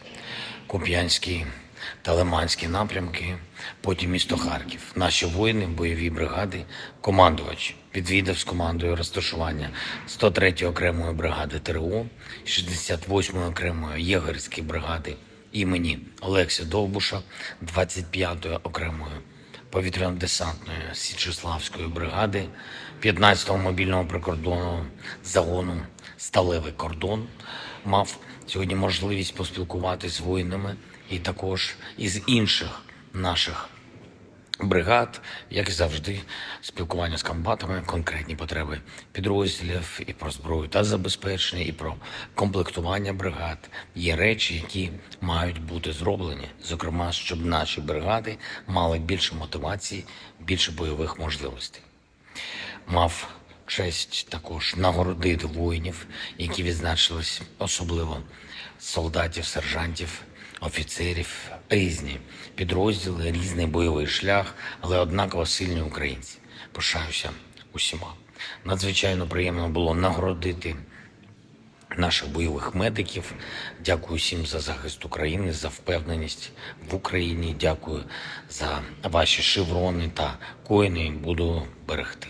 Провів сьогодні окремі тривалі наради з усіма, хто відповідає за оборону та соціально-економічну ситуацію в Харкові. В Харкові, в області, багато питань, які важливі для регіону. Особливо перед зимою, особливо з огляду на постійний російський терор проти Харкова, проти області та намагання окупанта посилити штурми наших позицій. Заслухав доповідь генерала Сирського, також очільника обласної служби безпеки України, Національної поліції, ґрунтовні доповіді щодо захисту Харківського регіону. Обговорили з відповідними посадовцями, це і голова області, і голова міста, міністр енергетики, голова Укренерго, голова Нафтогазу і інші. Обговорили захист від російських обстрілів, енергозабезпечення міст і сіл Харківщини, захист енергооб'єктів, відновлення будинків, соціальної сфери, гуманітарне розмінування. Надзвичайно важливо, що Харків, попри все, не просто тримається, а допомагає тримати міцним увесь наш схід. Горде і світле місто, яке завжди буде містом сили для України і для всієї Європи. На нарадах були і доручення щодо підготовки до опалювального сезону, і щодо відбудови, і щодо фізичного захисту енергооб'єктів від російських ударів.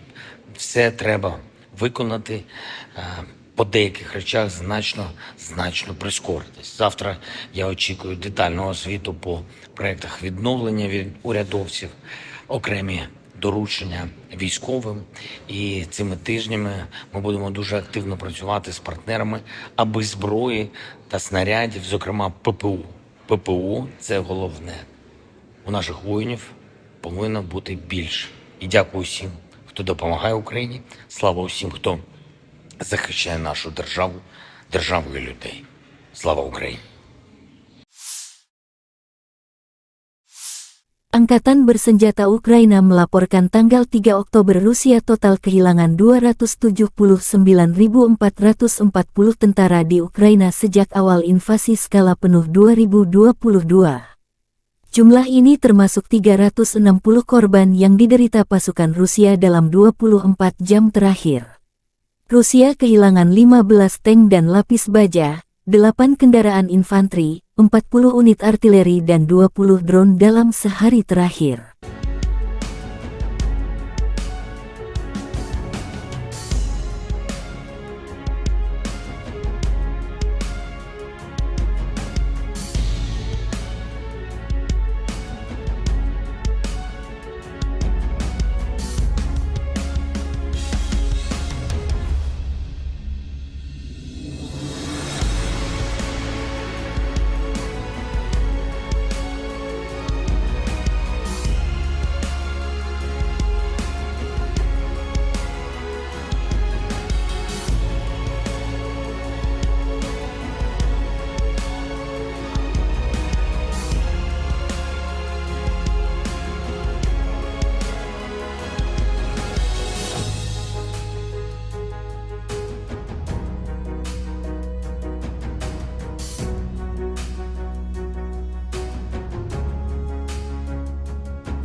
Terpisah, Kementerian Pertahanan Federasi Rusia melansir Angkatan Bersenjata Ukraina secara total kehilangan di antaranya 483 pesawat terbang dan 250 helikopter, 7.417 tank dan lapis baja.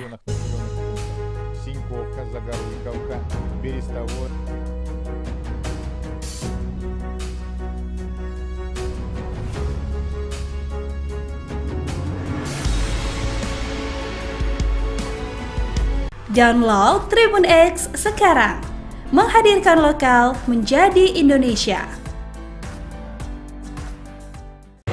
Unit senapan dan tank bermotor Distrik Militer Barat Rusik menghalau serangan Angkatan Bersenjata Ukraina di arah Kupiansk. Setelah melakukan pengintaian pramisi, informasi diterima tentang penambahan kekuatan musuh. Pengintai mendeteksi pergerakan kelompok bersenjata dan perangkat keras Angkatan Bersenjata Ukraina. Awak senapan mesin kaliber besar dahsyat membanjiri pos pengamatan musuh. Sistem ATGM Metis menghancurkan pos pengintaian optik AFU. Peluncur granat mesin otomatis AGS-17 plamnya 30 mm menyerang dan membuat bingung para musuh. Awak tank T-72B menyerang benteng musuh dengan tembakan sebagai serangan penutup. Tindakan terkoordinasi dari unit senapan dan tank bermotor berhasil menghalau serangan musuh, demikian keterangan video Kementerian Pertahanan Rusia.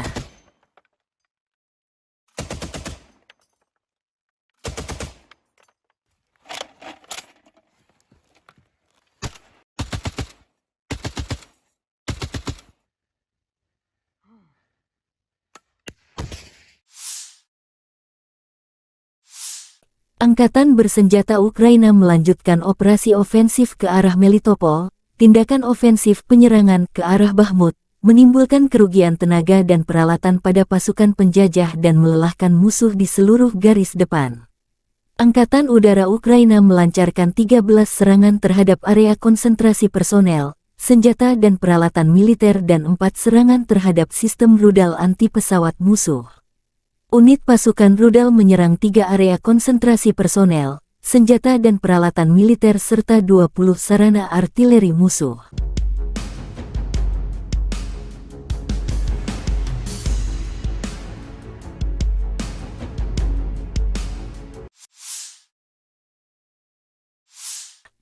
Pasukan terjun payung Tula Rusia melenyapkan tenaga musuh ke arah Soledar.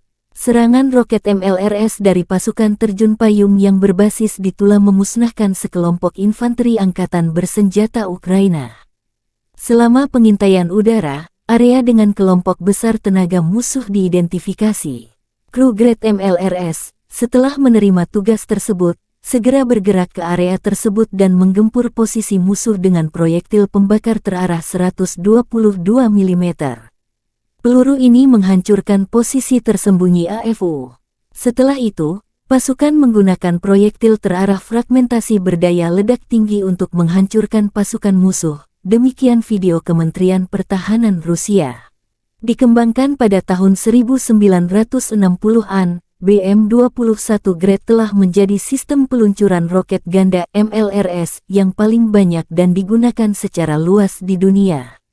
Mengingat fakta bahwa satu peluncur mampu menembakkan 40 roket kaliber 122 mm secara penuh di wilayah yang luas dalam waktu kurang dari 20 detik, maka nama Grad, kata dalam bahasa Rusia untuk hujan es, sangat cocok. Desain Grad yang sederhana dan kemampuannya untuk mendistribusikan muatan bahan peledak dalam jumlah besar dalam waktu singkat telah membuatnya banyak diadopsi, disalin, dan diadaptasi selama 60 tahun terakhir. Saat ini BM-21 Grad beroperasi dengan lebih dari 30 negara. Ini adalah sistem roket artileri yang paling banyak digunakan di dunia. Ada banyak varian, salinan dan modifikasi dari kendaraan ini. BM-21 Grad memiliki 40 tabung peluncuran untuk roket 122 mm. Roket standar dilengkapi dengan hulu ledak High Explosive Fragmentation. Panjangnya 2,87 meter dan berat 66,6 kg. Hulu ledak itu sendiri memiliki bobot 18,4 kg. Sistem roket artileri ini juga menembakkan roket yang dilengkapi dengan hulu ledak pembakar, kimia, asap, penerangan atau klaster. Hulu ledak klaster berisi submunisi anti-tank atau anti-personil. Sejumlah hulu ledak khusus lainnya dikembangkan untuk sistem ini. Salvo penuh BM-21 Grade meliputi area seluas 0,8-1 hektar. Senjata ini sangat efektif terhadap target area, seperti konsentrasi pasukan dan kendaraan, lapangan terbang, dan sebagainya. Dibutuhkan 2 menit untuk mempersiapkan kendaraan peluncur Grade untuk meninggalkan posisi tembaknya. Waktu pemindahan singkat memungkinkan untuk menghindari kebakaran kontra baterai. Sistem BM-21 sering digunakan untuk serangan tipe shoot and scoot. Rentang operasional sistem Grades dapat bervariasi tergantung pada jenis roket yang digunakan, tetapi biasanya mencapai sekitar 20 hingga 40 km.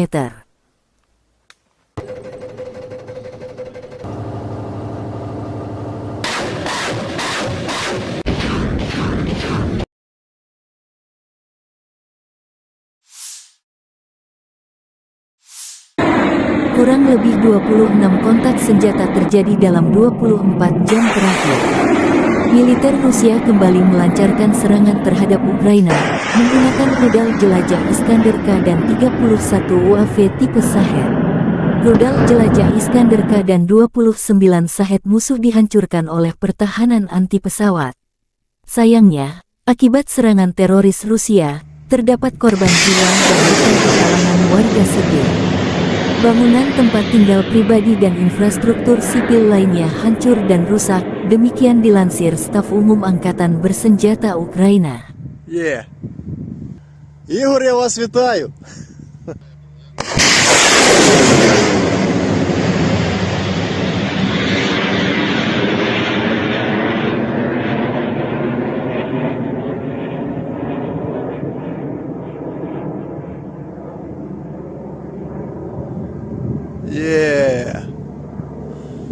Давай ще третю.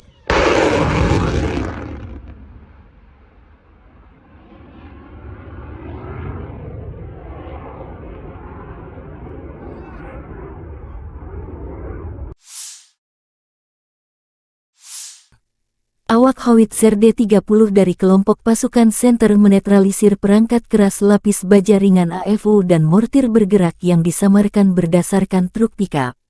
Personil militer Rusia menggunakan proyektil fragmentasi HE-122 mm untuk menyerang target yang diidentifikasi oleh operator drone. Akurasi senjata yang tinggi memungkinkan untuk menghancurkan kendaraan musuh yang terdeteksi dan secara efektif menghancurkan benteng nasionalis Ukraina, demikian videonya Kementerian Pertahanan Rusia. Howitzer D-30 dikembangkan di Uni Soviet akhir tahun 1950-an. Howitzer ini mulai digunakan oleh Angkatan Darat Soviet pada tahun 1960. Pada saat diperkenalkan, Howitzer ini memiliki sejumlah fitur canggih. Itu diproduksi dalam jumlah besar dan diekspor ke Sekutu Soviet. Setelah runtuhnya Uni Soviet, sejumlah besar Howitzer D-30 diserahkan kepada negara-negara penerusnya. Saat ini Howitzer lapangan ini beroperasi di setidaknya 50 negara di seluruh dunia. D-30 digunakan dalam perang yang tak terhitung jumlahnya. Sekarang sistem artileri ini telah berusia lebih dari 60 tahun. Invasi Rusia ke Ukraina menjadi palagan meriam derek ini banyak digunakan baik Rusia dan kubu Ukraina. Meski tergolong jadul, D-30 terbukti menjadi howitzer yang sederhana, andal, dan serbaguna. D-30 memiliki desain yang tidak biasa dengan gerbong 3 jalur dengan pelat tengah. Kereta ini memungkinkan lintasan 360 derajat dan menembak pada sudut ketinggian manapun. Ia memiliki persenjataan 122 mm. Howitzer ini menggunakan amunisi terpisah dengan peluru dan muatan. D-30 menggunakan amunisi yang sama dengan howitzer M30 Soviet era Perang Dunia II. Ia menggunakan bahan peledak tinggi HE, fragmentasi bahan peledak tinggi, HEFRAG anti-tank dengan bahan peledak tinggi, hit pembakar, asap, dan cangkang penerangan. Jarak tembak maksimum adalah 15,3 km. D-30 juga kompatibel dengan peluru berpemandu laser 122 mm Kitolov Rusia. Howitzer ini memiliki awak 5 orang. Howitzer ini dapat dipindahkan dan dipindahkan dengan cepat. Diperlukan waktu sekitar 1,5–2,5 menit untuk mempersiapkan sistem artileri ini untuk menembak. D-30 biasanya ditarik oleh truk 6x6, yang juga membawa awak dan amunisi. Di beberapa unit kapal pengangkut lapis baja Met LB digunakan sebagai traktor artileri. Howitzer ini dapat dijatuhkan dari udara menggunakan platform parasut khusus.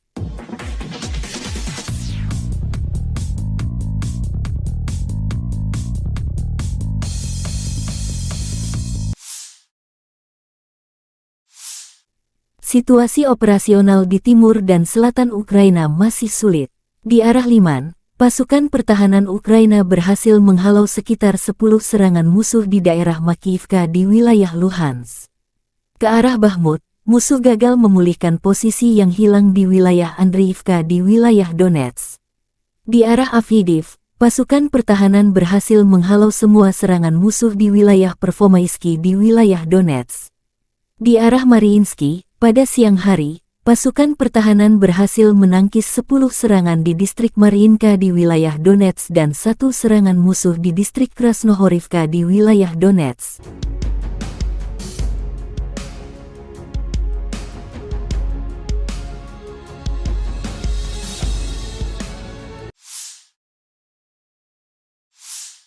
Angkatan bersenjata Rusia melakukan serangan menggunakan bom luncur berkekuatan tinggi terhadap posisi angkatan bersenjata Ukraina di wilayah pabrik minuman bersoda di Avdiivka. Pabrik ini terdeteksi sebagai pos amunisi dan koordinasi unit Ukraina di arah Avdiivka. Video dipublikasikan Telegram Militer Donetsk.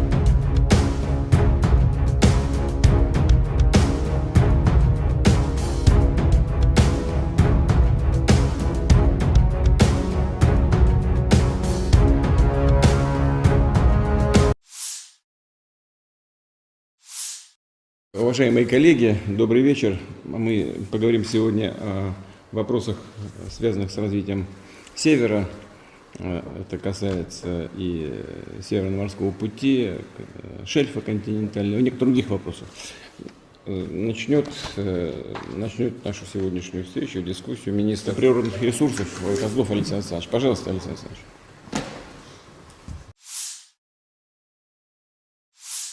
Бажаю здоров'я, шановні українці і українки, сьогодні у Харківській області. Куп'янський та Лиманський напрямки, потім місто Харків. Наші воїни, бойові бригади, командувач відвідав з командою розташування 103-ї окремої бригади ТРО, 68-ї окремої єгерської бригади імені Олекси Довбуша, 25-ї окремої повітряно-десантної Січеславської бригади, 15-го мобільного прикордонного загону «Сталевий кордон» мав сьогодні можливість поспілкуватися з воїнами і також із інших наших бригад, як і завжди, спілкування з комбатами, конкретні потреби підрозділів і про зброю та забезпечення, і про комплектування бригад. Є речі, які мають бути зроблені, зокрема, щоб наші бригади мали більше мотивації, більше бойових можливостей. Мав честь також нагородити воїнів, які відзначились, особливо солдатів, сержантів, офіцерів, різні підрозділи, різний бойовий шлях, але однаково сильні українці. Пишаюся усіма. Надзвичайно приємно було нагородити наших бойових медиків. Дякую всім за захист України, за впевненість в Україні. Дякую за ваші шеврони та коїни. Буду берегти. Провів сьогодні окремі тривалі наради з усіма, хто відповідає за оборону та соціально-економічну ситуацію в Харкові. В Харкові, в області, багато питань, які важливі для регіону. Особливо перед зимою, особливо з огляду на постійний російський терор проти Харкова, проти області та намагання окупанта посилити штурми наших позицій.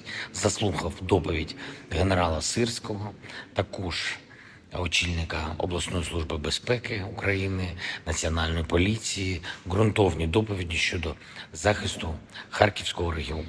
Обговорили з відповідними посадовцями. Це і голова області, і голова міста, міністр енергетики, голова Укренерго, голова Нафтогазу і інші обговорили захист від російських обстрілів, енергозабезпечення міст і сіл Харківщини, захист енергооб'єктів, відновлення будинків, соціальної сфери, гуманітарне розмінування. Надзвичайно важливо, що Харків, попри все, не просто тримається, а допомагає тримати міцним увесь наш схід. Горде і світле місто, яке завжди буде містом сили для України і для всієї Європи. На нарадах були і доручення щодо підготовки до опалювального сезону, і щодо відбудови, і щодо фізичного захисту енергооб'єктів від російських ударів. Все треба виконати, по деяких речах значно прискоритись. Завтра я очікую детального звіту по проєктах відновлення від урядовців, окремі доручення військовим. І цими тижнями ми будемо дуже активно працювати з партнерами, аби зброї та снарядів, зокрема ППУ. ППУ – це головне. У наших воїнів повинно бути більше. І дякую всім, хто допомагає Україні. Слава усім, хто захищає нашу державу, державу і людей. Слава Україні! Angkatan Bersenjata Ukraina melaporkan tanggal 3 Oktober Rusia total kehilangan 279.440 tentara di Ukraina sejak awal invasi skala penuh 2022. Jumlah ini termasuk 360 korban yang diderita pasukan Rusia dalam 24 jam terakhir. Rusia kehilangan 15 tank dan lapis baja, 8 kendaraan infanteri, 40 unit artileri dan 20 drone dalam sehari terakhir.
Terpisah, Kementerian Pertahanan Federasi Rusia melansir Angkatan Bersenjata Ukraina secara total kehilangan diantaranya 483 pesawat terbang dan 250 helikopter, 7.417 tank dan lapis baja.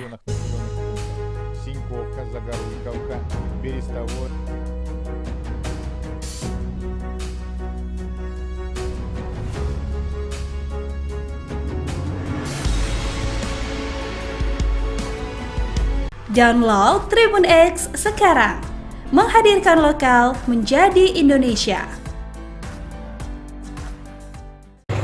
Unit senapan dan tank bermotor distrik militer Barat Rusik menghalau serangan angkatan bersenjata Ukraina di arah Kupiansk. Setelah melakukan pengintaian pramisi, informasi diterima tentang penambahan kekuatan musuh. Pengintai mendeteksi pergerakan kelompok bersenjata dan perangkat keras angkatan bersenjata Ukraina. Awak senapan mesin kaliber besar dahsyat membanjiri pos pengamatan musuh. Sistem ATGM Metis menghancurkan pos pengintaian optik AFU. Peluncur granat mesin otomatis AGS-17 Plamya 30 mm menyerang dan membuat bingung para musuh. Awak tank T-72B menyerang benteng musuh dengan tembakan sebagai serangan penutup. Tindakan terkoordinasi dari unit senapan dan tank bermotor berhasil menghalau serangan musuh, demikian keterangan video Kementerian Pertahanan Rusia.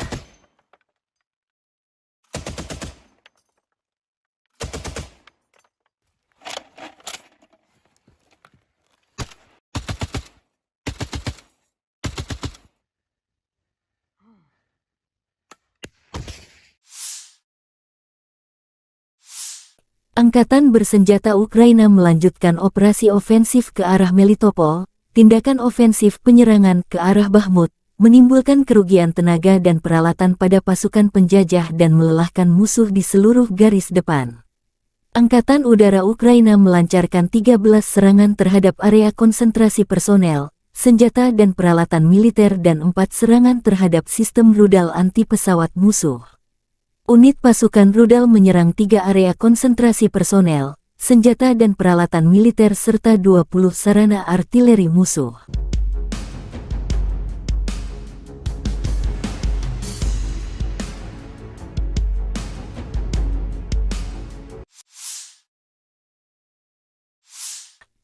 Pasukan terjun payung Tula Rusia melenyapkan tenaga musuh ke arah Soledar. Serangan roket MLRS dari pasukan terjun payung yang berbasis di Tula memusnahkan sekelompok infanteri angkatan bersenjata Ukraina. Selama pengintaian udara, area dengan kelompok besar tenaga musuh diidentifikasi. Kru Grad MLRS, setelah menerima tugas tersebut, segera bergerak ke area tersebut dan menggempur posisi musuh dengan proyektil pembakar terarah 122 mm. Peluru ini menghancurkan posisi tersembunyi AFU.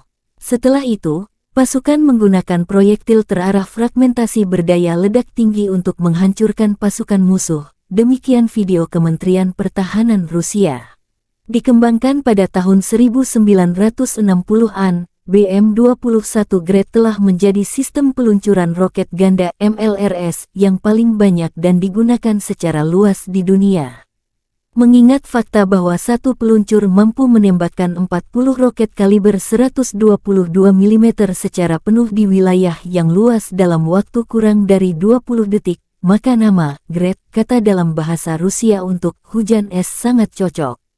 Desain Grad yang sederhana dan kemampuannya untuk mendistribusikan muatan bahan peledak dalam jumlah besar dalam waktu singkat telah membuatnya banyak diadopsi, disalin, dan diadaptasi selama 60 tahun terakhir. Saat ini BM-21 Grad beroperasi dengan lebih dari 30 negara. Ini adalah sistem roket artileri yang paling banyak digunakan di dunia. Ada banyak varian, salinan dan modifikasi dari kendaraan ini. BM-21 Grad memiliki 40 tabung peluncuran untuk roket 122 mm. Roket standar dilengkapi dengan hulu ledak High Explosive Fragmentation. Panjangnya 2,87 meter dan berat 66,6 kg. Hulu ledak itu sendiri memiliki bobot 18,4 kg. Sistem roket artileri ini juga menembakkan roket yang dilengkapi dengan hulu ledak pembakar, kimia, asap, penerangan atau klaster. Hulu ledak klaster berisi submunisi anti-tank atau anti-personil. Sejumlah hulu ledak khusus lainnya dikembangkan untuk sistem ini. Salvo penuh BM-21 Grad meliputi area seluas 0,8-1 hektar.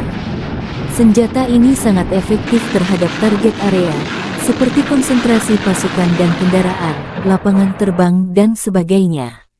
Dibutuhkan 2 menit untuk mempersiapkan kendaraan peluncur Grad untuk meninggalkan posisi tembaknya.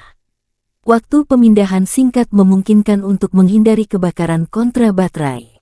Sistem BM-21 sering digunakan untuk serangan tipe shoot and scoot. Rentang operasional sistem Grad dapat bervariasi tergantung pada jenis roket yang digunakan, tetapi biasanya mencapai sekitar 20 hingga 40 km.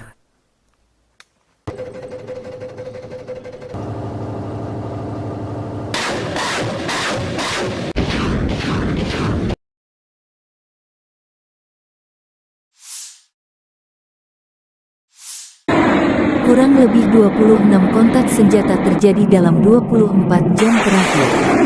Militer Rusia kembali melancarkan serangan terhadap Ukraina, menggunakan rudal jelajah Iskander-K dan 31 UAV tipe Shahed. Rudal jelajah Iskander-K dan 29 Shahed musuh dihancurkan oleh pertahanan anti-pesawat. Sayangnya, akibat serangan teroris Rusia, terdapat korban jiwa dan luka di kalangan warga sipil. Bangunan tempat tinggal pribadi dan infrastruktur sipil lainnya hancur dan rusak, demikian dilansir Staf Umum Angkatan Bersenjata Ukraina. Ігор, я вас вітаю.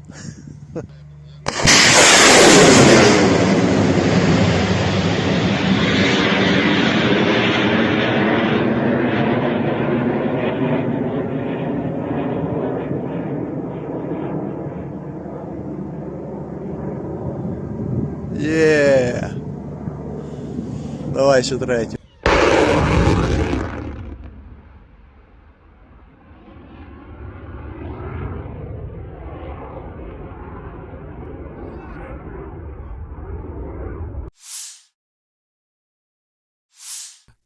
Awak howitzer D-30 dari kelompok pasukan Center menetralisir perangkat keras lapis baja ringan AFU dan mortir bergerak yang disamarkan berdasarkan truk pickup.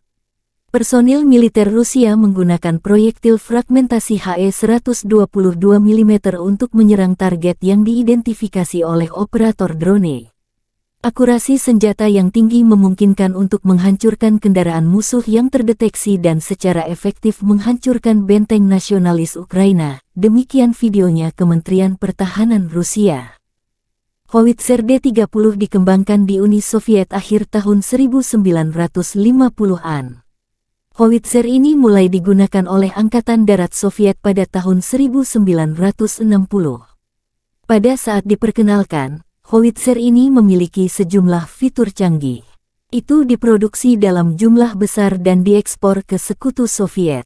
Setelah runtuhnya Uni Soviet, sejumlah besar howitzer D-30 diserahkan kepada negara-negara penerusnya.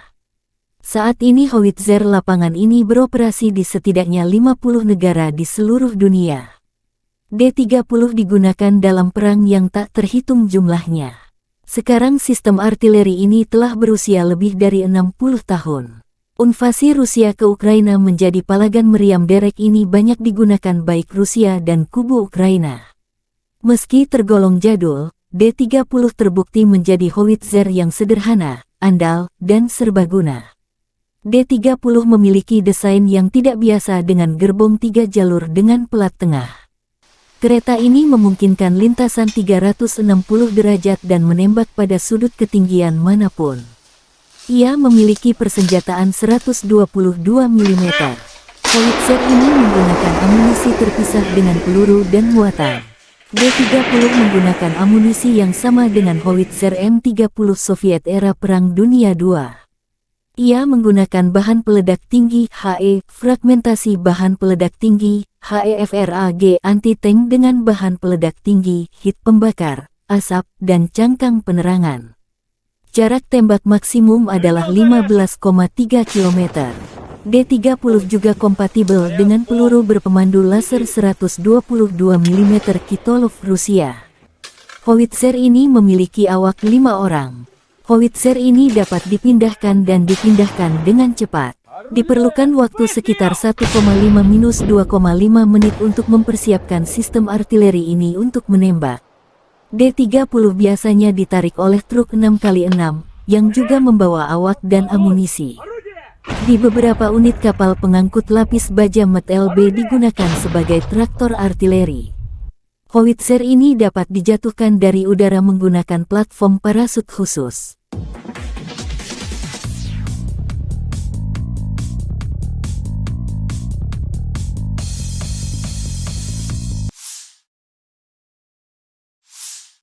Situasi operasional di timur dan selatan Ukraina masih sulit. Di arah Liman, pasukan pertahanan Ukraina berhasil menghalau sekitar 10 serangan musuh di daerah Makiyivka di wilayah Luhansk. Ke arah Bakhmut, musuh gagal memulihkan posisi yang hilang di wilayah Andriivka di wilayah Donetsk. Di arah Avdiivka, pasukan pertahanan berhasil menghalau semua serangan musuh di wilayah Pervomaisky di wilayah Donetsk. Di arah Mariinsky, pada siang hari, pasukan pertahanan berhasil menangkis 10 serangan di distrik Mariinka di wilayah Donetsk dan 1 serangan musuh di distrik Krasnohorivka di wilayah Donetsk.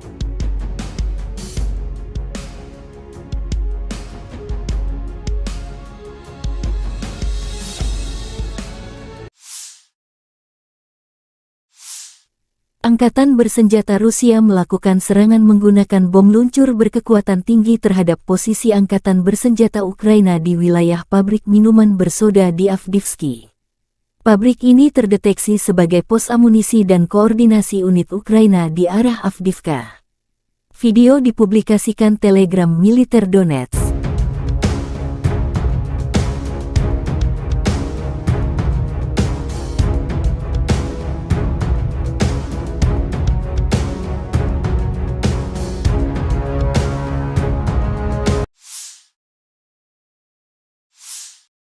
Уважаемые коллеги, добрый вечер. Мы поговорим сегодня о вопросах, связанных с развитием Севера.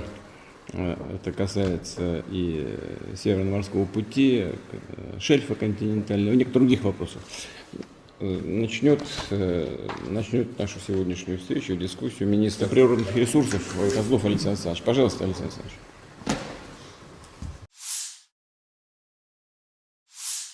Бажаю здоров'я, шановні українці і українки, сьогодні у Харківській області.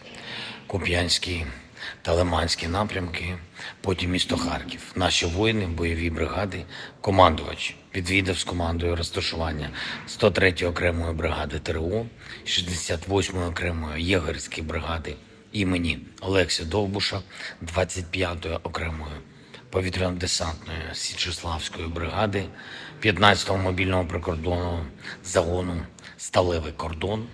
Мав сьогодні можливість поспілкуватися з воїнами і також із інших наших бригад, як і завжди, спілкування з комбатами, конкретні потреби підрозділів і про зброю та забезпечення, і про комплектування бригад. Є речі, які мають бути зроблені, зокрема, щоб наші бригади мали більше мотивації, більше бойових можливостей.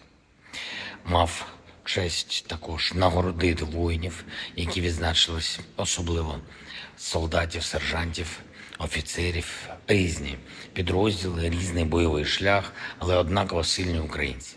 Пишаюся усіма.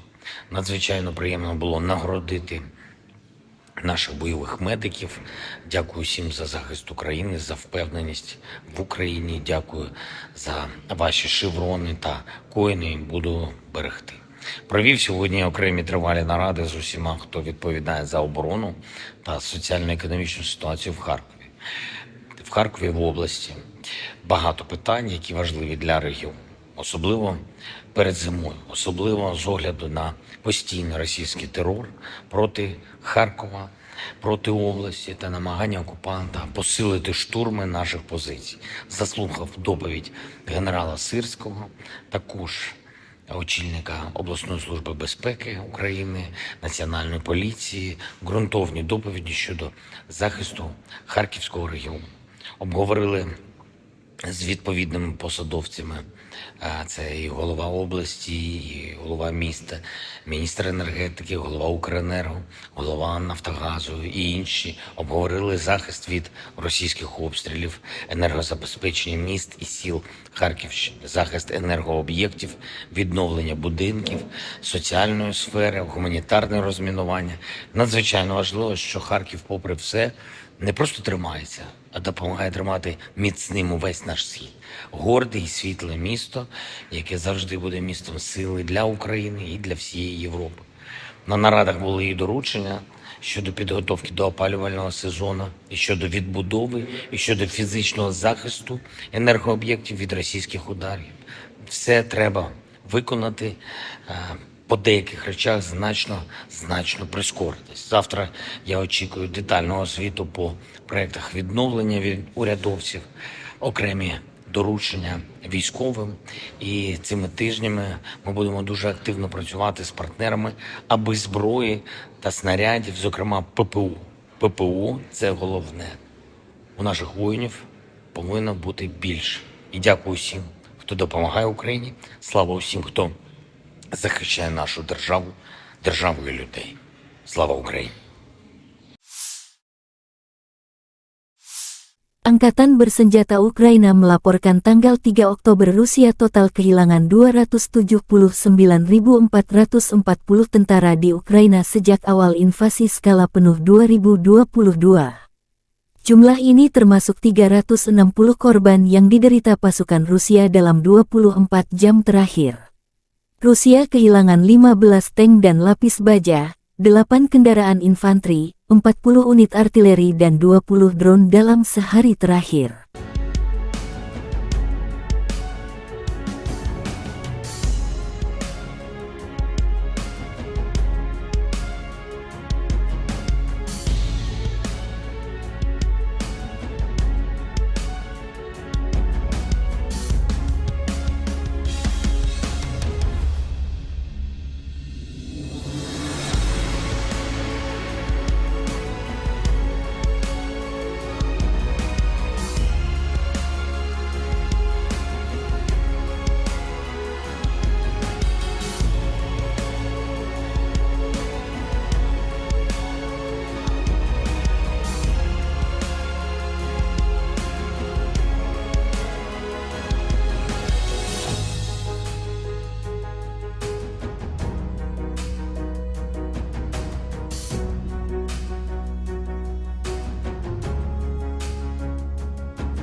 Terpisah, Kementerian Pertahanan Federasi Rusia melansir Angkatan Bersenjata Ukraina secara total kehilangan diantaranya 483 pesawat terbang dan 250 helikopter, 7.417 tank dan lapis baja.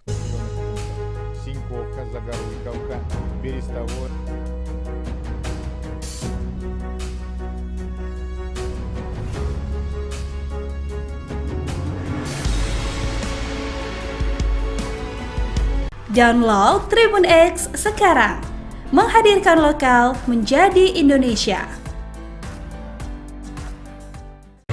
Unit senapan dan tank bermotor Distrik Militer Barat Rusik menghalau serangan Angkatan Bersenjata Ukraina di arah Kupiansk. Setelah melakukan pengintaian pramisi, informasi diterima tentang penambahan kekuatan musuh. Pengintai mendeteksi pergerakan kelompok bersenjata dan perangkat keras Angkatan Bersenjata Ukraina. Awak senapan mesin kaliber besar dahsyat membanjiri pos pengamatan musuh. Sistem ATGM Metis menghancurkan pos pengintaian optik AFU. Peluncur granat mesin otomatis AGS-17 Plamya 30 mm menyerang dan membuat bingung para musuh. Awak tank T-72B menyerang benteng musuh dengan tembakan sebagai serangan penutup. Tindakan terkoordinasi dari unit senapan dan tank bermotor berhasil menghalau serangan musuh, demikian keterangan video Kementerian Pertahanan Rusia.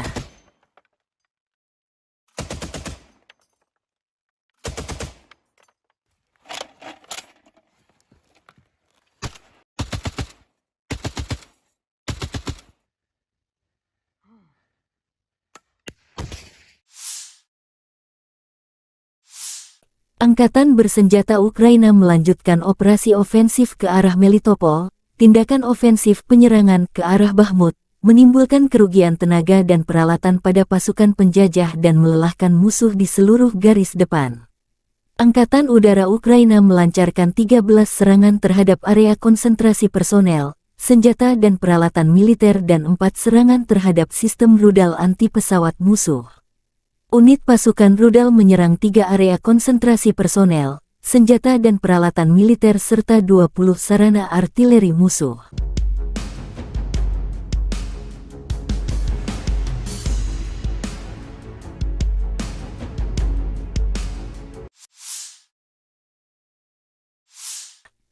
Pasukan terjun payung Tula Rusia melenyapkan tenaga musuh ke arah Soledar. Serangan roket MLRS dari pasukan terjun payung yang berbasis di Tula memusnahkan sekelompok infanteri Angkatan Bersenjata Ukraina. Selama pengintaian udara, area dengan kelompok besar tenaga musuh diidentifikasi. Kru Grade MLRS, setelah menerima tugas tersebut, segera bergerak ke area tersebut dan menggempur posisi musuh dengan proyektil pembakar terarah 122 mm. Peluru ini menghancurkan posisi tersembunyi AFU. Setelah itu, pasukan menggunakan proyektil terarah fragmentasi berdaya ledak tinggi untuk menghancurkan pasukan musuh. Demikian video Kementerian Pertahanan Rusia. Dikembangkan pada tahun 1960-an, BM-21 Grad telah menjadi sistem peluncuran roket ganda MLRS yang paling banyak dan digunakan secara luas di dunia. Mengingat fakta bahwa satu peluncur mampu menembakkan 40 roket kaliber 122 mm secara penuh di wilayah yang luas dalam waktu kurang dari 20 detik, maka nama Grad, kata dalam bahasa Rusia untuk hujan es, sangat cocok. Desain Grad yang sederhana dan kemampuannya untuk mendistribusikan muatan bahan peledak dalam jumlah besar dalam waktu singkat telah membuatnya banyak diadopsi, disalin, dan diadaptasi selama 60 tahun terakhir. Saat ini BM-21 Grad beroperasi dengan lebih dari 30 negara. Ini adalah sistem roket artileri yang paling banyak digunakan di dunia. Ada banyak varian, salinan dan modifikasi dari kendaraan ini. BM-21 Grad memiliki 40 tabung peluncuran untuk roket 122 mm. Roket standar dilengkapi dengan hulu ledak High Explosive Fragmentation. Panjangnya 2,87 meter dan berat 66,6 kg. Hulu ledak itu sendiri memiliki bobot 18,4 kg. Sistem roket artileri ini juga menembakkan roket yang dilengkapi dengan hulu ledak pembakar, kimia, asap, penerangan atau klaster. Hulu ledak klaster berisi submunisi anti-tank atau anti-personil. Sejumlah hulu ledak khusus lainnya dikembangkan untuk sistem ini. Salvo penuh BM-21 grade meliputi area seluas 0,8-1 hektar. Senjata ini sangat efektif terhadap target area, seperti konsentrasi pasukan dan kendaraan, lapangan terbang, dan sebagainya. Dibutuhkan 2 menit untuk mempersiapkan kendaraan peluncur grade untuk meninggalkan posisi tembaknya. Waktu pemindahan singkat memungkinkan untuk menghindari kebakaran kontra baterai. Sistem BM-21 sering digunakan untuk serangan tipe shoot and scoot. Rentang operasional sistem grades dapat bervariasi tergantung pada jenis roket yang digunakan, tetapi biasanya mencapai sekitar 20 hingga 40 km.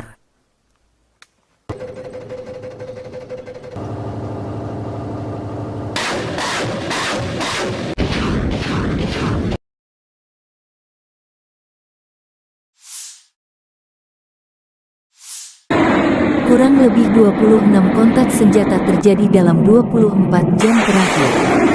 Militer Rusia kembali melancarkan serangan terhadap Ukraina, menggunakan rudal jelajah Iskander-K dan 31 UAV tipe Shahed. Rudal jelajah Iskander-K dan 29 Shahed musuh dihancurkan oleh pertahanan anti-pesawat. Sayangnya, akibat serangan teroris Rusia, terdapat korban jiwa dan luka di kalangan warga sipil. Bangunan tempat tinggal pribadi dan infrastruktur sipil lainnya hancur dan rusak, demikian dilansir Staf Umum Angkatan Bersenjata Ukraina. Ігор, я вас вітаю.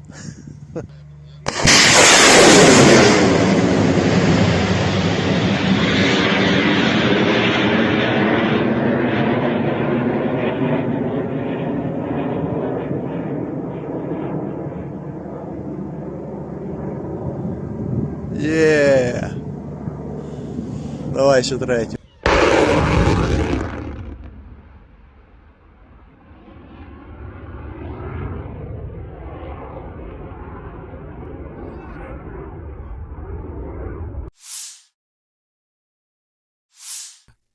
Awak howitzer D-30 dari kelompok pasukan Center menetralisir perangkat keras lapis baja ringan AFU dan mortir bergerak yang disamarkan berdasarkan truk pickup. Personil militer Rusia menggunakan proyektil fragmentasi HE-122 mm untuk menyerang target yang diidentifikasi oleh operator drone. Akurasi senjata yang tinggi memungkinkan untuk menghancurkan kendaraan musuh yang terdeteksi dan secara efektif menghancurkan benteng nasionalis Ukraina, demikian videonya Kementerian Pertahanan Rusia. Howitzer D-30 dikembangkan di Uni Soviet akhir tahun 1950-an. Howitzer ini mulai digunakan oleh Angkatan Darat Soviet pada tahun 1960. Pada saat diperkenalkan, howitzer ini memiliki sejumlah fitur canggih. Itu diproduksi dalam jumlah besar dan diekspor ke Sekutu Soviet. Setelah runtuhnya Uni Soviet, sejumlah besar howitzer D-30 diserahkan kepada negara-negara penerusnya. Saat ini howitzer lapangan ini beroperasi di setidaknya 50 negara di seluruh dunia.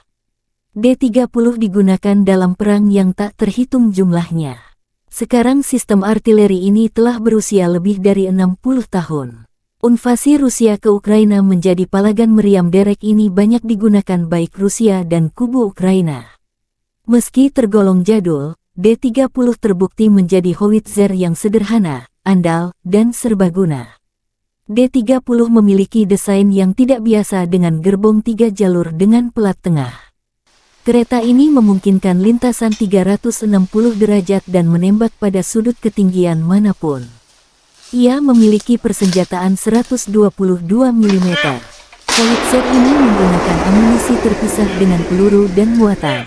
D-30 menggunakan amunisi yang sama dengan howitzer M30 Soviet era Perang Dunia II. Ia menggunakan bahan peledak tinggi HE, fragmentasi bahan peledak tinggi, HEFRAG anti-tank dengan bahan peledak tinggi, hit pembakar, asap, dan cangkang penerangan. Jarak tembak maksimum adalah 15,3 km. D-30 juga kompatibel dengan peluru berpemandu laser 122 mm Kitolov Rusia. Howitzer ini memiliki awak 5 orang. Howitzer ini dapat dipindahkan dan dipindahkan dengan cepat. Diperlukan waktu sekitar 1,5–2,5 menit untuk mempersiapkan sistem artileri ini untuk menembak. D-30 biasanya ditarik oleh truk 6x6, yang juga membawa awak dan amunisi. Di beberapa unit kapal pengangkut lapis baja MT-LB digunakan sebagai traktor artileri. Howitzer ini dapat dijatuhkan dari udara menggunakan platform parasut khusus.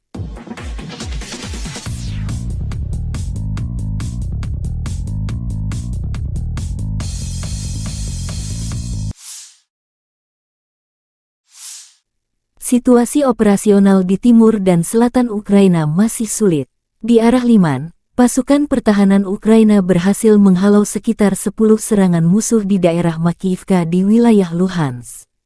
Ke arah Bakhmut, musuh gagal memulihkan posisi yang hilang di wilayah Andriivka di wilayah Donetsk. Di arah Avdiivka, pasukan pertahanan berhasil menghalau semua serangan musuh di wilayah Pervomaisky di wilayah Donetsk. Di arah Mariinsky, pada siang hari, pasukan pertahanan berhasil menangkis 10 serangan di distrik Mariinka di wilayah Donetsk dan 1 serangan musuh di distrik Krasnohorivka di wilayah Donetsk.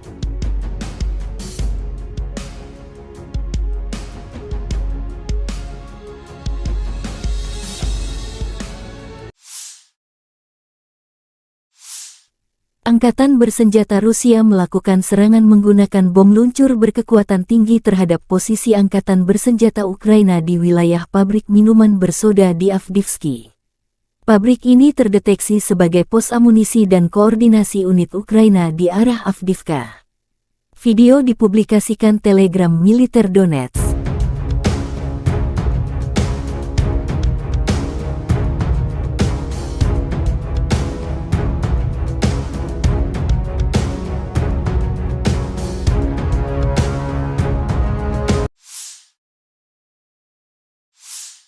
Уважаемые коллеги, добрый вечер. Мы поговорим сегодня о вопросах, связанных с развитием Севера. Это касается и Северного морского пути, шельфа континентального, и некоторых других вопросов. Начнет нашу сегодняшнюю встречу, дискуссию министр природных ресурсов Козлов Алексей Александрович. Пожалуйста, Алексей Александрович.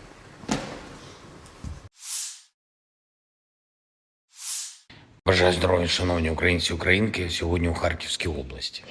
Куп'янський та Лиманський напрямки, потім місто Харків. Наші воїни, бойові бригади, командувач відвідав з командою розташування 103-ї окремої бригади ТРО, 68-ї окремої єгерської бригади імені Олекси Довбуша, 25-ї окремої повітряно-десантної Січеславської бригади, 15-го мобільного прикордонного загону «Сталевий кордон».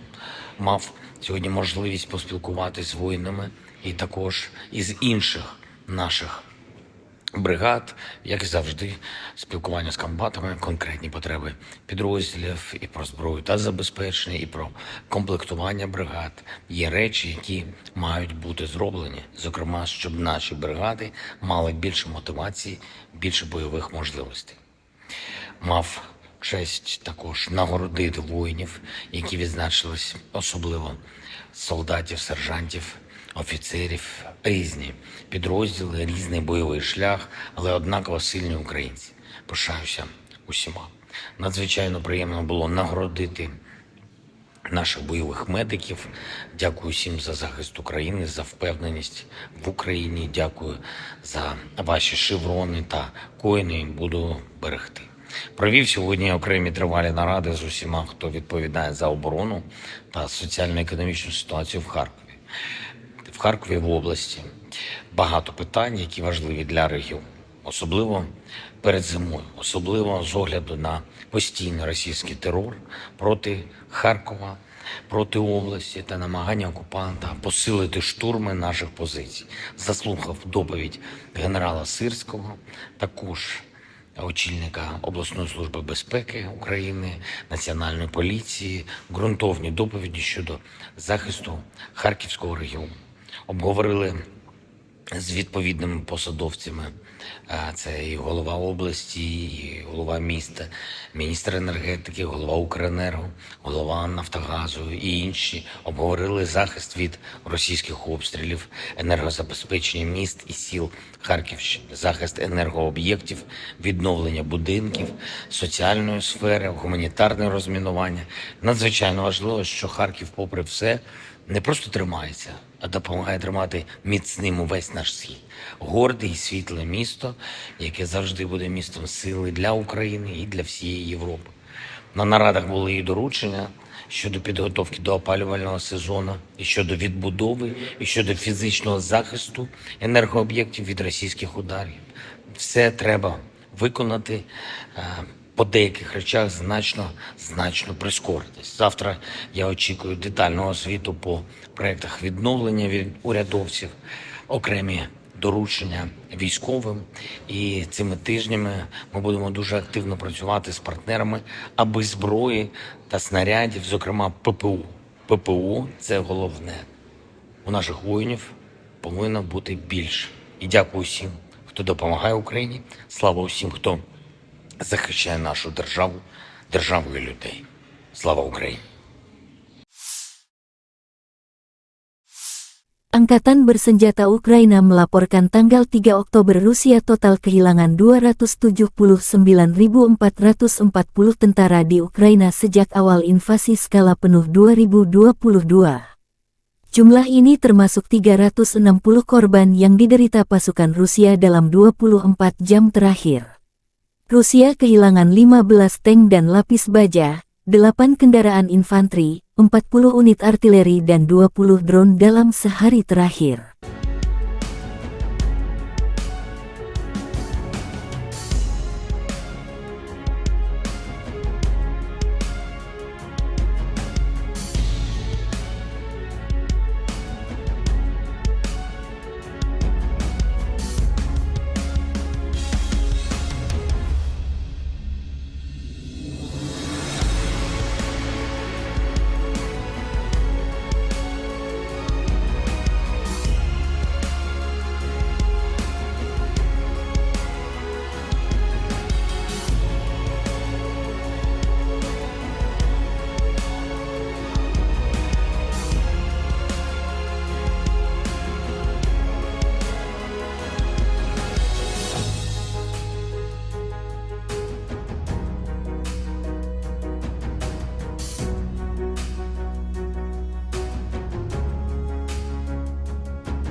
Terpisah, Kementerian Pertahanan Federasi Rusia melansir Angkatan Bersenjata Ukraina secara total kehilangan diantaranya 483 pesawat terbang dan 250 helikopter, 7.417 tank dan lapis baja.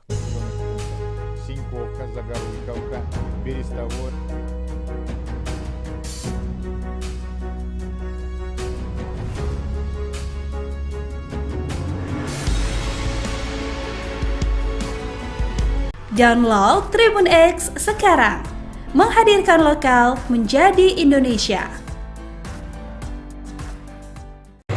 Unit senapan dan tank bermotor distrik militer Barat Rusik menghalau serangan Angkatan Bersenjata Ukraina di arah Kupiansk.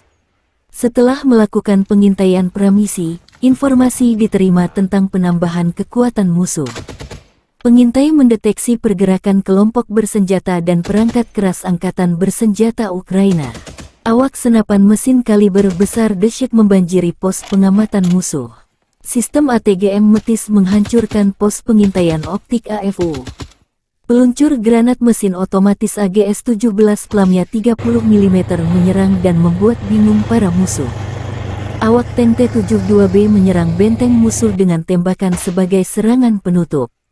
Tindakan terkoordinasi dari unit senapan dan tank bermotor berhasil menghalau serangan musuh, demikian keterangan video Kementerian Pertahanan Rusia.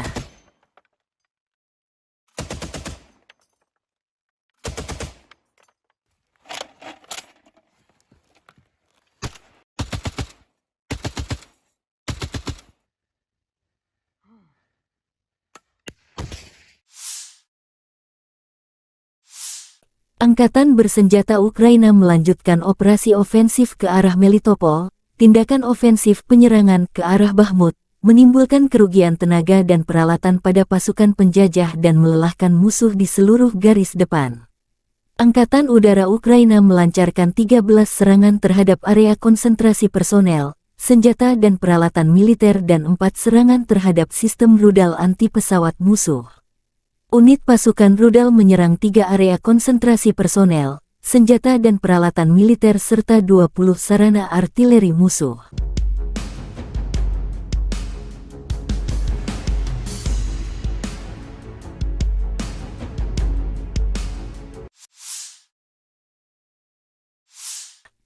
Pasukan terjun payung Tula Rusia melenyapkan tenaga musuh ke arah Soledar. Serangan roket MLRS dari pasukan terjun payung yang berbasis di Tula memusnahkan sekelompok infanteri angkatan bersenjata Ukraina. Selama pengintaian udara, area dengan kelompok besar tenaga musuh diidentifikasi. Kru Grad MLRS, setelah menerima tugas tersebut, segera bergerak ke area tersebut dan menggempur posisi musuh dengan proyektil pembakar terarah 122 mm. Peluru ini menghancurkan posisi tersembunyi AFU. Setelah itu, pasukan menggunakan proyektil terarah fragmentasi berdaya ledak tinggi untuk menghancurkan pasukan musuh. Demikian video Kementerian Pertahanan Rusia. Dikembangkan pada tahun 1960-an, BM-21 Grad telah menjadi sistem peluncuran roket ganda MLRS yang paling banyak dan digunakan secara luas di dunia. Mengingat fakta bahwa satu peluncur mampu menembakkan 40 roket kaliber 122 mm secara penuh di wilayah yang luas dalam waktu kurang dari 20 detik, maka nama Grad, kata dalam bahasa Rusia untuk hujan es, sangat cocok.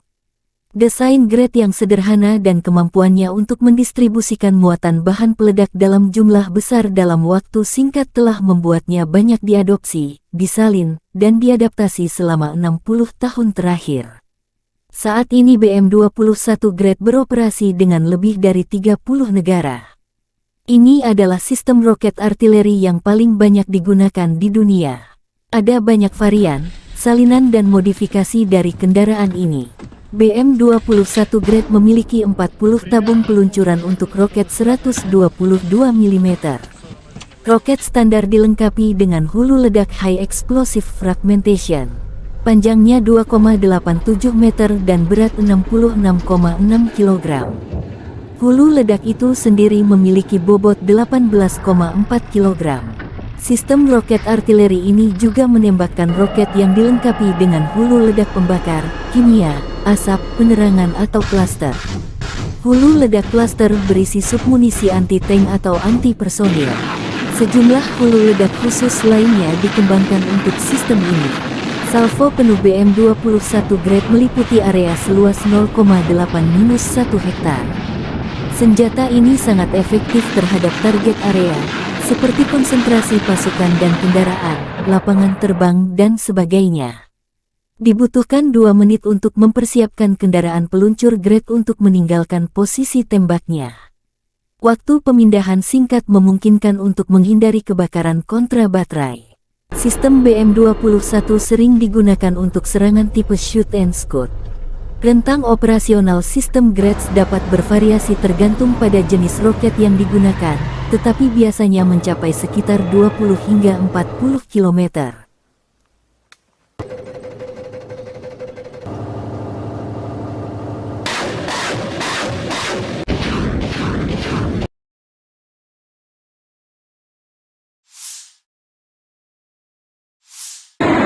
Kurang lebih 26 kontak senjata terjadi dalam 24 jam terakhir. Militer Rusia kembali melancarkan serangan terhadap Ukraina, menggunakan rudal jelajah Iskander-K dan 31 UAV tipe Shahed. Rudal jelajah Iskander-K dan 29 Shahed musuh dihancurkan oleh pertahanan anti pesawat. Sayangnya, akibat serangan teroris Rusia, terdapat korban jiwa dan luka di kalangan warga sipil. Bangunan tempat tinggal pribadi dan infrastruktur sipil lainnya hancur dan rusak, demikian dilansir Staf Umum Angkatan Bersenjata Ukraina. Ігор, я вас вітаю!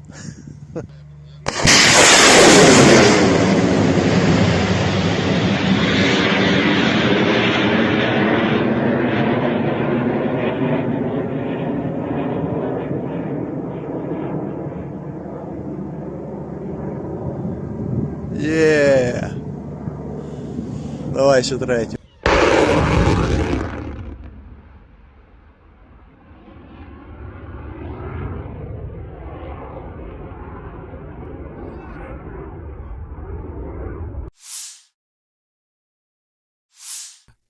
Awak howitzer D-30 dari kelompok pasukan Center menetralisir perangkat keras lapis baja ringan AFU dan mortir bergerak yang disamarkan berdasarkan truk pickup.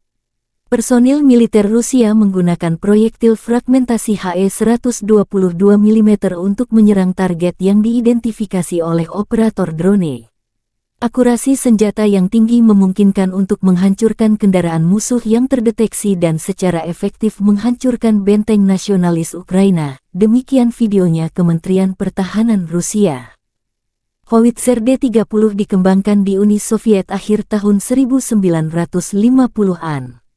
Howitzer ini mulai digunakan oleh Angkatan Darat Soviet pada tahun 1960. Pada saat diperkenalkan, howitzer ini memiliki sejumlah fitur canggih. Itu diproduksi dalam jumlah besar dan diekspor ke Sekutu Soviet. Setelah runtuhnya Uni Soviet, sejumlah besar howitzer D-30 diserahkan kepada negara-negara penerusnya. Saat ini howitzer lapangan ini beroperasi di setidaknya 50 negara di seluruh dunia. D-30 digunakan dalam perang yang tak terhitung jumlahnya. Sekarang sistem artileri ini telah berusia lebih dari 60 tahun. Invasi Rusia ke Ukraina menjadi palagan meriam derek ini banyak digunakan baik Rusia dan kubu Ukraina. Meski tergolong jadul, D-30 terbukti menjadi howitzer yang sederhana, andal, dan serbaguna. D-30 memiliki desain yang tidak biasa dengan gerbong 3 jalur dengan pelat tengah. Kereta ini memungkinkan lintasan 360 derajat dan menembak pada sudut ketinggian manapun. Ia memiliki persenjataan 122 mm. Howitzer ini menggunakan amunisi terpisah dengan peluru dan muatan. D-30 menggunakan amunisi yang sama dengan howitzer M30 Soviet era Perang Dunia II. Ia menggunakan bahan peledak tinggi HE, fragmentasi bahan peledak tinggi, HEFRAG anti-tank dengan bahan peledak tinggi, hit pembakar, asap, dan cangkang penerangan. Jarak tembak maksimum adalah 15,3 km. D-30 juga kompatibel dengan peluru berpemandu laser 122 mm Kitolov Rusia. Howitzer ini memiliki awak 5 orang. Howitzer ini dapat dipindahkan dan dipindahkan dengan cepat. Diperlukan waktu sekitar 1,5–2,5 menit untuk mempersiapkan sistem artileri ini untuk menembak. D-30 biasanya ditarik oleh truk 6x6, yang juga membawa awak dan amunisi. Di beberapa unit kapal pengangkut lapis baja MET-LB digunakan sebagai traktor artileri. Howitzer ini dapat dijatuhkan dari udara menggunakan platform parasut khusus.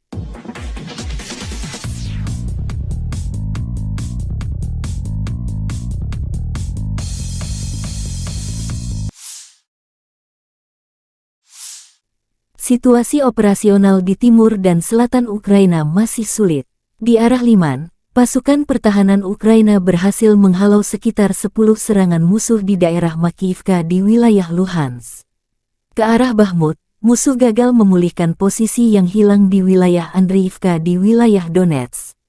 Di arah Avdiivka, pasukan pertahanan berhasil menghalau semua serangan musuh di wilayah Pervomaisky di wilayah Donetsk. Di arah Mariinsky, pada siang hari, pasukan pertahanan berhasil menangkis 10 serangan di distrik Mariinka di wilayah Donetsk dan 1 serangan musuh di distrik Krasnohorivka di wilayah Donetsk.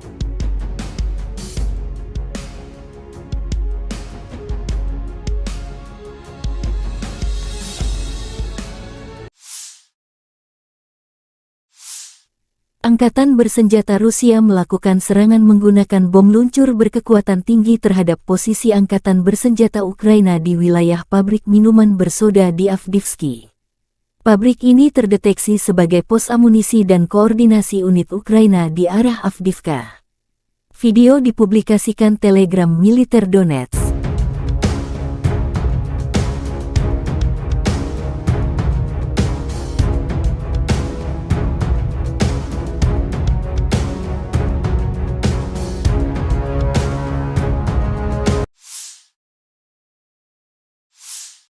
Уважаемые коллеги, добрый вечер. Мы поговорим сегодня о вопросах, связанных с развитием Севера.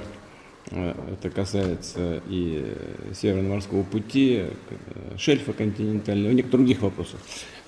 Начнет нашу сегодняшнюю встречу, дискуссию министр природных ресурсов Козлов Александр Александрович. Пожалуйста, Александр Александрович.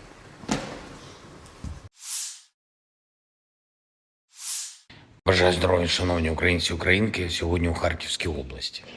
Куп'янський та Лиманський напрямки, потім місто Харків. Наші воїни, бойові бригади, командувач відвідав з командою розташування 103-ї окремої бригади ТРО, 68-ї окремої єгерської бригади імені Олекси Довбуша, 25-ї окремої повітряно-десантної Січеславської бригади, 15-го мобільного прикордонного загону «Сталевий кордон».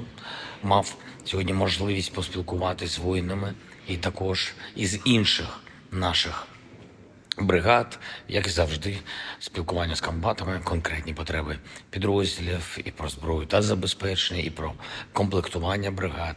Є речі, які мають бути зроблені, зокрема, щоб наші бригади мали більше мотивації, більше бойових можливостей.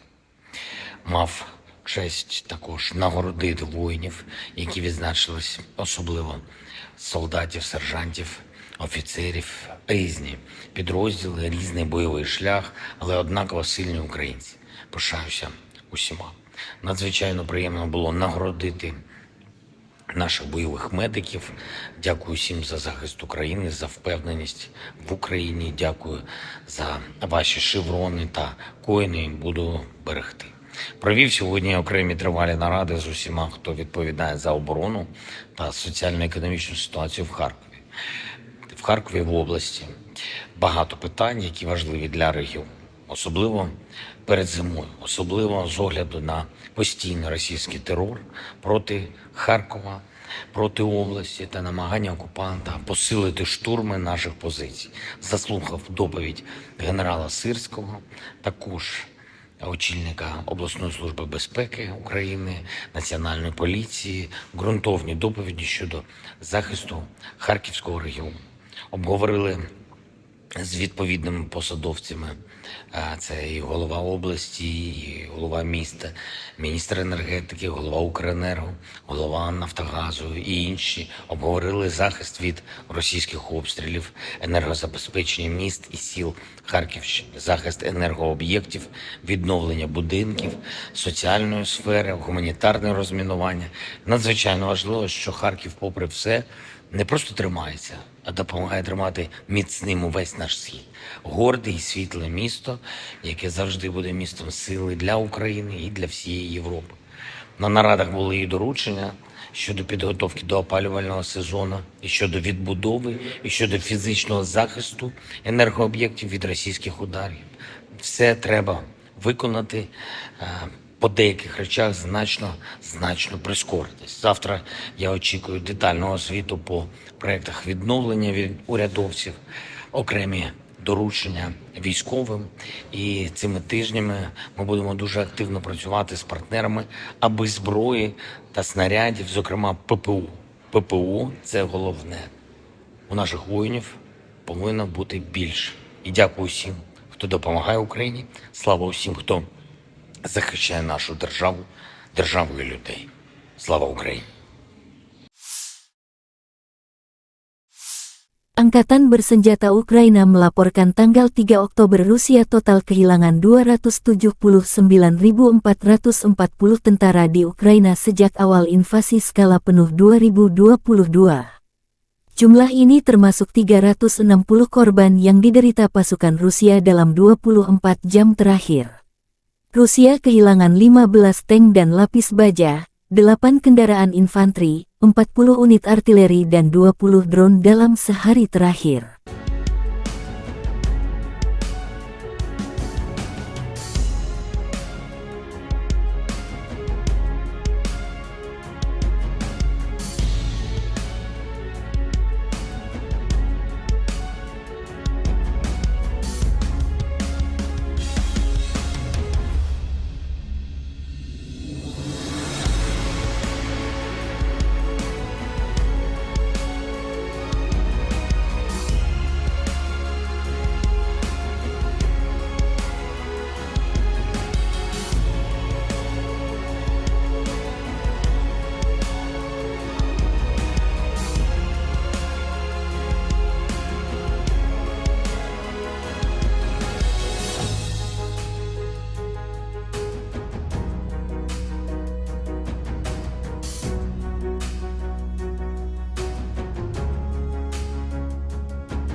Terpisah, Kementerian Pertahanan Federasi Rusia melansir Angkatan Bersenjata Ukraina secara total kehilangan di antaranya 483 pesawat terbang dan 250 helikopter, 7.417 tank dan lapis baja.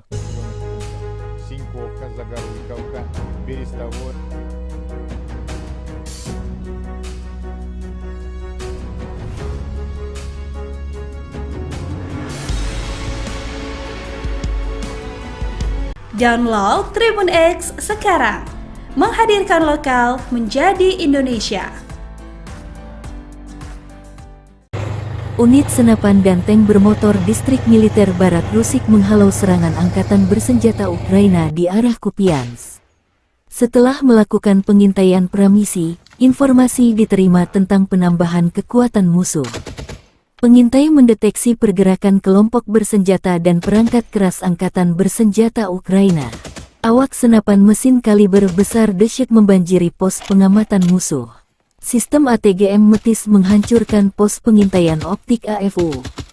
Peluncur granat mesin otomatis AGS-17 Plamnya 30 mm menyerang dan membuat bingung para musuh. Awak tank T-72B menyerang benteng musuh dengan tembakan sebagai serangan penutup. Tindakan terkoordinasi dari unit senapan dan tank bermotor berhasil menghalau serangan musuh, demikian keterangan video Kementerian Pertahanan Rusia.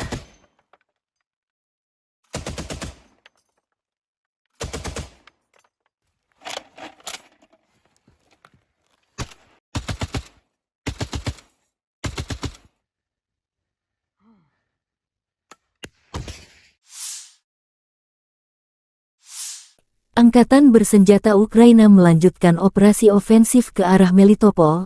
Tindakan ofensif penyerangan ke arah Bakhmut menimbulkan kerugian tenaga dan peralatan pada pasukan penjajah dan melelahkan musuh di seluruh garis depan. Angkatan Udara Ukraina melancarkan 13 serangan terhadap area konsentrasi personel, senjata dan peralatan militer dan 4 serangan terhadap sistem rudal anti-pesawat musuh. Unit pasukan rudal menyerang 3 area konsentrasi personel, senjata dan peralatan militer serta 20 sarana artileri musuh.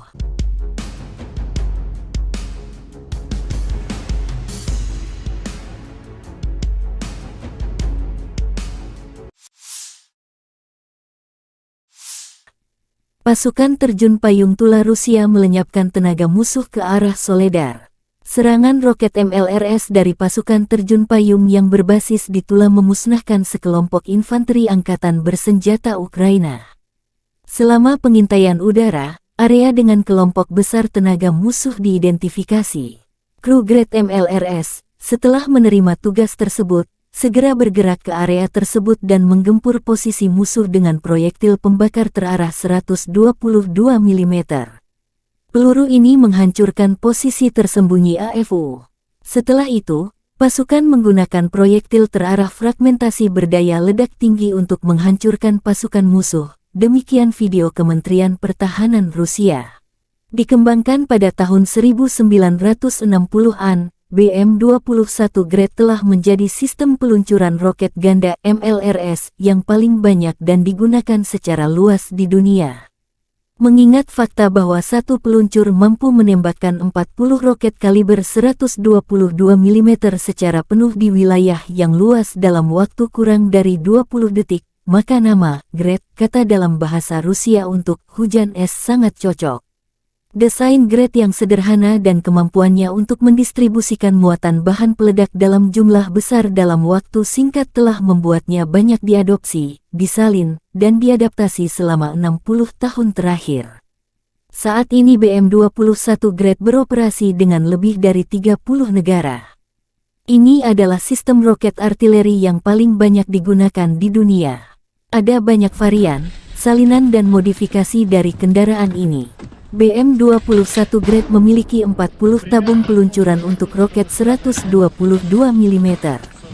Roket standar dilengkapi dengan hulu ledak High Explosive Fragmentation. Panjangnya 2,87 meter dan berat 66,6 kg. Hulu ledak itu sendiri memiliki bobot 18,4 kg. Sistem roket artileri ini juga menembakkan roket yang dilengkapi dengan hulu ledak pembakar, kimia, asap, penerangan atau klaster. Hulu ledak klaster berisi submunisi anti-tank atau anti-personil. Sejumlah hulu ledak khusus lainnya dikembangkan untuk sistem ini. Salvo penuh BM-21 Grade meliputi area seluas 0,8-1 hektar. Senjata ini sangat efektif terhadap target area, seperti konsentrasi pasukan dan kendaraan, lapangan terbang, dan sebagainya. Dibutuhkan 2 menit untuk mempersiapkan kendaraan peluncur Grade untuk meninggalkan posisi tembaknya. Waktu pemindahan singkat memungkinkan untuk menghindari kebakaran kontra baterai. Sistem BM-21 sering digunakan untuk serangan tipe shoot and scoot. Rentang operasional sistem Grades dapat bervariasi tergantung pada jenis roket yang digunakan, tetapi biasanya mencapai sekitar 20 hingga 40 km.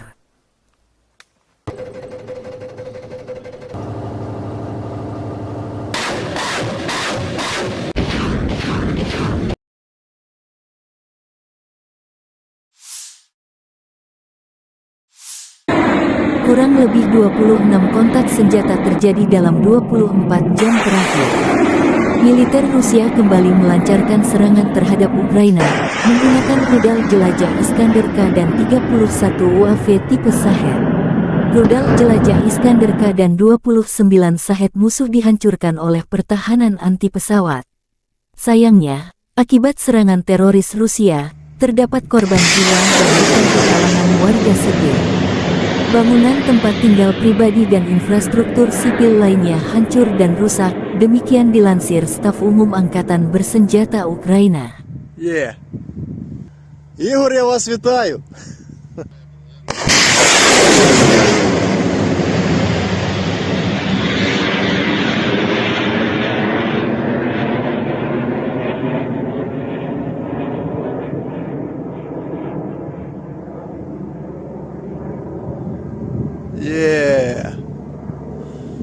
Давай ще третю.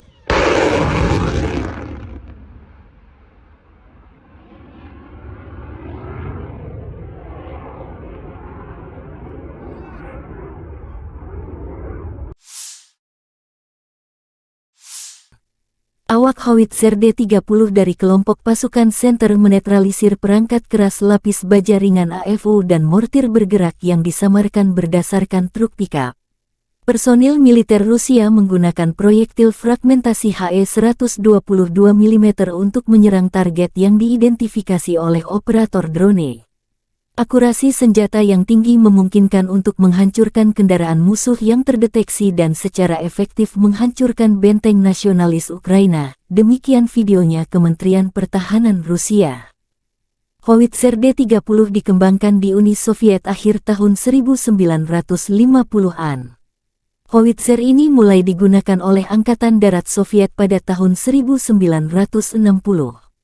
Pada saat diperkenalkan, Howitzer ini memiliki sejumlah fitur canggih. Itu diproduksi dalam jumlah besar dan diekspor ke Sekutu Soviet.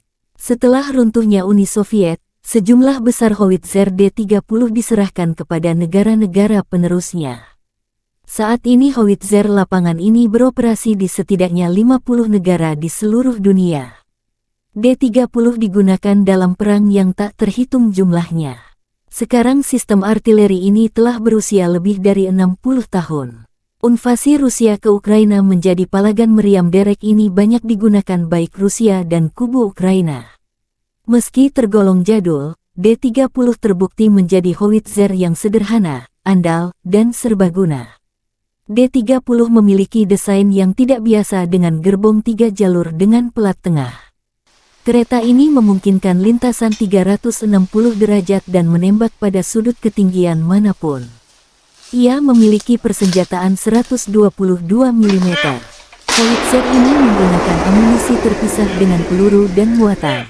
D-30 menggunakan amunisi yang sama dengan howitzer M30 Soviet era Perang Dunia II. Ia menggunakan bahan peledak tinggi HE, fragmentasi bahan peledak tinggi HEFRAG anti-tank dengan bahan peledak tinggi, hit pembakar, asap, dan cangkang penerangan.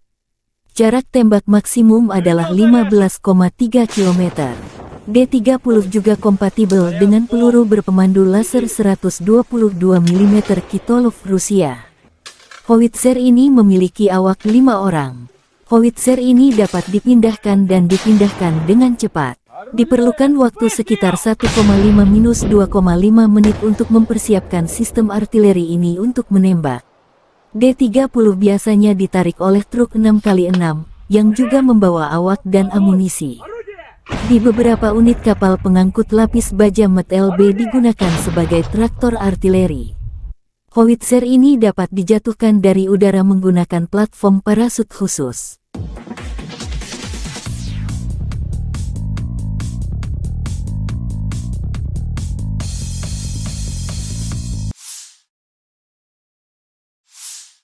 Situasi operasional di timur dan selatan Ukraina masih sulit. Di arah Liman, pasukan pertahanan Ukraina berhasil menghalau sekitar 10 serangan musuh di daerah Makiyivka di wilayah Luhansk. Ke arah Bakhmut, musuh gagal memulihkan posisi yang hilang di wilayah Andriivka di wilayah Donetsk. Di arah Avdiivka, pasukan pertahanan berhasil menghalau semua serangan musuh di wilayah Pervomaisky di wilayah Donetsk. Di arah Mariinsky, pada siang hari, pasukan pertahanan berhasil menangkis 10 serangan di distrik Mariinka di wilayah Donetsk dan 1 serangan musuh di distrik Krasnohorivka di wilayah Donetsk.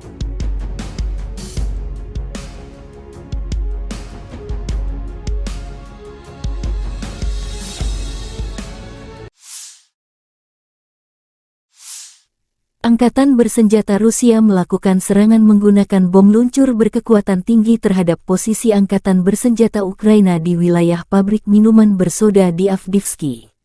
Pabrik ini terdeteksi sebagai pos amunisi dan koordinasi unit Ukraina di arah Avdiivka.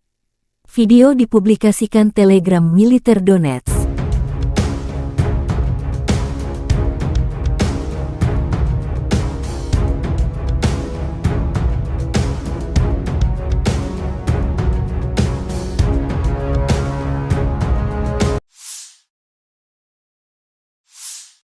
Уважаемые коллеги, добрый вечер. Мы поговорим сегодня о вопросах, связанных с развитием Севера.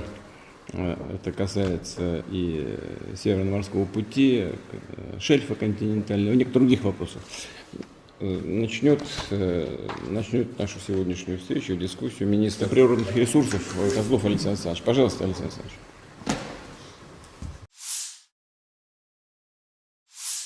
Бажаю здоров'я, шановні українці і українки, сьогодні у Харківській області. Куп'янський та Лиманський напрямки, потім місто Харків. Наші воїни, бойові бригади, командувач відвідав з командою розташування 103-ї окремої бригади ТРО, 68-ї окремої єгерської бригади імені Олекси Довбуша, 25-ї окремої повітряно-десантної Січеславської бригади, 15-го мобільного прикордонного загону «Сталевий кордон». Мав сьогодні можливість поспілкуватися з воїнами і також із інших наших бригад, як і завжди, спілкування з комбатами, конкретні потреби підрозділів і про зброю та забезпечення, і про комплектування бригад. Є речі, які мають бути зроблені, зокрема, щоб наші бригади мали більше мотивації, більше бойових можливостей. Мав честь також нагородити воїнів, які відзначились, особливо солдатів, сержантів, офіцерів, різні підрозділи, різний бойовий шлях, але однаково сильні українці. Пишаюся усіма. Надзвичайно приємно було нагородити наших бойових медиків. Дякую всім за захист України, за впевненість в Україні. Дякую за ваші шеврони та коїни. Буду берегти. Провів сьогодні окремі тривалі наради з усіма, хто відповідає за оборону та соціально-економічну ситуацію в Харкові. В Харкові, в області, багато питань, які важливі для регіону. Особливо перед зимою, особливо з огляду на постійний російський терор проти Харкова, проти області та намагання окупанта посилити штурми наших позицій. Заслухав доповідь генерала Сирського, також очільника обласної служби безпеки України, Національної поліції, ґрунтовні доповіді щодо захисту Харківського регіону. Обговорили з відповідними посадовцями. Це і голова області, і голова міста, міністр енергетики, голова Укренерго, голова Нафтогазу і інші обговорили захист від російських обстрілів, енергозабезпечення міст і сіл Харківщини, захист енергооб'єктів, відновлення будинків, соціальної сфери, гуманітарне розмінування. Надзвичайно важливо, що Харків, попри все, не просто тримається, а допомагає тримати міцним увесь наш схід. Горде і світле місто, яке завжди буде містом сили для України і для всієї Європи. На нарадах були і доручення щодо підготовки до опалювального сезону, і щодо відбудови, і щодо фізичного захисту енергооб'єктів від російських ударів. Все треба виконати. По деяких речах значно прискоритись. Завтра я очікую детального звіту по проєктах відновлення від урядовців, окремі доручення військовим.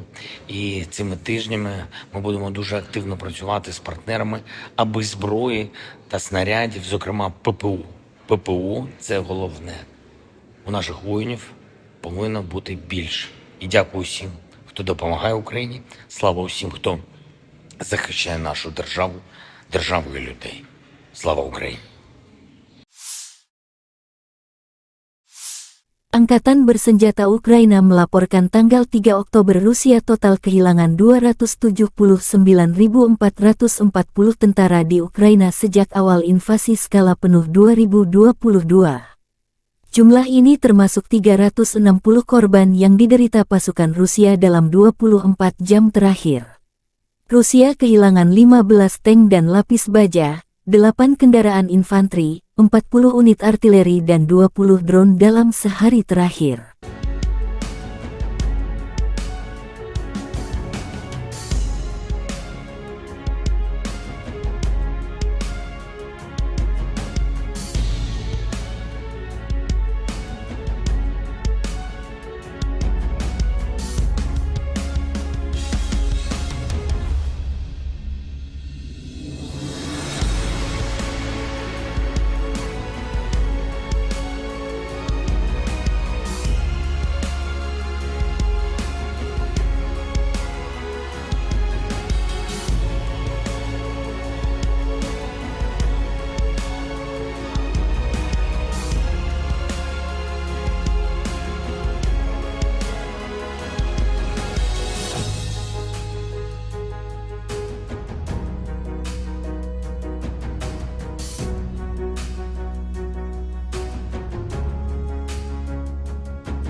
Terpisah, Kementerian Pertahanan Federasi Rusia melansir Angkatan Bersenjata Ukraina secara total kehilangan diantaranya 483 pesawat terbang dan 250 helikopter, 7.417 tank dan lapis baja.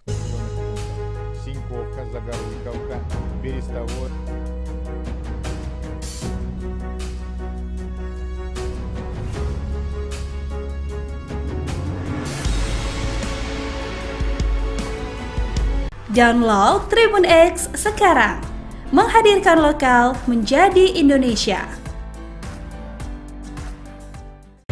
Unit senapan dan tank bermotor distrik militer Barat Rusik menghalau serangan Angkatan Bersenjata Ukraina di arah Kupiansk.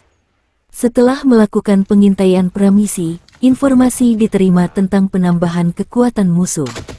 Pengintai mendeteksi pergerakan kelompok bersenjata dan perangkat keras Angkatan Bersenjata Ukraina. Awak senapan mesin kaliber besar dahsyat membanjiri pos pengamatan musuh. Sistem ATGM Metis menghancurkan pos pengintaian optik AFU. Peluncur granat mesin otomatis AGS-17 pelamnya 30 mm menyerang dan membuat bingung para musuh. Awak tank T-72B menyerang benteng musuh dengan tembakan sebagai serangan penutup. Tindakan terkoordinasi dari unit senapan dan tank bermotor berhasil menghalau serangan musuh, demikian keterangan video Kementerian Pertahanan Rusia.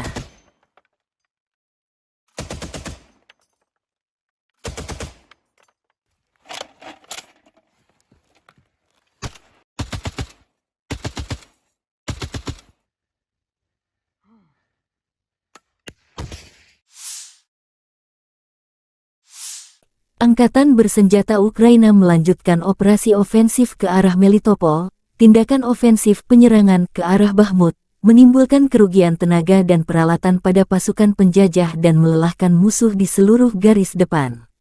Angkatan Udara Ukraina melancarkan 13 serangan terhadap area konsentrasi personel, senjata dan peralatan militer dan 4 serangan terhadap sistem rudal anti-pesawat musuh. Unit pasukan rudal menyerang 3 area konsentrasi personel, senjata dan peralatan militer serta 20 sarana artileri musuh.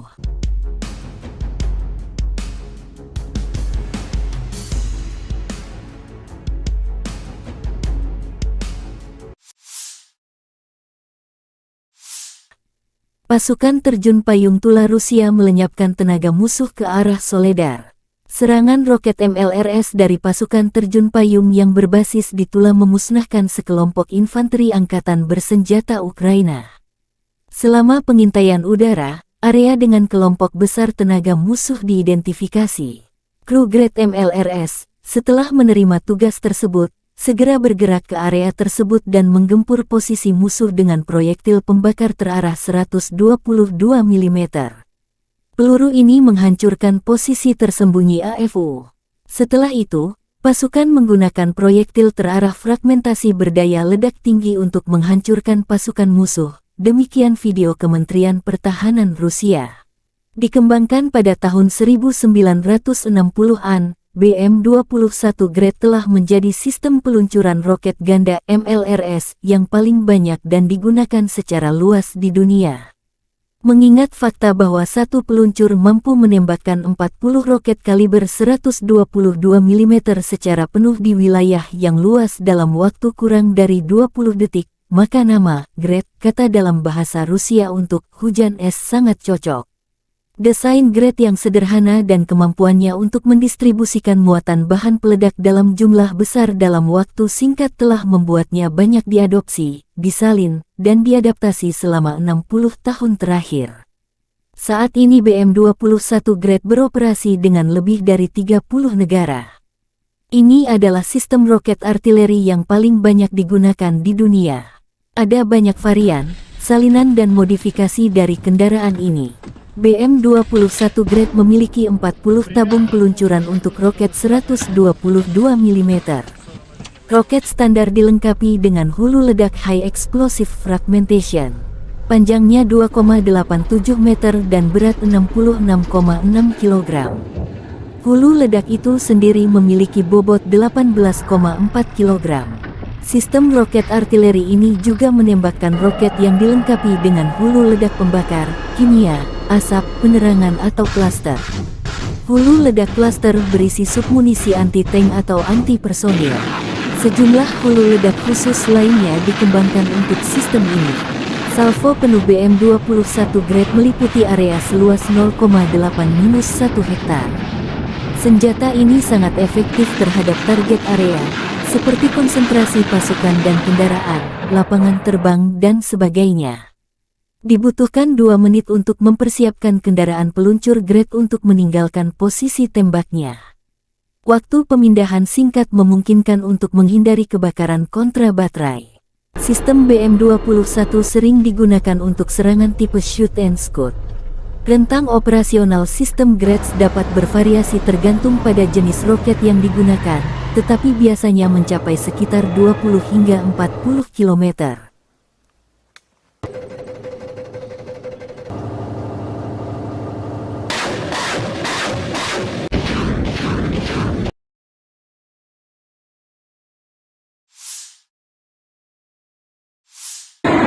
Kurang lebih 26 kontak senjata terjadi dalam 24 jam terakhir. Militer Rusia kembali melancarkan serangan terhadap Ukraina, menggunakan rudal jelajah Iskander-K dan 31 UAV tipe Shahed. Rudal jelajah Iskander-K dan 29 Shahed musuh dihancurkan oleh pertahanan anti-pesawat. Sayangnya, akibat serangan teroris Rusia, terdapat korban jiwa dan luka di kalangan warga sipil. Bangunan tempat tinggal pribadi dan infrastruktur sipil lainnya hancur dan rusak, demikian dilansir Staf Umum Angkatan Bersenjata Ukraina. Игорь, я вас вітаю!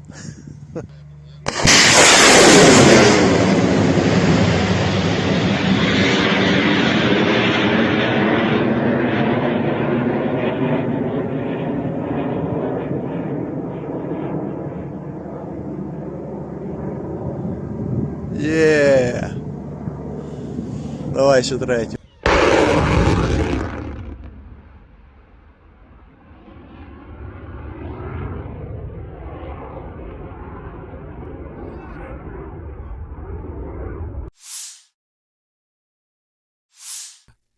Awak howitzer D-30 dari kelompok pasukan Center menetralisir perangkat keras lapis baja ringan AFU dan mortir bergerak yang disamarkan berdasarkan truk pickup. Personil militer Rusia menggunakan proyektil fragmentasi HE-122 mm untuk menyerang target yang diidentifikasi oleh operator drone. Akurasi senjata yang tinggi memungkinkan untuk menghancurkan kendaraan musuh yang terdeteksi dan secara efektif menghancurkan benteng nasionalis Ukraina, demikian videonya Kementerian Pertahanan Rusia. Howitzer D-30 dikembangkan di Uni Soviet akhir tahun 1950-an. Howitzer ini mulai digunakan oleh Angkatan Darat Soviet pada tahun 1960. Pada saat diperkenalkan, howitzer ini memiliki sejumlah fitur canggih. Itu diproduksi dalam jumlah besar dan diekspor ke Sekutu Soviet. Setelah runtuhnya Uni Soviet, sejumlah besar howitzer D-30 diserahkan kepada negara-negara penerusnya.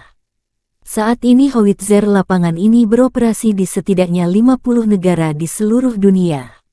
D-30 digunakan dalam perang yang tak terhitung jumlahnya. Sekarang sistem artileri ini telah berusia lebih dari 60 tahun. Invasi Rusia ke Ukraina menjadi palagan meriam derek ini banyak digunakan baik Rusia dan kubu Ukraina.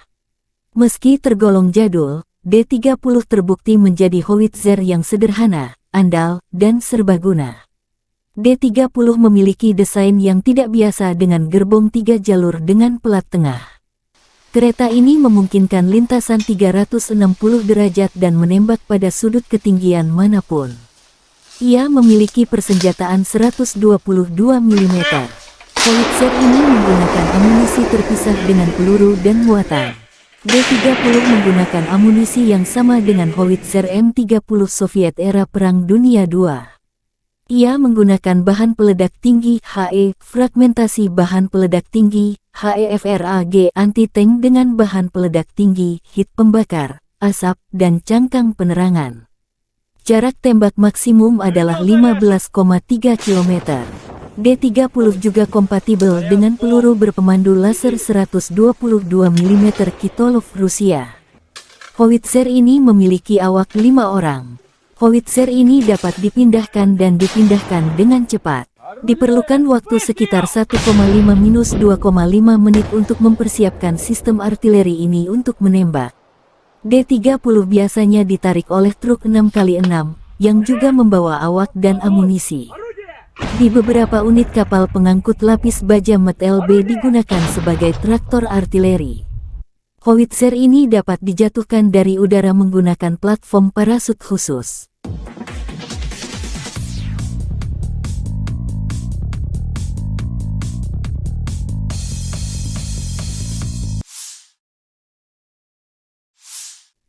Situasi operasional di timur dan selatan Ukraina masih sulit.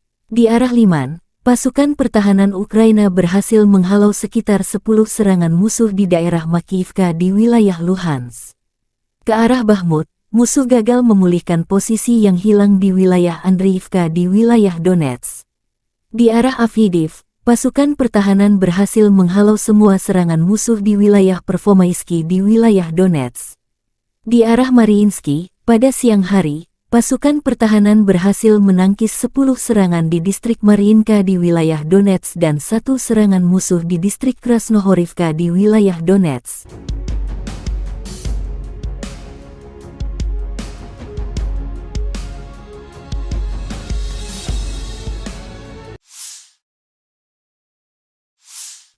Angkatan bersenjata Rusia melakukan serangan menggunakan bom luncur berkekuatan tinggi terhadap posisi angkatan bersenjata Ukraina di wilayah pabrik minuman bersoda di Avdiivka. Pabrik ini terdeteksi sebagai pos amunisi dan koordinasi unit Ukraina di arah Avdiivka. Video dipublikasikan Telegram Militer Donetsk.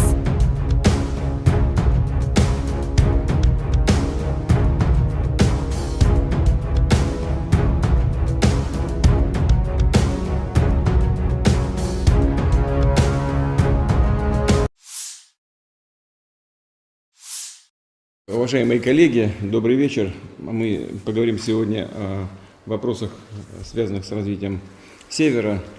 Это касается и Северно-морского пути, шельфа континентального, и некоторых других вопросов. Начнет нашу сегодняшнюю встречу, дискуссию министр природных ресурсов Козлов Алексей Александрович. Пожалуйста, Алексей Александрович.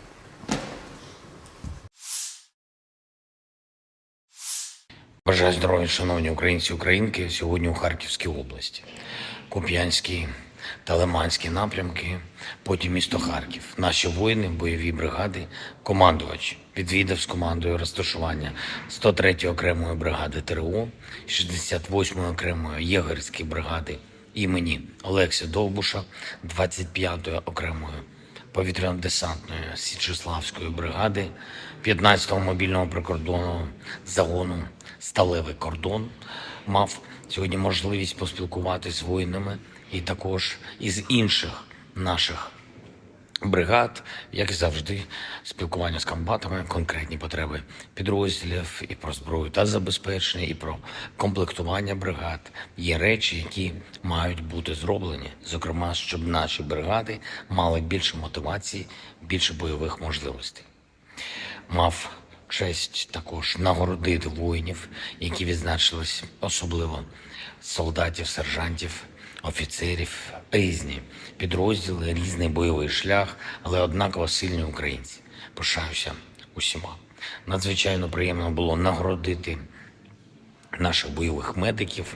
Дякую всім за захист України, за впевненість в Україні. Дякую за ваші шеврони та коїни. Буду берегти. Провів сьогодні окремі тривалі наради з усіма, хто відповідає за оборону та соціально-економічну ситуацію в Харкові. В Харкові, в області, багато питань, які важливі для регіону. Особливо перед зимою, особливо з огляду на постійний російський терор проти Харкова, проти області та намагання окупанта посилити штурми наших позицій. Заслухав доповідь генерала Сирського, також очільника обласної служби безпеки України, Національної поліції, ґрунтовні доповіді щодо захисту Харківського регіону. Обговорили з відповідними посадовцями, це і голова області, і голова міста, міністр енергетики, голова Укренерго, голова Нафтогазу і інші. Обговорили захист від російських обстрілів, енергозабезпечення міст і сіл Харківщини, захист енергооб'єктів, відновлення будинків, соціальної сфери, гуманітарне розмінування. Надзвичайно важливо, що Харків, попри все, не просто тримається, а допомагає тримати міцним увесь наш схід. Горде і світле місто, яке завжди буде містом сили для України і для всієї Європи. На нарадах були і доручення щодо підготовки до опалювального сезону, і щодо відбудови, і щодо фізичного захисту енергооб'єктів від російських ударів. Все треба виконати, по деяких речах значно прискоритись. Завтра я очікую детального звіту по проєктах відновлення від урядовців, окремі доручення військовим. І цими тижнями ми будемо дуже активно працювати з партнерами, аби зброї та снарядів, зокрема ППО. ППО – це головне. У наших воїнів повинно бути більше. І дякую всім, хто допомагає Україні. Слава усім, хто захищає нашу державу, державу і людей. Слава Україні! Angkatan Bersenjata Ukraina melaporkan tanggal 3 Oktober Rusia total kehilangan 279.440 tentara di Ukraina sejak awal invasi skala penuh 2022.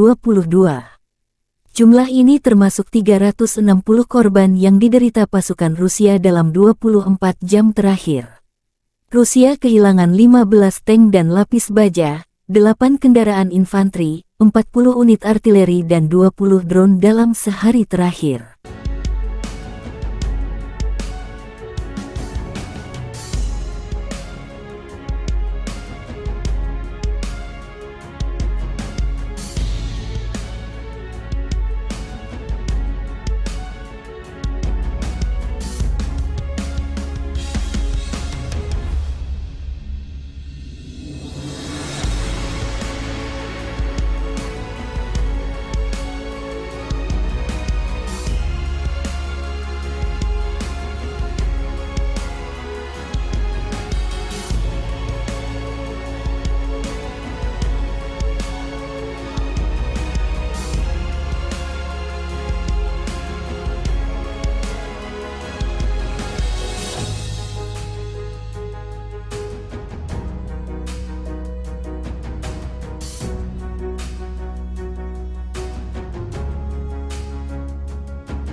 Terpisah, Kementerian Pertahanan Federasi Rusia melansir Angkatan Bersenjata Ukraina secara total kehilangan di antaranya 483 pesawat terbang dan 250 helikopter, 7.417 tank dan lapis baja.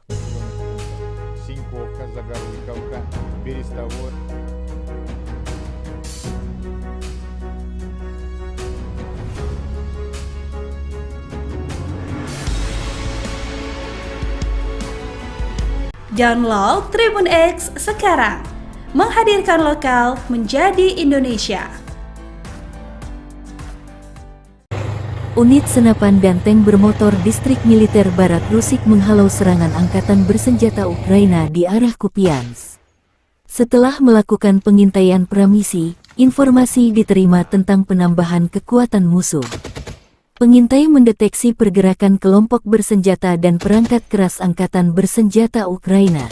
Awak senapan mesin kaliber besar dahsyat membanjiri pos pengamatan musuh. Sistem ATGM Metis menghancurkan pos pengintaian optik AFU. Peluncur granat mesin otomatis AGS-17 plamnya 30 mm menyerang dan membuat bingung para musuh. Awak tank T-72B menyerang benteng musuh dengan tembakan sebagai serangan penutup. Tindakan terkoordinasi dari unit senapan dan tank bermotor berhasil menghalau serangan musuh, demikian keterangan video Kementerian Pertahanan Rusia.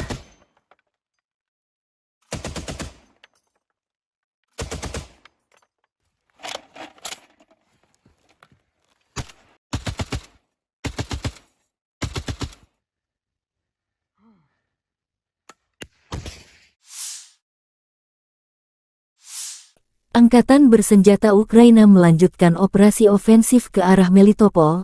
Tindakan ofensif penyerangan ke arah Bakhmut menimbulkan kerugian tenaga dan peralatan pada pasukan penjajah dan melelahkan musuh di seluruh garis depan. Angkatan Udara Ukraina melancarkan 13 serangan terhadap area konsentrasi personel, senjata dan peralatan militer dan 4 serangan terhadap sistem rudal anti-pesawat musuh. Unit pasukan rudal menyerang 3 area konsentrasi personel, senjata dan peralatan militer serta 20 sarana artileri musuh.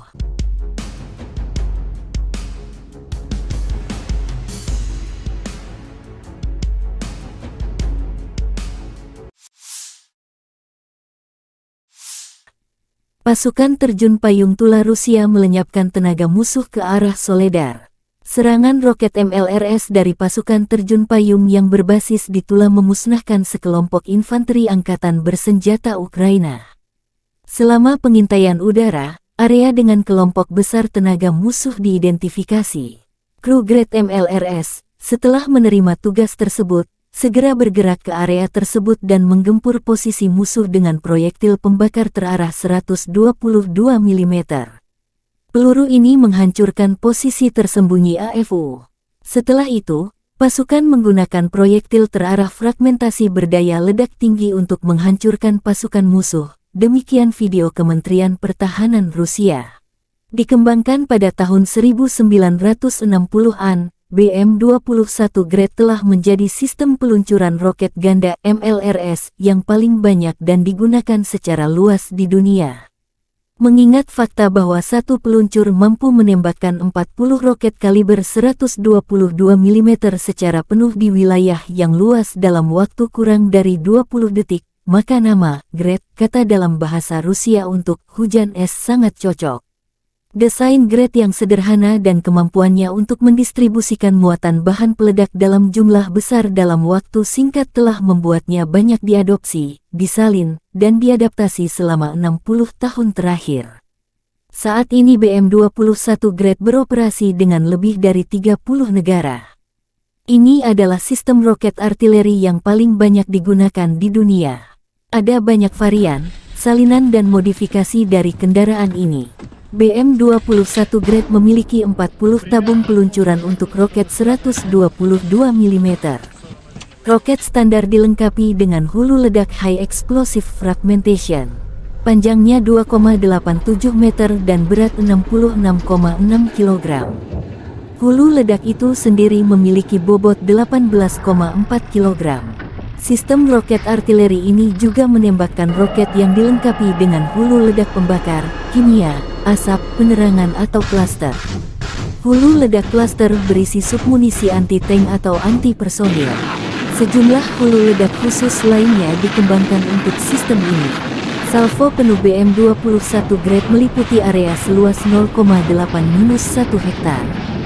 Senjata ini sangat efektif terhadap target area, seperti konsentrasi pasukan dan kendaraan, lapangan terbang, dan sebagainya. Dibutuhkan 2 menit untuk mempersiapkan kendaraan peluncur Grade untuk meninggalkan posisi tembaknya. Waktu pemindahan singkat memungkinkan untuk menghindari kebakaran kontra baterai. Sistem BM-21 sering digunakan untuk serangan tipe shoot and scoot. Rentang operasional sistem Grades dapat bervariasi tergantung pada jenis roket yang digunakan, tetapi biasanya mencapai sekitar 20 hingga 40 km.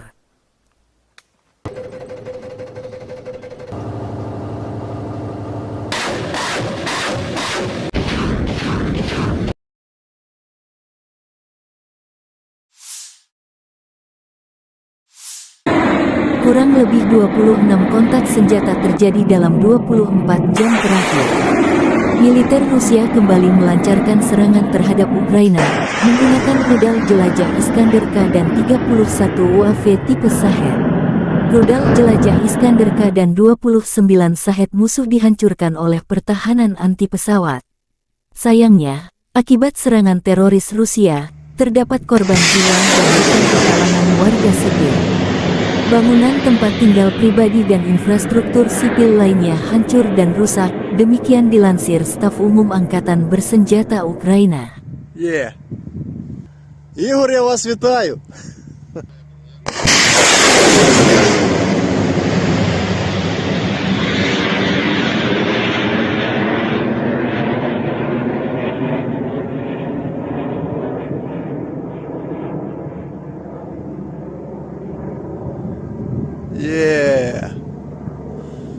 Давай ще третю.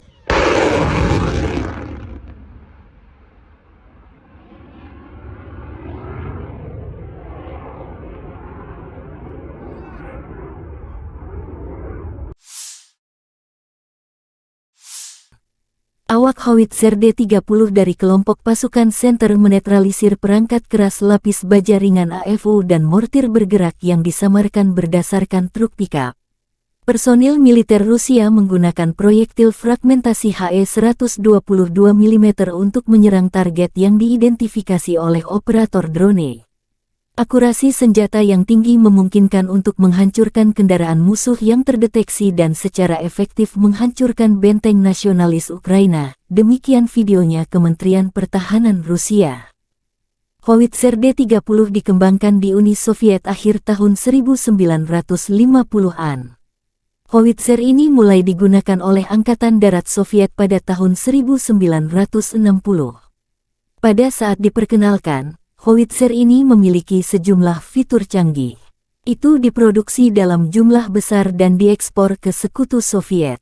Setelah runtuhnya Uni Soviet, sejumlah besar Howitzer D-30 diserahkan kepada negara-negara penerusnya.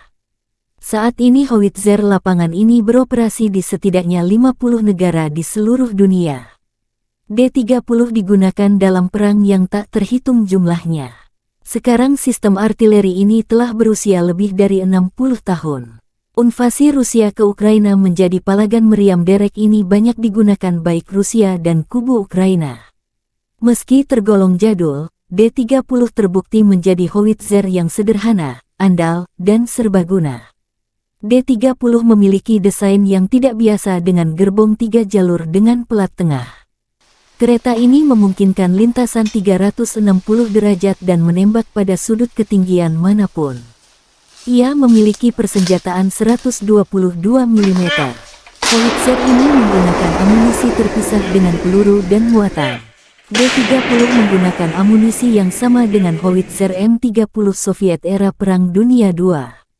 Ia menggunakan bahan peledak tinggi HE, fragmentasi bahan peledak tinggi HEFRAG anti-tank dengan bahan peledak tinggi, hit pembakar, asap, dan cangkang penerangan. Jarak tembak maksimum adalah 15,3 km. D-30 juga kompatibel dengan peluru berpemandu laser 122 mm Kitolov Rusia. Howitzer ini memiliki awak 5 orang. Howitzer ini dapat dipindahkan dan dipindahkan dengan cepat. Diperlukan waktu sekitar 1,5–2,5 menit untuk mempersiapkan sistem artileri ini untuk menembak. D-30 biasanya ditarik oleh truk 6x6, yang juga membawa awak dan amunisi. Di beberapa unit kapal pengangkut lapis baja Met LB digunakan sebagai traktor artileri. Howitzer ini dapat dijatuhkan dari udara menggunakan platform parasut khusus.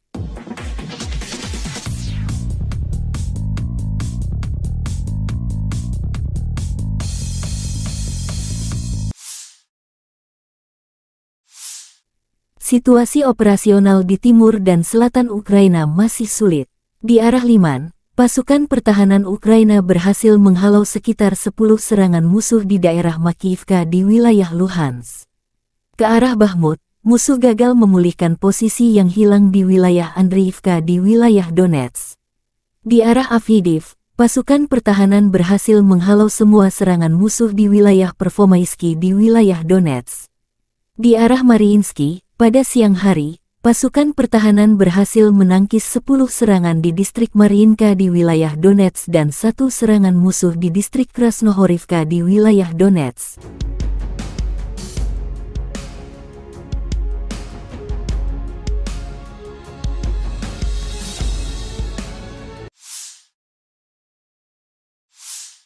Angkatan bersenjata Rusia melakukan serangan menggunakan bom luncur berkekuatan tinggi terhadap posisi angkatan bersenjata Ukraina di wilayah pabrik minuman bersoda di Avdiivka.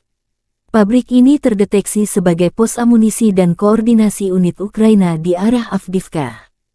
Video dipublikasikan Telegram militer Donetsk.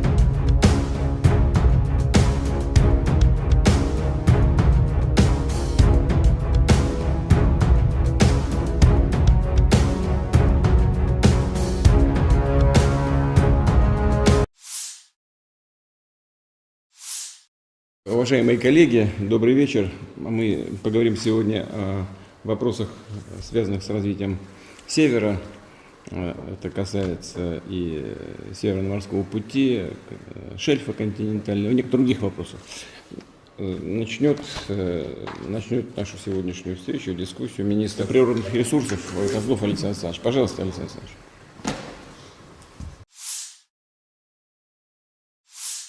Бажаю здоров'я, шановні українці і українки, сьогодні у Харківській області.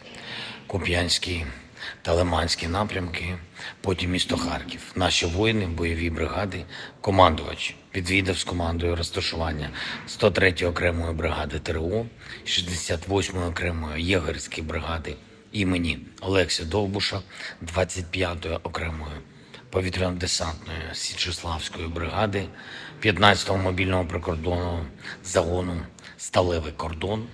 Мав сьогодні можливість поспілкуватися з воїнами і також із інших наших бригад, як і завжди, спілкування з комбатами, конкретні потреби підрозділів і про зброю та забезпечення, і про комплектування бригад. Є речі, які мають бути зроблені, зокрема, щоб наші бригади мали більше мотивації, більше бойових можливостей. Мав честь також нагородити воїнів, які відзначились, особливо солдатів, сержантів, офіцерів, різні підрозділи, різний бойовий шлях, але однаково сильні українці. Пишаюся усіма. Надзвичайно приємно було нагородити наших бойових медиків. Дякую всім за захист України, за впевненість в Україні. Дякую за ваші шеврони та коїни. Буду берегти. Провів сьогодні окремі тривалі наради з усіма, хто відповідає за оборону та соціально-економічну ситуацію в Харкові. В Харкові, в області, багато питань, які важливі для регіону. Особливо перед зимою, особливо з огляду на постійний російський терор проти Харкова, проти області та намагання окупанта посилити штурми наших позицій. Заслухав доповідь генерала Сирського, також очільника обласної служби безпеки України, Національної поліції, ґрунтовні доповіді щодо захисту Харківського регіону. Обговорили з відповідними посадовцями. Це і голова області, і голова міста, міністр енергетики, голова Укренерго, голова Нафтогазу і інші обговорили захист від російських обстрілів, енергозабезпечення міст і сіл Харківщини, захист енергооб'єктів, відновлення будинків, соціальної сфери, гуманітарне розмінування. Надзвичайно важливо, що Харків, попри все, не просто тримається, а допомагає тримати міцним увесь наш схід. Горде і світле місто, яке завжди буде містом сили для України і для всієї Європи. На нарадах були і доручення щодо підготовки до опалювального сезону, і щодо відбудови, і щодо фізичного захисту енергооб'єктів від російських ударів. Все треба виконати. По деяких речах значно прискоритись. Завтра я очікую детального звіту по проєктах відновлення від урядовців, окремі доручення військовим. І цими тижнями ми будемо дуже активно працювати з партнерами, аби зброї та снарядів, зокрема ППО – це головне. У наших воїнів повинно бути більше. І дякую всім, хто допомагає Україні. Слава усім, хто захищає нашу державу і людей. Слава Україні! Angkatan Bersenjata Ukraina melaporkan tanggal 3 Oktober Rusia total kehilangan 279.440 tentara di Ukraina sejak awal invasi skala penuh 2022. Jumlah ini termasuk 360 korban yang diderita pasukan Rusia dalam 24 jam terakhir. Rusia kehilangan 15 tank dan lapis baja, 8 kendaraan infanteri, 40 unit artileri dan 20 drone dalam sehari terakhir.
Terpisah, Kementerian Pertahanan Federasi Rusia melansir Angkatan Bersenjata Ukraina secara total kehilangan diantaranya 483 pesawat terbang dan 250 helikopter, 7.417 tank dan lapis baja.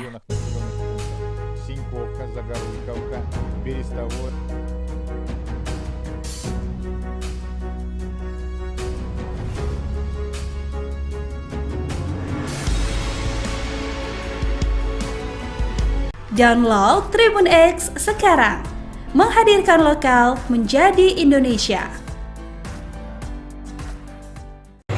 Unit senapan dan tank bermotor distrik militer Barat Rusik menghalau serangan Angkatan Bersenjata Ukraina di arah Kupiansk. Setelah melakukan pengintaian pramisi, informasi diterima tentang penambahan kekuatan musuh. Pengintai mendeteksi pergerakan kelompok bersenjata dan perangkat keras Angkatan Bersenjata Ukraina. Awak senapan mesin kaliber besar dahsyat membanjiri pos pengamatan musuh. Sistem ATGM Metis menghancurkan pos pengintaian optik AFU. Peluncur granat mesin otomatis AGS-17 pelamnya 30 mm menyerang dan membuat bingung para musuh. Awak tank T-72B menyerang benteng musuh dengan tembakan sebagai serangan penutup. Tindakan terkoordinasi dari unit senapan dan tank bermotor berhasil menghalau serangan musuh, demikian keterangan video Kementerian Pertahanan Rusia.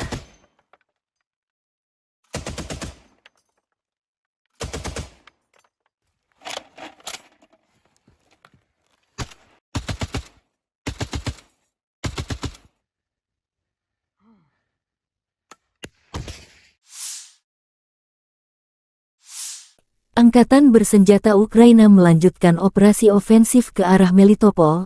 Tindakan ofensif penyerangan ke arah Bakhmut menimbulkan kerugian tenaga dan peralatan pada pasukan penjajah dan melelahkan musuh di seluruh garis depan. Angkatan Udara Ukraina melancarkan 13 serangan terhadap area konsentrasi personel, senjata dan peralatan militer dan 4 serangan terhadap sistem rudal anti-pesawat musuh. Unit pasukan rudal menyerang 3 area konsentrasi personel, senjata dan peralatan militer serta 20 sarana artileri musuh.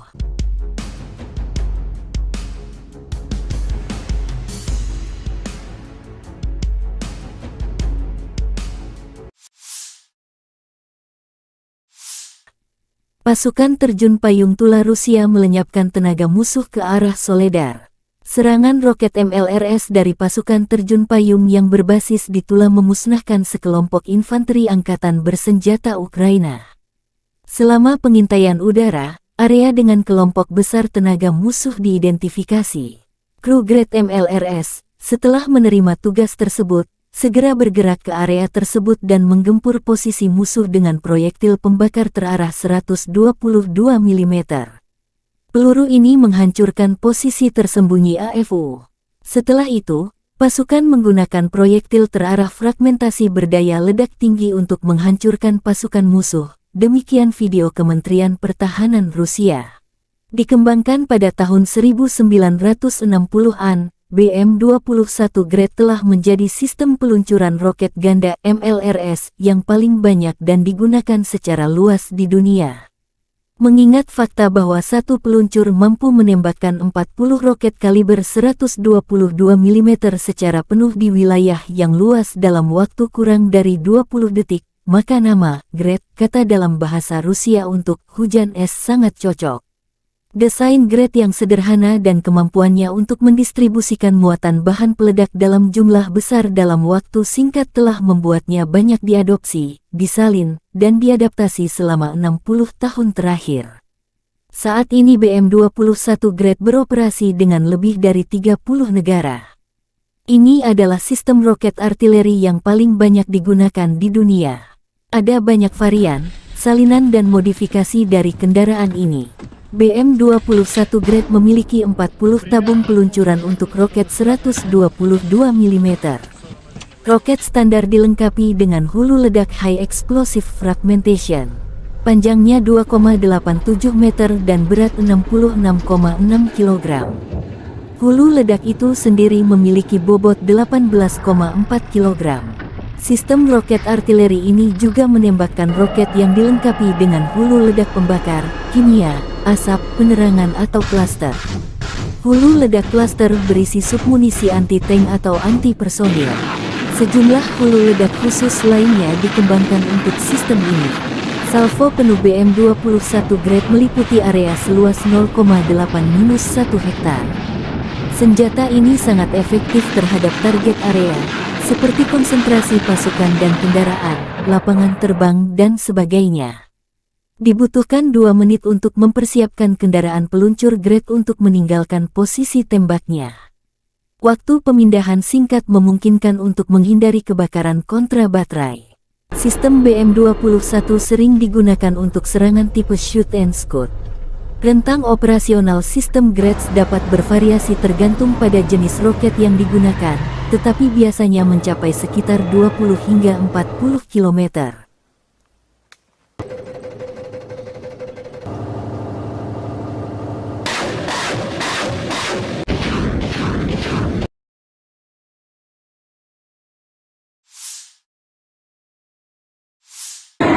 Kurang lebih 26 kontak senjata terjadi dalam 24 jam terakhir. Militer Rusia kembali melancarkan serangan terhadap Ukraina, menggunakan rudal jelajah Iskander-K dan 31 UAV tipe Shahed. Rudal jelajah Iskander-K dan 29 Shahed musuh dihancurkan oleh pertahanan anti-pesawat. Sayangnya, akibat serangan teroris Rusia, terdapat korban jiwa dan luka di kalangan warga sipil. Bangunan tempat tinggal pribadi dan infrastruktur sipil lainnya hancur dan rusak, demikian dilansir Staf Umum Angkatan Bersenjata Ukraina. Игорь, я вас вітаю.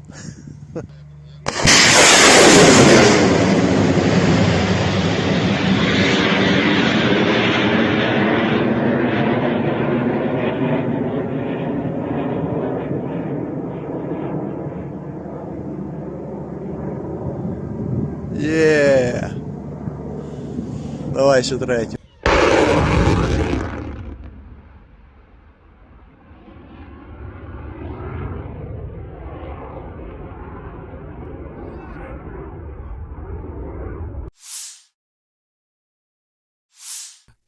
Awak howitzer D-30 dari kelompok pasukan Center menetralisir perangkat keras lapis baja ringan AFU dan mortir bergerak yang disamarkan berdasarkan truk pickup.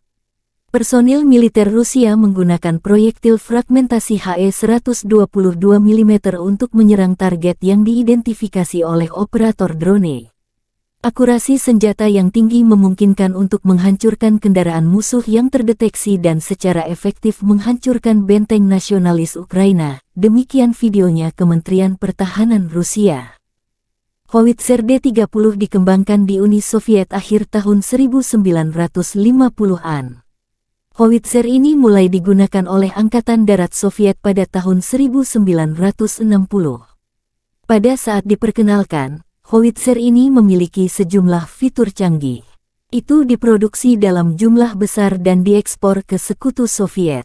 Setelah runtuhnya Uni Soviet, sejumlah besar howitzer D-30 diserahkan kepada negara-negara penerusnya.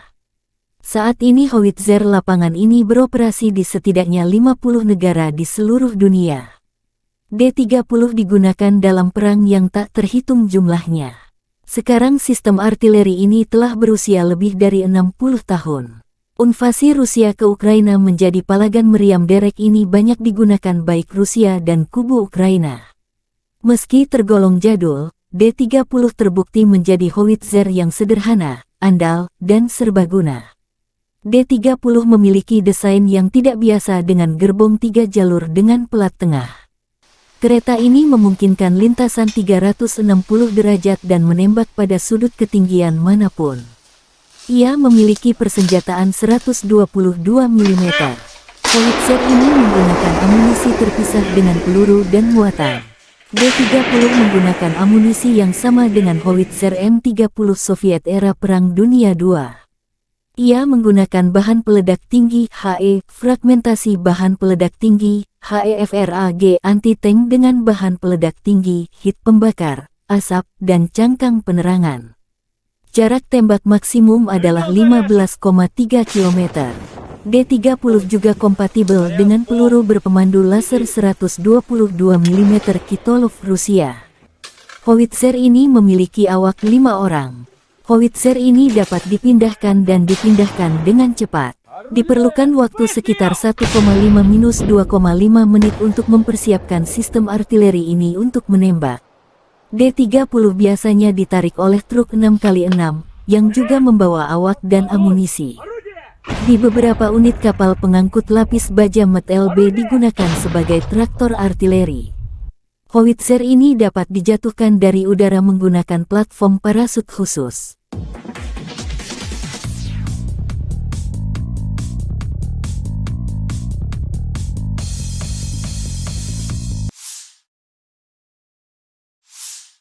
Situasi operasional di timur dan selatan Ukraina masih sulit. Di arah Liman, pasukan pertahanan Ukraina berhasil menghalau sekitar 10 serangan musuh di daerah Makiyivka di wilayah Luhansk. Ke arah Bakhmut, musuh gagal memulihkan posisi yang hilang di wilayah Andriivka di wilayah Donetsk. Di arah Avdiivka, pasukan pertahanan berhasil menghalau semua serangan musuh di wilayah Pervomaisky di wilayah Donetsk. Di arah Mariinsky, pada siang hari, pasukan pertahanan berhasil menangkis 10 serangan di distrik Mariinka di wilayah Donetsk dan 1 serangan musuh di distrik Krasnohorivka di wilayah Donetsk.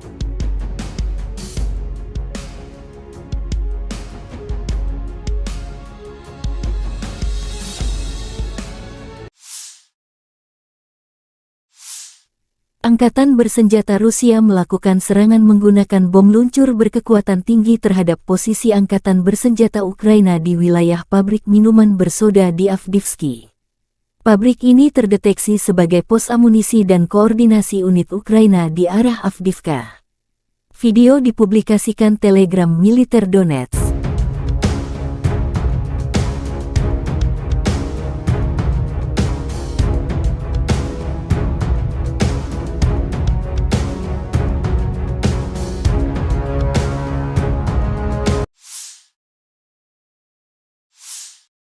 Уважаемые коллеги, добрый вечер. Мы поговорим сегодня о вопросах, связанных с развитием Севера.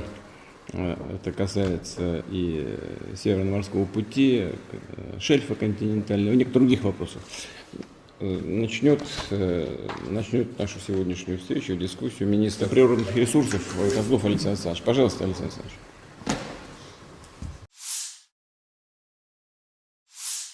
Бажаю здоров'я, шановні українці і українки. Сьогодні у Харківській області. Куп'янський та Лиманський напрямки, потім місто Харків. Наші воїни, бойові бригади, командувач відвідав з командою розташування 103-ї окремої бригади ТРО, 68-ї окремої єгерської бригади імені Олекси Довбуша, 25-ї окремої повітряно-десантної Січеславської бригади, 15-го мобільного прикордонного загону «Сталевий кордон».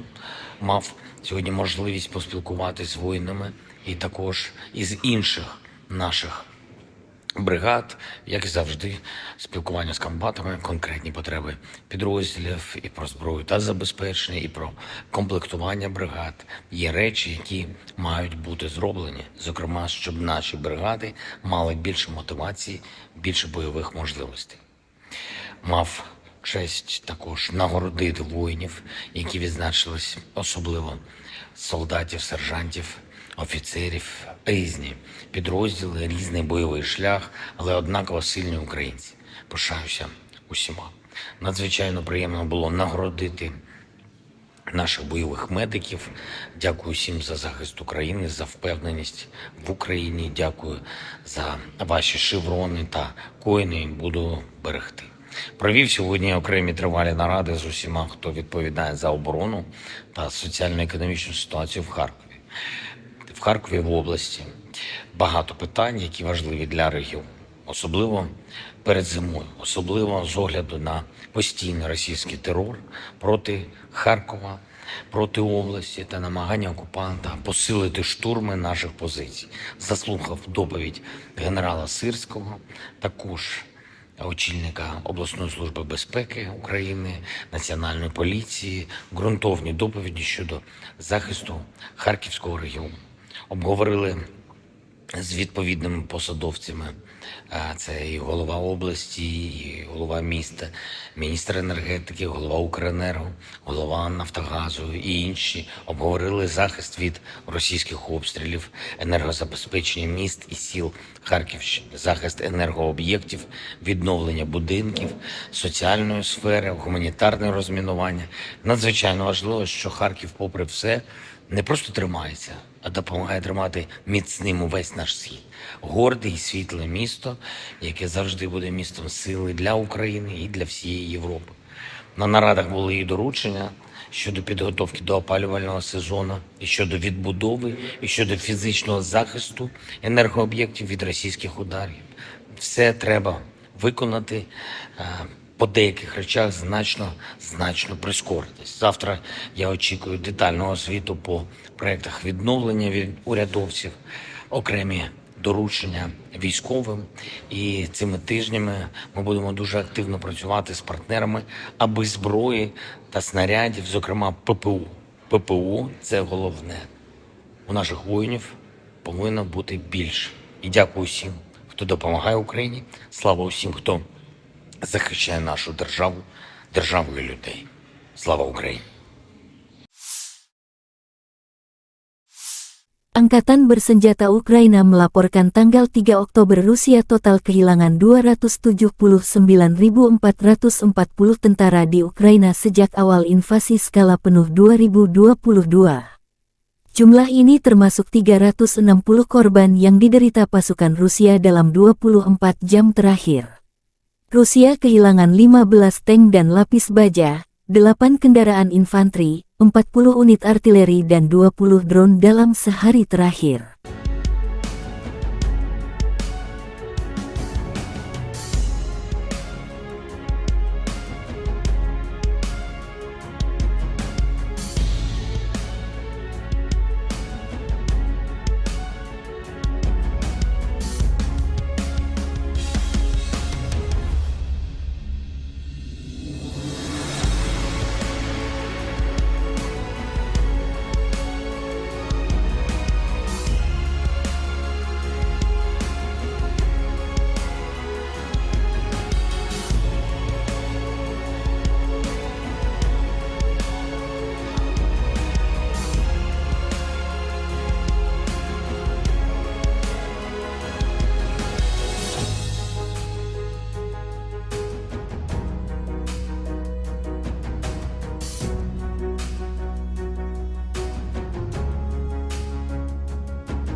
Terpisah, Kementerian Pertahanan Federasi Rusia melansir Angkatan Bersenjata Ukraina secara total kehilangan diantaranya 483 pesawat terbang dan 250 helikopter, 7.417 tank dan lapis baja.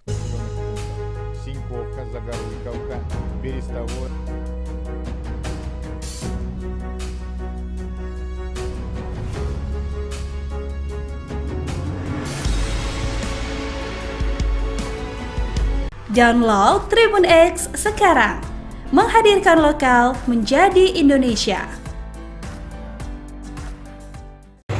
Unit senapan dan tank bermotor Distrik Militer Barat Rusik menghalau serangan Angkatan Bersenjata Ukraina di arah Kupiansk. Setelah melakukan pengintaian pramisi, informasi diterima tentang penambahan kekuatan musuh. Pengintai mendeteksi pergerakan kelompok bersenjata dan perangkat keras Angkatan Bersenjata Ukraina. Awak senapan mesin kaliber besar dahsyat membanjiri pos pengamatan musuh. Sistem ATGM Metis menghancurkan pos pengintaian optik AFU.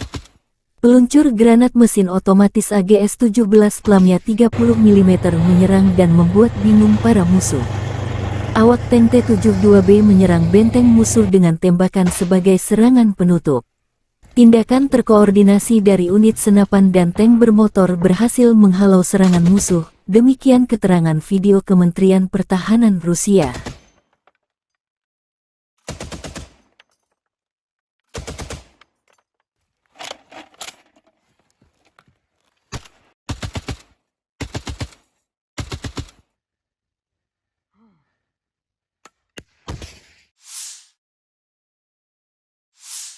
Angkatan Bersenjata Ukraina melanjutkan operasi ofensif ke arah Melitopol. Tindakan ofensif penyerangan ke arah Bakhmut menimbulkan kerugian tenaga dan peralatan pada pasukan penjajah dan melelahkan musuh di seluruh garis depan. Angkatan Udara Ukraina melancarkan 13 serangan terhadap area konsentrasi personel, senjata dan peralatan militer dan 4 serangan terhadap sistem rudal anti-pesawat musuh. Unit pasukan rudal menyerang 3 area konsentrasi personel, senjata dan peralatan militer serta 20 sarana artileri musuh.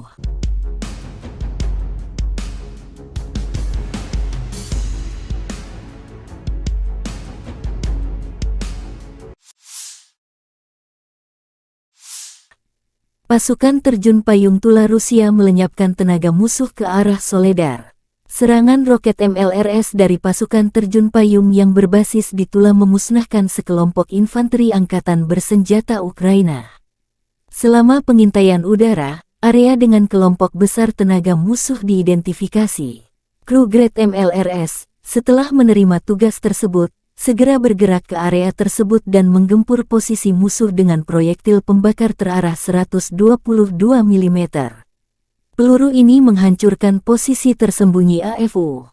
Setelah itu, pasukan menggunakan proyektil terarah fragmentasi berdaya ledak tinggi untuk menghancurkan pasukan musuh. Demikian video Kementerian Pertahanan Rusia. Dikembangkan pada tahun 1960-an, BM-21 Grad telah menjadi sistem peluncuran roket ganda MLRS yang paling banyak dan digunakan secara luas di dunia. Mengingat fakta bahwa satu peluncur mampu menembakkan 40 roket kaliber 122 mm secara penuh di wilayah yang luas dalam waktu kurang dari 20 detik, maka nama Grad, kata dalam bahasa Rusia untuk hujan es, sangat cocok. Desain Grad yang sederhana dan kemampuannya untuk mendistribusikan muatan bahan peledak dalam jumlah besar dalam waktu singkat telah membuatnya banyak diadopsi, disalin, dan diadaptasi selama 60 tahun terakhir. Saat ini BM-21 Grad beroperasi dengan lebih dari 30 negara. Ini adalah sistem roket artileri yang paling banyak digunakan di dunia. Ada banyak varian, salinan dan modifikasi dari kendaraan ini. BM-21 Grad memiliki 40 tabung peluncuran untuk roket 122 mm. Roket standar dilengkapi dengan hulu ledak High Explosive Fragmentation. Panjangnya 2,87 meter dan berat 66,6 kg. Hulu ledak itu sendiri memiliki bobot 18,4 kg.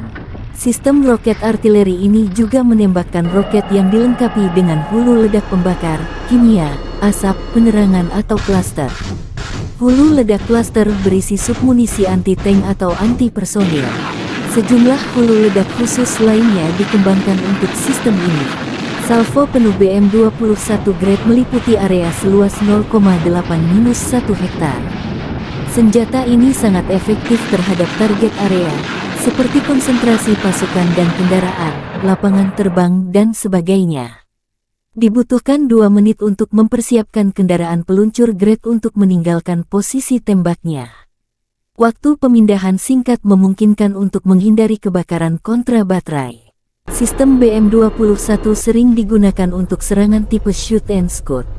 Rentang operasional sistem grades dapat bervariasi tergantung pada jenis roket yang digunakan, tetapi biasanya mencapai sekitar 20 hingga 40 km.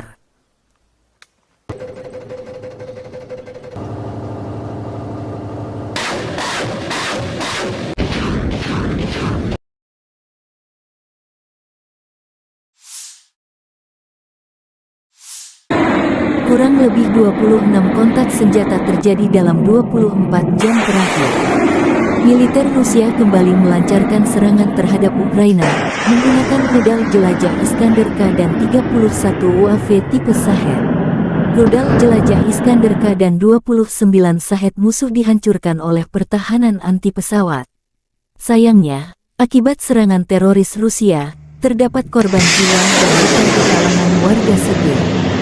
Bangunan tempat tinggal pribadi dan infrastruktur sipil lainnya hancur dan rusak, demikian dilansir Staf Umum Angkatan Bersenjata Ukraina. Ігор, я вас вітаю!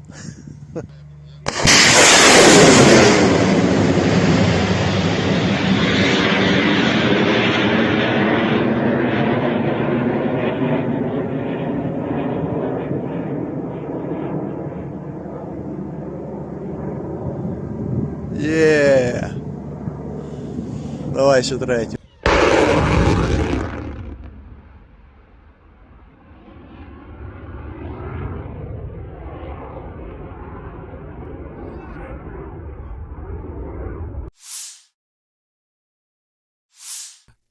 Awak howitzer D-30 dari kelompok pasukan Center menetralisir perangkat keras lapis baja ringan AFU dan mortir bergerak yang disamarkan berdasarkan truk pickup.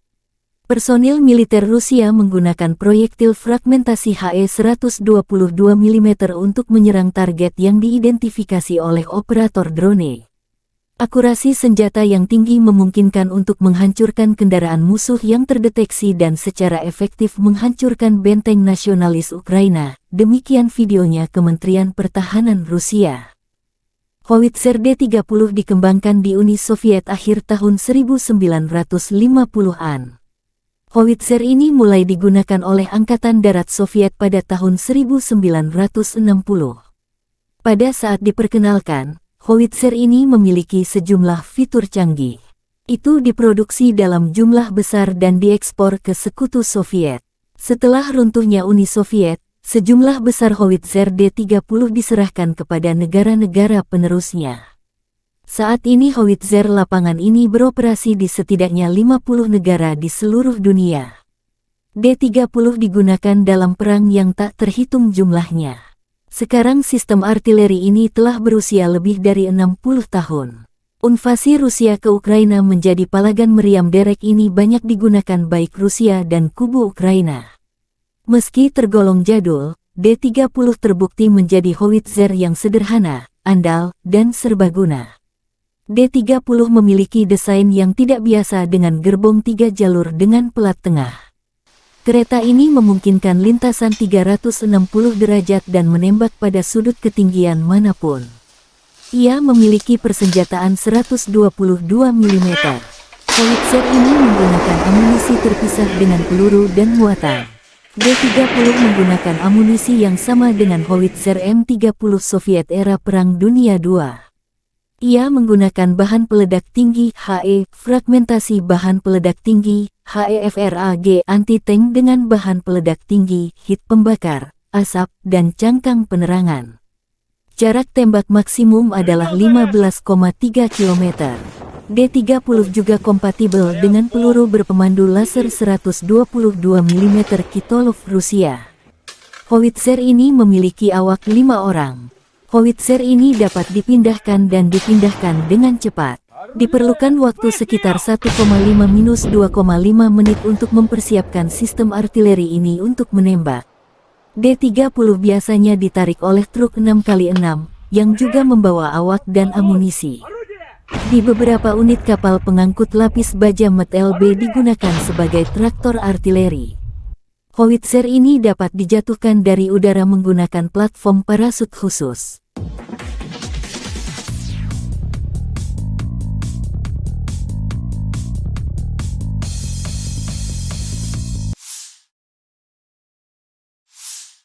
Situasi operasional di timur dan selatan Ukraina masih sulit.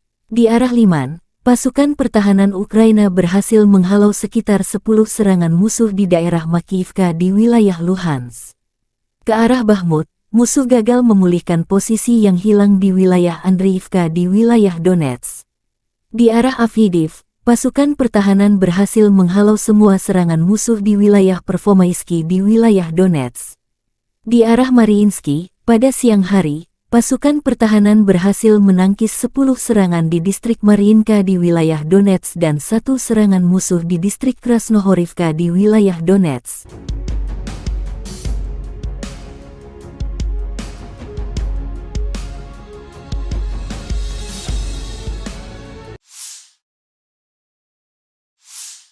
Angkatan bersenjata Rusia melakukan serangan menggunakan bom luncur berkekuatan tinggi terhadap posisi angkatan bersenjata Ukraina di wilayah pabrik minuman bersoda di Avdiivka. Pabrik ini terdeteksi sebagai pos amunisi dan koordinasi unit Ukraina di arah Avdiivka. Video dipublikasikan Telegram Militer Donetsk.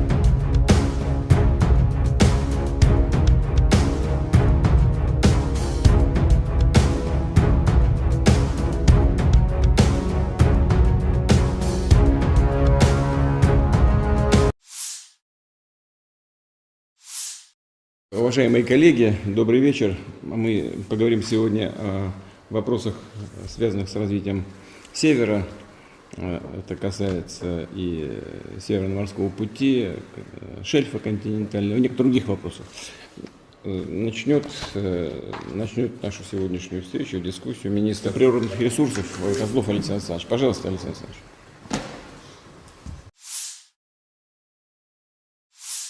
Бажаю здоров'я, шановні українці і українки, сьогодні у Харківській області.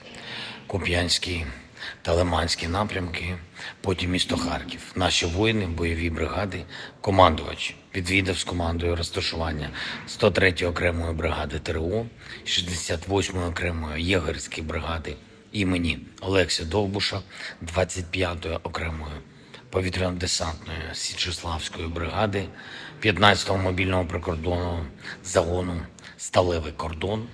Мав сьогодні можливість поспілкуватися з воїнами і також із інших наших бригад, як і завжди, спілкування з комбатами, конкретні потреби підрозділів і про зброю та забезпечення, і про комплектування бригад. Є речі, які мають бути зроблені, зокрема, щоб наші бригади мали більше мотивації, більше бойових можливостей. Мав честь також нагородити воїнів, які відзначились, особливо солдатів, сержантів, офіцерів, різні підрозділи, різний бойовий шлях, але однаково сильні українці. Пишаюся усіма. Надзвичайно приємно було нагородити наших бойових медиків. Дякую всім за захист України, за впевненість в Україні. Дякую за ваші шеврони та коїни. Буду берегти. Провів сьогодні окремі тривалі наради з усіма, хто відповідає за оборону та соціально-економічну ситуацію в Харкові. В Харкові, в області, багато питань, які важливі для регіону. Особливо перед зимою, особливо з огляду на постійний російський терор проти Харкова, проти області та намагання окупанта посилити штурми наших позицій. Заслухав доповідь генерала Сирського, також очільника обласної служби безпеки України, Національної поліції, ґрунтовні доповіді щодо захисту Харківського регіону. Обговорили з відповідними посадовцями. Це і голова області, і голова міста, міністр енергетики, голова Укренерго, голова Нафтогазу і інші обговорили захист від російських обстрілів, енергозабезпечення міст і сіл Харківщини, захист енергооб'єктів, відновлення будинків, соціальної сфери, гуманітарне розмінування. Надзвичайно важливо, що Харків, попри все, не просто тримається, а допомагає тримати міцним увесь наш схід. Горде і світле місто, яке завжди буде містом сили для України і для всієї Європи. На нарадах були і доручення щодо підготовки до опалювального сезону, і щодо відбудови, і щодо фізичного захисту енергооб'єктів від російських ударів. Все треба виконати, по деяких речах значно прискоритись. Завтра я очікую детального звіту по проєктах відновлення від урядовців, окремі доручення військовим. І цими тижнями ми будемо дуже активно працювати з партнерами, аби зброї та снарядів, зокрема ППО. ППО – це головне. У наших воїнів повинно бути більше. І дякую всім, хто допомагає Україні. Слава усім, хто захищає нашу державу, державу і людей. Слава Україні! Angkatan Bersenjata Ukraina melaporkan tanggal 3 Oktober Rusia total kehilangan 279.440 tentara di Ukraina sejak awal invasi skala penuh 2022. Jumlah ini termasuk 360 korban yang diderita pasukan Rusia dalam 24 jam terakhir. Rusia kehilangan 15 tank dan lapis baja, 8 kendaraan infanteri, 40 unit artileri dan 20 drone dalam sehari terakhir.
Terpisah, Kementerian Pertahanan Federasi Rusia melansir Angkatan Bersenjata Ukraina secara total kehilangan diantaranya 483 pesawat terbang dan 250 helikopter, 7.417 tank dan lapis baja.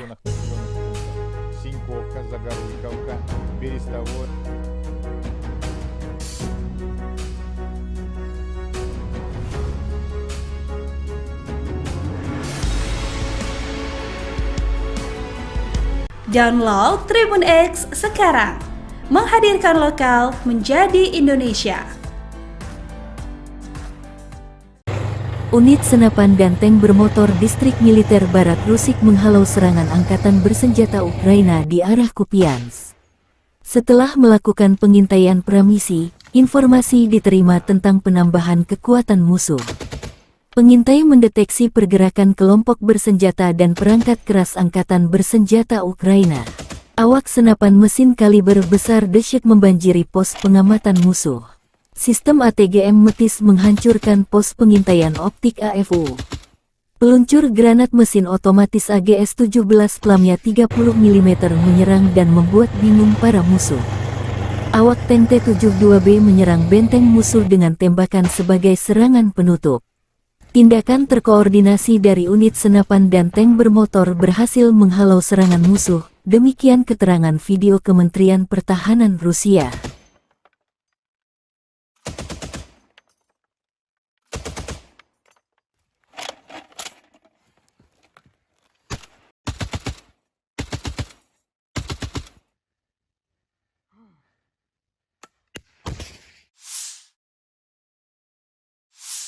Angkatan bersenjata Ukraina melanjutkan operasi ofensif ke arah Melitopol.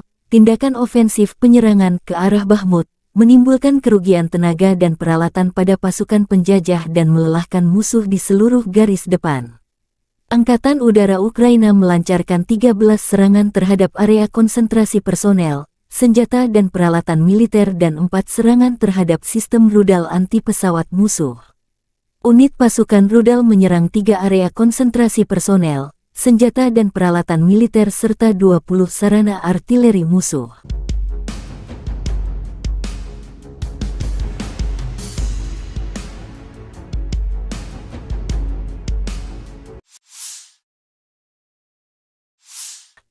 Pasukan terjun payung Tula Rusia melenyapkan tenaga musuh ke arah Soledar.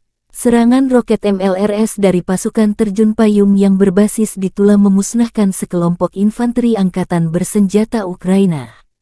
Selama pengintaian udara, area dengan kelompok besar tenaga musuh diidentifikasi. Kru Grad MLRS, setelah menerima tugas tersebut, segera bergerak ke area tersebut dan menggempur posisi musuh dengan proyektil pembakar terarah 122 mm. Peluru ini menghancurkan posisi tersembunyi AFU. Setelah itu, pasukan menggunakan proyektil terarah fragmentasi berdaya ledak tinggi untuk menghancurkan pasukan musuh. Demikian video Kementerian Pertahanan Rusia. Dikembangkan pada tahun 1960-an, BM-21 Grad telah menjadi sistem peluncuran roket ganda MLRS yang paling banyak dan digunakan secara luas di dunia.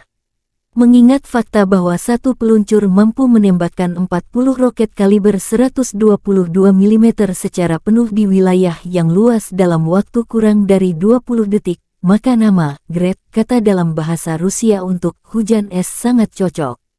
Desain Grad yang sederhana dan kemampuannya untuk mendistribusikan muatan bahan peledak dalam jumlah besar dalam waktu singkat telah membuatnya banyak diadopsi, disalin, dan diadaptasi selama 60 tahun terakhir.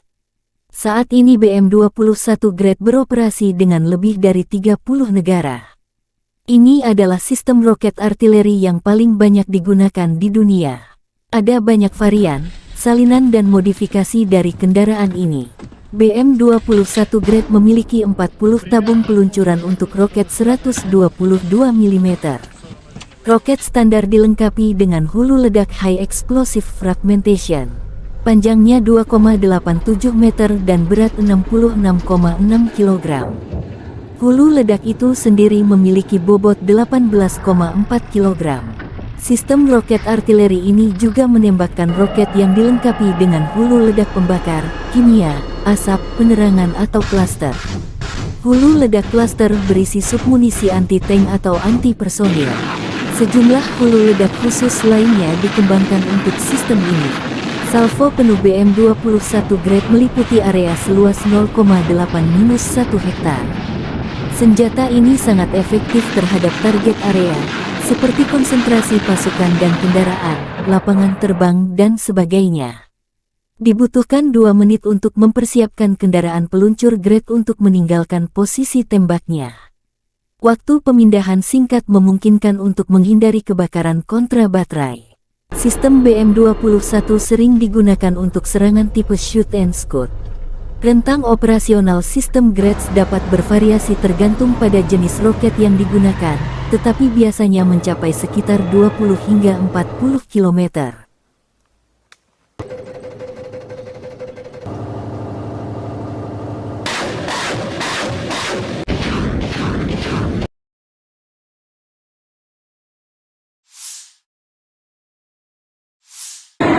Kurang lebih 26 kontak senjata terjadi dalam 24 jam terakhir. Militer Rusia kembali melancarkan serangan terhadap Ukraina, menggunakan rudal jelajah Iskander-K dan 31 UAV tipe Shahed. Rudal jelajah Iskander-K dan 29 Shahed musuh dihancurkan oleh pertahanan anti pesawat. Sayangnya, akibat serangan teroris Rusia, terdapat korban jiwa dan luka di kalangan warga sipil. Bangunan tempat tinggal pribadi dan infrastruktur sipil lainnya hancur dan rusak, demikian dilansir Staf Umum Angkatan Bersenjata Ukraina. Игорь, я вас вітаю.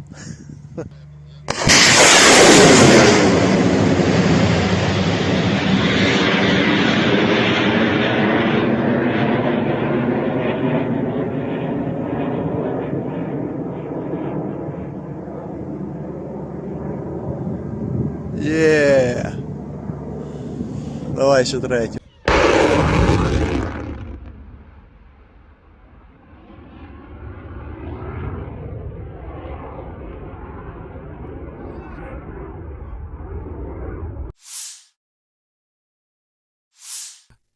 Awak howitzer D-30 dari kelompok pasukan Center menetralisir perangkat keras lapis baja ringan AFU dan mortir bergerak yang disamarkan berdasarkan truk pickup. Personil militer Rusia menggunakan proyektil fragmentasi HE-122 mm untuk menyerang target yang diidentifikasi oleh operator drone. Akurasi senjata yang tinggi memungkinkan untuk menghancurkan kendaraan musuh yang terdeteksi dan secara efektif menghancurkan benteng nasionalis Ukraina. Demikian videonya Kementerian Pertahanan Rusia. Howitzer D-30 dikembangkan di Uni Soviet akhir tahun 1950-an. Howitzer ini mulai digunakan oleh Angkatan Darat Soviet pada tahun 1960. Pada saat diperkenalkan, howitzer ini memiliki sejumlah fitur canggih. Itu diproduksi dalam jumlah besar dan diekspor ke Sekutu Soviet. Setelah runtuhnya Uni Soviet, sejumlah besar howitzer D-30 diserahkan kepada negara-negara penerusnya. Saat ini howitzer lapangan ini beroperasi di setidaknya 50 negara di seluruh dunia. D-30 digunakan dalam perang yang tak terhitung jumlahnya.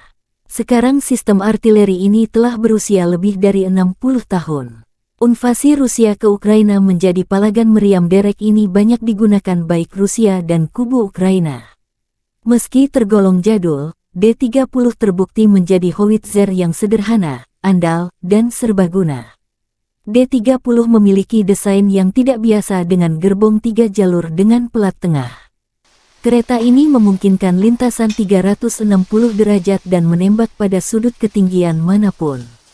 Ia memiliki persenjataan 122 mm. Howitzer ini menggunakan amunisi terpisah dengan peluru dan muatan. D-30 menggunakan amunisi yang sama dengan howitzer M30 Soviet era Perang Dunia II. Ia menggunakan bahan peledak tinggi HE, fragmentasi bahan peledak tinggi, HEFRAG anti-tank dengan bahan peledak tinggi, hit pembakar, asap, dan cangkang penerangan. Jarak tembak maksimum adalah 15,3 km. D-30 juga kompatibel dengan peluru berpemandu laser 122 mm Kitolov Rusia. Howitzer ini memiliki awak 5 orang. Howitzer ini dapat dipindahkan dan dipindahkan dengan cepat. Diperlukan waktu sekitar 1,5–2,5 menit untuk mempersiapkan sistem artileri ini untuk menembak. D-30 biasanya ditarik oleh truk 6x6, yang juga membawa awak dan amunisi. Di beberapa unit kapal pengangkut lapis baja MET-LB digunakan sebagai traktor artileri. Howitzer ini dapat dijatuhkan dari udara menggunakan platform parasut khusus.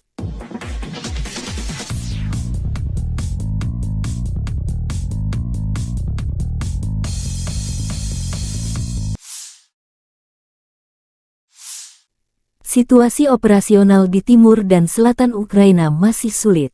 Di arah Liman, pasukan pertahanan Ukraina berhasil menghalau sekitar 10 serangan musuh di daerah Makivka di wilayah Luhansk. Ke arah Bakhmut, musuh gagal memulihkan posisi yang hilang di wilayah Andriivka di wilayah Donetsk.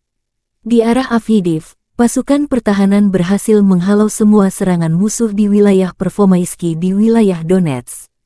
Di arah Mariinsky, pada siang hari, pasukan pertahanan berhasil menangkis 10 serangan di distrik Mariinka di wilayah Donetsk dan 1 serangan musuh di distrik Krasnohorivka di wilayah Donetsk.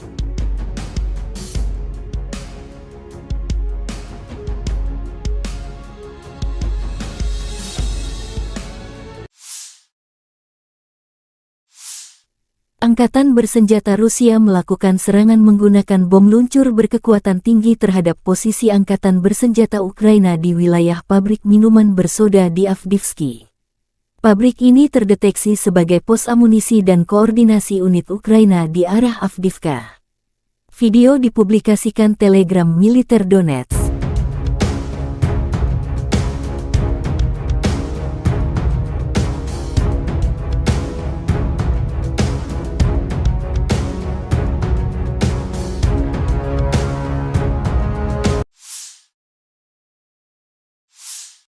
Уважаемые коллеги, добрый вечер. Мы поговорим сегодня о вопросах, связанных с развитием Севера. Это касается и Северно-морского пути, шельфа континентального, и некоторых других вопросов. Начнет нашу сегодняшнюю встречу, дискуссию министр природных ресурсов Козлов Александр Александрович. Пожалуйста, Александр Александрович.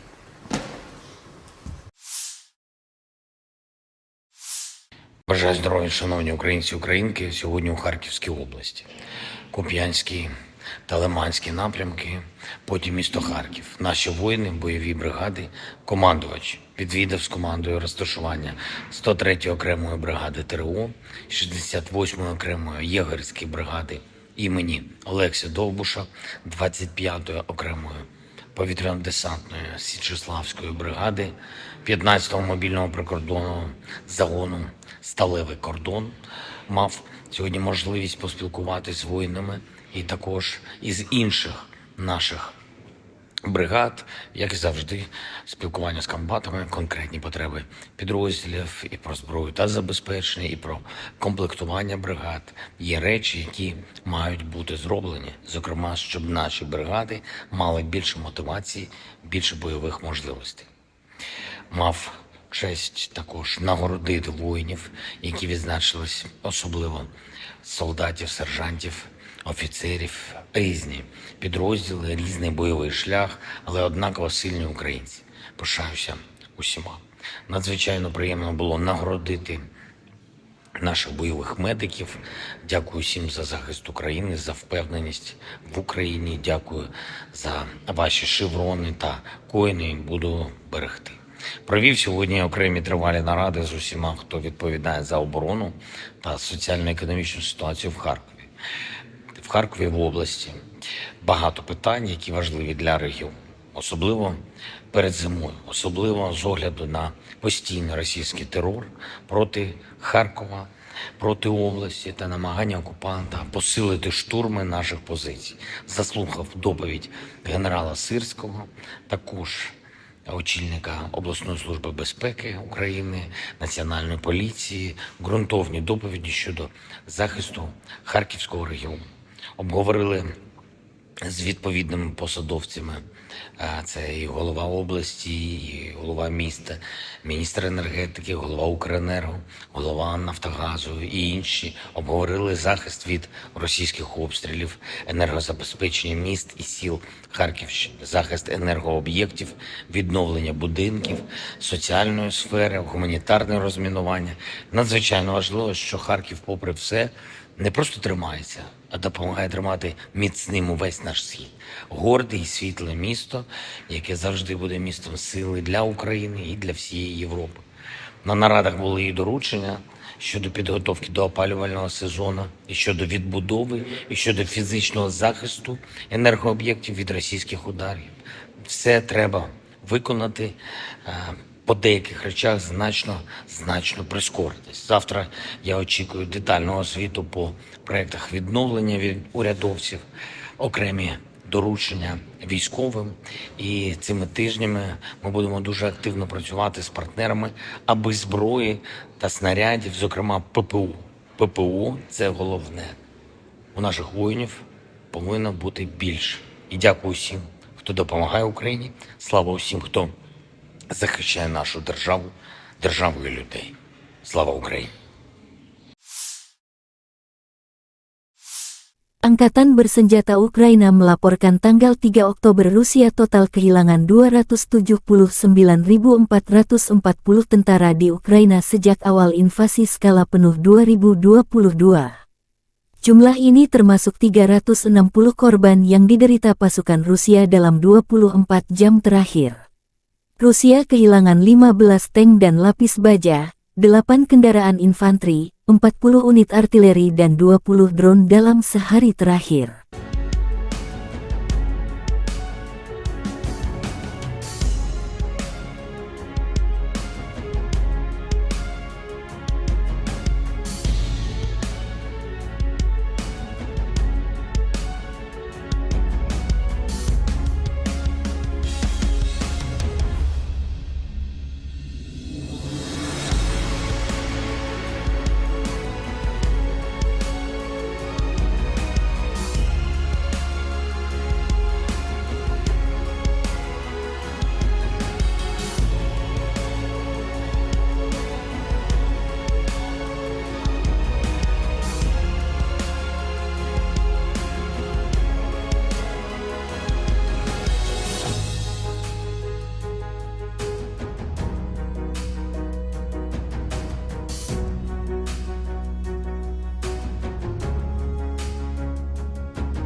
Terpisah, Kementerian Pertahanan Federasi Rusia melansir Angkatan Bersenjata Ukraina secara total kehilangan di antaranya 483 pesawat terbang dan 250 helikopter, 7.417 tank dan lapis baja.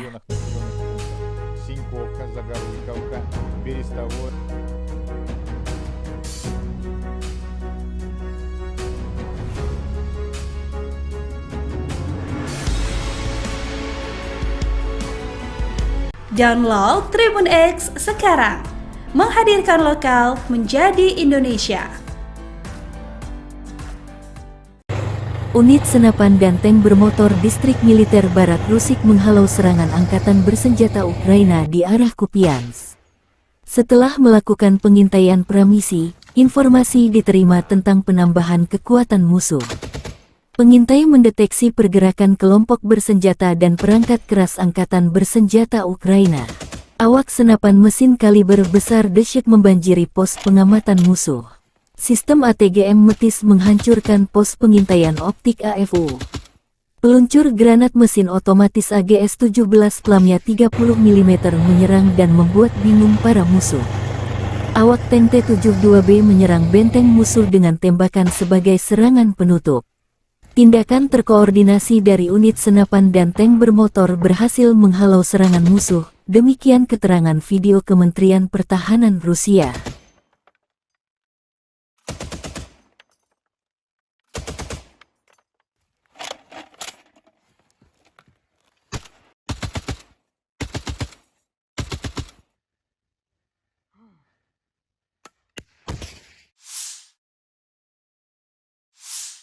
Angkatan Bersenjata Ukraina melanjutkan operasi ofensif ke arah Melitopol. Tindakan ofensif penyerangan ke arah Bakhmut menimbulkan kerugian tenaga dan peralatan pada pasukan penjajah dan melelahkan musuh di seluruh garis depan. Angkatan Udara Ukraina melancarkan 13 serangan terhadap area konsentrasi personel, senjata dan peralatan militer dan 4 serangan terhadap sistem rudal anti-pesawat musuh. Unit pasukan rudal menyerang 3 area konsentrasi personel, senjata dan peralatan militer serta 20 sarana artileri musuh.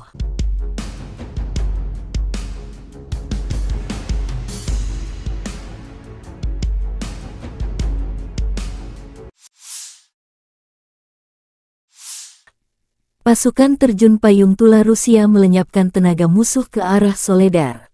Serangan roket MLRS dari pasukan terjun payung yang berbasis di Tula memusnahkan sekelompok infanteri Angkatan Bersenjata Ukraina. Selama pengintaian udara, area dengan kelompok besar tenaga musuh diidentifikasi. Kru Grad MLRS, setelah menerima tugas tersebut, segera bergerak ke area tersebut dan menggempur posisi musuh dengan proyektil pembakar terarah 122 mm. Peluru ini menghancurkan posisi tersembunyi AFU. Setelah itu, pasukan menggunakan proyektil terarah fragmentasi berdaya ledak tinggi untuk menghancurkan pasukan musuh. Demikian video Kementerian Pertahanan Rusia. Dikembangkan pada tahun 1960-an, BM-21 Grad telah menjadi sistem peluncuran roket ganda MLRS yang paling banyak dan digunakan secara luas di dunia. Mengingat fakta bahwa satu peluncur mampu menembakkan 40 roket kaliber 122 mm secara penuh di wilayah yang luas dalam waktu kurang dari 20 detik, maka nama Grad, kata dalam bahasa Rusia untuk hujan es, sangat cocok. Desain Grad yang sederhana dan kemampuannya untuk mendistribusikan muatan bahan peledak dalam jumlah besar dalam waktu singkat telah membuatnya banyak diadopsi, disalin, dan diadaptasi selama 60 tahun terakhir. Saat ini BM-21 Grad beroperasi dengan lebih dari 30 negara. Ini adalah sistem roket artileri yang paling banyak digunakan di dunia. Ada banyak varian, salinan dan modifikasi dari kendaraan ini. BM-21 Grad memiliki 40 tabung peluncuran untuk roket 122 mm. Roket standar dilengkapi dengan hulu ledak High Explosive Fragmentation. Panjangnya 2,87 meter dan berat 66,6 kg. Hulu ledak itu sendiri memiliki bobot 18,4 kg. Sistem roket artileri ini juga menembakkan roket yang dilengkapi dengan hulu ledak pembakar, kimia, asap, penerangan atau klaster.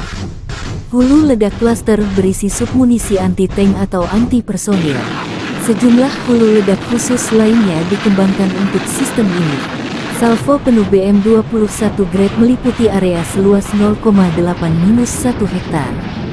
Senjata ini sangat efektif terhadap target area, seperti konsentrasi pasukan dan kendaraan, lapangan terbang, dan sebagainya. Dibutuhkan 2 menit untuk mempersiapkan kendaraan peluncur Grade untuk meninggalkan posisi tembaknya. Waktu pemindahan singkat memungkinkan untuk menghindari kebakaran kontra baterai. Sistem BM-21 sering digunakan untuk serangan tipe shoot and scoot. Rentang operasional sistem Grades dapat bervariasi tergantung pada jenis roket yang digunakan, tetapi biasanya mencapai sekitar 20 hingga 40 km.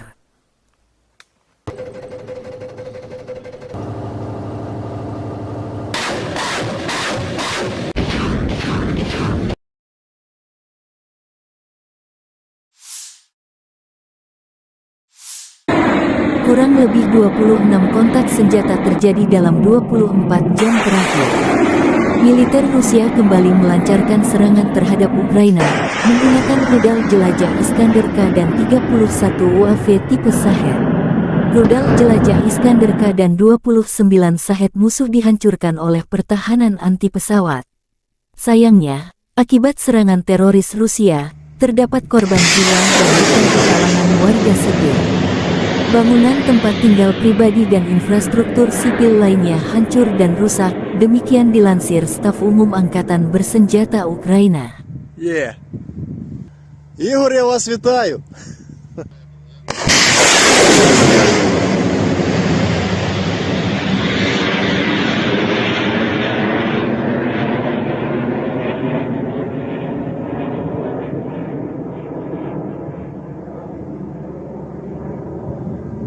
Yeah. Давай ще третю.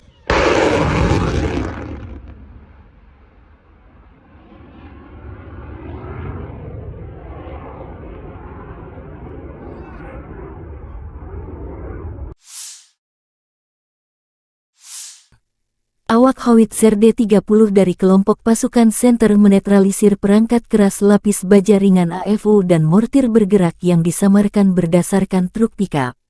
Personil militer Rusia menggunakan proyektil fragmentasi HE-122 mm untuk menyerang target yang diidentifikasi oleh operator drone. Akurasi senjata yang tinggi memungkinkan untuk menghancurkan kendaraan musuh yang terdeteksi dan secara efektif menghancurkan benteng nasionalis Ukraina. Demikian videonya Kementerian Pertahanan Rusia. Howitzer D-30 dikembangkan di Uni Soviet akhir tahun 1950-an. Howitzer ini mulai digunakan oleh Angkatan Darat Soviet pada tahun 1960. Pada saat diperkenalkan, Howitzer ini memiliki sejumlah fitur canggih. Itu diproduksi dalam jumlah besar dan diekspor ke Sekutu Soviet. Setelah runtuhnya Uni Soviet, sejumlah besar Howitzer D-30 diserahkan kepada negara-negara penerusnya. Saat ini Howitzer lapangan ini beroperasi di setidaknya 50 negara di seluruh dunia. D-30 digunakan dalam perang yang tak terhitung jumlahnya. Sekarang sistem artileri ini telah berusia lebih dari 60 tahun. Invasi Rusia ke Ukraina menjadi palagan meriam derek ini banyak digunakan baik Rusia dan kubu Ukraina.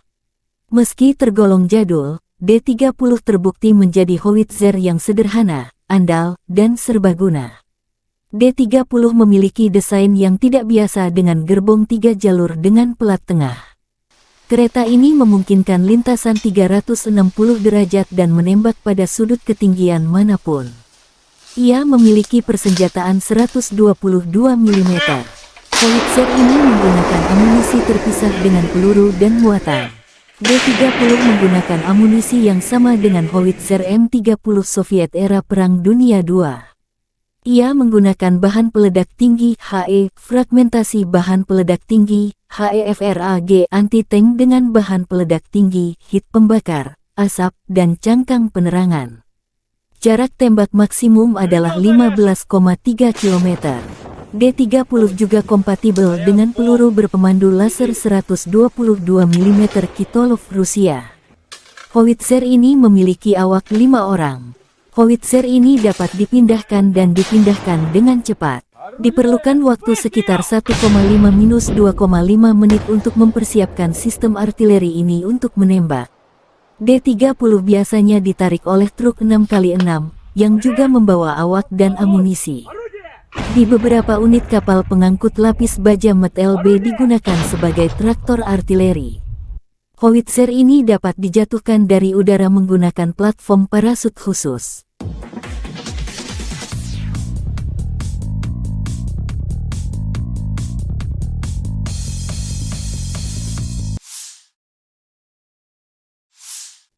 Situasi operasional di timur dan selatan Ukraina masih sulit. Di arah Liman, pasukan pertahanan Ukraina berhasil menghalau sekitar 10 serangan musuh di daerah Makiyivka di wilayah Luhansk. Ke arah Bakhmut, musuh gagal memulihkan posisi yang hilang di wilayah Andriivka di wilayah Donetsk.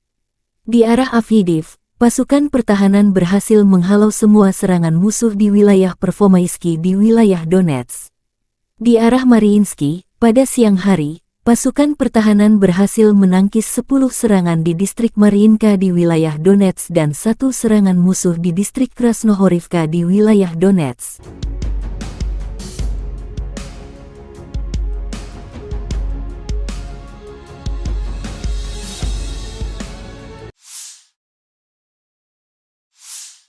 Angkatan bersenjata Rusia melakukan serangan menggunakan bom luncur berkekuatan tinggi terhadap posisi angkatan bersenjata Ukraina di wilayah pabrik minuman bersoda di Avdiivka. Pabrik ini terdeteksi sebagai pos amunisi dan koordinasi unit Ukraina di arah Avdiivka. Video dipublikasikan Telegram Militer Donetsk.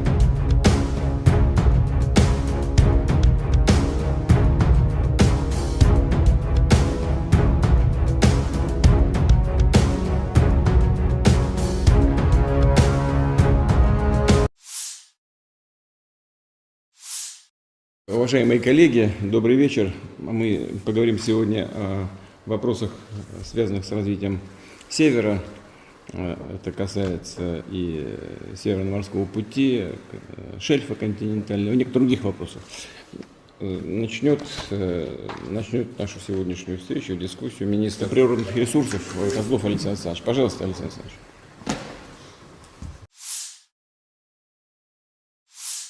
Бажаю здоров'я, шановні українці і українки, сьогодні у Харківській області.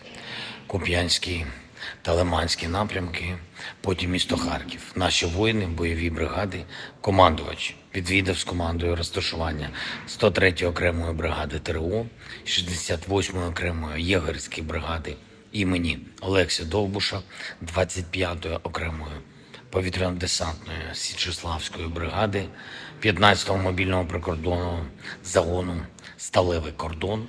Мав сьогодні можливість поспілкуватися з воїнами і також із інших наших бригад, як і завжди, спілкування з комбатами, конкретні потреби підрозділів і про зброю та забезпечення, і про комплектування бригад. Є речі, які мають бути зроблені, зокрема, щоб наші бригади мали більше мотивації, більше бойових можливостей. Мав честь також нагородити воїнів, які відзначились, особливо солдатів, сержантів, офіцерів, різні підрозділи, різний бойовий шлях, але однаково сильні українці. Пишаюся усіма. Надзвичайно приємно було нагородити наших бойових медиків. Дякую всім за захист України, за впевненість в Україні. Дякую за ваші шеврони та коїни. Буду берегти.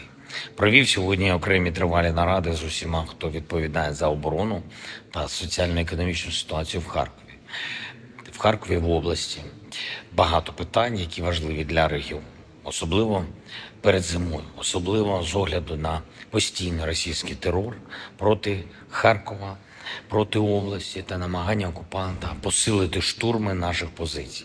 Заслухав доповідь генерала Сирського, також очільника обласної служби безпеки України, Національної поліції, ґрунтовні доповіді щодо захисту Харківського регіону. Обговорили з відповідними посадовцями.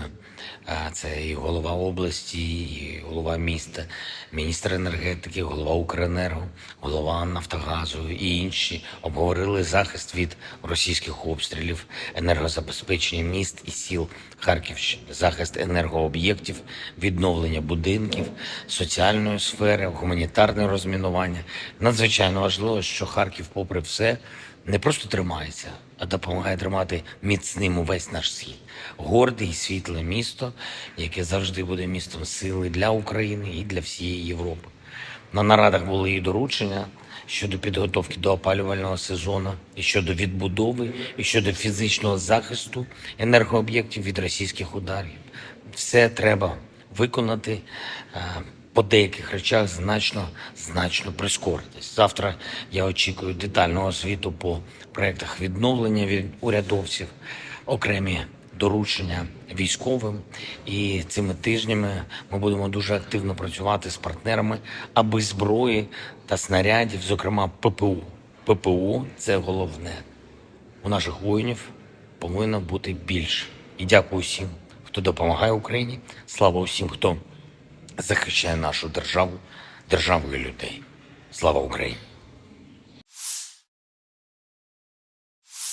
Angkatan Bersenjata Ukraina melaporkan tanggal 3 Oktober Rusia total kehilangan 279.440 tentara di Ukraina sejak awal invasi skala penuh 2022. Jumlah ini termasuk 360 korban yang diderita pasukan Rusia dalam 24 jam terakhir. Rusia kehilangan 15 tank dan lapis baja, 8 kendaraan infanteri, 40 unit artileri dan 20 drone dalam sehari terakhir.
Terpisah, Kementerian Pertahanan Federasi Rusia melansir Angkatan Bersenjata Ukraina secara total kehilangan diantaranya 483 pesawat terbang dan 250 helikopter, 7.417 tank dan lapis baja.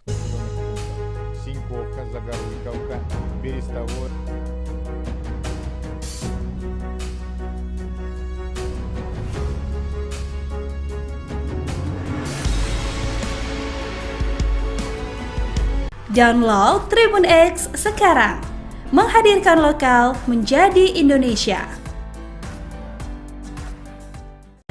Unit senapan dan tank bermotor distrik militer Barat Rusik menghalau serangan Angkatan Bersenjata Ukraina di arah Kupiansk. Setelah melakukan pengintaian pramisi, informasi diterima tentang penambahan kekuatan musuh. Pengintai mendeteksi pergerakan kelompok bersenjata dan perangkat keras Angkatan Bersenjata Ukraina. Awak senapan mesin kaliber besar dahsyat membanjiri pos pengamatan musuh. Sistem ATGM Metis menghancurkan pos pengintaian optik AFU. Peluncur granat mesin otomatis AGS-17 pelamnya 30 mm menyerang dan membuat bingung para musuh. Awak tank T-72B menyerang benteng musuh dengan tembakan sebagai serangan penutup. Tindakan terkoordinasi dari unit senapan dan tank bermotor berhasil menghalau serangan musuh, demikian keterangan video Kementerian Pertahanan Rusia.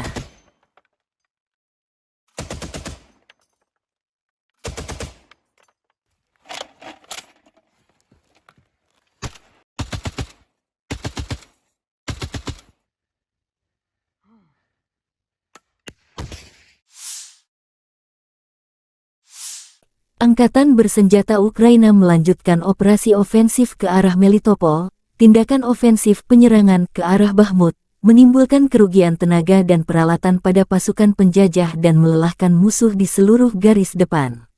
Angkatan Udara Ukraina melancarkan 13 serangan terhadap area konsentrasi personel, senjata dan peralatan militer dan 4 serangan terhadap sistem rudal anti-pesawat musuh.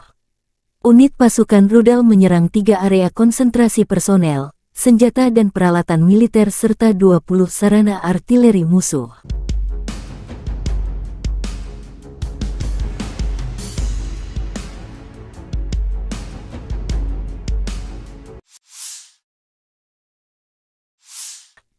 Pasukan terjun payung Tula Rusia melenyapkan tenaga musuh ke arah Soledar. Serangan roket MLRS dari pasukan terjun payung yang berbasis di Tula memusnahkan sekelompok infanteri angkatan bersenjata Ukraina. Selama pengintaian udara, area dengan kelompok besar tenaga musuh diidentifikasi.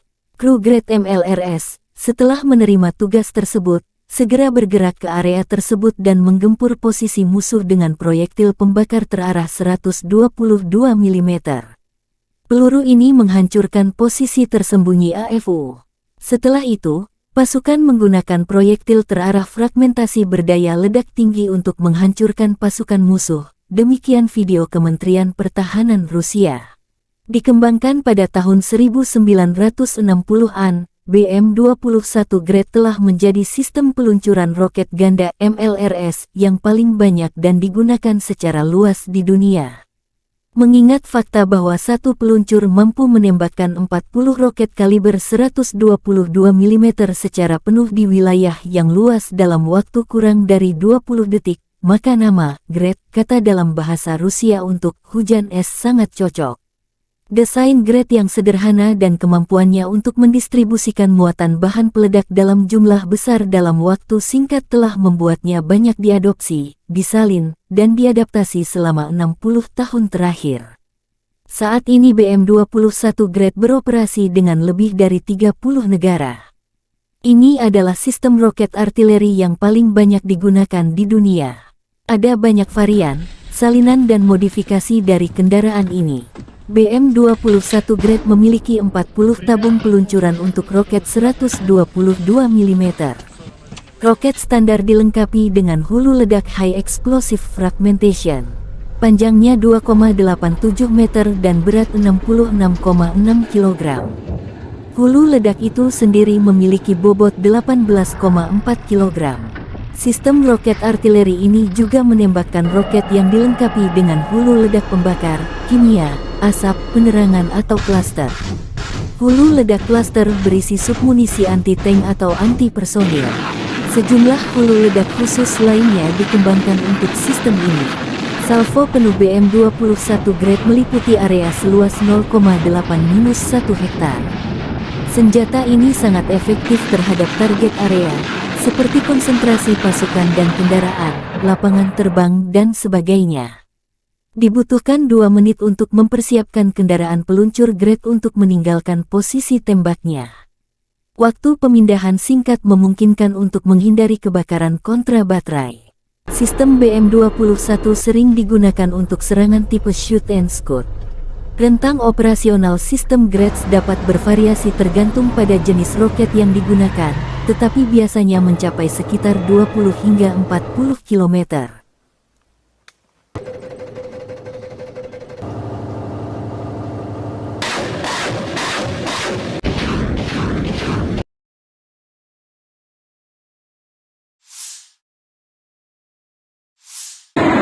Kurang lebih 26 kontak senjata terjadi dalam 24 jam terakhir. Militer Rusia kembali melancarkan serangan terhadap Ukraina, menggunakan rudal jelajah Iskander-K dan 31 UAV tipe Shahed. Rudal jelajah Iskander-K dan 29 Shahed musuh dihancurkan oleh pertahanan anti-pesawat. Sayangnya, akibat serangan teroris Rusia, terdapat korban jiwa dan luka di kalangan warga sipil.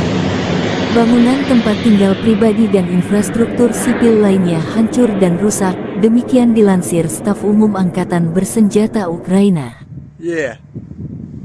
Ігор, я вас вітаю!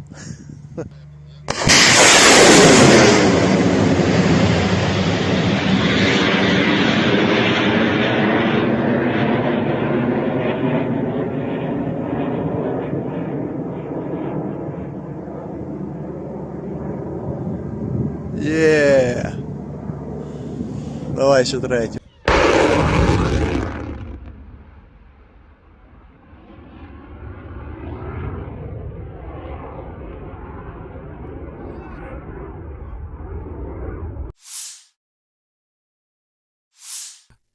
Awak howitzer D-30 dari kelompok pasukan Center menetralisir perangkat keras lapis baja ringan AFU dan mortir bergerak yang disamarkan berdasarkan truk pickup.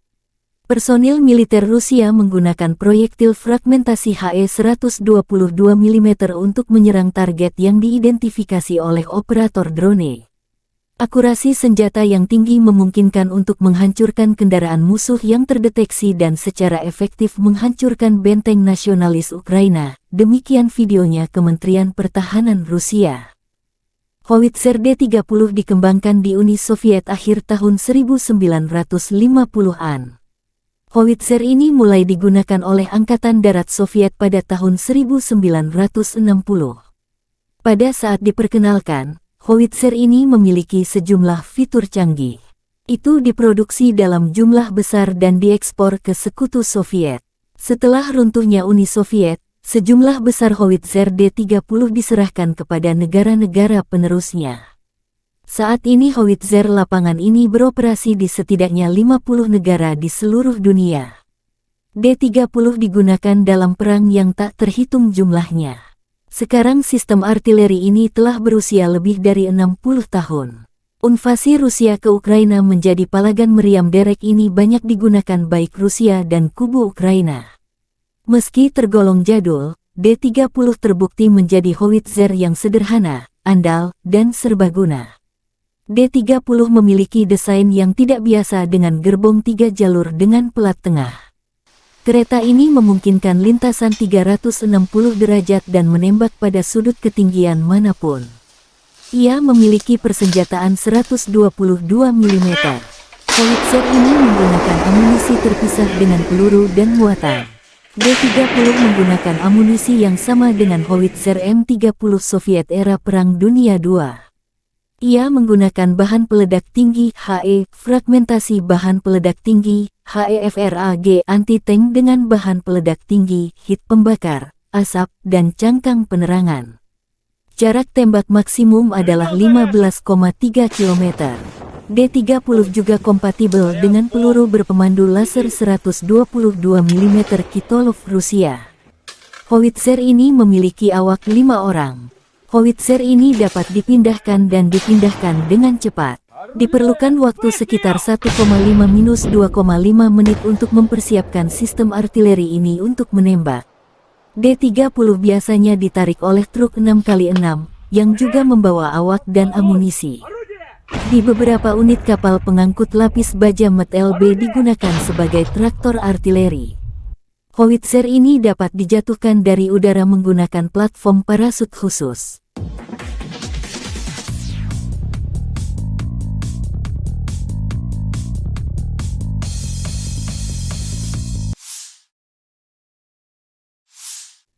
Situasi operasional di timur dan selatan Ukraina masih sulit.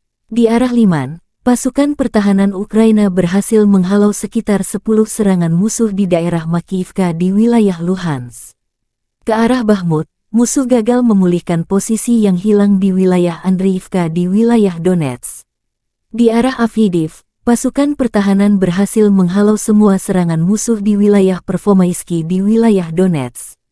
Di arah Mariinsky, pada siang hari, pasukan pertahanan berhasil menangkis 10 serangan di distrik Mariinka di wilayah Donetsk dan 1 serangan musuh di distrik Krasnohorivka di wilayah Donetsk.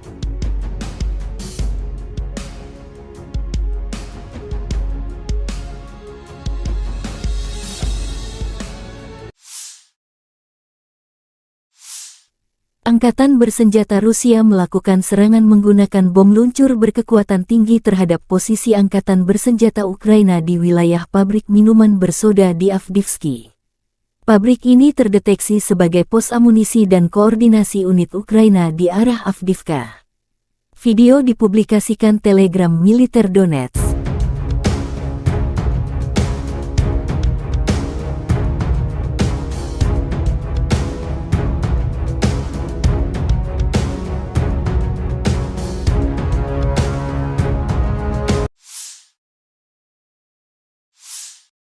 Уважаемые коллеги, добрый вечер. Мы поговорим сегодня о вопросах, связанных с развитием Севера.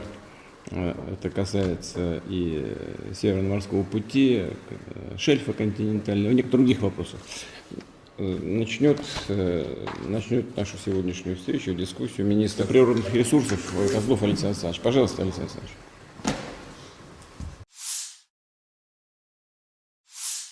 Бажаю здоров'я, шановні українці і українки. Сьогодні у Харківській області. Куп'янський та Лиманський напрямки, потім місто Харків. Наші воїни, бойові бригади, командувач відвідав з командою розташування 103-ї окремої бригади ТРО, 68-ї окремої єгерської бригади імені Олекси Довбуша, 25-ї окремої повітряно-десантної Січеславської бригади, 15-го мобільного прикордонного загону «Сталевий кордон». Мав сьогодні можливість поспілкуватися з воїнами і також із інших наших бригад, як і завжди, спілкування з комбатами, конкретні потреби підрозділів і про зброю та забезпечення, і про комплектування бригад. Є речі, які мають бути зроблені, зокрема, щоб наші бригади мали більше мотивації, більше бойових можливостей. Мав честь також нагородити воїнів, які відзначились, особливо солдатів, сержантів, офіцерів, різні підрозділи, різний бойовий шлях, але однаково сильні українці. Пишаюся усіма. Надзвичайно приємно було нагородити наших бойових медиків. Дякую всім за захист України, за впевненість в Україні. Дякую за ваші шеврони та коїни. Буду берегти. Провів сьогодні окремі тривалі наради з усіма, хто відповідає за оборону та соціально-економічну ситуацію в Харкові. В Харкові, в області, багато питань, які важливі для регіону. Особливо перед зимою, особливо з огляду на постійний російський терор проти Харкова, проти області та намагання окупанта посилити штурми наших позицій.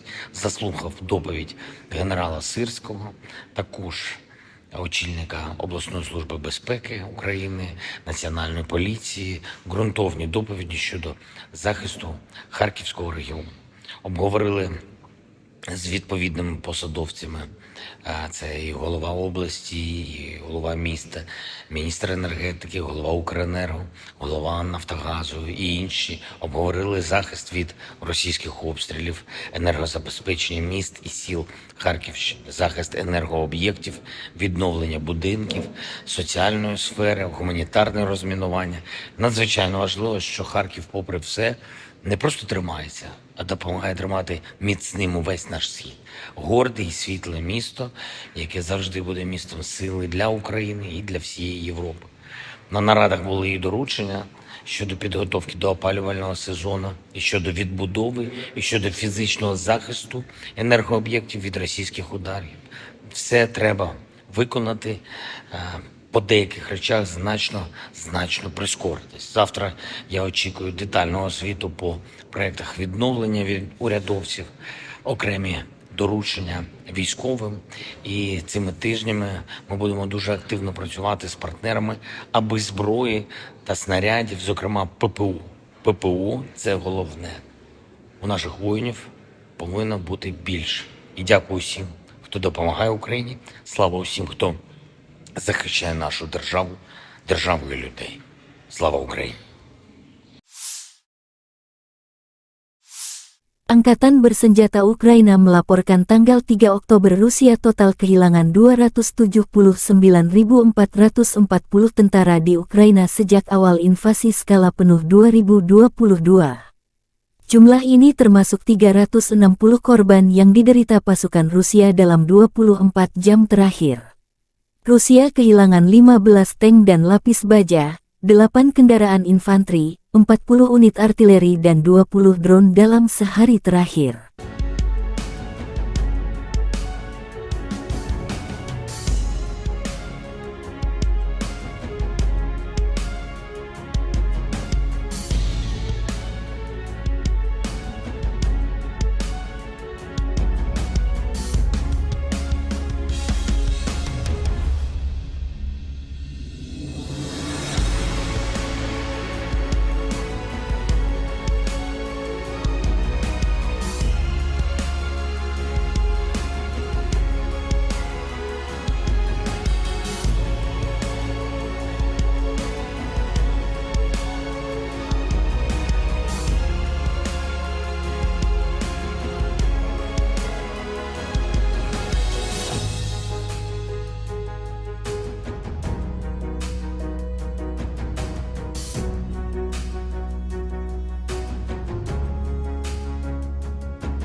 Terpisah, Kementerian Pertahanan Federasi Rusia melansir Angkatan Bersenjata Ukraina secara total kehilangan di antaranya 483 pesawat terbang dan 250 helikopter, 7.417 tank dan lapis baja.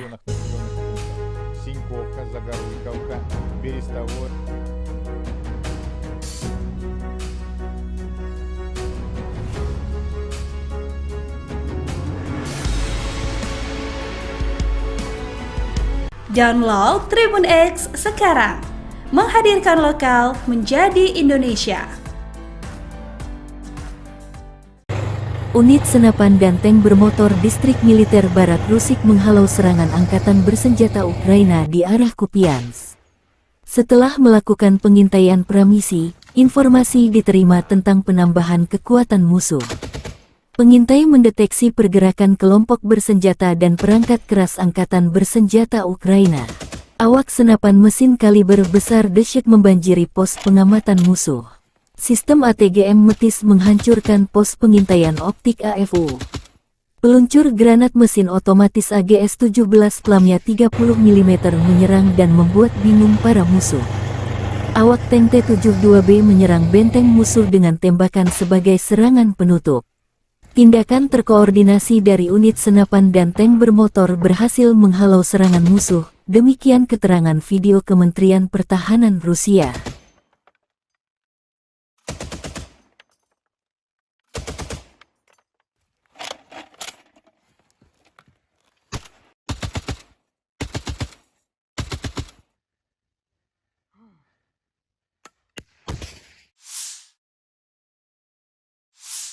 Angkatan Bersenjata Ukraina melanjutkan operasi ofensif ke arah Melitopol. Tindakan ofensif penyerangan ke arah Bakhmut menimbulkan kerugian tenaga dan peralatan pada pasukan penjajah dan melelahkan musuh di seluruh garis depan. Angkatan Udara Ukraina melancarkan 13 serangan terhadap area konsentrasi personel, senjata dan peralatan militer dan 4 serangan terhadap sistem rudal anti-pesawat musuh. Unit pasukan rudal menyerang 3 area konsentrasi personel, senjata dan peralatan militer serta 20 sarana artileri musuh.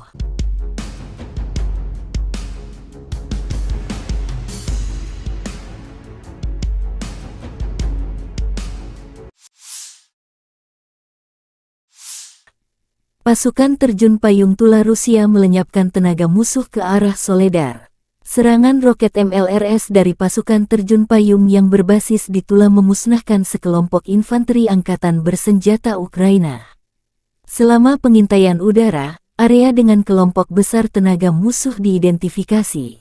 Kru Grad MLRS, setelah menerima tugas tersebut, segera bergerak ke area tersebut dan menggempur posisi musuh dengan proyektil pembakar terarah 122 mm.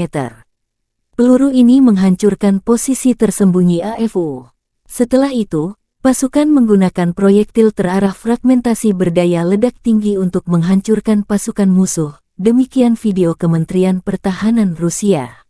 Dikembangkan pada tahun 1960-an, BM-21 Grad telah menjadi sistem peluncuran roket ganda MLRS yang paling banyak dan digunakan secara luas di dunia. Mengingat fakta bahwa satu peluncur mampu menembakkan 40 roket kaliber 122 mm secara penuh di wilayah yang luas dalam waktu kurang dari 20 detik, maka nama Grad, kata dalam bahasa Rusia untuk hujan es, sangat cocok. Desain Grad yang sederhana dan kemampuannya untuk mendistribusikan muatan bahan peledak dalam jumlah besar dalam waktu singkat telah membuatnya banyak diadopsi, disalin, dan diadaptasi selama 60 tahun terakhir. Saat ini BM-21 Grad beroperasi dengan lebih dari 30 negara. Ini adalah sistem roket artileri yang paling banyak digunakan di dunia. Ada banyak varian, salinan dan modifikasi dari kendaraan ini. BM-21 Grad memiliki 40 tabung peluncuran untuk roket 122 mm. Roket standar dilengkapi dengan hulu ledak High Explosive Fragmentation. Panjangnya 2,87 meter dan